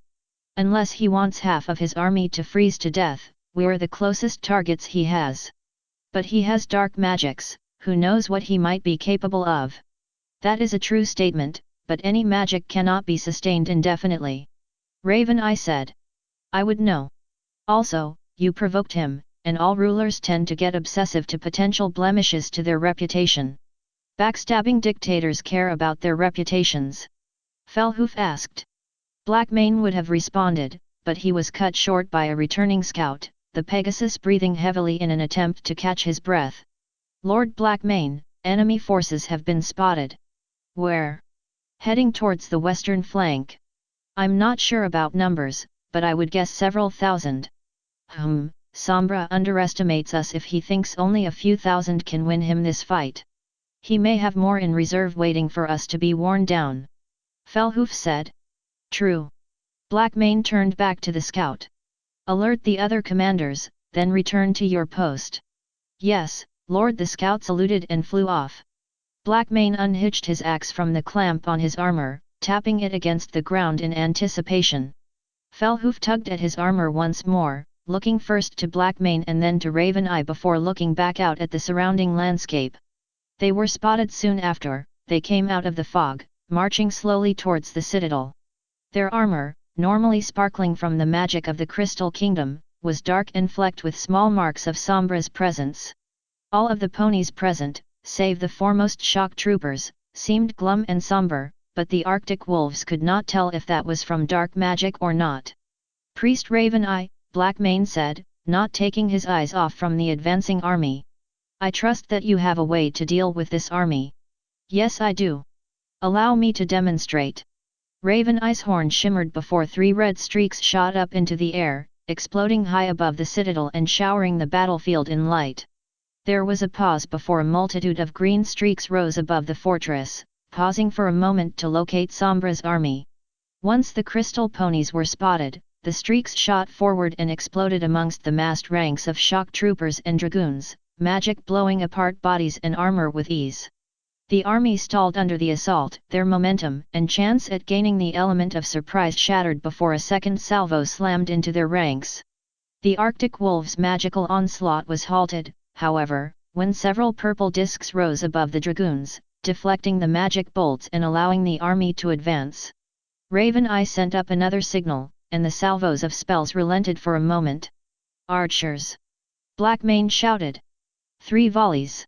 There was a shout of confirmation before a multitude of black arrows flew over the wall and into the ranks of the crystal ponies. The discs, designed to repel magical attacks, could do little to stop the arrows of the Arctic wolves, and more fell into the snow as arrowheads punched through armor and bone. A few of the repulsion discs quivered and fell, and the wolves renewed their magical bombardment to exploit the weaknesses in the crystal ponies' defenses. The crystal ponies are increasing speed. "Adjust volleys," another cry of confirmation before more arrows fell amongst the crystal ponies. Sombra's army increased its speed to avoid the attacks, although a few were still struck down by the wolves. As they neared, several of the shock troopers hurled small glowing gems towards the walls, their small size making it hard for any rune priest to intercept them. Blackmane, Fellhoof and several other nearby Arctic wolves ducked just as the crystals exploded, blowing several chunks out of the wall and showering the legionnaires with tiny slivers of rock. The heavy armor and thick wolves' pelts that the legionnaires wore shielded them from the worst of the blasts, but several were cut down by the high-velocity shards. With fire from the walls slacking off a bit, the crystal ponies were able to cover ground with fewer casualties, and more of the exploding gems came sailing over the masonry. "Aim for the shock troopers!" Blackmane shouted. "Kill any pony that even looks like they might throw something." Fellhoof. "Lord," the Pegasus asked, landing. "Gather up several Pegasi and prepare to strike the enemy if they try to scale the walls.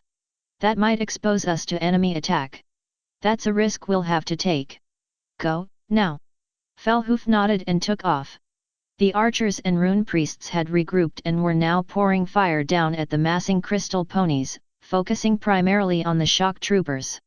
Spells exploded amongst the enemy, showering them with snow, rock, and severed limbs, but not slowing their advance. As the crystal ponies advanced, Blackmane noticed the shapes amongst the dragoons. From far away they were hidden, but now he could see that the dragoons had several large ramps in their arsenal. Now that they were close enough, several groups broke off from the main force and rushed forward, carrying the ramps and using them as impromptu shields against the arrows of the wolves. It was then that Fellhoof's force struck. They swooped down the side of the wall and hit the flanks of the dragoons, allowing the crystal ponies no room to maneuver. The first caught a downward swing from Fellhoof, the legionnaire's axe splitting armor and bone and almost cleaving the pony in half. The other Pegasi in the group descended upon the crystal ponies, hacking them down and destroying 2 of the ramps. However, the destruction of the first 2 ramps came at the expense of the others reaching the wall. With heavy iron hooks they latched into the stone, and the crystal ponies surged towards them. The ramps were wide enough for 4 ponies to ride abreast, and a squad of dragoons began charging up each of them, followed by a large number of shock troopers and other dragoons. Blackmane stepped off to one side of the nearest ramp, axe lowered for an upward strike. Just as the dragoons reached the wolves, he swung upward and took the nearest enemy's face off, the corpse pitching over the other legionnaires and tumbling into the snow below. Blackmane grabbed the fallen dragoon's spear in his teeth and twisted around, swinging the spear in a wide arc and burying the tip in a shock trooper's eye. Now with a little more room to maneuver, he leapt up onto the ramp and attacked, his axe cutting huge swaths in the crystal ponies. Fellhoof's force regrouped and charged the ramps, knocking several ponies to their dooms and slowing the advance in this section. Small victories, but the crystal ponies pushed on. The speed of the shock troopers allowed them to outmaneuver and kill several wolves, and their numbers meant that it was nigh impossible for the legionnaires to repel them. As more and more crystal ponies pressed in, the Arctic wolves began to yield, small footholds growing in size despite the horrendous casualties. The sun was sinking in the west, and the Battle of Aesir Pass was only beginning. There was a shimmer of light in the main courtyard of Everfree Castle.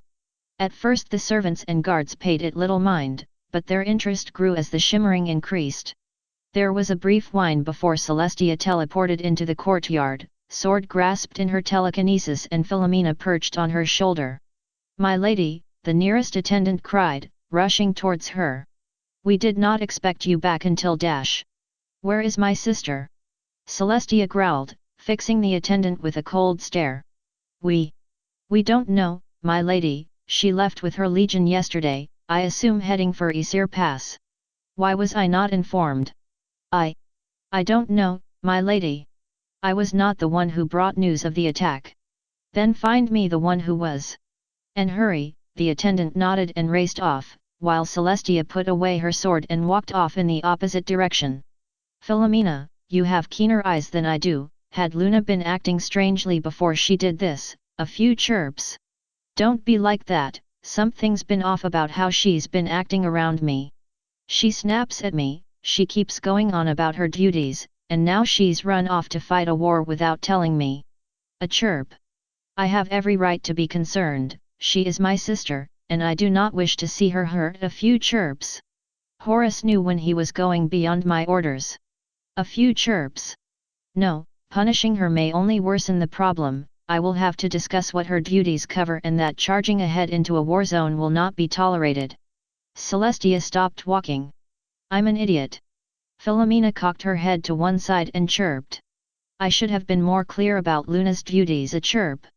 "Yes, I know I said her word would carry the same weight as mine, but I didn't say she could start wars behind my back.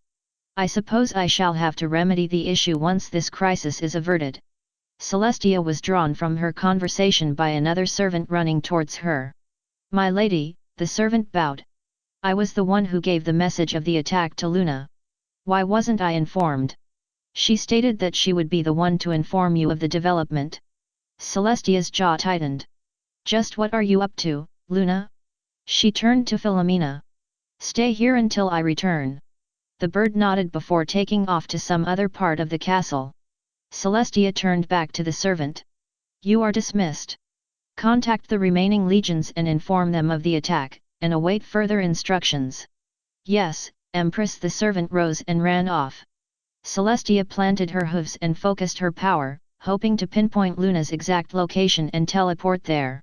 However, when she tried to draw in power for a teleport, something held her at bay. An unknown force shrouded Luna, making it impossible for Celestia to locate where she was, much less teleport to her. Growling, she spread her wings and took flight, turning north and racing forward as fast as her wings could carry. "I only hope I can reach her in time." Most of the first wall had fallen. Crystal ponies had poured into the citadel, fighting to solidify their foothold and prepare for a thrust towards the central keep. The remnants of 3rd and 4th Company, however, were fighting savagely to hold them off, despite there being fewer and 100 of them left. Blackmane tossed another dead dragoon over his shoulder before charging into the next squad. As a commander he had been specifically targeted by the crystal ponies once they gathered more troops, but this had the advantage that the other legionnaires were not as hard pressed. Not that he knew this, or really cared, Blackmane had been on his own for some time now, Fellhoof having been caught up in melee further down the line and Raven Eye having fallen back to better protect the Legion's archers, and he was perfectly capable of fighting on his own. The squad before him broke as he slammed into it, but not after several dragoons fell to his axe. He stepped over the fallen corpses of crystal ponies and equestrians, searching for more foes. When he spotted another group of enemies, he charged forward, sweeping his axe in wide arcs and cleaving the first dragoon in half. Another lunged at him with a spear, but he deflected it before burying his axe in the enemy's head. His axe otherwise stuck, he spun around and bucked, catching another dragoon in the face and snapping the pony's neck.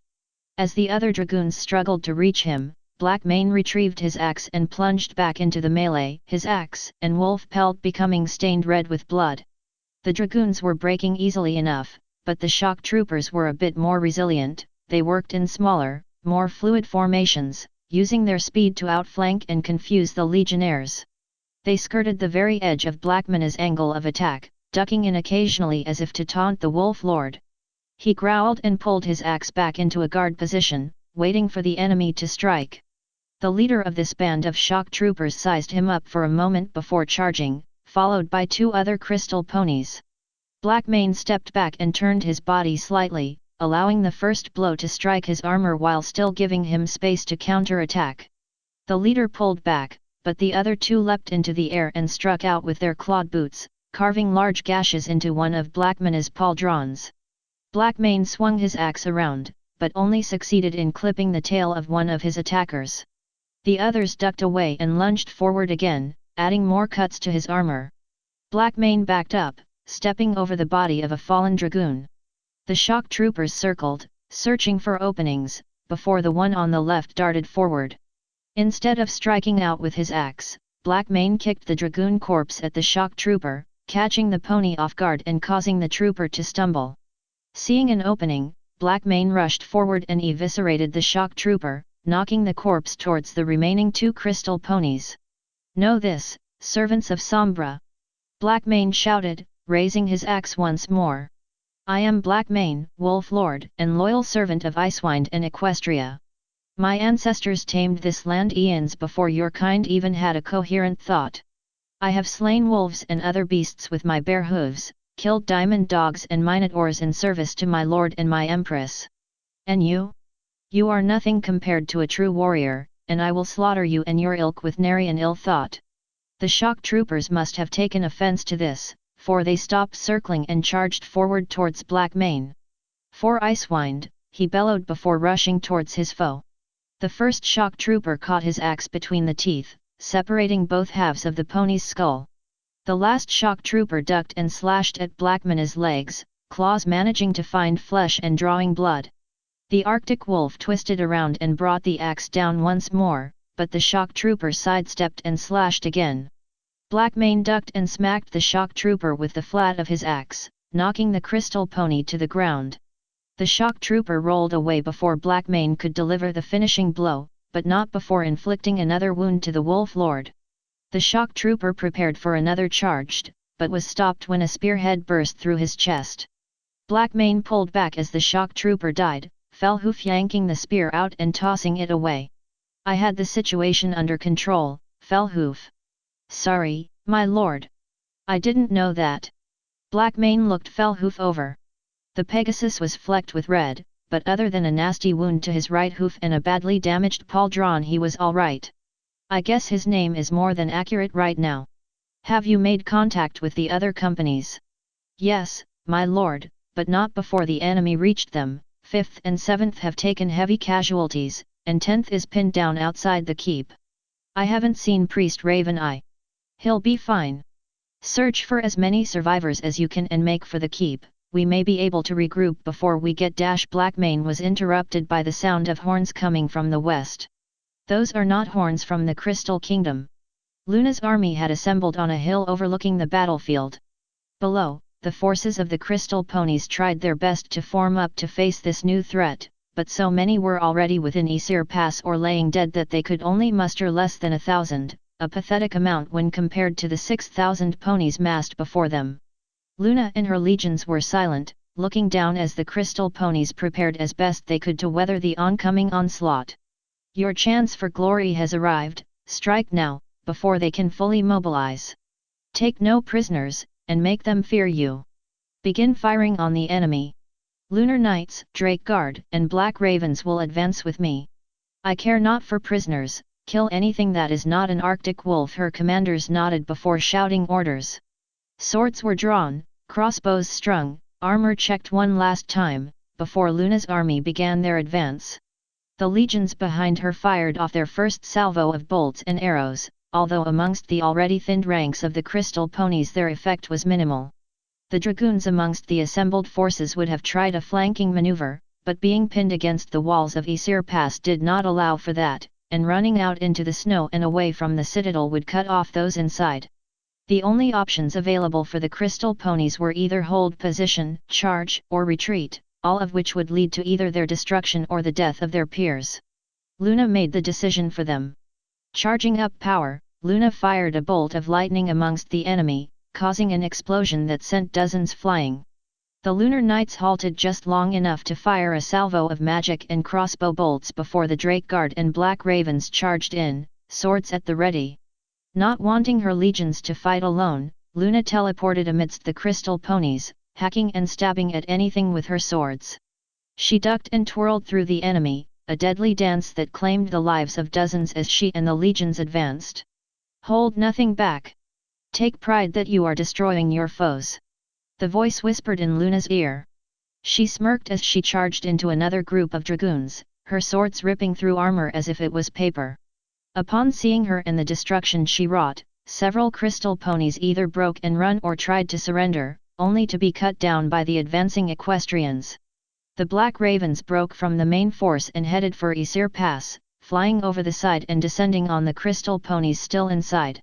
Caught between the remaining Arctic wolves and Luna's army, the crystal ponies were thrown into a panic, dozens falling as the equestrians rallied. Some of the legionnaires pulled back, either from general exhaustion or satisfaction that the enemy was defeated. The Drake Guard, elements of the Black Ravens, and Luna were not content with that, charging after the crystal ponies and striking at them as they fled. Luna's armor was splashed with snow and blood, and once again her eyes briefly shifted to become green and cat-like. With a thin smile she rose into the air and built up more power, lightning and dark energy swirling around her. I have stepped out of my sister's shadow. I am the master of darkness, and no one shall ever keep me shackled. I am Luna, and you shall fear me. With a thrust of her hoof she released her power, a solid beam of light engulfing the rear ranks of the retreating army. No remains were left after Luna's attack, only small marks in the snow where ponies had once stood. She would have released another attack, but already she was beginning to feel the strain of magic depletion. She put away her swords and landed before turning and walking towards the Batter Citadel.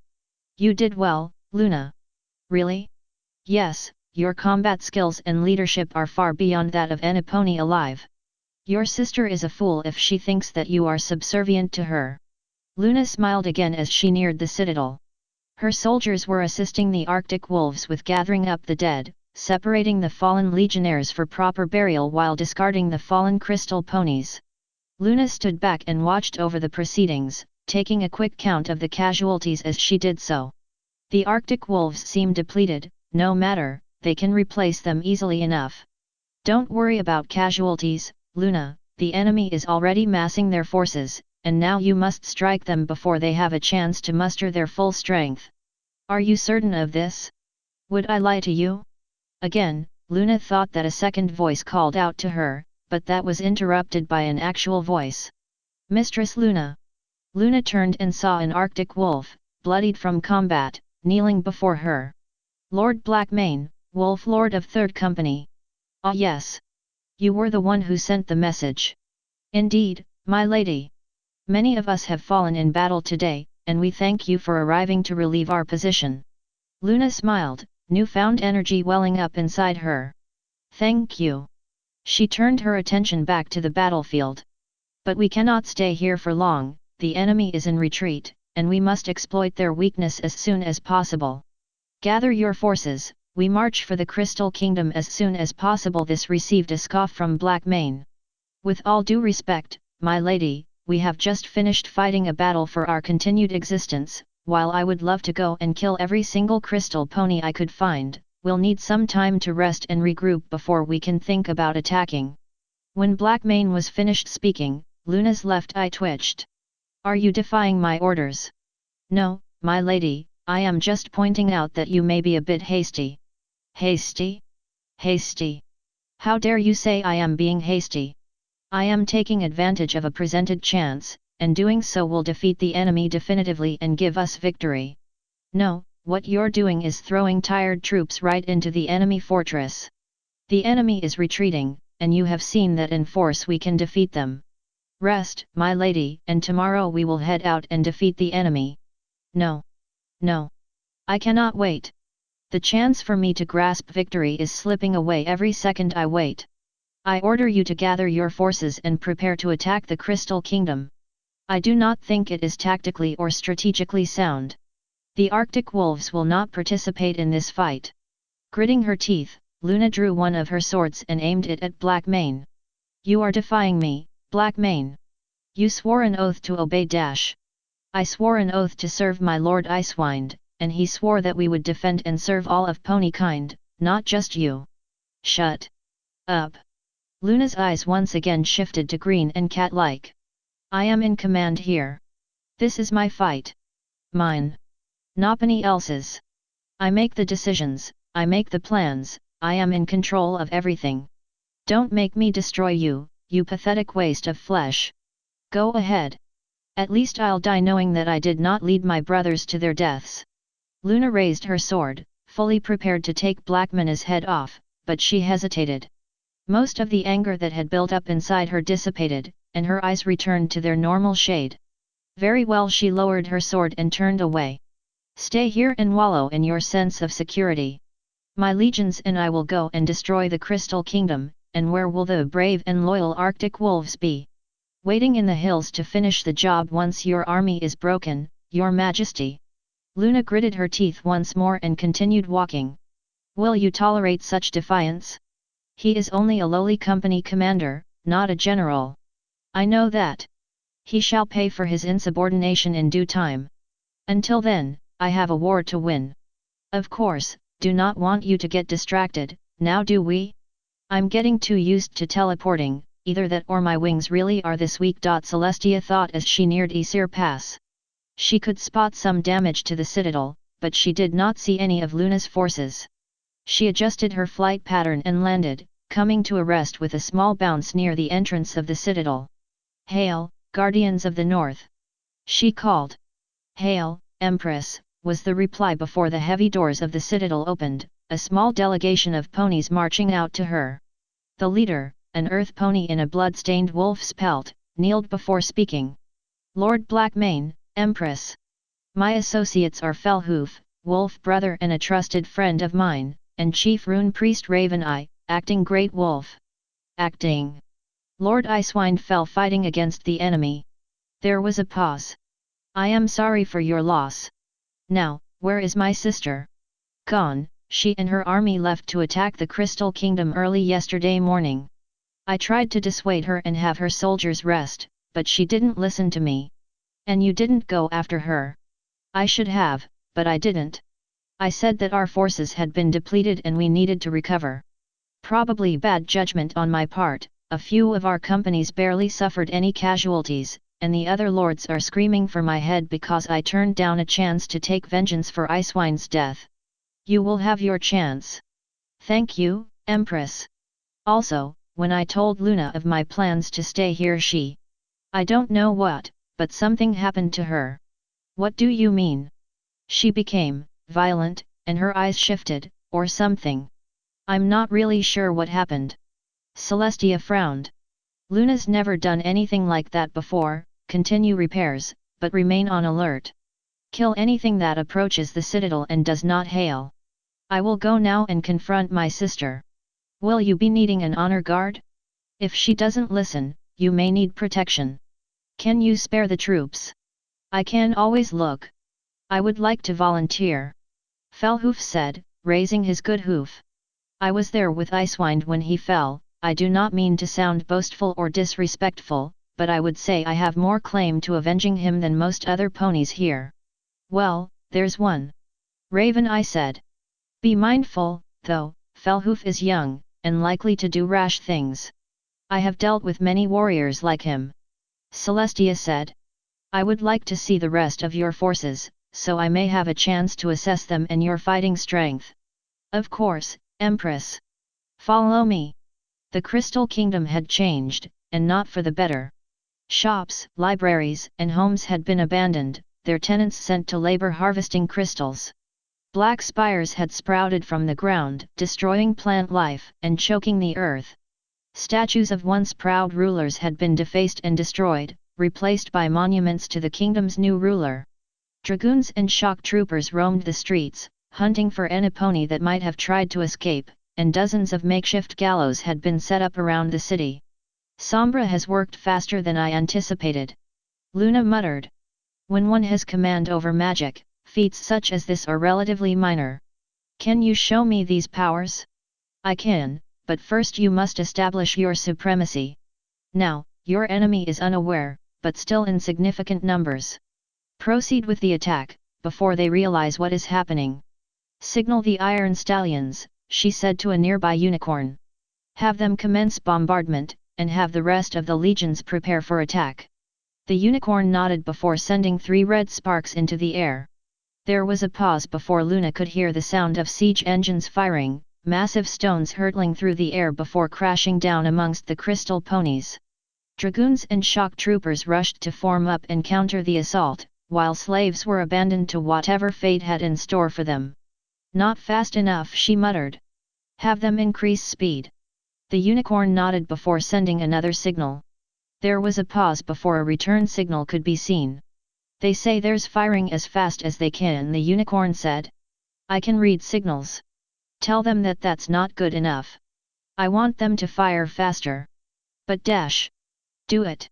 Why yes, my lady. The unicorn sent the signal. Luna focused on the battlefield before her, not even acknowledging whether or not the Iron Stallions responded. The bombardment continued nonetheless, although the crystal ponies had formed up and thrown off the equestrians' targeting. The enemy held back, waiting in silence as the Iron Stallions lay into them. Why aren't they charging? They're supposed to charge. Luna pawed at the ground, carving small fissures in the ice. This isn't supposed to happen. Why are you allowing the enemy to control you? Take initiative, attack now. Luna nodded before stepping forward, drawing her swords as she did so. Archers, fire 4 volleys, after which we will charge. Try to get around and cut them off from support. Do not mind the prisoners. There were several shouts of confirmation before her archers fired, crossbow bolts and arrows arching over the 2 armies before falling amongst the crystal ponies. Some were struck down by the volley, but even then they remained stationary. As another volley was unleashed, Luna lowered her swords and charged, all of her legions save the Iron Stallions following after her. Spells and more crossbow bolts shot out and struck the crystal ponies, and as the equestrians neared the enemy began to retreat back into the city. Some of the legionnaires realized the danger and slowed up, but Luna and the others pressed on. Just as the equestrians reached the enemy line, the crystal ponies sprung their trap. Luna swung her sword towards the head of a dragoon, only to hit air as it vanished from sight. Every single crystal pony that had formed up vanished, leaving several hundred equestrians still rushing into the city. Did you really think I was going to let you slaughter my troops that easily? A voice called from the shadows. There was a brief flash before King Sombra teleported in front of the equestrians, a large sword grasped in his telekinesis. I may be impulsive, but I am not stupid. Sombra. Luna raised her swords into a guard position. You have attacked my subjects, and now you must die. Interesting, that was the same thing your ally Raven Eye said to me 30 years ago. I would suggest digging a little deeper into his loyalty before you trust him with anything again. Do not try to distract me, Sombra. Oh, but there are so many useful reasons for me to distract you. Sombra's horn shimmered, and dozens upon dozens of shock troopers came pouring out from the black spires, descending upon the legions and cutting many down. After you routed my armies at Isir Pass, I perused through the memories of a few slain ponies and found that you in particular are incredibly impulsive when it comes to charges.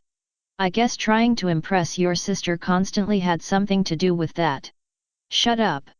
I was actually disappointed when I found out it was you leading the attack. Facing Celestia would be refreshing, for lack of a better term. Shut up. Luna lunged forward, sweeping her swords towards Sombra's head. Sombra blocked and knocked Luna back with a spell, the two ponies circling each other while their armies clashed around them. I am not my sister. I am more than her, and you shall suffer for that insult. Heh, you're like a child throwing a tantrum. I would find this endearing if defeating you were not higher on my priorities. Sombra rushed at Luna, bringing his sword down towards her head. She deflected his strike and swept her free sword around, missing Sombra by mere inches as he ducked away. Luna fired a blast of lightning, but Sombra had disappeared, showing up only moments later with a buck to the face. Luna recovered, but not before Sombra had rushed in once more and knocked her to the ground. She rolled away, recovering her swords as she did so, while Sombra circled around once more, looking for an opening. You cannot defeat me, Sombra. Luna growled, charging up for another magical blast. I am more than just any pony. I am the most powerful pony to have ever walked the earth. Second to your sister. Enraged, Luna released her attack, but Sombra was able to dodge it with ease. My sister is nothing compared to me. I am more than just some second-rate ruler, I am Luna. Of course you are, but to the ponies of Equestria you will always live in your sister's shadow, won't you? Sombra blocked another strike from Luna. I'm actually glad that Raven Eye cut me off. Now, I can build myself into whatever kind of pony I desire, unlike you. You will always be shackled by your sister, even if she acknowledges that you tried your best to win here. I am not shackled by my sister. Yes you are. Sombra blocked another flurry of strikes, grinning as Luna's rage increased. Why else would you be here if you are not trying to win her attention? You are nothing, really, you're only your sister's beloved attack dog, rushing forward to do whatever you think might please her. No, I'm not. Really. Sombra broke away, his eyes and horn glowing with dark energy. Would you like to see just how much you rely on your sister? Luna lunged forward one last time, but a beam of dark energy shot from Sombra's horn and struck Luna between the eyes. She found herself back at Everfree Castle, the snow and crystals of the north having disappeared. She put her swords away and walked towards the throne room, searching for an pony. When she entered, she saw Celestia seated on the throne, dressed in full battle armor. Her sword was set to one side, and she looked down at Luna with a cold stare. Luna paid it no mind. Celestia always seemed to be serious when attending to issues of state, and seeing her now did not raise any alarms. Ah, sister, I was expecting you. Celestia said. Luna raised an eyebrow at Celestia calling her sister rather than Luna, but stepped forward regardless. Really? I'm not really sure about what's going on. Is this an effect of the spell? That doesn't matter now. Celestia fluffed her wings. I suppose you know why I called you here. No. That's not surprising. I was just going to inform you that I don't need you anymore. Luna's mind shorted out for a few moments as she tried to comprehend what Celestia had just said. What? You heard me. You have become too much of a liability, and I will need some pony else to stand alongside me if I am to truly consolidate my power. Luna blinked. Is this because I asked for more duties? I only wanted to dash. No, Luna, this has nothing to do with what you want. This is what I want. I operate better on my own, without having others close to my power to worry about. It almost killed me before, and I will not have that again. But I have been with you for millennia. You can't just dash. None of that matters now. Leave, before you make this any worse. No. I won't let you do this. You have no right to dash. Luna never finished, for Celestia sent forward a wall of force which knocked her back and pinned her to a wall. Celestia rose, her eyes glowing with rage. How dare you say what rights I have and don't have? I am the god Empress of Ponykind, the forger of worlds, the morning star. I created this world and forged this nation. I am solely responsible for Equestria's success, not you, not any pony else, me. I will not be lectured by a disgrace like you, and I am ashamed that I even considered calling you sister. Luna's bonds were released, and she collapsed limply to the floor. She looked up, tears streaming down her face. But dash. No, I'll have no more of it. Celestia turned away. Get out of my sight, I never want to see you again. But I only wanted to dash. Luna collapsed again, her body shaking from her sobs. Tears streamed down her face and over her armor, collecting in a small puddle beneath her. No, please, no. I just... No. No. Luna was shaken from the spell when a beam of fire sailed over her head and struck Sombra in the chest, sending the unicorn flying. Second later Celestia leapt over her, eyes blazing and sword drawn. Ah, the Empress of Equestria makes her presence known.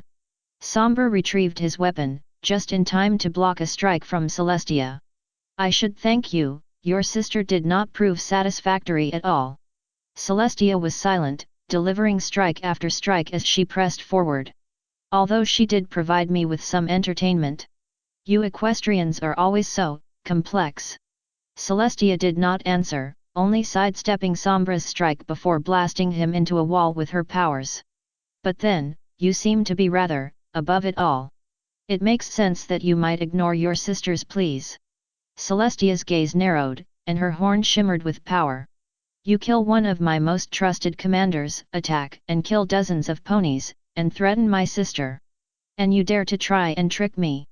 It's quite easy, anything you say only digs you in deeper and deeper. Really? Celestia smiled, a thin predatory smile that would have scared even the staunchest of soldiers. Burn! Sombra had little time to react before his body was engulfed in warp flame, the supernatural fire burning through armor and flesh with ease. He tried to struggle, tried to break free and escape, but as Celestia's gaze darkened the flames grew higher and more intense. Luna had gotten back to her hooves by now, and even from where she stood she could feel the heat of the flames consuming the late king of the Crystal Kingdom. With Sombra dead, the crystal ponies were left leaderless. Their ranks and formations collapsed into total anarchy, with some continuing to press on while others broke and ran.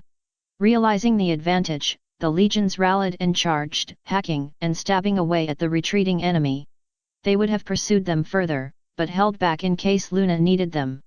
Once most of the body had been burned away, Celestia released her spell and turned towards Luna. Are you all right? Why yes, I'm fine. How did you get here? That doesn't matter now, Luna, what matters is that you are safe. Celestia stepped forward and nuzzled Luna. When you ran off without telling me, I panicked and rushed here to see if you had everything under control. She says that, but does she really mean it? Celestia stepped back, smiling. But now that you are safe, I know that my fears are unfounded. Are they, now? A voice echoed through the streets.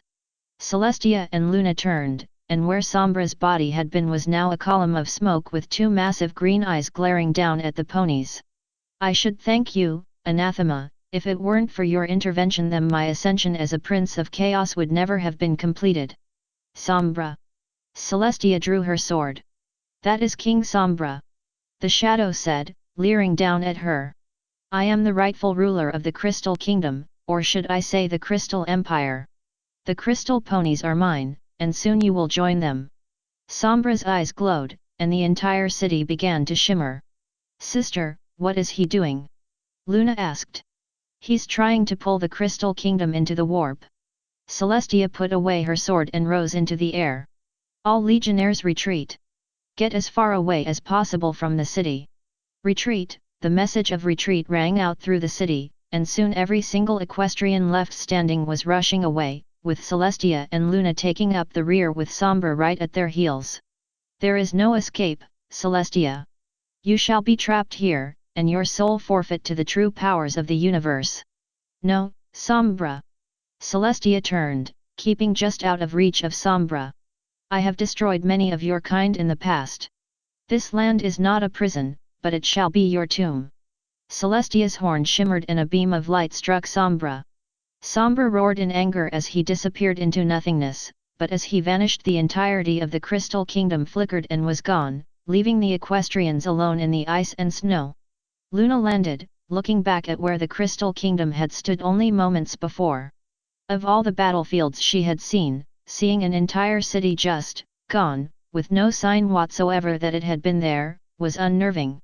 She averted her eyes and looked back to her legions, focusing on them even as Celestia landed. "The kingdom is lost," Celestia said. "For now, at least. Someday I will try and find a way to release it and drive Sombra from this realm forever. Until then, let us be thankful that we have defeated a great threat, and Equestria is saved. See? She is trying to take away your victory. Will you allow that?" "We." Luna spat. "There was no we here. I led the legions, I defeated the crystal ponies at Aesir Pass, and I led the attack on Sombra. I am the one responsible for our victory. I never meant to say that it wasn't you, I was referring to the legions as a whole." "Really?" Luna turned to face Celestia, glaring at her. "Is that it? The legions as a whole?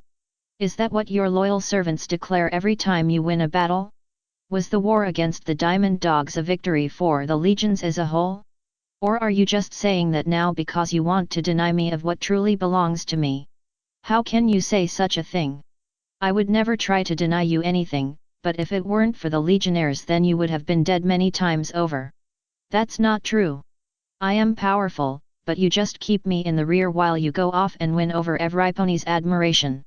I don't want to be sidelined anymore. Luna, I have never intentionally tried to steal anything that any pony has deserved. And you do receive admiration, I've seen dozens of ponies singing your praises and smiling at the sound of your name. No, you don't.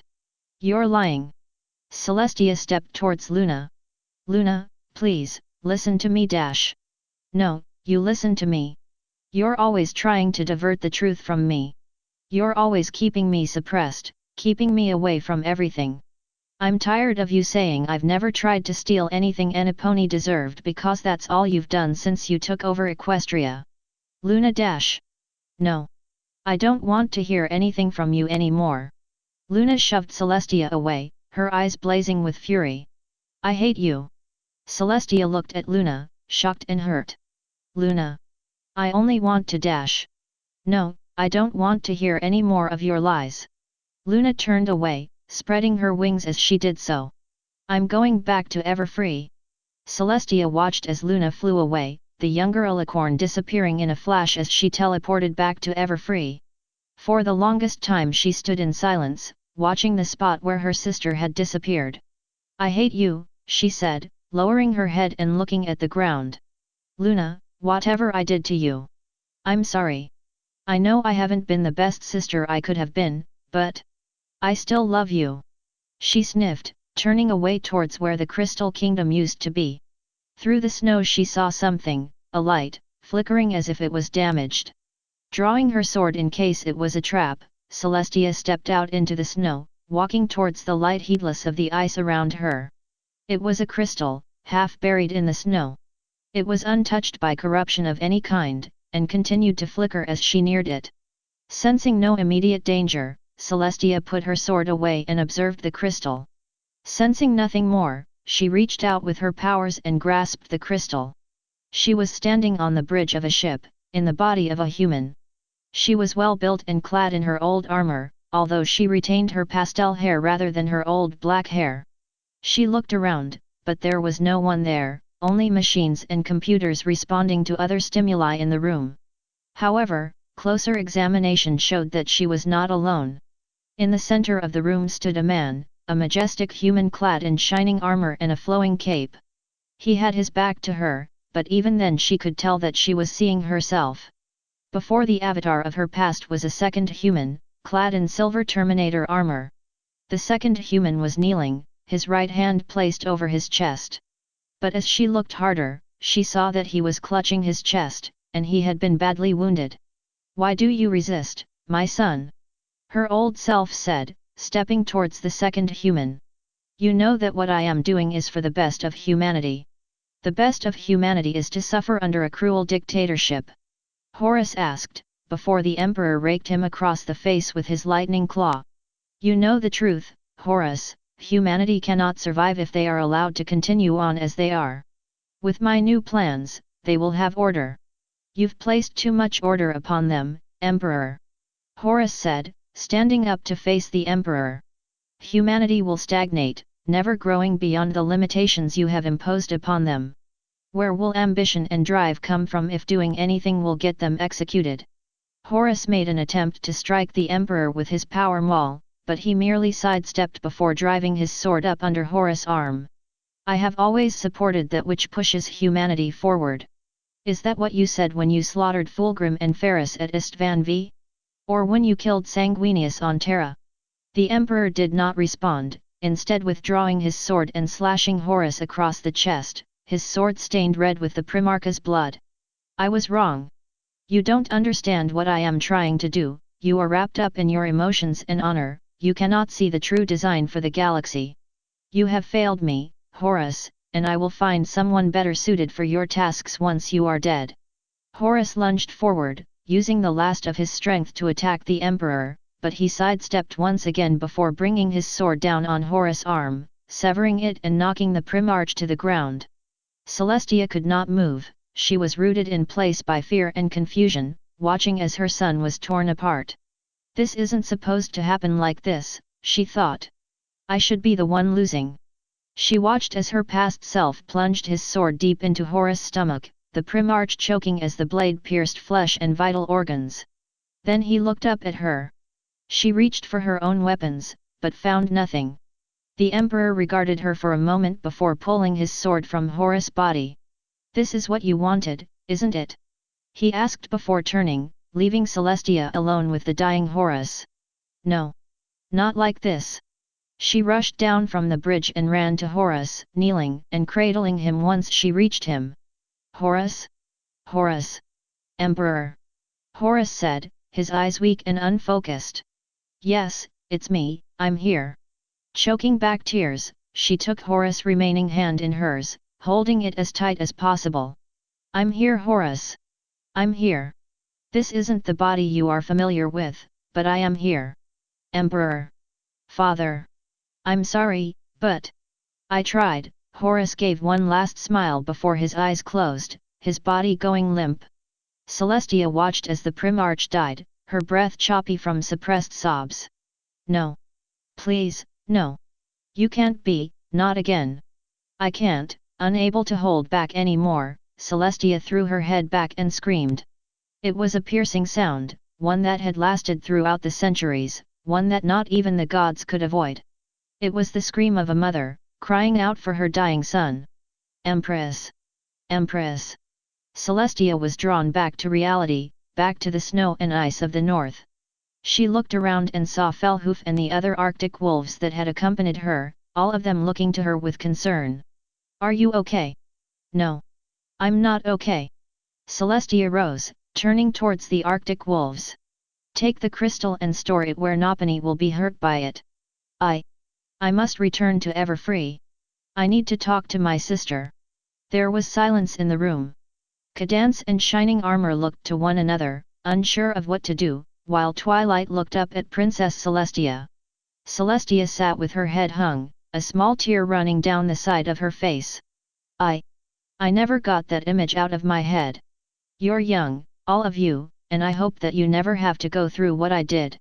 Having to relieve the pain of losing a child over and over again, never able to forget, never able to forget. Please don't cry, Princess. Twilight said, standing up and walking over to Celestia. Please. I don't want you to cry. I'm sorry, Twilight, but some things are just unavoidable. But it makes me sad when you cry. Twilight put a hoof against Celestia's armor.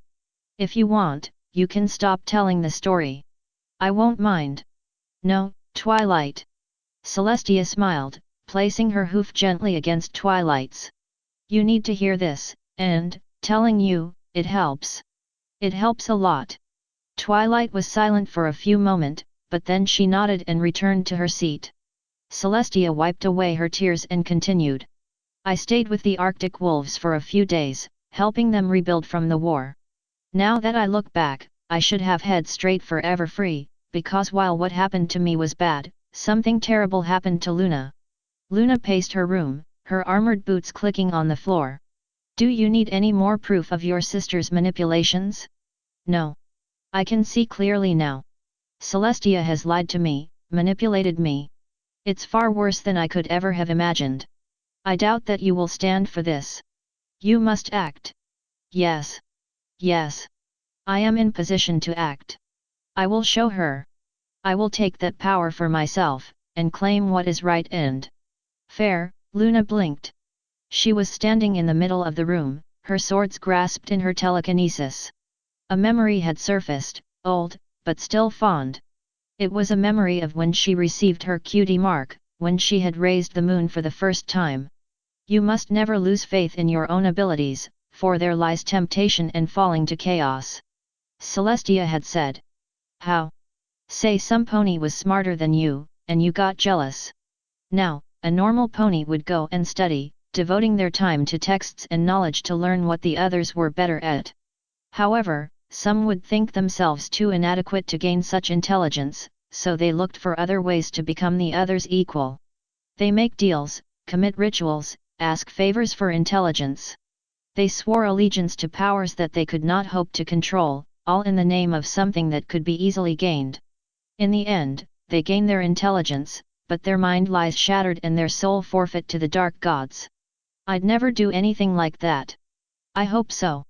She was right. Luna lowered her swords. I lost faith. I got jealous. Oh gods, I was trying to betray my sister. Luna dropped her swords and staggered back. You would let yourself be drawn in by old lies? No. I was deceived by new lies. I lost my faith, I lost my trust. You tricked me. You said she was against me, when all this time she was trying to warn me. It's all deception. She planted those lies in your head so long ago. No. I am not going to listen to you anymore. You wanted me to turn against her, and for what? So I could get some stupid admiration. Isn't that what you wanted? You clouded my vision, you made me look elsewhere, you made me jealous of my own sister. You are an awful, horrible creature, and I am going to tell my sister everything. Luna started for the door, but before she reached it every joint in her body seized up. I cannot allow that to happen. I had hoped that you would come into my service willingly, but I guess I will have to do this the hard way. What? Release me. I cannot do that, you were mine the instant you told your sister you hated her. The voice laughed, and Luna's mind was filled with images, snakes, ravens, flies, bulls and other creatures flooded her mind, choking out anything that remained there before. She tried to fight back, but more power flowed into her, crushing her attempts at resisting. Luna cried out in fear, before the darkness swallowed her up. She rose up to her hooves, looking around the room. She reached out and grabbed the two swords, using a quick warp manipulation to forge them into a single blade. Yes, she hissed. Finally, a body from which I can affect the materium directly. Soon, all shall tremble at my might. Soon. Equestria will burn.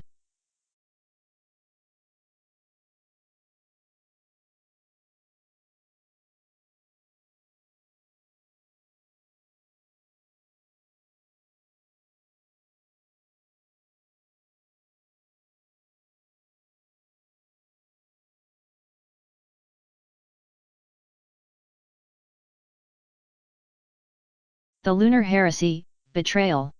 Celestia landed in the courtyard of Everfree Castle.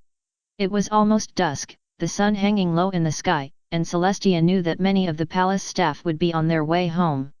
Good, she thought as she entered the palace. I would like to deal with this in private. Down through the halls she wandered, searching for Luna, but the younger Ilican was nowhere to be found. Luna! Celestia called, hoping her sister would be able to hear her. Can I speak with you a minute? I wish to apologize for my wrongdoings, whatever they may be. She kept walking, searching each room she passed for Luna. You were right. I was getting wrapped up in my position as Empress. Perhaps, there is some way we could work this out. No answer. Please, Luna, we're sisters, we're supposed to help one another, please, if not for me, then for Equestria. Still no answer. Celestia frowned and kept walking, winding through the halls on her way to the throne room. Luna. Please, I just want to talk to you. Luna. Celestia rounded a corner and entered the throne room, but just as she crossed the threshold she was struck by a powerful warp blast, sending her flying and pinning her against a wall. Black tendrils of energy coiled around her limbs, rendering her unable to move. I am afraid that Luna is no longer available to answer you, a voice said from the throne room. Stepping out of the shadows was not Luna, but it could have been easily mistaken for her from far away. Her coat was jet black, her eyes turquoise and cat-like. She was clad in a warped version of Luna's armor, and a large sword hung from a clamp on her flank. What is the meaning of this? Stop fooling around and release me, Luna. The other pony's eyes flashed for a moment, and intense pain stabbed into Celestia's limbs. She thrashed to try and break free, but the pain only increased the more she moved. Don't call me that, the pony hissed. Luna was what I was known as when I was weak, when I was shackled by you. I shall be known as Nightmare Moon, and you shall show respect to Equestria's true master. Celestia stopped struggling, glaring down at her foe. You think this is some sort of game? That you can try and intimidate me? Nightmare Moon's eyes glowed again, and Celestia was racked with more pain. You just don't know when you are outmatched, do you, anathema? Always so certain that everything must be tailored to your whims. What have you done to my sister, Damon? More pain, and despite her strength and fortitude Celestia found herself doubling over. I merely claimed what was rightfully mine. Your beloved sister was so caught up in her jealousy that she did not stand much of a chance. Nightmare Moon leaned in close to Celestia, leering. How does it feel, to know that your sister was driven to me by greed and jealousy of you? My sister was always of pure mind and soul, your manipulations corrupted her against me. Ah, true to form as always. Nightmare Moon's eyes flashed once more, and Celestia twisted in agony as pain coursed through her body. The great god Empress of Ponykind, always consecrated and pure. She is never at fault, never the one to blame because she is so good and pure. She laughed before releasing Celestia, the other mare dropping to the ground before struggling to pull herself back to her hooves. You did most of the work for me. Had you paid more attention to your sister instead of your precious empire, then I would have had to work harder. I couldn't have. Celestia was interrupted by a kick to the gut. Oh yes, go ahead and deny the truth, that will work so well for you. Nightmare Moon kicked Celestia once more, knocking her into the wall. That's all you have done over these past millennia, isn't it? Just sat in denial about your past actions, tried to make your little dream world so that you wouldn't have to deal with the knowledge that you caused your sons, and now your sister, to fall into our grasp. You're right. Celestia rose up and faced Nightmare Moon. This is my fault. Nightmare Moon looked as if she was about to respond, but Celestia released her own warp blast, knocking the other alicorn into the center of the room before drawing her sword. And it falls to me to remedy the problem. So face me, Damon. I swear that I shall defend Equestria from your plans, even if I have to rip you out of Luna's body and throw you into the warp with my bare hooves. At this, Nightmare Moon merely laughed. Oh, like you really think it will be that easy? We meet, trade blows, and one of us will emerge victorious. Not yet, Empress, I still have work to do. Her horn shimmered before one of the nearby walls exploded outwards. You have armies, ponies that will die for you at the nearest opportunity. I kill you now and I'll be swarmed by thousands of them before I can even get a word in edgewise. However, if I were to win some over to my side before dealing with you, my legions will destroy you before you even managed to win them over. Don't be so sure, Empress. Lorgar and Horus fell easily enough, who's to say that I cannot repeat the process? Nightmare Moon smirked.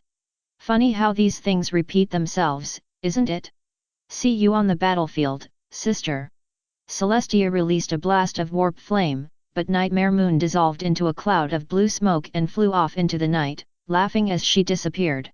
Celestia ran to the hole in the wall, trying and failing to track her enemy as she fled.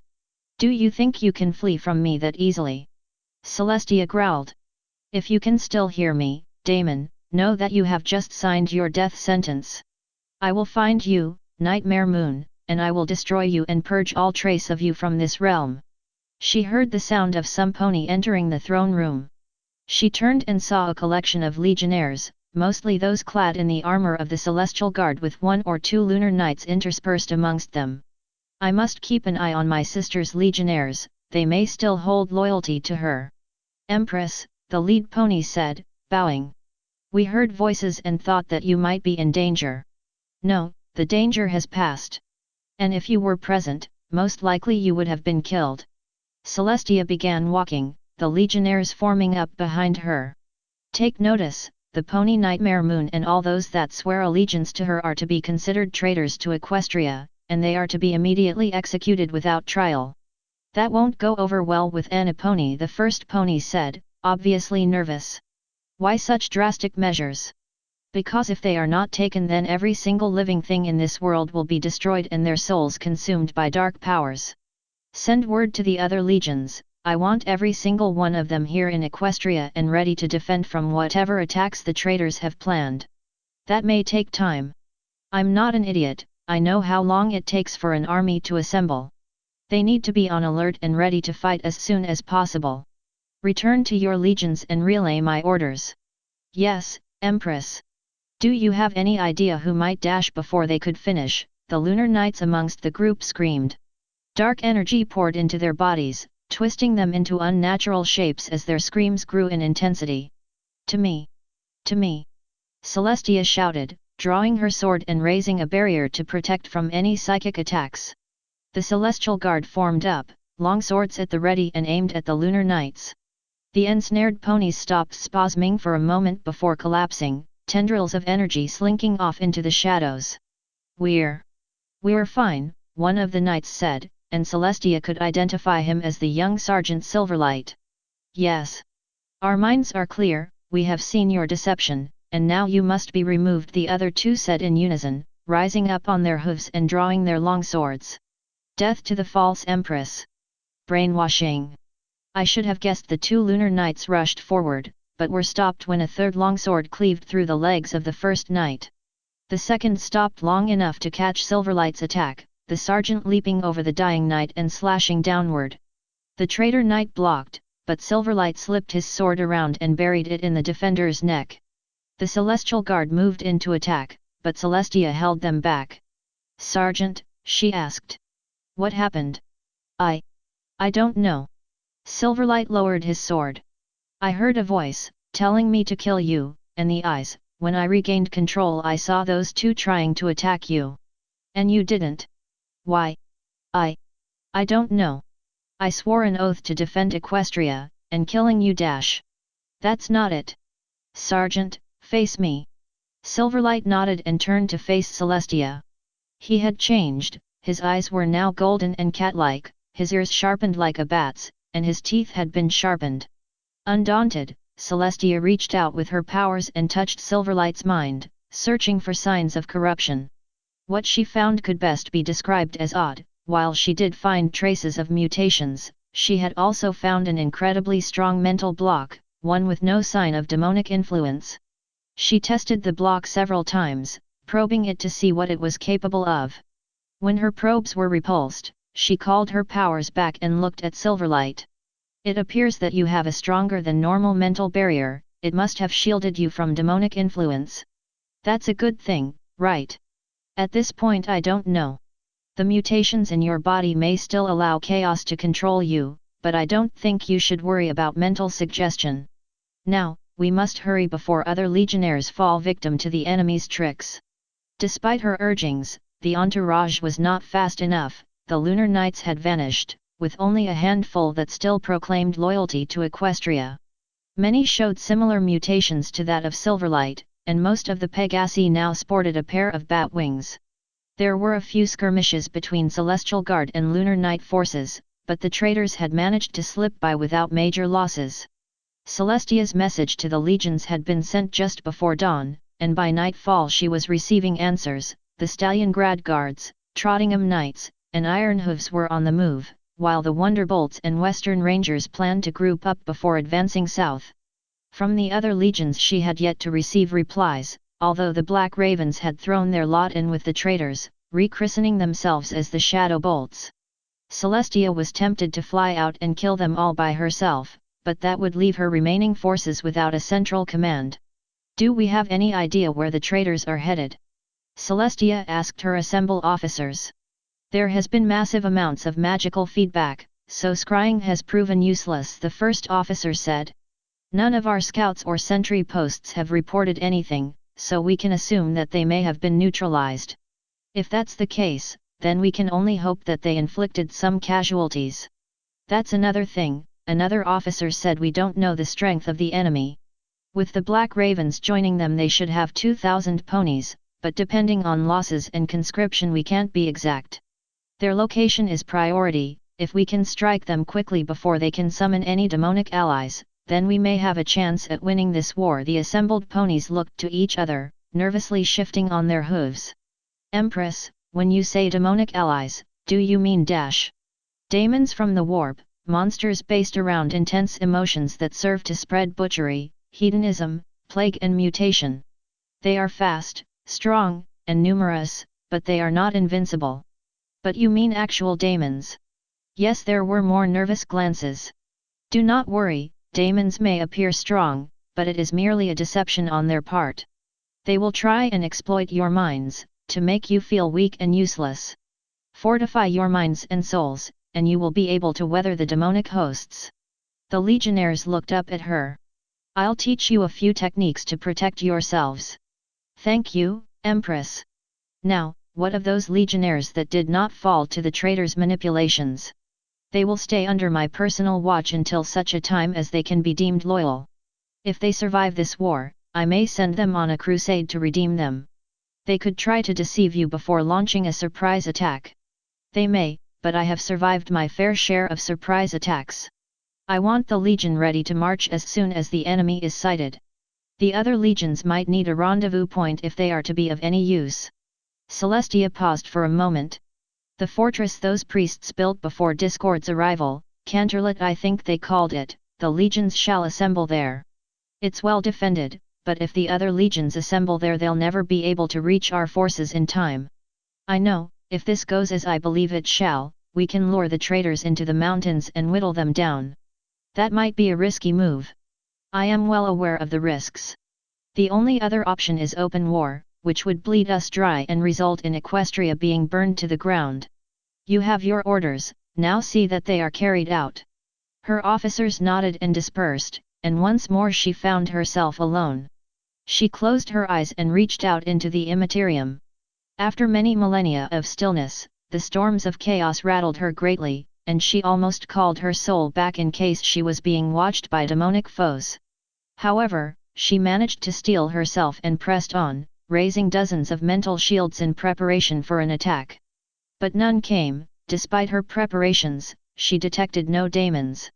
She searched on, her soul drifting farther than she would normally allow it, but no daemons came. She pulled back and changed her search patterns, skimming the edge of the warp, but not a single servant of chaos was to be found. "Except for the one that tore Luna from me. Empress. Scouts have returned," a voice called. Celestia recalled her soul and focused her mind, using her powers to identify where the voice was coming from and teleporting there. 4 scouts were being led in, their bodies crisscrossed with deep wounds.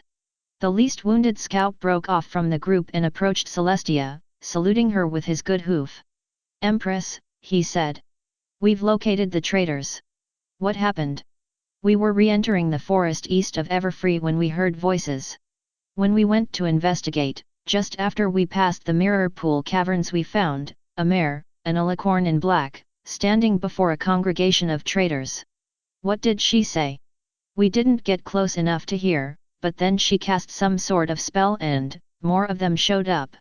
They multiplied, every single one of them, until hundreds of them were standing there, shouting obscenities against you. Some kind of constructs. They spotted us when we tried to sneak off. There were 10 of us when we headed out this morning."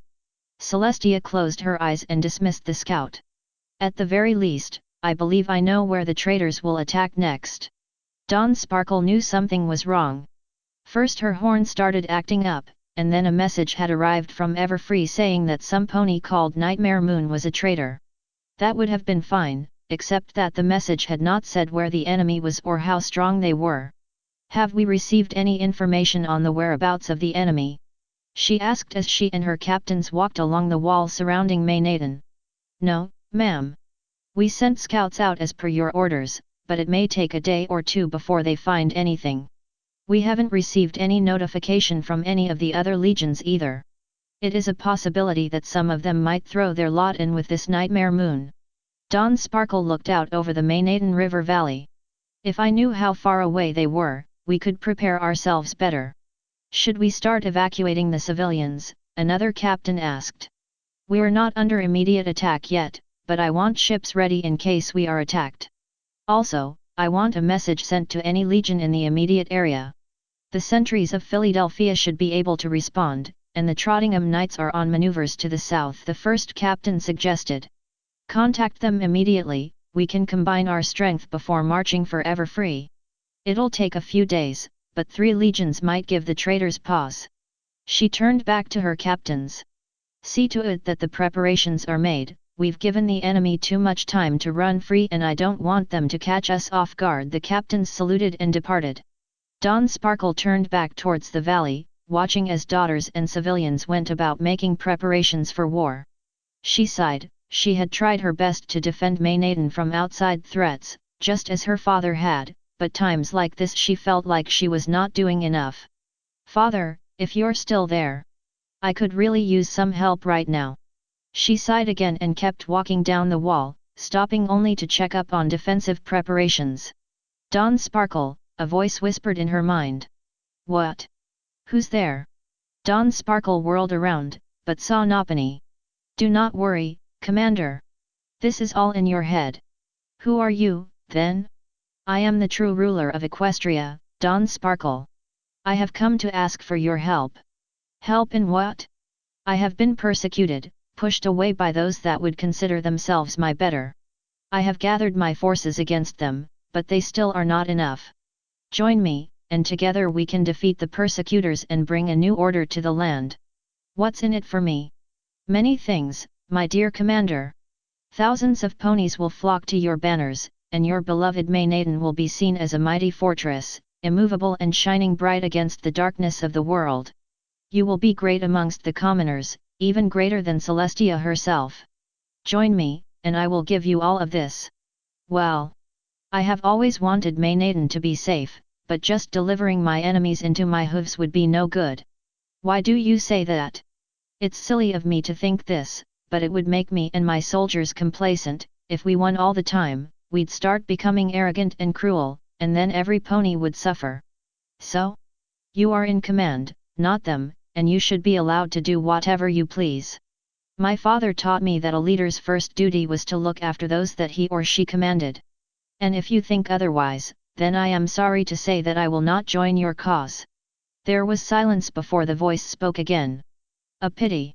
And here I thought you would put Maynaden's safety at the forefront of your plans. No matter, I shall show you an example of those that do not listen to my offers." Almost immediately, Dawn Sparkle heard the sound of a horn being blown. "Commander," a sentry shouted. "Unidentified forces have been spotted moving in from the southwest." Dawn Sparkle galloped down the wall, drawing her sword as she did so. Even from here, she could see the ponies hurrying towards Maynaden, although they were moving at too quick a pace to be an invading army. Dawn Sparkle snatched a spyglass from a nearby crate, propping herself up on the wall to get a better view of the approaching ponies. They were dressed in the colors of the Trottingham Knights, but that was not what she focused on. There were no fewer than 200 ponies, all of them wounded in some manner. Some had deep rents in their armor, while others were splattered in blood and dirt. Many nursed bloody leg wounds, while others used less wounded fellows as crutches. Banners were shredded, weapons broken, and all of the ponies looked as if they had just marched through Tartarus. "Open the gate and get them medical help," she shouted. "But Commander, what if they are traitors trying to sneak past our defenses?" a nearby daughter asked. Dawn Sparkle had to admit that the other mare had a point. With the identity of the traitors still unknown, any approaching pony could try and kill the daughters and take over Maynaden. She was about ready to belay the order, when something clicked in her mind. An example of those that do not listen to my offers. I don't think these particular ponies are here to fight us. Just in case, have archers cover them once we start distributing aid. Yes ma'am. Dawn Sparkle set the spyglass aside and hurried down from the wall, several other daughters joining her as she ran. Small groups of civilians began to follow the daughters, confused as to what was going on. Dawn Sparkle reached the front gate in less than a minute, just as they opened to allow the wounded Trottingham Knights to enter. Who's in command here? She asked. The knights nodded towards a pony near the rear, a mare with her face wrapped in a bandage to conceal a missing eye. What happened? I don't know, the mare said. We were near the Maynaden River when they came, by Celestia, there must have been thousands of them.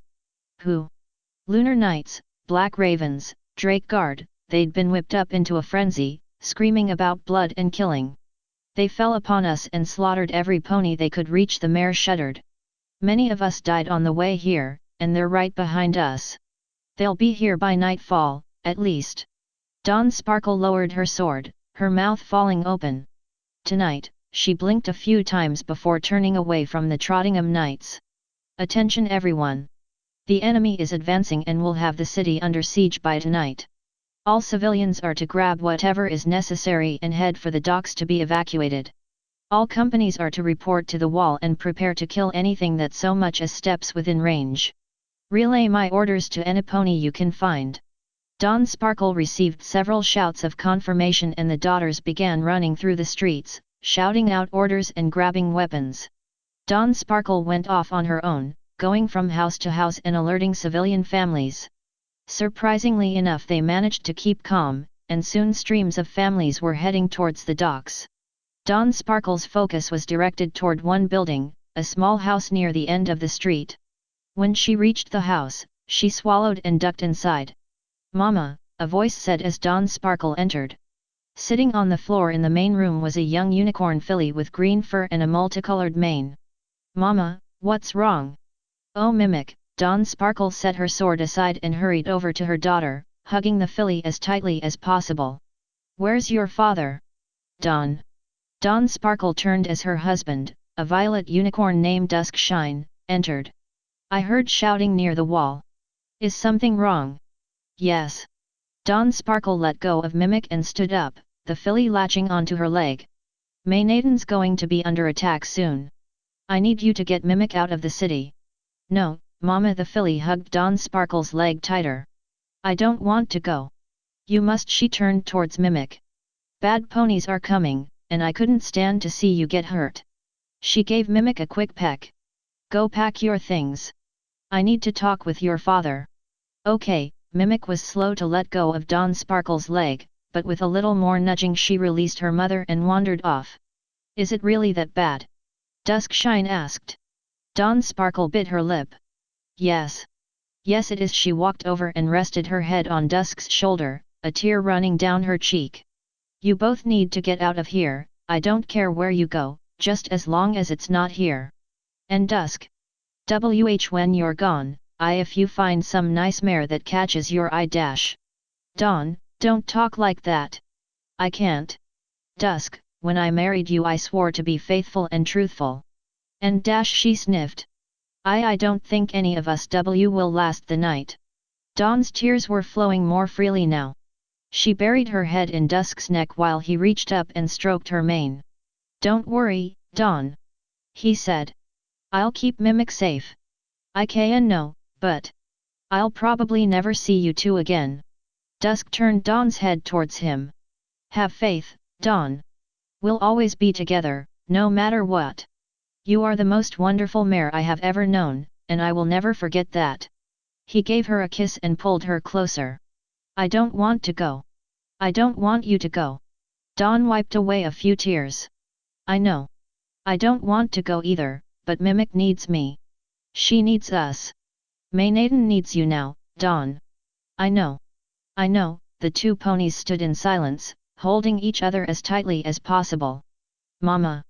Duskshine and Dawn Sparkle turned and saw Mimic standing in the hallway, a small sack slung over her shoulder and a doll resting on her back. Why are you crying?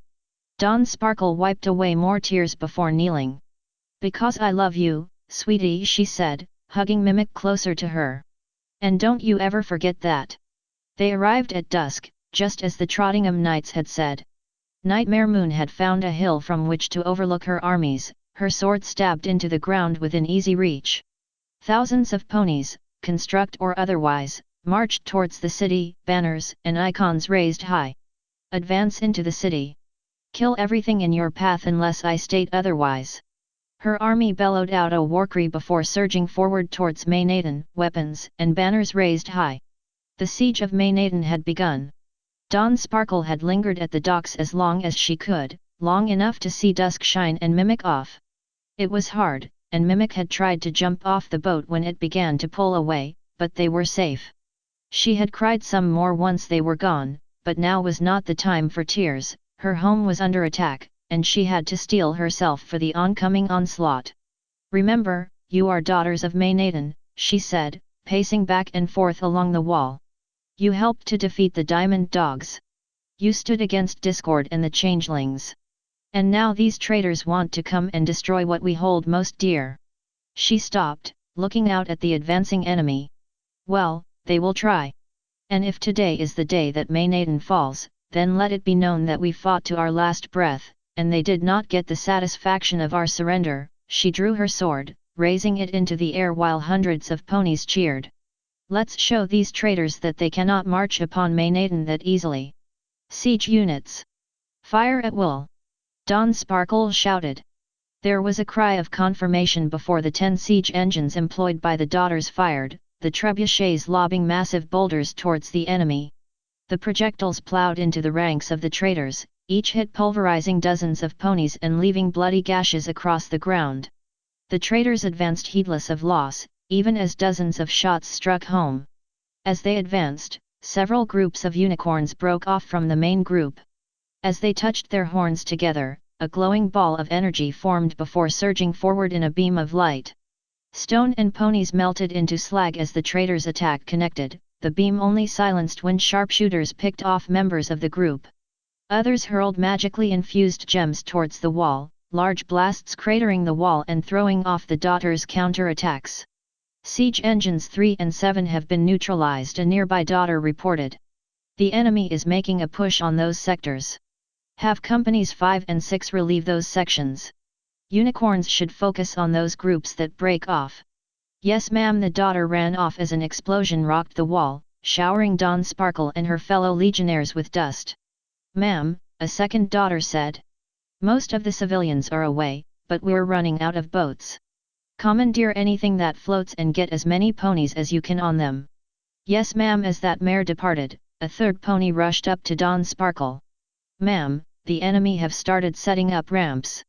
Alert the trebuchets, have them destroy any that are within range." "Yes ma." The mare was cut off as she was hoisted into the air and torn apart, flesh and bone raining down upon the defenders. Dawn Sparkle cursed and launched a spell at the attackers, her attack engulfing several traitors in magical flames. Another salvo from the trebuchets struck the traitors, just as the first of the ramps reached the wall. The Drake Guard were the first up the ramps, axes raised as they surged forward. From this position, the daughters could fire down into them, and dozens fell screaming off the rams. Still, for every dozen Drake Guard that fell, several dozen more took their place. With a roar they slammed into the daughters, their axes ripping through armor and bone with ease. Dawn Sparkle fell in amongst the traitors, sword raised high. One Drake Guard swung at her, but she ducked under the arc of the axe and stabbed upward, impaling the pony through the mouth. She freed her sword and decapitated a second Drake Guard, spinning around just as a third attacked her. Longsword and battle axe clashed as she parried attack after attack, slowly pushing her opponent back.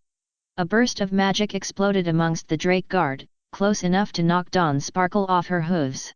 She recovered quickly, but the Drake Guard she had been fighting had disappeared into a cloud of pink smoke, armor and all.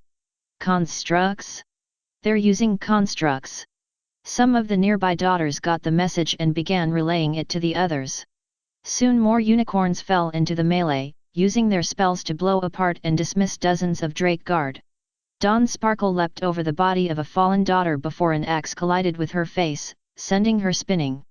Her attacker, a massive earth pony clad in red armor, towered over her, axe bloody from multiple slain enemies. Foul sorceress! You dare to bring magic into this contest of strength? You shall answer to the gods with blood. The pony raised his axe for the finishing blow, but Dawn Sparkle lunged with her sword and buried it in the pony's chest. She pulled her sword out and decapitated the Drake guard, kicking the corpse away and watching as it tumbled off the wall. "There's my answer," she mumbled before plunging back into the fighting. Two of Nightmare Moon's soldiers approached her, heads bowed low in reverence. "My queen," the first one said. "The enemy has proven resilient in their defense of the city." "I know," she said, fluffing her wings a little. "I expected our little pet berserkers to slow things down. Signal the shadow bolts to begin their assault." "Yes, my queen." The daughters had beat off another attack from the Drake Guard, and for once the wall was clear of attacking traitors. However, almost a company's worth of daughters lay bloodied and dying, and many others had received wounds of some kind. Dawn Sparkle wiped the blood off her sword on a dead traitor before looking back out towards the battlefield, watching as the enemy set up for their next move. Several dozen groups had formed up into circles, 8 ponies on the outside with one in the center. The siege engines had targeted those groups, but it seemed that every time they destroyed one another would take its place. For now the groups did not seem to be doing anything, just circling up and chanting. If there was only some way to keep them from circling up, she muttered before turning back to her troops. "Have we received any word from the other legions?" "No, ma'am." Dawn Sparkle muttered another curse. "Send as many letters as you can. In the meantime I want all reserve companies to wait." Dawn Sparkle looked up towards the sky.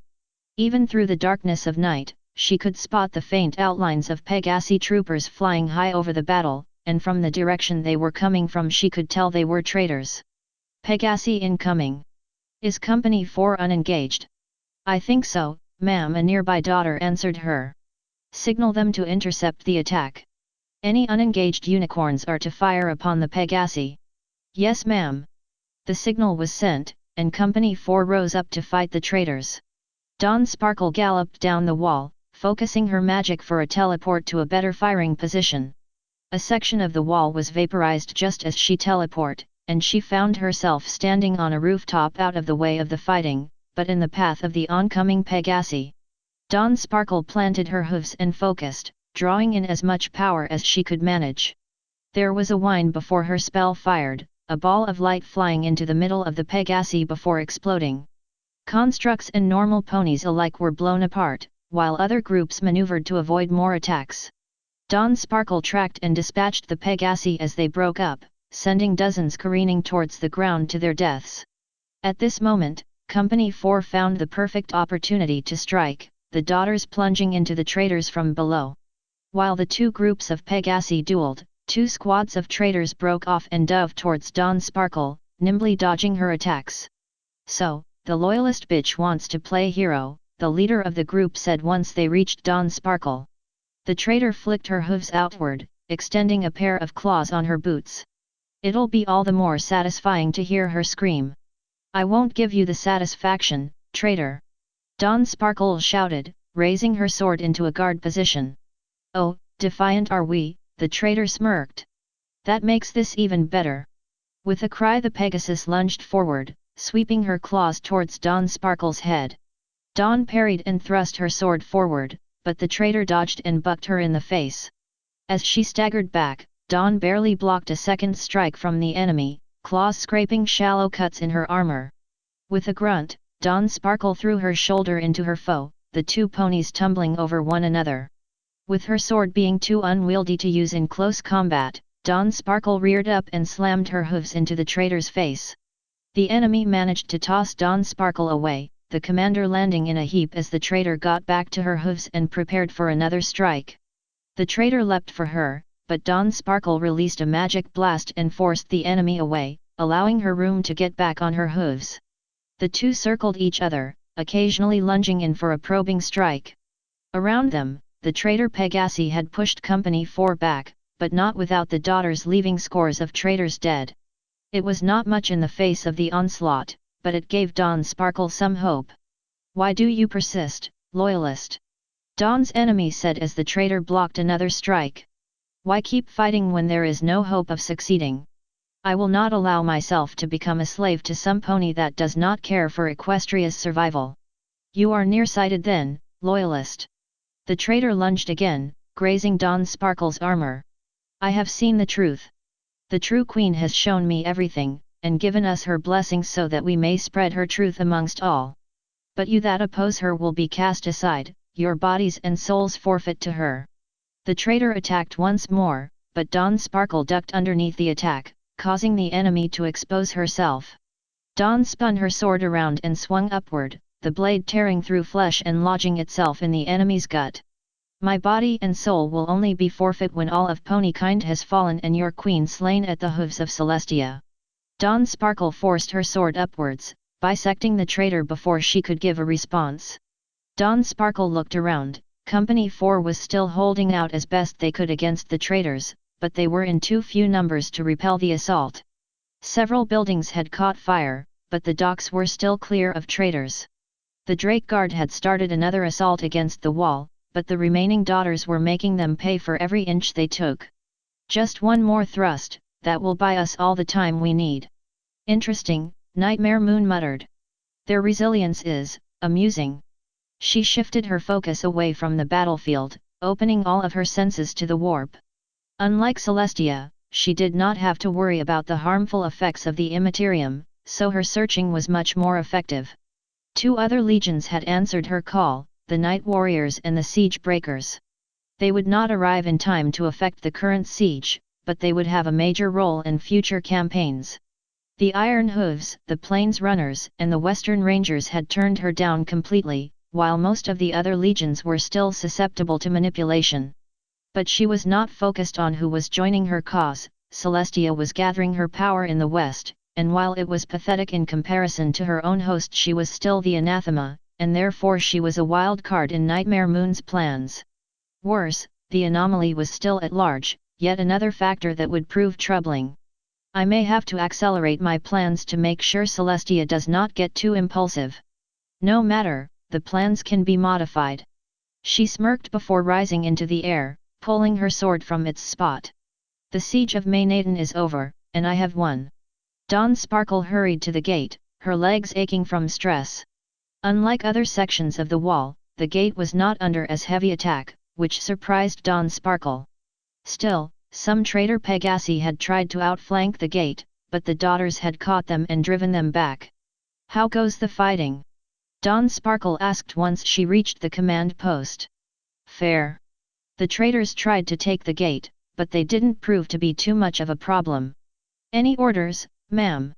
"Start fortifying. If the enemy sees that their attacks on the wall are not working, they may try to rush the gate.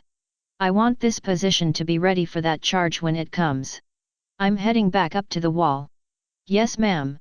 Dawn Sparkle prepared to leave when the entire gate began to glow. At first she thought it was her eyes playing tricks on her, but that idea disappeared as the glow intensified. "Get down! Every pony, get down!" Dawn Sparkle ducked just as the gate and a large section of the wall exploded, shrapnel ricocheting off her armor and burying itself into the walls of nearby buildings. Daughters that failed to heed her warning were cut down, throats and limbs pulverized by flying debris. As the dust settled, Dawn Sparkle coughed and pulled herself up, struggling to free her sword from the rubble. Out of the dust came an alicorn, black as night and clad in warped armor. In her magic she clutched a large sword, and behind her marched hundreds of traitor legionnaires. She stopped before Dawn Sparkle, smirking as the unicorn prepared herself. "We could have avoided this, Commander Sparkle," Nightmare Moon said. "Had you sworn fealty to me, all of this bloodshed could have been avoided." "I'd never swear fealty to traitors," Dawn Sparkle growled. "You say that now, but I do not believe you really mean it. Deep down there is a shadow of doubt growing in you. This loss of life, the idea of never seeing your family again, all of this is chipping away at your resolve. Join me, Dawn Sparkle, and relieve the pressure. Join me, and together we can make sure that Maynaden survives this strife." Dawn Sparkle paused, sword lowered at her side. She lowered her head, eyes closed as she tried to clear her mind. Nightmare Moon was right, she was doubting, and her resolve was close to fraying. She looked up at Nightmare Moon, the dark alicorn waiting patiently for her response. She brought her sword up, and with a look of defiance spat in Nightmare Moon's face. I swore to defend Equestria from all threats, and I will not bow to the mare who would gleefully destroy my city. Nightmare Moon stood in silence for a moment before smirking. So be it. You refuse my offers of peace? Fine, killing you shall be even more satisfying. Right. Dawn Sparkle raised her sword before charging. For Equestria. Celestia and her forces arrived at dawn, the army marching slowly into the ruins of Maynaden. Everything had been destroyed, the once mighty wall lay in heaps of rubble, homes and businesses had been reduced to ash and charcoal, and even the stones in the road had been pulverized. Fires continued to burn on the outskirts of the city, and a cloud of smoke hung over the ruins. Celestia could tell that her soldiers were nervous, and she knew that it would only get worse as they moved into the city. Search for survivors.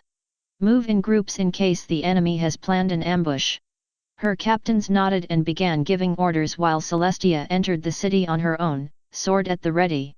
Bodies of daughters and traitors littered the streets, making it hard to walk. Some of the daughters were merely dead, while others had not been so fortunate. Some had been decapitated, their skulls skinned and piled into small pyramids.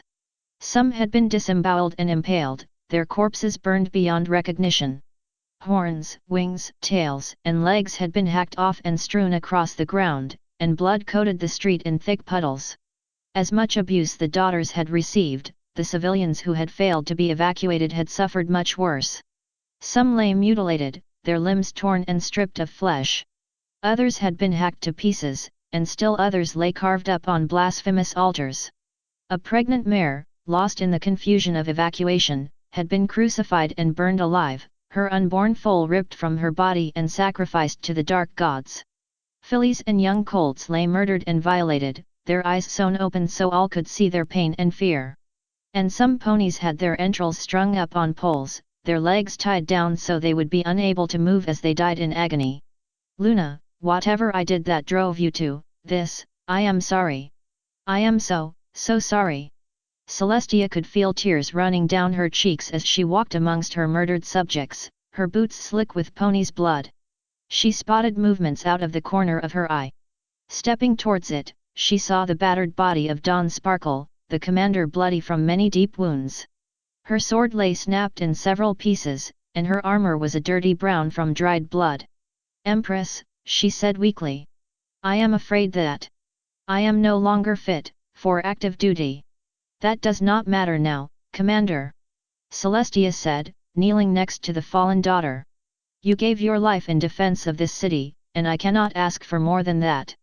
Ha, I did, she coughed. Nightmare Moon, there were so many of them. Constructs, they used constructs. I know. Given a few more days, we could have held. I know. Dawn Sparkle gasped for breath before continuing. She wanted me to join her. Ha, I refused. She nodded towards the broken shards of her sword. I got a few good hits in before she finished it. You are a very brave pony, Dawn Sparkle, to challenge a pony of her strength to a fight. Yeah, or very stupid. She coughed again. She kept me alive, made me watch. Don't think of that, Commander. That will only drive you further into her clutches. Hold fast to the belief that she can be defeated, and I swear to you that Equestria shall survive this crisis. I know it will, Dawn Sparkle smiled. My family is safe, many families are safe, that's all that matters. That's all that matters. Dawn Sparkle coughed again, and then her eyes went slack. Celestia sat in silence for a few moments before speaking again. Rest in peace, Dawn Sparkle. You have done your duty to Equestria, and I cannot ask for a better commander than you. She reached out and closed Dawn Sparkle's eyes, rising once she was finished. Empress, she turned and saw one of her captains approaching. We found 50 surviving daughters and a few civilians. What are your orders? Celestia looked out at the ruined landscape around her. Wind from the south whipped the smoke into a large cloud, the sun becoming a foreboding light against the darkened sky. Call all captains together. I have a plan that will end this war.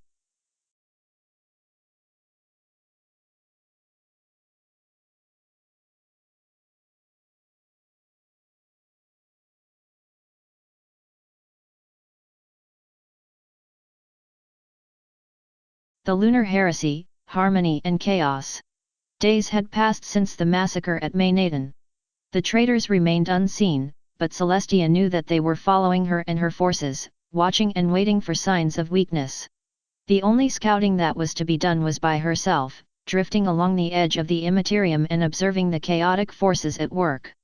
All around, she could feel and hear thousands of souls crying out against the violence. To the west, the Wonderbolts and the Western Rangers were besieged in the fortress of Cloudsdale, the Firebirds and Order of the Sacred Star having betrayed them to the ruinous powers.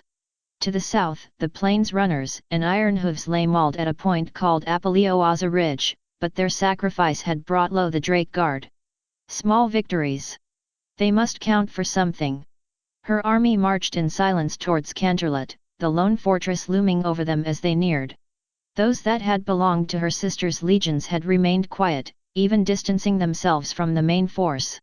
I must decide what to do with them once we arrive in Canterlot. You trust ponies too much, anathema. The voice of Nightmare Moon said through Celestia's mind. I make do with what I have, Damon. And that is why you fail. Why else would your beloved sons turn against you? You knew they were not to be trusted, yet you placed your armies in their hands. They did not fall by their own faults, they were swept under by your kind's deceiving. Keep telling yourself that, anathema, I am sure it will keep you comfort in the end. Celestia could feel the presence of Nightmare Moon leaving her mind. She growled and looked ahead, focusing on the fortress in the mountains and drawing up a plan for engaging the enemy. Canterlot was one of the better fortified positions in Equestria, perched high in the mountains. The only way in asides from flying was a very narrow path through the mountains. Larger armies could take days to assemble, while a force the size of Celestia's could make it through with less difficulty. The walls themselves were large enough and strong enough to withstand heavy bombardment, and the priests that had built the fortress had made sure to include numerous wards to deflect major magical attacks. One question remained, would it be enough to allow less than 2,000 legionnaires to defeat the forces of chaos? My lady, she turned as one of her officers approached. We received a signal from Canterlot. Nightmare Moon's forces have entered the valley, and their forward elements should be within striking distance soon.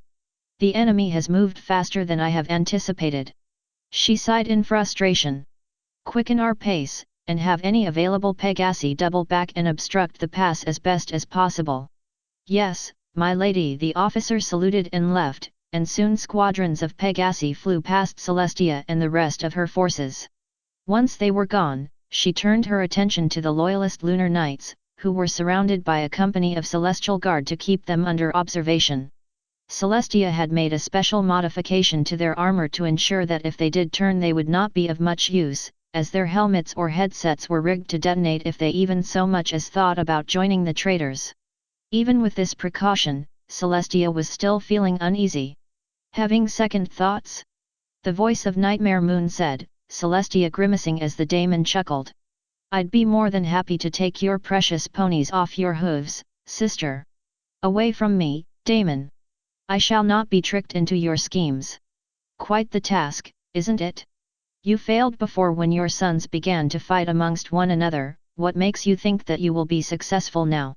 Now, it is just you and me, daemon. No sons, no other gods, just the two of us. And I will see to it that you scream as I draw you from my sister's body and tear you apart in the warp. I am looking forward to that, anathema. There was no fanfare as the army marched into Canterlot. If anything, the city was deathly quiet, with only the sound of the army's hooves against cobblestone echoing down the streets.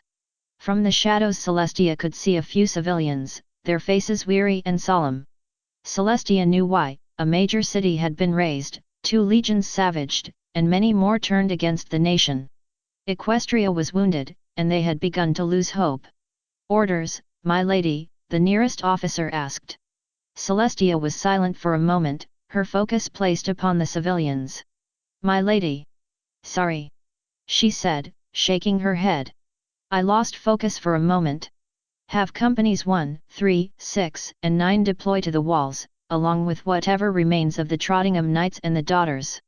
The rest will remain in reserve." "Yes, my lady."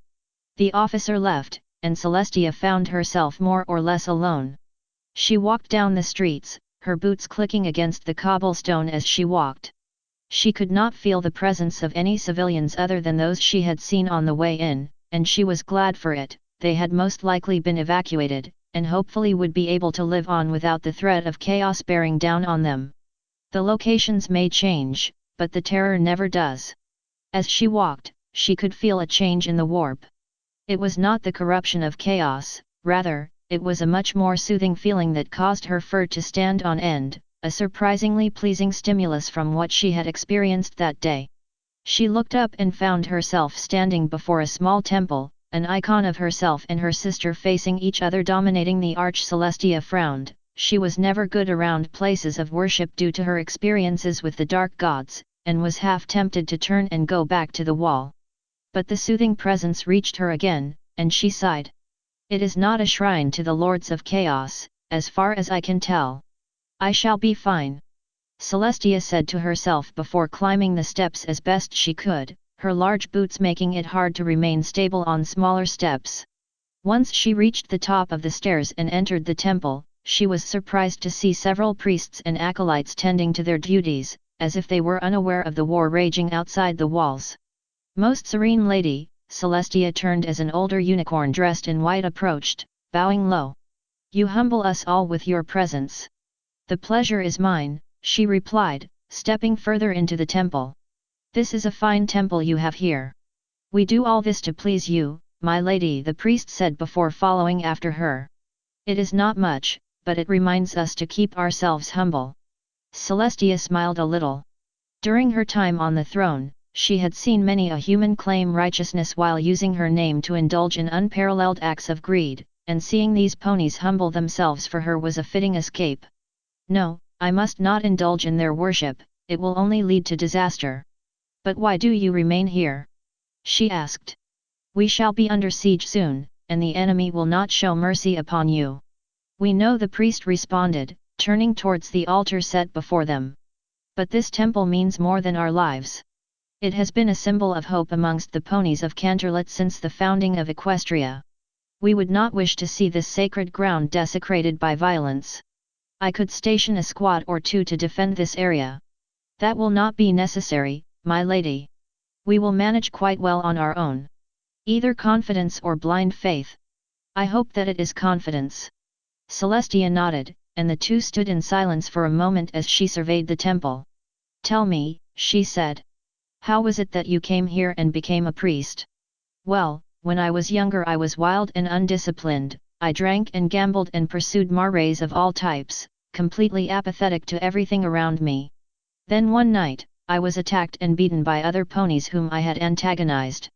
As I lay there, I tried to rationalize my plight and pin the blame on those that did not deserve it. I felt that the world should have been attuned to my desires, not the wills of others. But then I saw something in the darkness. Out of the shadows stepped a mare, cloaked in blue and wreathed in light, and she radiated a soothing presence I had never experienced before, and never have since that day. She kneeled down beside me and said, 'Look to thyself, for therein lies the answer.' Did you say anything to her?" "How could I? I was awestruck by her beauty and grace, and saying anything would be unworthy of her. When I awoke the next morning, I was lying in an inn not far from here, my injuries healed and the mare vanished." Celestia had a good idea as to who the mare was, but refrained from saying anything as the priest continued. "That night, I sat down and thought about my life, and that mare. I realized that all my life I had been little better than a common thug, but this mare came and showed me mercy, regardless of what state I was in. She would make an impact on the world, while I would die in obscurity. Her act of kindness for me that day changed me, and I swore that I would follow her example and guide others by her example." The priest waved his hoof towards the temple. "Here is where I have seen many miraculous things, and I thank that mare every night giving me the chance to see such wonders." Celestia was silent. In her mind, she was drawn back to a snow-swept mountain peak, and to a lonely old priest who had defied her, choosing to stay with his faith and die than accept the imperial truth. She pushed that thought out of her mind and turned towards the pony next to her. "You say that your faith is built on kindness," she said. "But what of those that do vicious deeds in the name of faith? Thousands have died at the hooves of those that claimed to be righteous. But must the actions of a few define the whole?" the priest asked. "If one of my acolytes were to drink and then strike a mare, would that make all of us violent drunkards? No, but religion is just like any other source of power, it can be corrupted and used for evil means. I could declare myself a god and then launch a terrible campaign of butchery to make others bow to my wishes. You could, but I don't think you will." "Why do you say so?" "Because you have had the opportunity, but you did not." Celestia blinked as the priest continued. "When you defeated discord, you took the title of Empress. A powerful title, but a mortal title nonetheless. You could have declared yourself God Empress of Ponykind, and marched your armies through the streets and built monuments in your name, but you did not. You even went to the masses when they were in need and brought comfort to them. What does that have to do with anything? It shows that you are humble, my lady. A pony who declares themselves a god would, most likely, deem stooping to those levels demeaning. But you have a great capacity for love, and your kindness has touched thousands of ponies across Equestria, and you have not exploited their thankfulness for your own gain. Perhaps you are a god, perhaps you are a herald, but that does not make you any less worthy of the praise ponies bring you." Celestia was silent. She remembered Lorgar singing her praises, but the priest here was less bombastic and presented a much humble view of her. It was a welcome escape from the war around her, and she could feel a small smile forming on her lips. "I thank you for your thoughts, my friend," she said. "Anything to please you, my lady." The two were interrupted by a soldier entering the temple. "My lady," the legionnaire said, bowing low. "The enemy has been sighted, they are advancing up the canyon as we speak. So much for an escape. Very well. I shall be there soon." The legionnaire nodded and left, Celestia letting out a sigh before turning to the priest. "I must go now, but I shall return to finish this discussion once the war is over. I shall be awaiting you, my lady." As Celestia left, she failed to notice 6 spheres set upon the altar flicker with light. Nightmare Moon had found a smaller peak near Canterlet from which to observe the battle. Leading her troops from the front, while it would be satisfying, would draw Celestia in too soon, and she did not want to waste her plan on personal glory. "Though I do know someone who would," she thought. She turned to a nearby unicorn. "Are my legions in position?" she asked. "Yes, my queen. They are awaiting your orders." "Good. Have the first rank assault the walls, and have the shadow bolts provide support." "Yes, my queen." The unicorn's horn glowed and the signal was sent. Below, there was a roar of approval and Nightmare Moon's followers began advancing. "Take heart, my legions!"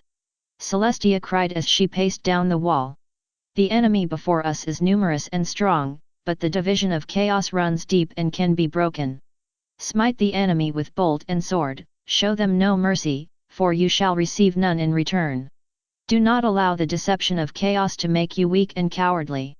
Fortify yourself, and know that our stand here will see the breaking of chaos in Equestria, and your children shall see dawn return to this land."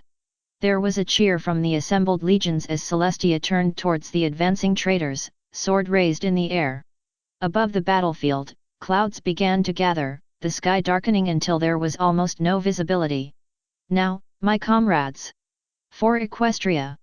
Celestia's horn flashed and a column of fire leapt from the clouds, striking the first rank of the enemy. Traitors were turned to ash before the flames even reached the ground, and a deep trench was dug in the earth as the fire moved up and down the line. It was soon joined by a cloud of arrows and magic blasts, dozens of traitors falling as they were struck. Even as Celestia's initial attack ran its course, her legionnaires continued firing, using the cries of the enemy and the fires started by other strikes as a beacon. Under the bombardment, the traitors' attack broke. Those that were not cut down ran for cover beneath the bodies of their fallen comrades, while some just ran back to the main body of the army. Others tried returning fire, but the range and angles made it hard for them to respond effectively. Some that kept moving forward stumbled over their fallen comrades, the really unlucky ones impaling themselves on stray weapons. A select few even tuned on one another in their panic, the resulting melees further slowing the enemy. However, that was not the only assault on the loyalists. "My lady, enemy Pegasi are approaching," an officer called over the din. Celestia looked up and saw the shadow bolts descending, their crossbows trained on the legionnaires below. With a sweep of her wings Celestia was airborne, lightning crackling off her sword as she rose to face the enemy. "Come, traitors!" she bellowed. "Absolution awaits you." With a cry she plunged into the enemy formation, a beacon of light amongst the swirling cloud of the enemy. With each swing of her sword a score of the shadow bolts would fall, limbs and head trailing after them. Dozens of them turned their focus from the wall to Celestia, attacking with claw and crossbow in an effort to bring down the Empress of Equestria. Celestia returned in kind with warp flame and lightning, the mass amounts of power melting armor and boiling flesh. Several shadow bolts jumped onto Celestia's back, trying to hold her down while their fellows attacked. With a beat of her wings Celestia knocked several away before twisting her body around and flinging the remainder towards the amassed hordes. Free once again, she charged headlong into the ranks of the enemy, splitting the first traitor she encountered in half with a downward chop. She spun her sword around, parrying another strike and decapitating the attacker in one fluid motion. Yet another traitor attacked, claws scratching shallow grooves in her armor, but with a vicious kick she separated the traitor's head from the rest of his body. This display caused the traitors to back away, trying in vain to put distance between them and Celestia. Celestia's eyes began to glow as she drew in even more warp energy. Fire and lightning rippled down her legs and wings, creating an aura around her that grew in intensity the longer she built up power. Finally, she released her attack, a solid sphere of burning energy racing away from her and consuming everything in its path. Traitors that were hit by the blast were burned down to individual molecules, and even those that were further away were left horribly burned or blinded. "Did you really think that you pathetic wastes of flesh could stand against me?" Celestia cried out to the enemy. "I forged this world from dust and breathed life into it. I commanded the celestial bodies, and they moved at my words. I defeated the Wendigos and stood in the face of discord, and you think that your gods will grant you victory over me? Your gods lead you to destruction, and I am more than happy to deliver it." Celestia raised her sword once more. The sword began to glow with power before she thrust it at the enemy, a beam of light shooting out and consuming everything in its path. She swept the beam across the ranks of the enemy, and soon the sky was clear of enemies. "Know this, slaves of chaos, your doom has begun, and I am its herald." While Celestia battled in the air, several large groups of shadow bolts and other traitors had managed to reach the wall. The Celestial Guard put up a spirited defense, the air thick with crossbow bolts and magic as they fired down at the enemy. However, now that they were close enough the enemy could fight back, demonically enhanced weaponry and spells slamming into the wards in Canterlot's walls and slaying several loyalists. As the main force assaulted the wall, the shadow bolts dove down from behind, trying to flank the defenders and drive them from the wall. Silverlight and his fellow Lunar Knights rounded a corner just as the shadow bolts touched down. The leader of the group sneered before advancing towards Silverlight and his force, other shadow bolts joining them soon after. "You are the one known as Silverlight," the leader said, his voice echoing slightly from demonic influence. "The one who rejected our queen's gift." "I did not reject any gift," Silverlight barked. "Only a curse of slavery." "Slavery? Do you not see the wonders that Nightmare Moon has granted us? In servitude to her, we have grown strong, stronger than any pony that has come before. She has opened up our eyes to the glory of the universe and the warp, and now we are her messengers, heralds of the true masters of the universe. Will you not accept her gift and join us in our glorious crusade?" Silverlight gritted his teeth together, his magic tugging at his long sword. "I have seen what you and your kind have done to the citizens of Maynaden. Is that what your crusade demands? That you go out and slaughter innocents? Their slaughter was needed to satiate the dark gods, and they were judged satisfactory. Do not worry, for they were deemed unworthy of the true queen. Then I hope this is satisfactory. With that, Silverlight drew his sword and lunged forward, the Shadowbolt leader just barely blocking the blade. With a cry the other lunar knights charged forward, a massive melee erupting as loyalist and traitor collided. Silverlight and the leader of the Shadowbolt dueled in the center of the brawl, sword and claws glancing off one another in a deadly dance of blades. The traitor Pegasi was fast, ducking and weaving beneath every single one of Silverlight's strikes, but the traitor's attacks were slowed by the heavy armor of the loyalist. You would willingly give yourself to the false Empress? After all the true queen has done for you, the Shadowbolt asked as Silverlight blocked another strike. Yes. Then you are a cowardly, weak-willed fool. Do not be swept up by this false god, and embrace the powers of chaos. The Shadowbolt rose into the air, eyes glowing with light. Silverlight prepared for the worst, but was caught off guard when a stabbing pain drove itself into his brain. He cried out as dozens of voices flooded his mind, all of them whispering for him to give in and embrace chaos. Give in, Silverlight. The voices whispered. And no. You cannot escape. Turn from the false Empress and embrace chaos, or you shall suffer. Suffer.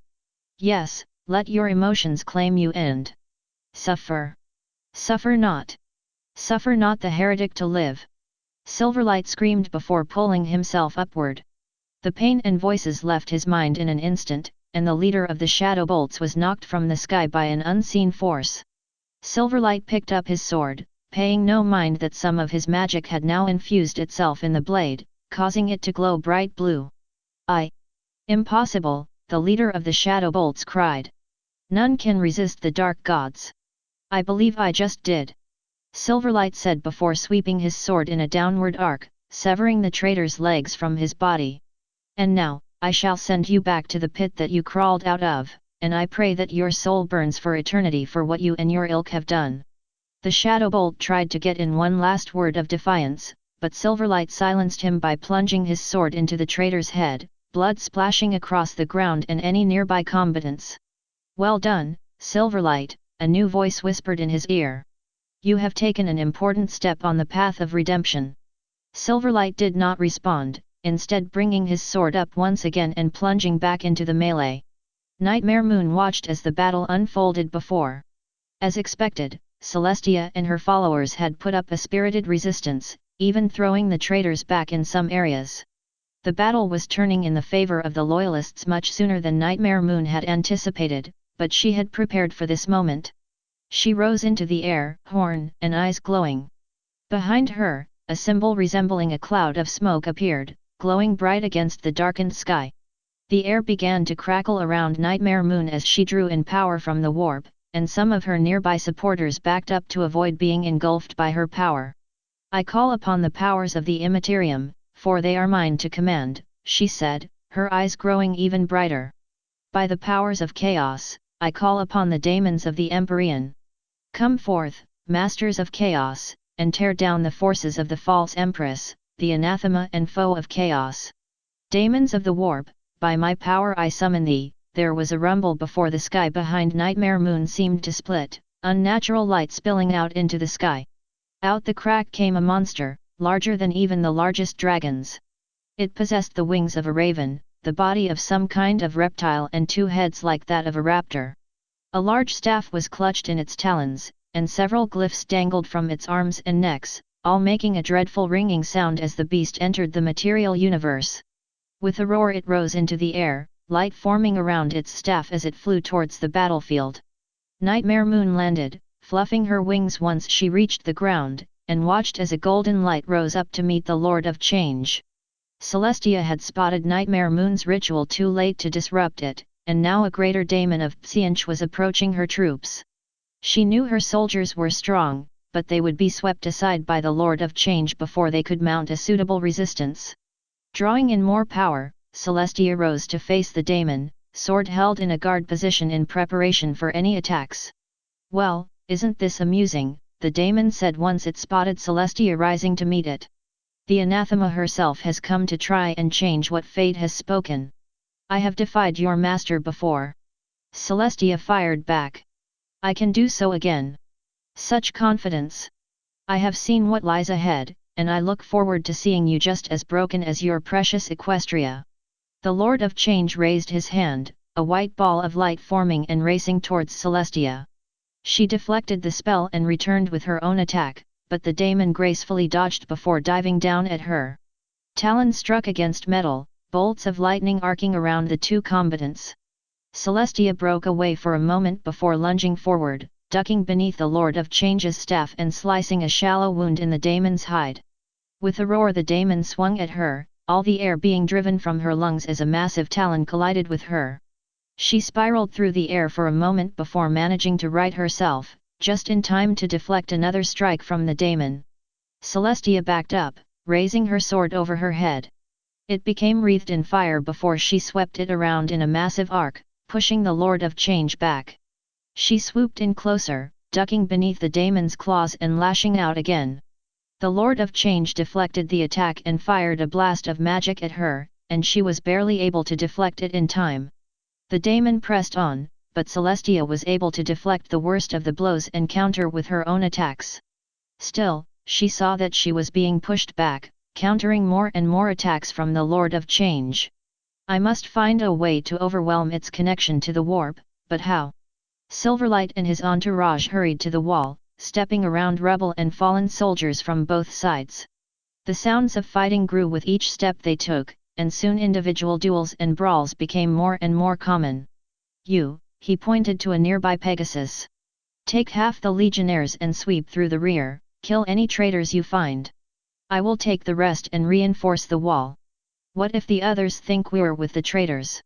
Silverlight frowned. He had not thought that far ahead, and the risk of accidentally getting killed by his allies did not sit so well with him. Focus on the traitors first, and try to establish a connection with the other soldiers. Whatever you say, sir. The Pegasus saluted and called out to several others while Silverlight and the others pressed on. There was a roar from above, and Silverlight saw the Empress dueling with a massive bird-like creature. He wanted to provide some support, but there was not much he could do from his current position. Silverlight set that thought aside and pressed on, and soon his forces had reached the wall. The wall had become a massive display of slaughter, loyalist and traitor clashed with one another, weapons black with blood. The butchered remains of ponies littered the ground or hung limp over the side of the wall, their blood having stained the wall bright red. The stone was slick with the stuff, and Silverlight found himself slipping several times as he moved up to the wall. Now was not the time to worry about blood, it was a time for battle. For Equestria! Silverlight cried before plowing into a large group of traitors. The enemy was caught off guard, as if they were shocked to see one of their own turn against them. This proved to be their doom, as Silverlight was able to cut several down before they had a chance to counter. Pouring more magic into each strike, Silverlight found that he was able to rip through both armor and flesh with ease. The enemy realized that too, and started to back away as Silverlight pressed on. A small smile breaking across his lips, Silverlight pressed this advantage and tore through another rank of traitors, relieving a small squad of Celestial Guard that had been under attack. You are the Lunar Knights that did not fall," one of the other loyalists said as Silverlight dispatched the last of the traitors. "Yes, but I'd rather not be called a Lunar Knight, might get me mistaken for a traitor." Silverlight turned to the other loyalists. "How many of you are there left?" "I don't know. We lost contact with our company commander once the enemy reached the wall. We've been fighting on our own ever since. You're with me, for now." Silverlight turned his attention back to the battle. "Provide support for us as we advance, and keep any hostile Pegasi away from us. We'll link up with any forces we can find." "Yes sir." The unicorns in the group launched spells at the gathered traitors, killing several. As the Celestial Guard provided fire support, Silverlight and the others slammed into the enemy, the ringing of steel against steel drowning out all other sound. The traitors tried to use their superior numbers to overwhelm the defenders, but this only made Silverlight and his fellows fight harder. Even though he had only spoken to a few of the Empress chosen, Silverlight was beginning to see why they placed so much emphasis on zeal, even in combat. As he fought his way through the enemy ranks, the traitors howling out obscenities to their gods, he could feel some kind of energy building up inside him. In a way, he felt happy battling the enemy and knowing that their deaths would lead to worse torment. Had the situation been a little less chaotic, he might have smiled at the demise of the traitors. Silverlight launched a blast of magic into a group of traitors, hoping to break them up in preparation for a charge. A unicorn in the target group tried to throw up a defensive barrier, but to both Silverlight and the traitors' surprise the attack passed right through the barrier as if it was not there. 2 of the traitors were blown to pieces by Silverlight's attack, and the rest were knocked away as their fellows were destroyed. Silverlight rushed forward, sword raised, and tackled one of the enemy that was still standing. He brought the hilt of the sword down on the traitor's face, knocking his opponent out, before sweeping it upwards and carving another traitor's face off. A third traitor pounced on Silverlight from behind, and he winced as the enemy's weapon found a weak point in his armor. He pulled himself up as best he could and rammed the traitor into a nearby section of wall, managing to knock the enemy off his back and send the traitor falling to his death. Now free of the enemy, Silverlight brought his sword up into a guard position and began to advance towards the next group of traitors. All this time, he failed to notice that the Empress and the beast she was fighting were nowhere to be seen. Celestia's defensive barrier collapsed and she was sent reeling by the Lord of Change's attack, her armor causing her to crash through several buildings before coming to a stop. With a groan she pulled herself back to her hooves, bringing her sword up as the daemon landed, its massive size crushing several other buildings. "You have grown weak, anathema," the Lord of Change said, advancing towards her. "So many years of keeping yourself cut off from the powers of the Immaterium have hindered your abilities. Believe what you would like, daemon. I shall not succumb to your trickery. Such a shame that your beloved sister was not made of stronger stuff." Then the daemon leered down at her. It was quite amusing to see her forsake everything you had taught her for her own selfish gains. Celestia did not respond, instead backing up and drawing in more power for an attack. The Lord of Change saw this and launched its own spell, the 2 forces meeting and pushing against one another. Celestia began to sweat as she poured more and more power into her attack. For a brief moment it appeared that her spell was overwhelming the daemons, but that moment vanished when the Lord of Change pushed back and Celestia's attack began to dissipate. The ground beneath her began to crack and buckle, and she could feel her armor straining under the pressure. "See, you are weak. Not even you can stand against the full might of chaos. You will be broken, Empress, and Equestria shall fall to those that are its true masters." Celestia's strength was waning, her legs quivering as she tried to force the daemon's attack back. The beam slowly inched closer to her, and she could feel the heat of the enemy's spell cling her skin.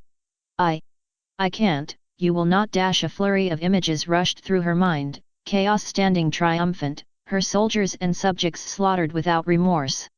Equestria, plunged into the warp, a home for daemons and perversions of her creations. Worse, she saw Luna, trapped in the farthest corners of the warp. She was scared, alone, crying out for Celestia to help her. She would have used her power to reach out to her little sister, but the powers of chaos would not allow it. She could not allow this to happen. With her last bit of energy, she reached out into the warp, calling out for something to stop the wave of chaos. She found it. Just as Celestia's magic was about to give way, she felt a new sensation along her back. Newfound strength flowed into her, and she saw that her spell began to press back against the Lord of Change. Out of the corner of her eyes she saw 6 lights, all of them forming a rough circle around her. Her focus widened and she saw 6 stone orbs, the ones set within the altar of the temple she had visited. "What? What is this? You are a master of fate, why don't you tell me?" Celestia rose into the air, the 6 orbs following after her. They began to spin, each one glowing a different color as they sped up. Power began to flow into Celestia, and she herself began to glow with an otherworldly light. The orbs were now spinning so fast that they seemed to melt into one another, and as Celestia opened her eyes a rainbow shot from the orbs and struck the Lord of Change in the chest. The daemon was stunned, unable to move as the rainbow drew upwards and consumed it. Celestia thought she could hear laughter, the daemon taking one last chance to mock her, but ignored it for now. As she rose in the air, the world went white. Yet another rank of traitors had swarmed over the wall.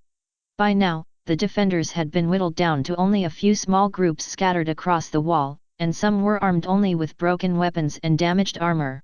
Silverlight was limping with a badly injured leg, and a lucky strike from a traitor had put out his left eye, but he still stood ready to defend the walls of Canterlot against the enemy. At least this might make up for the corruption of my fellow legionnaires, he thought. He shifted his weight to his good leg and raised his sword, ready to strike down as many traitors before he and his fellows were overwhelmed. What happened next caught every pony off guard. Instead of being struck by a wave of traitors, the defenders were swept up in a wave of magic from behind. The force of the wave was enough that Silverlight had to plant his sword in the ground to avoid being knocked over, but the traitors ahead were much less lucky. Some were swept from the walls and fell to their dooms, but others were hoisted up in the air and began to glow with light. Silverlight raised his good hoof to his eyes just as the suspended traitors exploded, dissolving into magical residue and fading into nothing. Of course, constructs, why didn't I remember that? The magical force continued outward, consuming more of the traitors while others were merely killed or incapacitated. There was an explosion, and Silverlight watched as a disk of light expanded out over Canterlot and the surrounding countryside, dispersing clouds and causing the mountains around them to shake. As the sound died down, Silverlight lowered his hoof and looked out on the battered fields before Canterlot. The armies of Nightmare Moon were dead or gone. Only the loyalists remained. I did not expect that to happen, a voice said behind the army. Silverlight and the others turned as Celestia landed. Aside from glowing brightly with magical power, she now possessed 5 necklaces and a crown, all of which were glowing even brighter than the Empress herself. I suppose there are some aspects of the warp that even I will never understand. Empress, Silverlight said, bowing low as she approached. Is it over? Have we won? We have won here, Celestia said, not looking down at him. But there are still servants of Nightmare Moon that need to be dealt with, and she herself has most likely escaped this battle. Then we'll pursue her. Celestia was silent, looking out over the battlefield before responding. No. Rest here, then go to Cloudsdale and relieve the Wonderbolts and Western Rangers. I shall face Nightmare Moon on my own. Silverlight blinked and stood to face Celestia. You can't. If she can form an army out of nothing, then she'll be just as powerful as you, if not more powerful. If you go alone, you could die. Celestia was silent again, turning her head to the west. The sun had already begun to sink low on the horizon, bathing Equestria in red and gold. I know. She said. But it is a risk I am willing to take. With that, she spread her wings and took to the sky, vanishing in a flash of light as she cleared the wall. Silverlight and the others stood in silence, watching the spot where Celestia had vanished. Empress. I hope that you are right. From her position on the next peak, Nightmare Moon smiled. Yes, losing a Lord of Change was a disappointment, but Celestia was on her own now. Either she had begun to seek out death and danger in hopes of ending her life, or she had seriously overestimated her ability to stand against Nightmare Moon. It was most likely the latter. The anathema could have ended it long ago, but she did not. She pressed on, hoping to achieve victory over the forces of chaos. What an amusing and foolish goal, she thought as she turned away from Canterlot. Nightmare Moon dissolved into a cloud of blue smoke and drifted towards Everfree. Everything was set in motion, her plan was almost ready, and with her army defeated she could focus on the larger picture. Like the traitor marines before them, the ponies would have only caused difficulties, but now she was free of them, and she could summon an army of daemons to carry out the final stages of her plan. As she needed to do now was kill Celestia. Even in her ethereal form, Nightmare Moon smiled. Everything was going exactly as she had planned.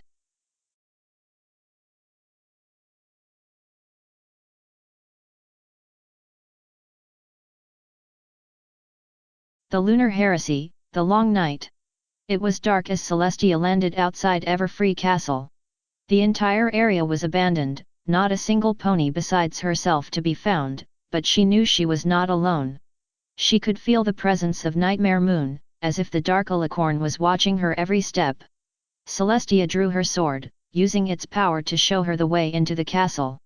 The 5 necklaces and crown, 4 of them currently bound around her legs so as to not put too much strain on her neck, also provided some light as she walked. If only Philomena were here, she would be useful. Onwards Celestia walked, her boots clicking against the stone floor. She swept her sword back and forth, the receding shadows a small comfort to her. Occasionally she would come across a window illuminated by the moon, casting more shadows across the wall even as she passed by. The stillness of the castle was off-putting, but that was not what worried her. What worried her was facing Nightmare Moon. Celestia stepped into the throne room, and there she stood. The dark alicorn had her back to Celestia, looking out one of the stained glass windows behind the throne. "You are alone. I did not wish to risk my subjects being killed trying to oppose you," Celestia said, stopping in the center of the room. "Just you and me then? No reinforcements, no peons to save you again, just you and me. Believe what you like." Celestia took a step closer. "I would speak with my sister, Luna." Nightmare Moon let out a small bark of laughter. "Your sister? Why do you persist in calling her sister?"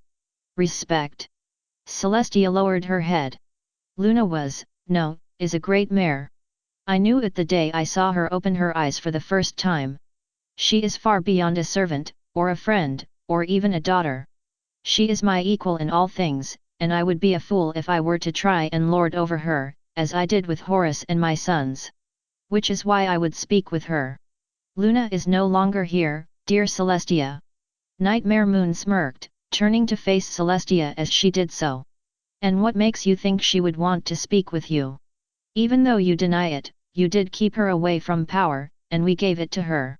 What you gave her was an illusion, so that you could work your plans and destroy everything we have held dear, and I was too much of a self-centered fool to realize that." She sighed. "If Luna is there, if she can hear me, I wish to apologize for what I have done. I fell into old habits. I got swept up by the crowds, the soldiers, everything, and I lost sight of what truly mattered." A small tear rolled down Celestia's cheek, but she ignored it. "It's my fault Luna fell, my fault that I ignored her and did not speak to her about her problems. And I am unworthy of being called her sister." Celestia let out a breath of air, her sword lowering slightly. She would understand it. There was silence before Nightmare Moon began to chuckle again. "This is what the glorious Empress of Ponykind has been reduced to? Groveling at the feet of her enemies, begging them for forgiveness." Nightmare Moon laughed louder. "Even if Luna could hear you, what good would it do? Your armies are in ruins, your empire is torn apart in civil war, and your beloved ponies have been exposed to chaos. You may try and make amends, but you will never know peace again until chaos achieves its ultimate victory." As Nightmare Moon laughed, Celestia paid attention to her speech. The slightest of hesitations, the slightest twitch of the eye or lips, that was all she needed to know the truth behind what her opponent was thinking. "If you are so confident in your victory, why do you sound scared?" This stopped Nightmare Moon's laughter. "What? Don't try to hide it from me. The inflections in your voice are wrong for one who has total confidence. You are nervous, aren't you? Nervous that one thing might go wrong and your entire plan for domination will come crashing down around you." Nightmare Moon's glare darkened, her magic glowing as she summoned her sword. "This will end, now. Once you are dead, the rest of Equestria will fall soon after. My only hope is that you will be able to watch its demise while your soul drifts in the warp. You will try." Celestia raised her own sword. "But if I am to fall today, I will not allow you to live to see your plan carried out." Nightmare Moon snorted and charged, sword raised high above her head, and Celestia had no choice but to rush forward and meet her enemy head-on. In the middle of Everfree Castle, two gods clashed. The force of Celestia and Nightmare Moon colliding against one another was unlike any seen in Equestria before or since. Even her fight with Discord paled in comparison to the clash between her and her foe. The shockwave tore through Everfree Castle, shattering windows and reducing stone to rubble. Structural supports splintered and buckled, the center of the building creaking before caving in, sending thousands of pounds of stone tumbling to the floor. Nearby trees were stripped of their leaves before being uprooted, and the ground was broken and torn as the shockwave expanded outwards. Despite their formidable strength, both Celestia and Nightmare Moon were knocked back several feet by the collision, their boots digging deep grooves in the floor as they slid back. Nightmare Moon was the first to recover, leaping at Celestia with a downward slash. Celestia parried and rolled to the side, swinging out with her left hoof and catching Nightmare Moon in the face. Nightmare Moon was knocked back, crashing into the nearest wall hard enough to leave a pony-shaped indent in the stone. She pulled herself from the wall just as Celestia rushed in for another strike, the Empress slamming her shoulder into Nightmare Moon's gut and tackling her into the next room. Celestia reared up for another strike, but Nightmare Moon rolled out of the way and bucked her in the side hard enough for Celestia to lose her grip on her sword. Celestia managed to dodge the next flurry of attack from Nightmare Moon, the Dark Alicorn's sword passing dangerously close to her throat several times, before diving and grabbing her sword once more, bringing it up and deflecting another strike from Nightmare Moon. Celestia pulled herself back to her hooves and attacked, Nightmare Moon parrying each strike but still being driven back by Celestia's onslaught. Celestia lunged again, but overstepped and was tripped by Nightmare Moon. The Dark Alicorn slammed her hooves down into Celestia's back, the heavy armor plates being the only thing saving her from having her spine shattered. As she struggled to get back up, Nightmare Moon kicked her again and again, the stones beneath Celestia crumbling as she was beaten. She finally managed to pull her head back and fire a concentrated beam of warp flame into Nightmare Moon's face, the other mare reeling back as she tried to regain focus. Celestia rolled over and turned towards Nightmare Moon, but the Dark Alicorn was ready and knocked Celestia through the next wall and into the courtyard with a bolt of lightning. Now that she had a bit more room to maneuver, Celestia rose into the air, sword held in a guard position. Nightmare Moon followed after her, the two circling and trading the occasional blow. But now that they were out in the open, the battle of the two alicorns would not be decided by sword and hoof strikes, each combatant opened up to the powers of the warp, the air around the battlefield becoming supercharged as more and more power was drawn in. Nightmare Moon wrapped herself in blue lightning, power running down the length of her armor and wrapping around her wings. Sparks danced from her feathers, her eyes were alight and crackling with energy. With each thrust of her hooves mighty bolts of lightning would split the air, the sound of her attacks and the occasional bout of laughter echoing across the land. Celestia was bathed in fire, her armor glowing with otherworldly energies.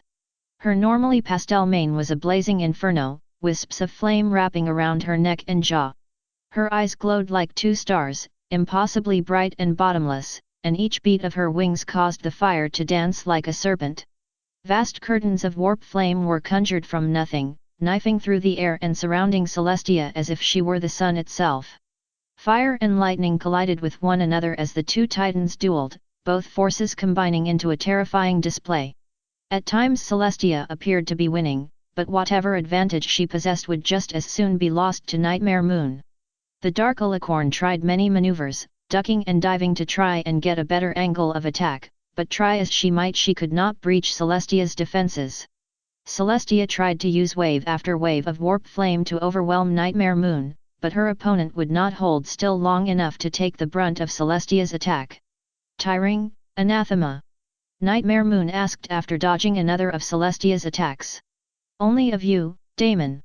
Celestia countered as her spells deflected a bolt of lightning. You wound me, anathema. Wound me. Nightmare Moon swooped in and swung at Celestia with her sword, but Celestia deflected the attack and chased Nightmare Moon off with a blast of warp flame. I thought that you would appreciate my presence more. What makes you think I would ever tolerate a monster like you? Maybe I thought of the hospitality you showed the anomaly. Nightmare Moon rushed in once more, pulling Celestia into a blade lock and smiling wickedly. Or maybe it's because everything has gone exactly according to plan, Emperor. Celestia's composure broke, and she let out a small gasp. The voice, the new flow of power she could feel, the eyes, all screaming at her something much worse than she had originally thought, something she had never anticipated and could barely accept. There was only one Damon who would ever address her as Emperor. Tsinj. Nightmare Moon's smile grew even wider before she blasted Celestia in the gut with a bolt of lightning. Ah, so you do recognize me, the Changer of Ways cried, rising above Celestia. I had thought that several thousand years of neglect had rotted your memory. I am not so weak as to forget you. Celestia snarled, bringing her defenses back up. I had assumed some of your agents had survived, but you. I slew you within your maze. Oh yes, there was that. About the war for the Immaterium, we let you win. What? It's true. You didn't think I would let you defeat me that easily. Nightmare Moon laughed. And I wasn't the only one to pull it off. Kern, Nurgle, even Slaanesh, all of us are still alive, cut off from the majority of the warp, but still very much alive. If you went through all this trouble to fake your deaths, why did you just not kill me when you had the chance? I have my reasons. Killing you would have been too much of a hassle, but fortunately your beloved son Magnus thought of the idea of sending you to another realm, so we would be free to do what we wished without having to deal with you. Too bad Magnus won't remember that he came up with that idea. Nightmare Moon frowned. And then you just had to adapt. I thought you were the god of change. Change is no good when I'm not there to enjoy it. You started making your precious little ponies, free from the taint of chaos. Just one of them is, Ambrosia. This is where we truly belong, not dealing with the tribulations of your Imperium. We needed access to the well of pure, uncorrupted souls you had gathered here. And I suppose that is when you sent your minion Discord to corrupt my sister and open a path for you to enter my realm. Nightmare Moon frowned again. The being you call Discord is an anomaly, not even I know what he is or where he came from. But he did provide a way for me to come in and begin to sow the seeds of corruption in your sister's mind. After that it was only a matter of time before your sister gave in. Oh yes, she fought back, but fortunately I was able to possess her without much difficulty. Nightmare Moon smirked. You were right, your sister is quite powerful, powerful enough for someone like me to possess, and I was able to put that power to good use. Celestia could feel her teeth grinding together, and she brought her sword up and prepared to attack. You will pay dearly for this, Tsianch. I have broke through your foresight before, and I will do it again and rip you from my sister's body. Nightmare Moon shrugged at Celestia's threat. My foresight has not been as strong as I would like lately, I had to make some sacrifices to fake my death, after all. Her smirk grew into a full, feral grin. But I am still the god of sorcery, possessing the body of the second most powerful being on this planet, am I not? Celestia growled and charged again, hurling a ball of warp flame at Nightmare Moon. The Dark Alicorn giggled before dodging out of the way, returning the attack with a ball of lightning that barely missed Celestia. Nightmare Moon turned back and fired another blast, and Celestia was forced to deflect it instead of dodging. Celestia drew back with her power once more, a bright beam of light shooting from her horn and striking Nightmare Moon. The Dark Alicorn, for her part, seemed more amused than anything. It is ever so amusing to see you try and challenge me like this, Nightmare Moon said, redirecting Celestia's attack so it struck the surrounding countryside. But I tire of this. Now I'll have to see what it's like with you dead, Emperor.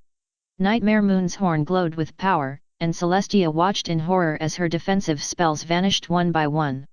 As the last of her spells winked out, she was tackled by Nightmare Moon, the Dark Alicorn beating away her sword and bringing her own down on her shoulder. Celestia broke away, but Nightmare Moon closed rapidly and began slamming her hooves into Celestia's gut, her smile growing wider and more feral with each strike.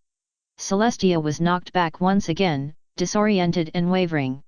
With a cackle, Nightmare Moon unleashed a blast of lightning, Celestia screaming in agony as the bolts pierced her armor and shocked every cell in her body.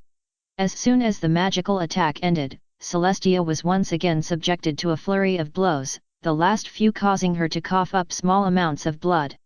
With each strike Nightmare Moon's laughter grew until Celestia's hearing was flooded by the sound. I do not want to sound like I am agreeing with Kern, but this is invigorating. Nightmare Moon howled as she broke away, Celestia stumbling forward on shaky wings. After having to suffer through eons of waiting, your attempt of killing me gnawing at my mind, this makes up for everything. This is what I had wished for when I first plotted to defeat you. Celestia tried to bring her sword up to attack, but Nightmare Moon easily beat the sword away. Shame that it has to end so soon. Celestia let out a gasp of pain as Nightmare Moon plunged her sword into her gut. Blood filled her throat and trickled down her chin, her breath coming out in wet chokes as she tried to pull the sword from her body. Nightmare Moon let out a small chuckle before pulling the sword out of Celestia, a small spurt of blood trailing after the blade. She hung in space for a moment before falling, her wings and powers useless to slow her down. Her vision began to darken just before she hit the ground. In a corner of the warp, a young filly cries. She lays there, curled up into a tight ball, tears streaming down her face as horrible images dance around her. Her subjects slaughtered, her home in ruins, her sister. She can still hear her confessing, begging Luna for her forgiveness. She wants to call out, to try and reach her, but she cannot. She can only stay huddled in her corner, watching helplessly as a daemon possesses her body and kills Celestia. Sister, Luna sobs, pulling herself in tighter. Sister. I'm sorry. I'm sorry for everything I've done. Do not lose faith, child, a voice says from the dark. There is still a chance to save your sister. Luna blinks and looks up, but she cannot see the source of the voice. Who's there? What do you want? To help you, the voice says. Luna tries to speak again before she feels something brush against her back.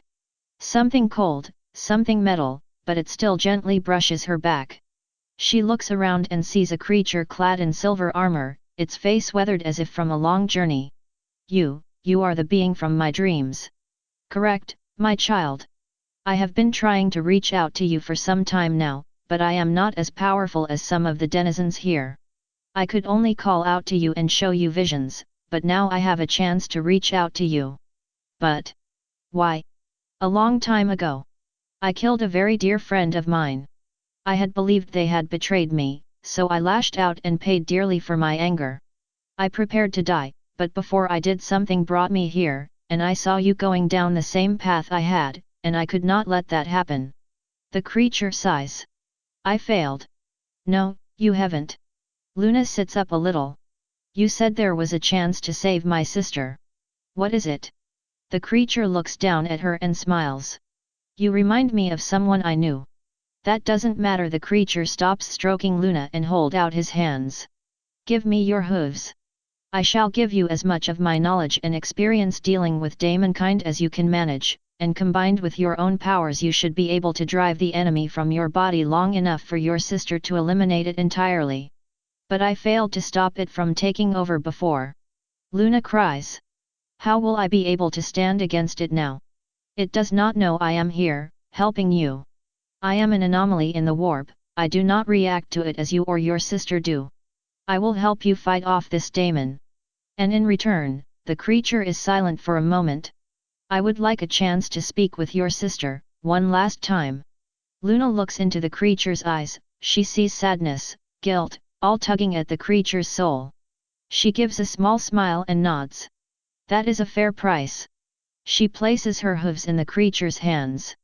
The creature smiles and begins to glow, and Luna can feel power rushing into her. She sees images of mighty warriors, great battles, of courage, love, friendship. The images fade, but the feeling is still lingering in her. That should be enough, the creature says before standing. Now go, you don't have much time left. Luna nods and begins to leave, prepared to enter the immaterium and face the daemon corrupting her body, but she looks back at the creature one last time. Who are you? She asks. The creature gives the hint of a smile before he begins to melt back into the warp. Just call me Horus. The bleeding was slowing, but Celestia was unsure if it was because her wounds were clotting or she had lost most of her blood. She tried to stand, unwilling to just lay down and let Nightmare Moon kill her, but her legs were weak, almost unresponsive. Her entire body shook as she pushed up against the ground, and she almost gave up several times. Pain stabbed into every inch of her body, but she pushed it out of her mind as best she could. Oh, you survived. Nightmare Moon said before landing in front of Celestia. I blame myself for that, stabbing things was not really one of my areas of focus. She smirked again before raising her sword. I shall put you out of your misery, Emperor. Maybe you will thank me in time. Celestia, still struggling to pull herself up, closed her eyes as the blade began to fall. But it never touched her. She sat there, eyes closed, waiting for Nightmare Moon to kill her, but nothing happened. Curious, she opened her eyes and saw that the sword was hovering just above her head, Nightmare Moon just as shocked as she was. Nightmare Moon tried to say something before her head snapped to the right, her eyes losing their cat-like appearance. No! Nightmare Moon cried in a new voice. I will not allow you to harm my sister. Nightmare Moon's head snapped back, her eyes returning to their original state. Why you? I thought I got rid of you. Once again, her head snapped around and her eyes changed, and Celestia used the time to recover as best she could. That's my body you have there. I will not let you take it from me that easily. But how the anomaly? He must have done something to keep you here. It doesn't matter. Leave my sister alone. Nightmare Moon winced as if she had been struck, dropping her sword and stepping away from Celestia. I will not be defeated by some child.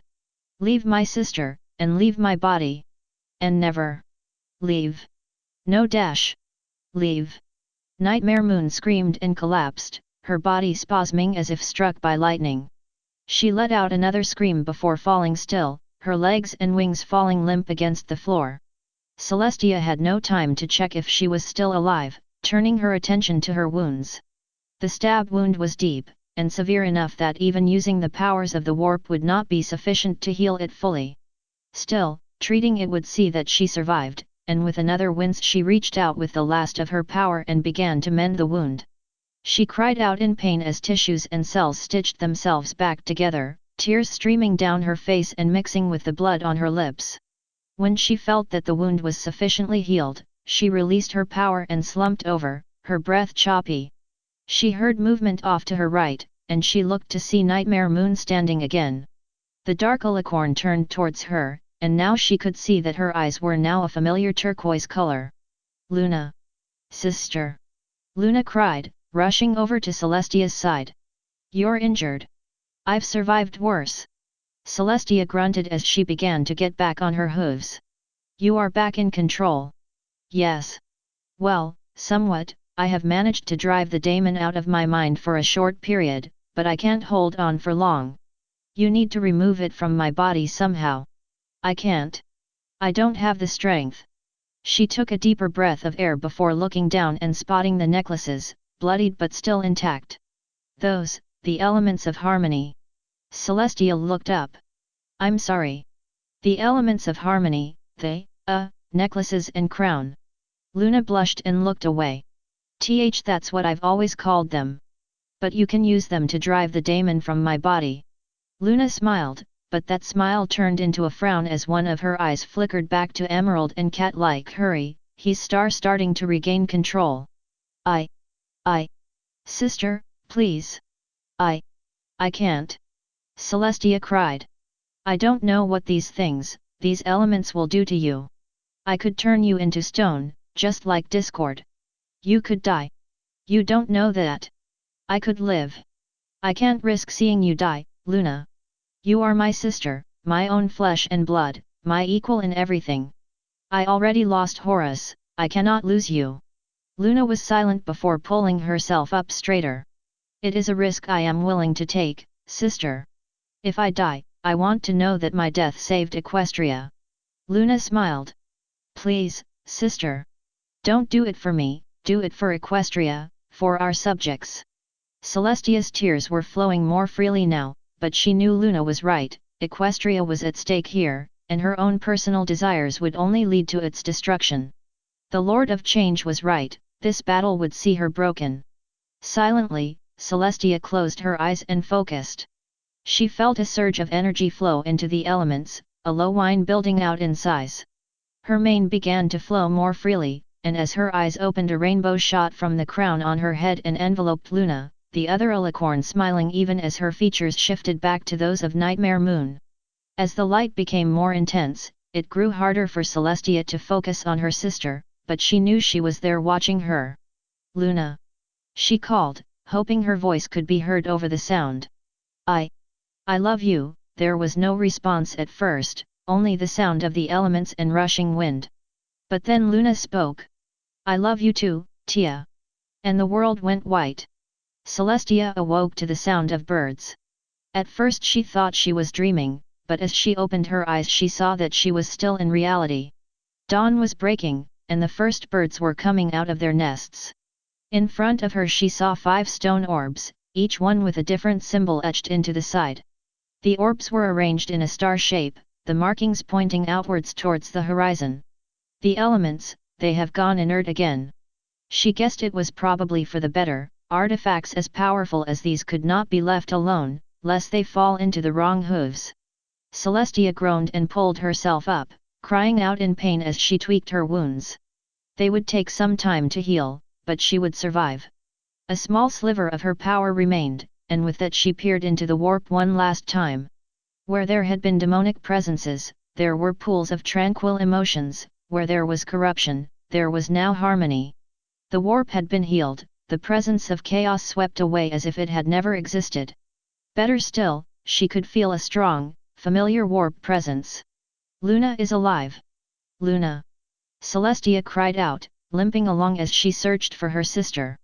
Luna, it worked. The daemons are gone, and you are free. There was no response, so Celestia looked further. If Luna was free, then she had won a complete and decisive victory over the daemons. They had lost their foothold, and Celestia would still be standing strong against them. Luna! Where are you? Please Luna! I want to see your face again. I'm sorry for everything, Luna. But now, you and I can rebuild, we can make Equestria greater than it ever was before, a shining beacon amongst the stars. How does that sound, Luna? Would you like that? When there was still no response, Celestia's spirits began to drop. Still she pressed on, limping through the ruins of Everfree Castle in search of Luna. Luna? Please come out. If you are still mad at me, I am deserving of your anger.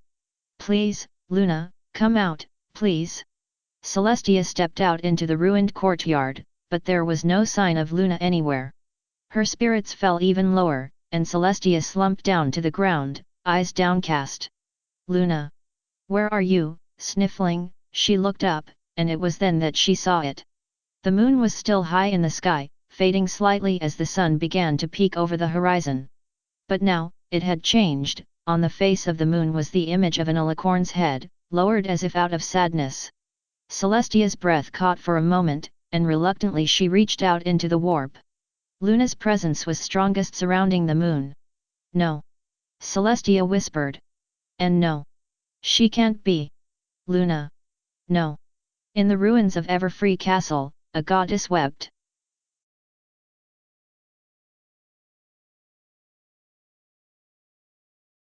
Reconciliation. Everfree Castle was ruined, the very fabric of reality around the area damaged beyond repair by the powers of the warp. Now, Celestia had moved to Canterlot, and slowly Equestria began to recover from the horrors of war. Ponies began to move and resettle damaged lands, the legions had begun recruiting new soldiers to return to their full strength, and Maynaden was rising from the ashes more magnificent than before. Celestia herself was a different matter. She sat in the room that was to be her personal quarters, looking up at the night sky. She had not moved from that spot for almost 3 days, and a few platters of uneaten food surrounded her. Her wounds ached as they healed, but she cared not for physical pain. She had dealt with enough during her time on the Golden Throne. This was nothing in comparison. As if physical pain could overwhelm her emotional plight. Silently she sat, looking at the moon and the image of her banished sister, their last moments playing over and over in her mind. A small part of her wanted to be proud of Luna, that she would sacrifice her well-being for the good of Equestria, but the rest of her was a storm of anger and sorrow. She was so entrenched in thought that she barely noticed Philomena land on her shoulder. Where did I go wrong, Philomena? She asked once the phoenix had made herself comfortable. I did everything I could think of, and she was still swept up by the powers of chaos. Am I just doomed to watch my children fall one after the other? Philomena chirped in response, but Celestia just shook her head. But it is my fault. I should have seen the warning signs. I should have listened to Luna. I should have just talked to her and told her how proud I was of her. I should have done the same for Horus. She looked down at the floor. Where did I go wrong? Another chirp. I've tried, Philomena. I've tried everything to try and get in contact with Luna. But every time I have tried, I have failed at chirp. Why bother? I know that I have failed, perhaps this is a fitting punishment. Philomena scowled and chirped again. Fatalistic? I am not fatalistic. Celestia stopped herself. She had never given in to defeat so quickly before, why would she do so now? I'm tired, Philomena. All these millennia, and I have never stopped fighting and building. Now, I don't want to fight anymore. I'm tired of being the Empress, Philomena, of seeing all my work undone by one overzealous follower or one bad mistake. I just want to be myself, Celestia, not an overlord. Philomena stroked the back of Celestia's mane and chirped again. Maybe this is a new beginning for me, Philomena. But Luna is still gone, and I have no way of getting her back. She looked back up to the sky, fixing her gaze upon the moon. With a sigh, she closed her eyes and thought back to happier times. Celestia was awoken by a crash from deeper in the cave. She got to her hooves as quickly as she could and hurried towards the sound, cursing herself from making her armor so bulky. She entered the cavern where she kept her genetics lab and found Luna surrounded by broken machinery, crying her eyes out. What happened, Luna? I am sorry, Tia. Luna sobbed. I was just playing around and I tripped and Tia, I am sorry. Oh, Luna, Celestia reached out with her powers and cleaned away the mess before kneeling before Luna. Don't cry, Luna, it was an accident. I can replace this equipment in due time. Please, Luna. Luna kept on crying, falling back on her rump while her tears collected in a pool around her. Celestia reached out again, but thought of a better alternative. Slowly, she began to take off her armor, setting the pieces aside to collect later. Once she had taken off her armor, she reached out with her hooves and picked up Luna, cradling the younger filly in her forelegs. Please, Luna, don't cry. You didn't do anything wrong. Luna's crying died down to sniffles, the young pony looking up at her big sister. But all the things I broke dash. As I said before, that can be replaced. Celestia smiled. Do you think a few pieces of equipment are more important to me than you? And no. Luna wiped her nose. I'm still sorry, though. I know, but I forgive you, Luna, you do not deserve to be punished for a little thing such as this. Come, Celestia beat her wings a few times, rising off the cave floor and flying towards the entrance. I have something I want to show you. Hang on tight. Luna nodded and wrapped her hooves around Celestia's neck as the older mare left the cave, slowly rising into the air. They cleared the treetops and continued on, Luna's grip tightening as they rose higher. As they broke through the clouds, Luna let out a small gasp. The sun was setting before them, casting a kaleidoscope of oranges and golds across the sky. Small flocks of flying creatures flew past, Luna watching them as they went by. Wow, Luna whispered. I've never been this high up. It's so pretty. I'm glad you like it, Luna. Celestia looked ahead, tracking the sun as it set. But I know something that is more beautiful than a sunset. What? You. Celestia raised Luna up so that the younger pony was at eye level with her. You are the most amazing filly I have ever seen in my life. Your potential is beyond what I would have ever guessed, and you possess a kind, loving, and curious soul, and I could not ask for a better pony to call my sister. Luna smiled. You're pretty too. And you're really smart and nice and everything. Luna squirmed until she had wrapped her legs around Celestia's neck, pulling her into a tight hug. And you make me feel better when I'm sad. Celestia paused for a moment before reaching up and hugging Luna back. I love you, Tia. I love you too, Luna. Celestia said, opening her eyes and looking back up at the moon. Philomena was silent, shifting slightly on her perch. I can't give up, Philomena. Luna may come back, and Equestria needs a leader in this time of strife. Philomena chirped. Reforms can be made, Philomena. That's what Luna would want. And I must find a way to see if she is okay. Another chirp. There is a difference between contacting and monitoring. Celestia rose, Philomena giving a small squawk as her resting place vanished. Philomena, make sure that Nopany disturbs me while I try and re-enter the warp. Philomena chirped as Celestia closed her eyes and opened her soul to the warp, putting up as many defenses as she could. Celestia steps quietly through the warp, approaching the source of power that was Luna. As many of her normal senses are stifled, she has no way of knowing whether Luna was alerted to her presence or not. Still, she presses on, reinforcing her mental defenses as she nears. Luna, she calls, hoping for a response. When none comes, she reinforces her defenses and moves closer. Luna, can you hear me? She cannot, a voice says from the shadows. Celestia turns and prepares for an attack as a man clad in silver Terminator armor approaches. I wish that were not true, but you are still attuned to the normal flow of the warp. As Celestia sees his face, her spells almost drop. Her mind is awash with new thoughts and emotions, and she stumbles over what she should be feeling. It can't be. Horus? You're alive. In a sense. My physical body was destroyed, but I have spent quite a bit of time here, the former War Master says, stopping a good distance away from Celestia. I know that, but I destroyed you, body and soul. You can't be standing before me now. I know, but something dragged me here and brought me to your sister just as she was beginning to fall to the temptations of chaos. But who would be capable of something? Celestia's eyes widen. Discord. He said that he saved someone when I fought him. That must have been you he was speaking of. He did not refer to himself as Discord when he pulled me from your grasp, but he did save me. I guess. Horus sighs. I wish that he had saved you and let me die aboard that ship. It would be a fair price for the crimes I committed under the influence of the Chaos Gods. Celestia prepares to respond, but stops herself.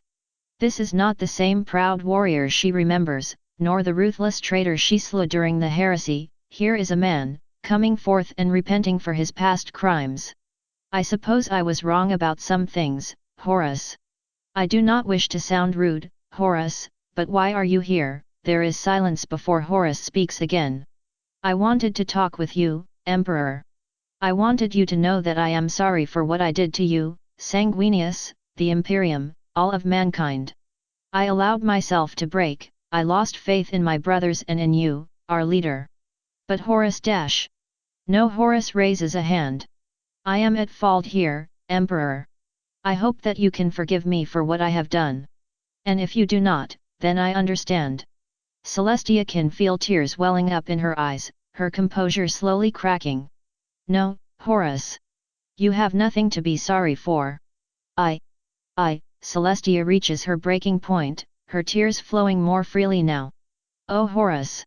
She races forward towards her favored son, tossing her forelegs around him and sobbing. I'm sorry, Horus. Everything was my fault. I drove Lorgar towards chaos after I humiliated him.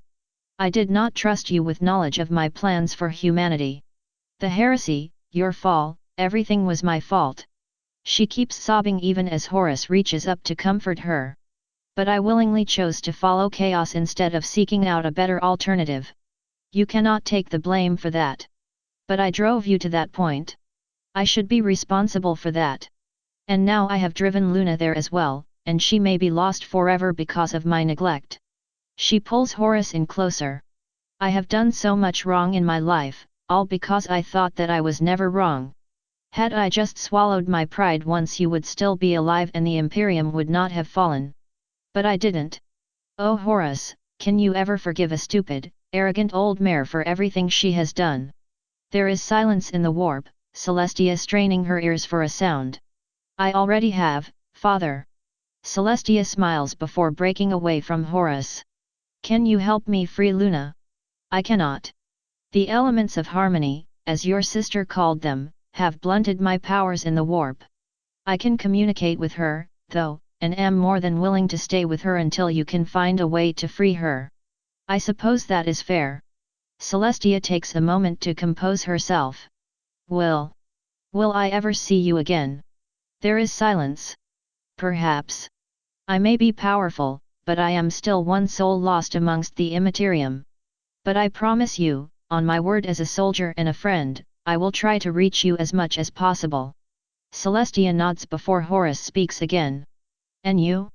What will you do until you find a way to release your sister? I have a few ideas. Celestia set aside her quill, reaching out with a small amount of her magic to brush away the excess ink.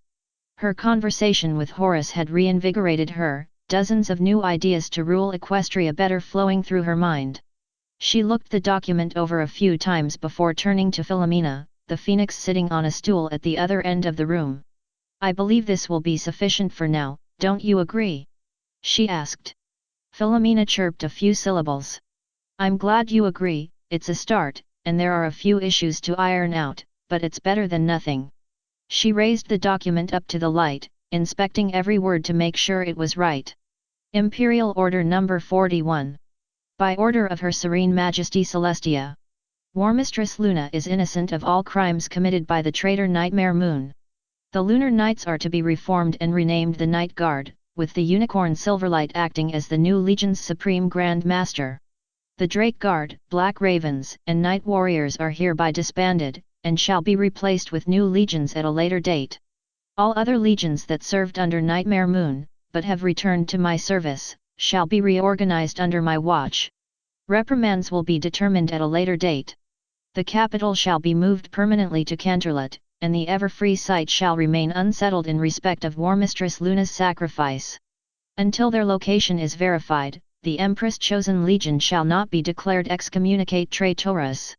1 month from today, elections shall be held in the 20 provinces of Equestria. Each province shall elect 2 officials to serve in a cabinet I shall arrange. Legion commanders are advised to monitor the voting and punish any signs of corruption. I shall observe the legions to make sure they are fulfilling their duties. I, Celestia, hereby renounce my title of Empress of Equestria. With this, I shall relinquish certain duties to the cabinet and the citizens of Equestria. A school of magic shall be founded in Canterlot, in the hopes that its students will learn to use their powers in such a way that a similar crisis can be averted. Celestia smiled before rolling up the document and passing it to Philomena. Take this to the scribes and have them make a copy for each town in Equestria. I want every pony to hear this as soon as possible. Philomena nodded before taking the scroll in her talons, cawing and flying out the window. Once she was sure Philomena was gone, Celestia turned her attention to the closet on the other end of the room, wherein her armor was set. Her eyes traced every curve, etching, and scratch on her armor, and she smiled as fond memories of her time before Equestria came back into view. Forging her armor, raising Luna, battling the Wendigos, all these were memories she would enjoy visiting. A new future was opening up, and she hoped that many more fond memories would be made. My lady! She turned as one of her guards entered and bowed. My lady, the filly mimic Sparkle has arrived from Maynaden and is waiting outside. Show her in, please. The guard bowed and exited the room, Celestia turning back to her armor and reaching out with her magic. I might miss my time as Empress. But I think I'll grow out of it. With that, Princess Celestia closed the door on her past and stepped forward into the future. Wait, that's it? Twilight asked. Everything that's important, Twilight. Celestia said, standing and beginning to remove her armor. You are a quick study, and I am sure you've read about all the time and events that have passed since that day. Well, yes, but what about Luna? You couldn't have just left her there for all this time. And those other ponies, the ones that followed Nightmare Moon, what happened to them? I suppose I shall have to tell you those things someday. Celestia smiled as she set aside the last of her armor. However, now is not the time. It's getting late, and you need your rest. What? I'm not tired. As if on cue, Twilight let out one of the biggest yawns a filly of her size was capable of. I think I need a nap. Of course you do, silly filly. Cadance said, levitating Twilight onto her back. You need to rest up if you're going to spend all of tomorrow studying. I guess. Twilight yawned again and snuggled into Cadance's back. Good night, princess. Now wait, Twilight. Celestia took a step forward. If it's all right with you, may I come and see you to bed? Twilight blinked, more from sleepiness than surprise, before smiling. Of course, princess. Celestia smiled wider and moved to follow Cadance and Twilight. Shining Armor was silent before reaching for his helmet. I should probably get back, he said. Steel Rain really doesn't like us being late. I will speak to him on this matter, Corporal, and I suppose I should ask him to focus more on combined arms and less on Pegasi. Shining let out a small chuckle before turning to Cadance and Twilight. Hey, Twily, you be a good little filly, okay? Sure thing BBBFF. Twilight chirped. When are you and Cadance going to go out? Both Cadance and Shining failed to suppress their blushes, and Celestia had to hold a hoof to her mouth to stifle her laugh. Shining looked to Cadance, then to Celestia, then back to Cadance. Real should get going by Cadance. Shining gave a hurried salute and fled from the room, leaving a very confused Twilight and a very embarrassed Cadance behind. I thought he liked you, Twilight said, poking Cadance in the back of the head. Was all Cadance could say before Celestia intervened. I think we've had enough excitement for one night. Now come, Twilight, you need to go to bed. Twilight did not protest, instead nodding as Celestia and Cadance led her out of the room. As they walked, Celestia looked over at Cadance. You know, Shining Armor is a very nice colt. Not you too, Auntie. Cadance cried. I have enough trouble from Twilight, I don't need you egging her on. Now, Cadance, remember that you would most likely not be alive if it weren't for Shining Armor. Twilight raised an eyebrow at this. What's that supposed to mean? The little filly asked. Well, Celestia fluffed her wings before continuing. Cadance's parents have been in my service for quite some time, and had tried for an equally long time to have a foal, but they were unsuccessful. Her mother and your mother had been friends for a little while before your brother was born, and when he was her mother came to me and admitted that she saw it as unfair that your mother could have a child while she could not. I took pity on her and reached into the warp, finding a strong yet errant soul and placing it inside her. 11 months later, Cadance was born. It's a little more complicated than that, Twilight. Cadance said. I'll explain it when you're older. Twilight pouted a little, but gave up when she realized Celestia and Cadance were not going to give in. They walked in silence before Twilight started asking questions again. Princess. Yes, Twilight. Celestia replied. If you haven't freed Luna yet, Twilight shuffled around a little. Do you think she'll ever come back? Celestia did not answer right away. Instead, she looked out one of the large windows they were passing by. From here, she could see Canterlot and Equestria turning in for the night, the lights of shops and houses flickering out one by one. High above, she could see the moon, and the so-called mare in the moon that was the only mark of her sister's existence. Some ponies regarded the image with trepidation, fearing whatever lay beyond the image. But Celestia knew different, and she hoped that some like Twilight would also understand.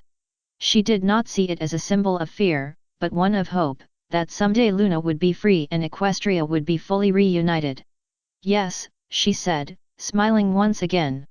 I know she will. The end.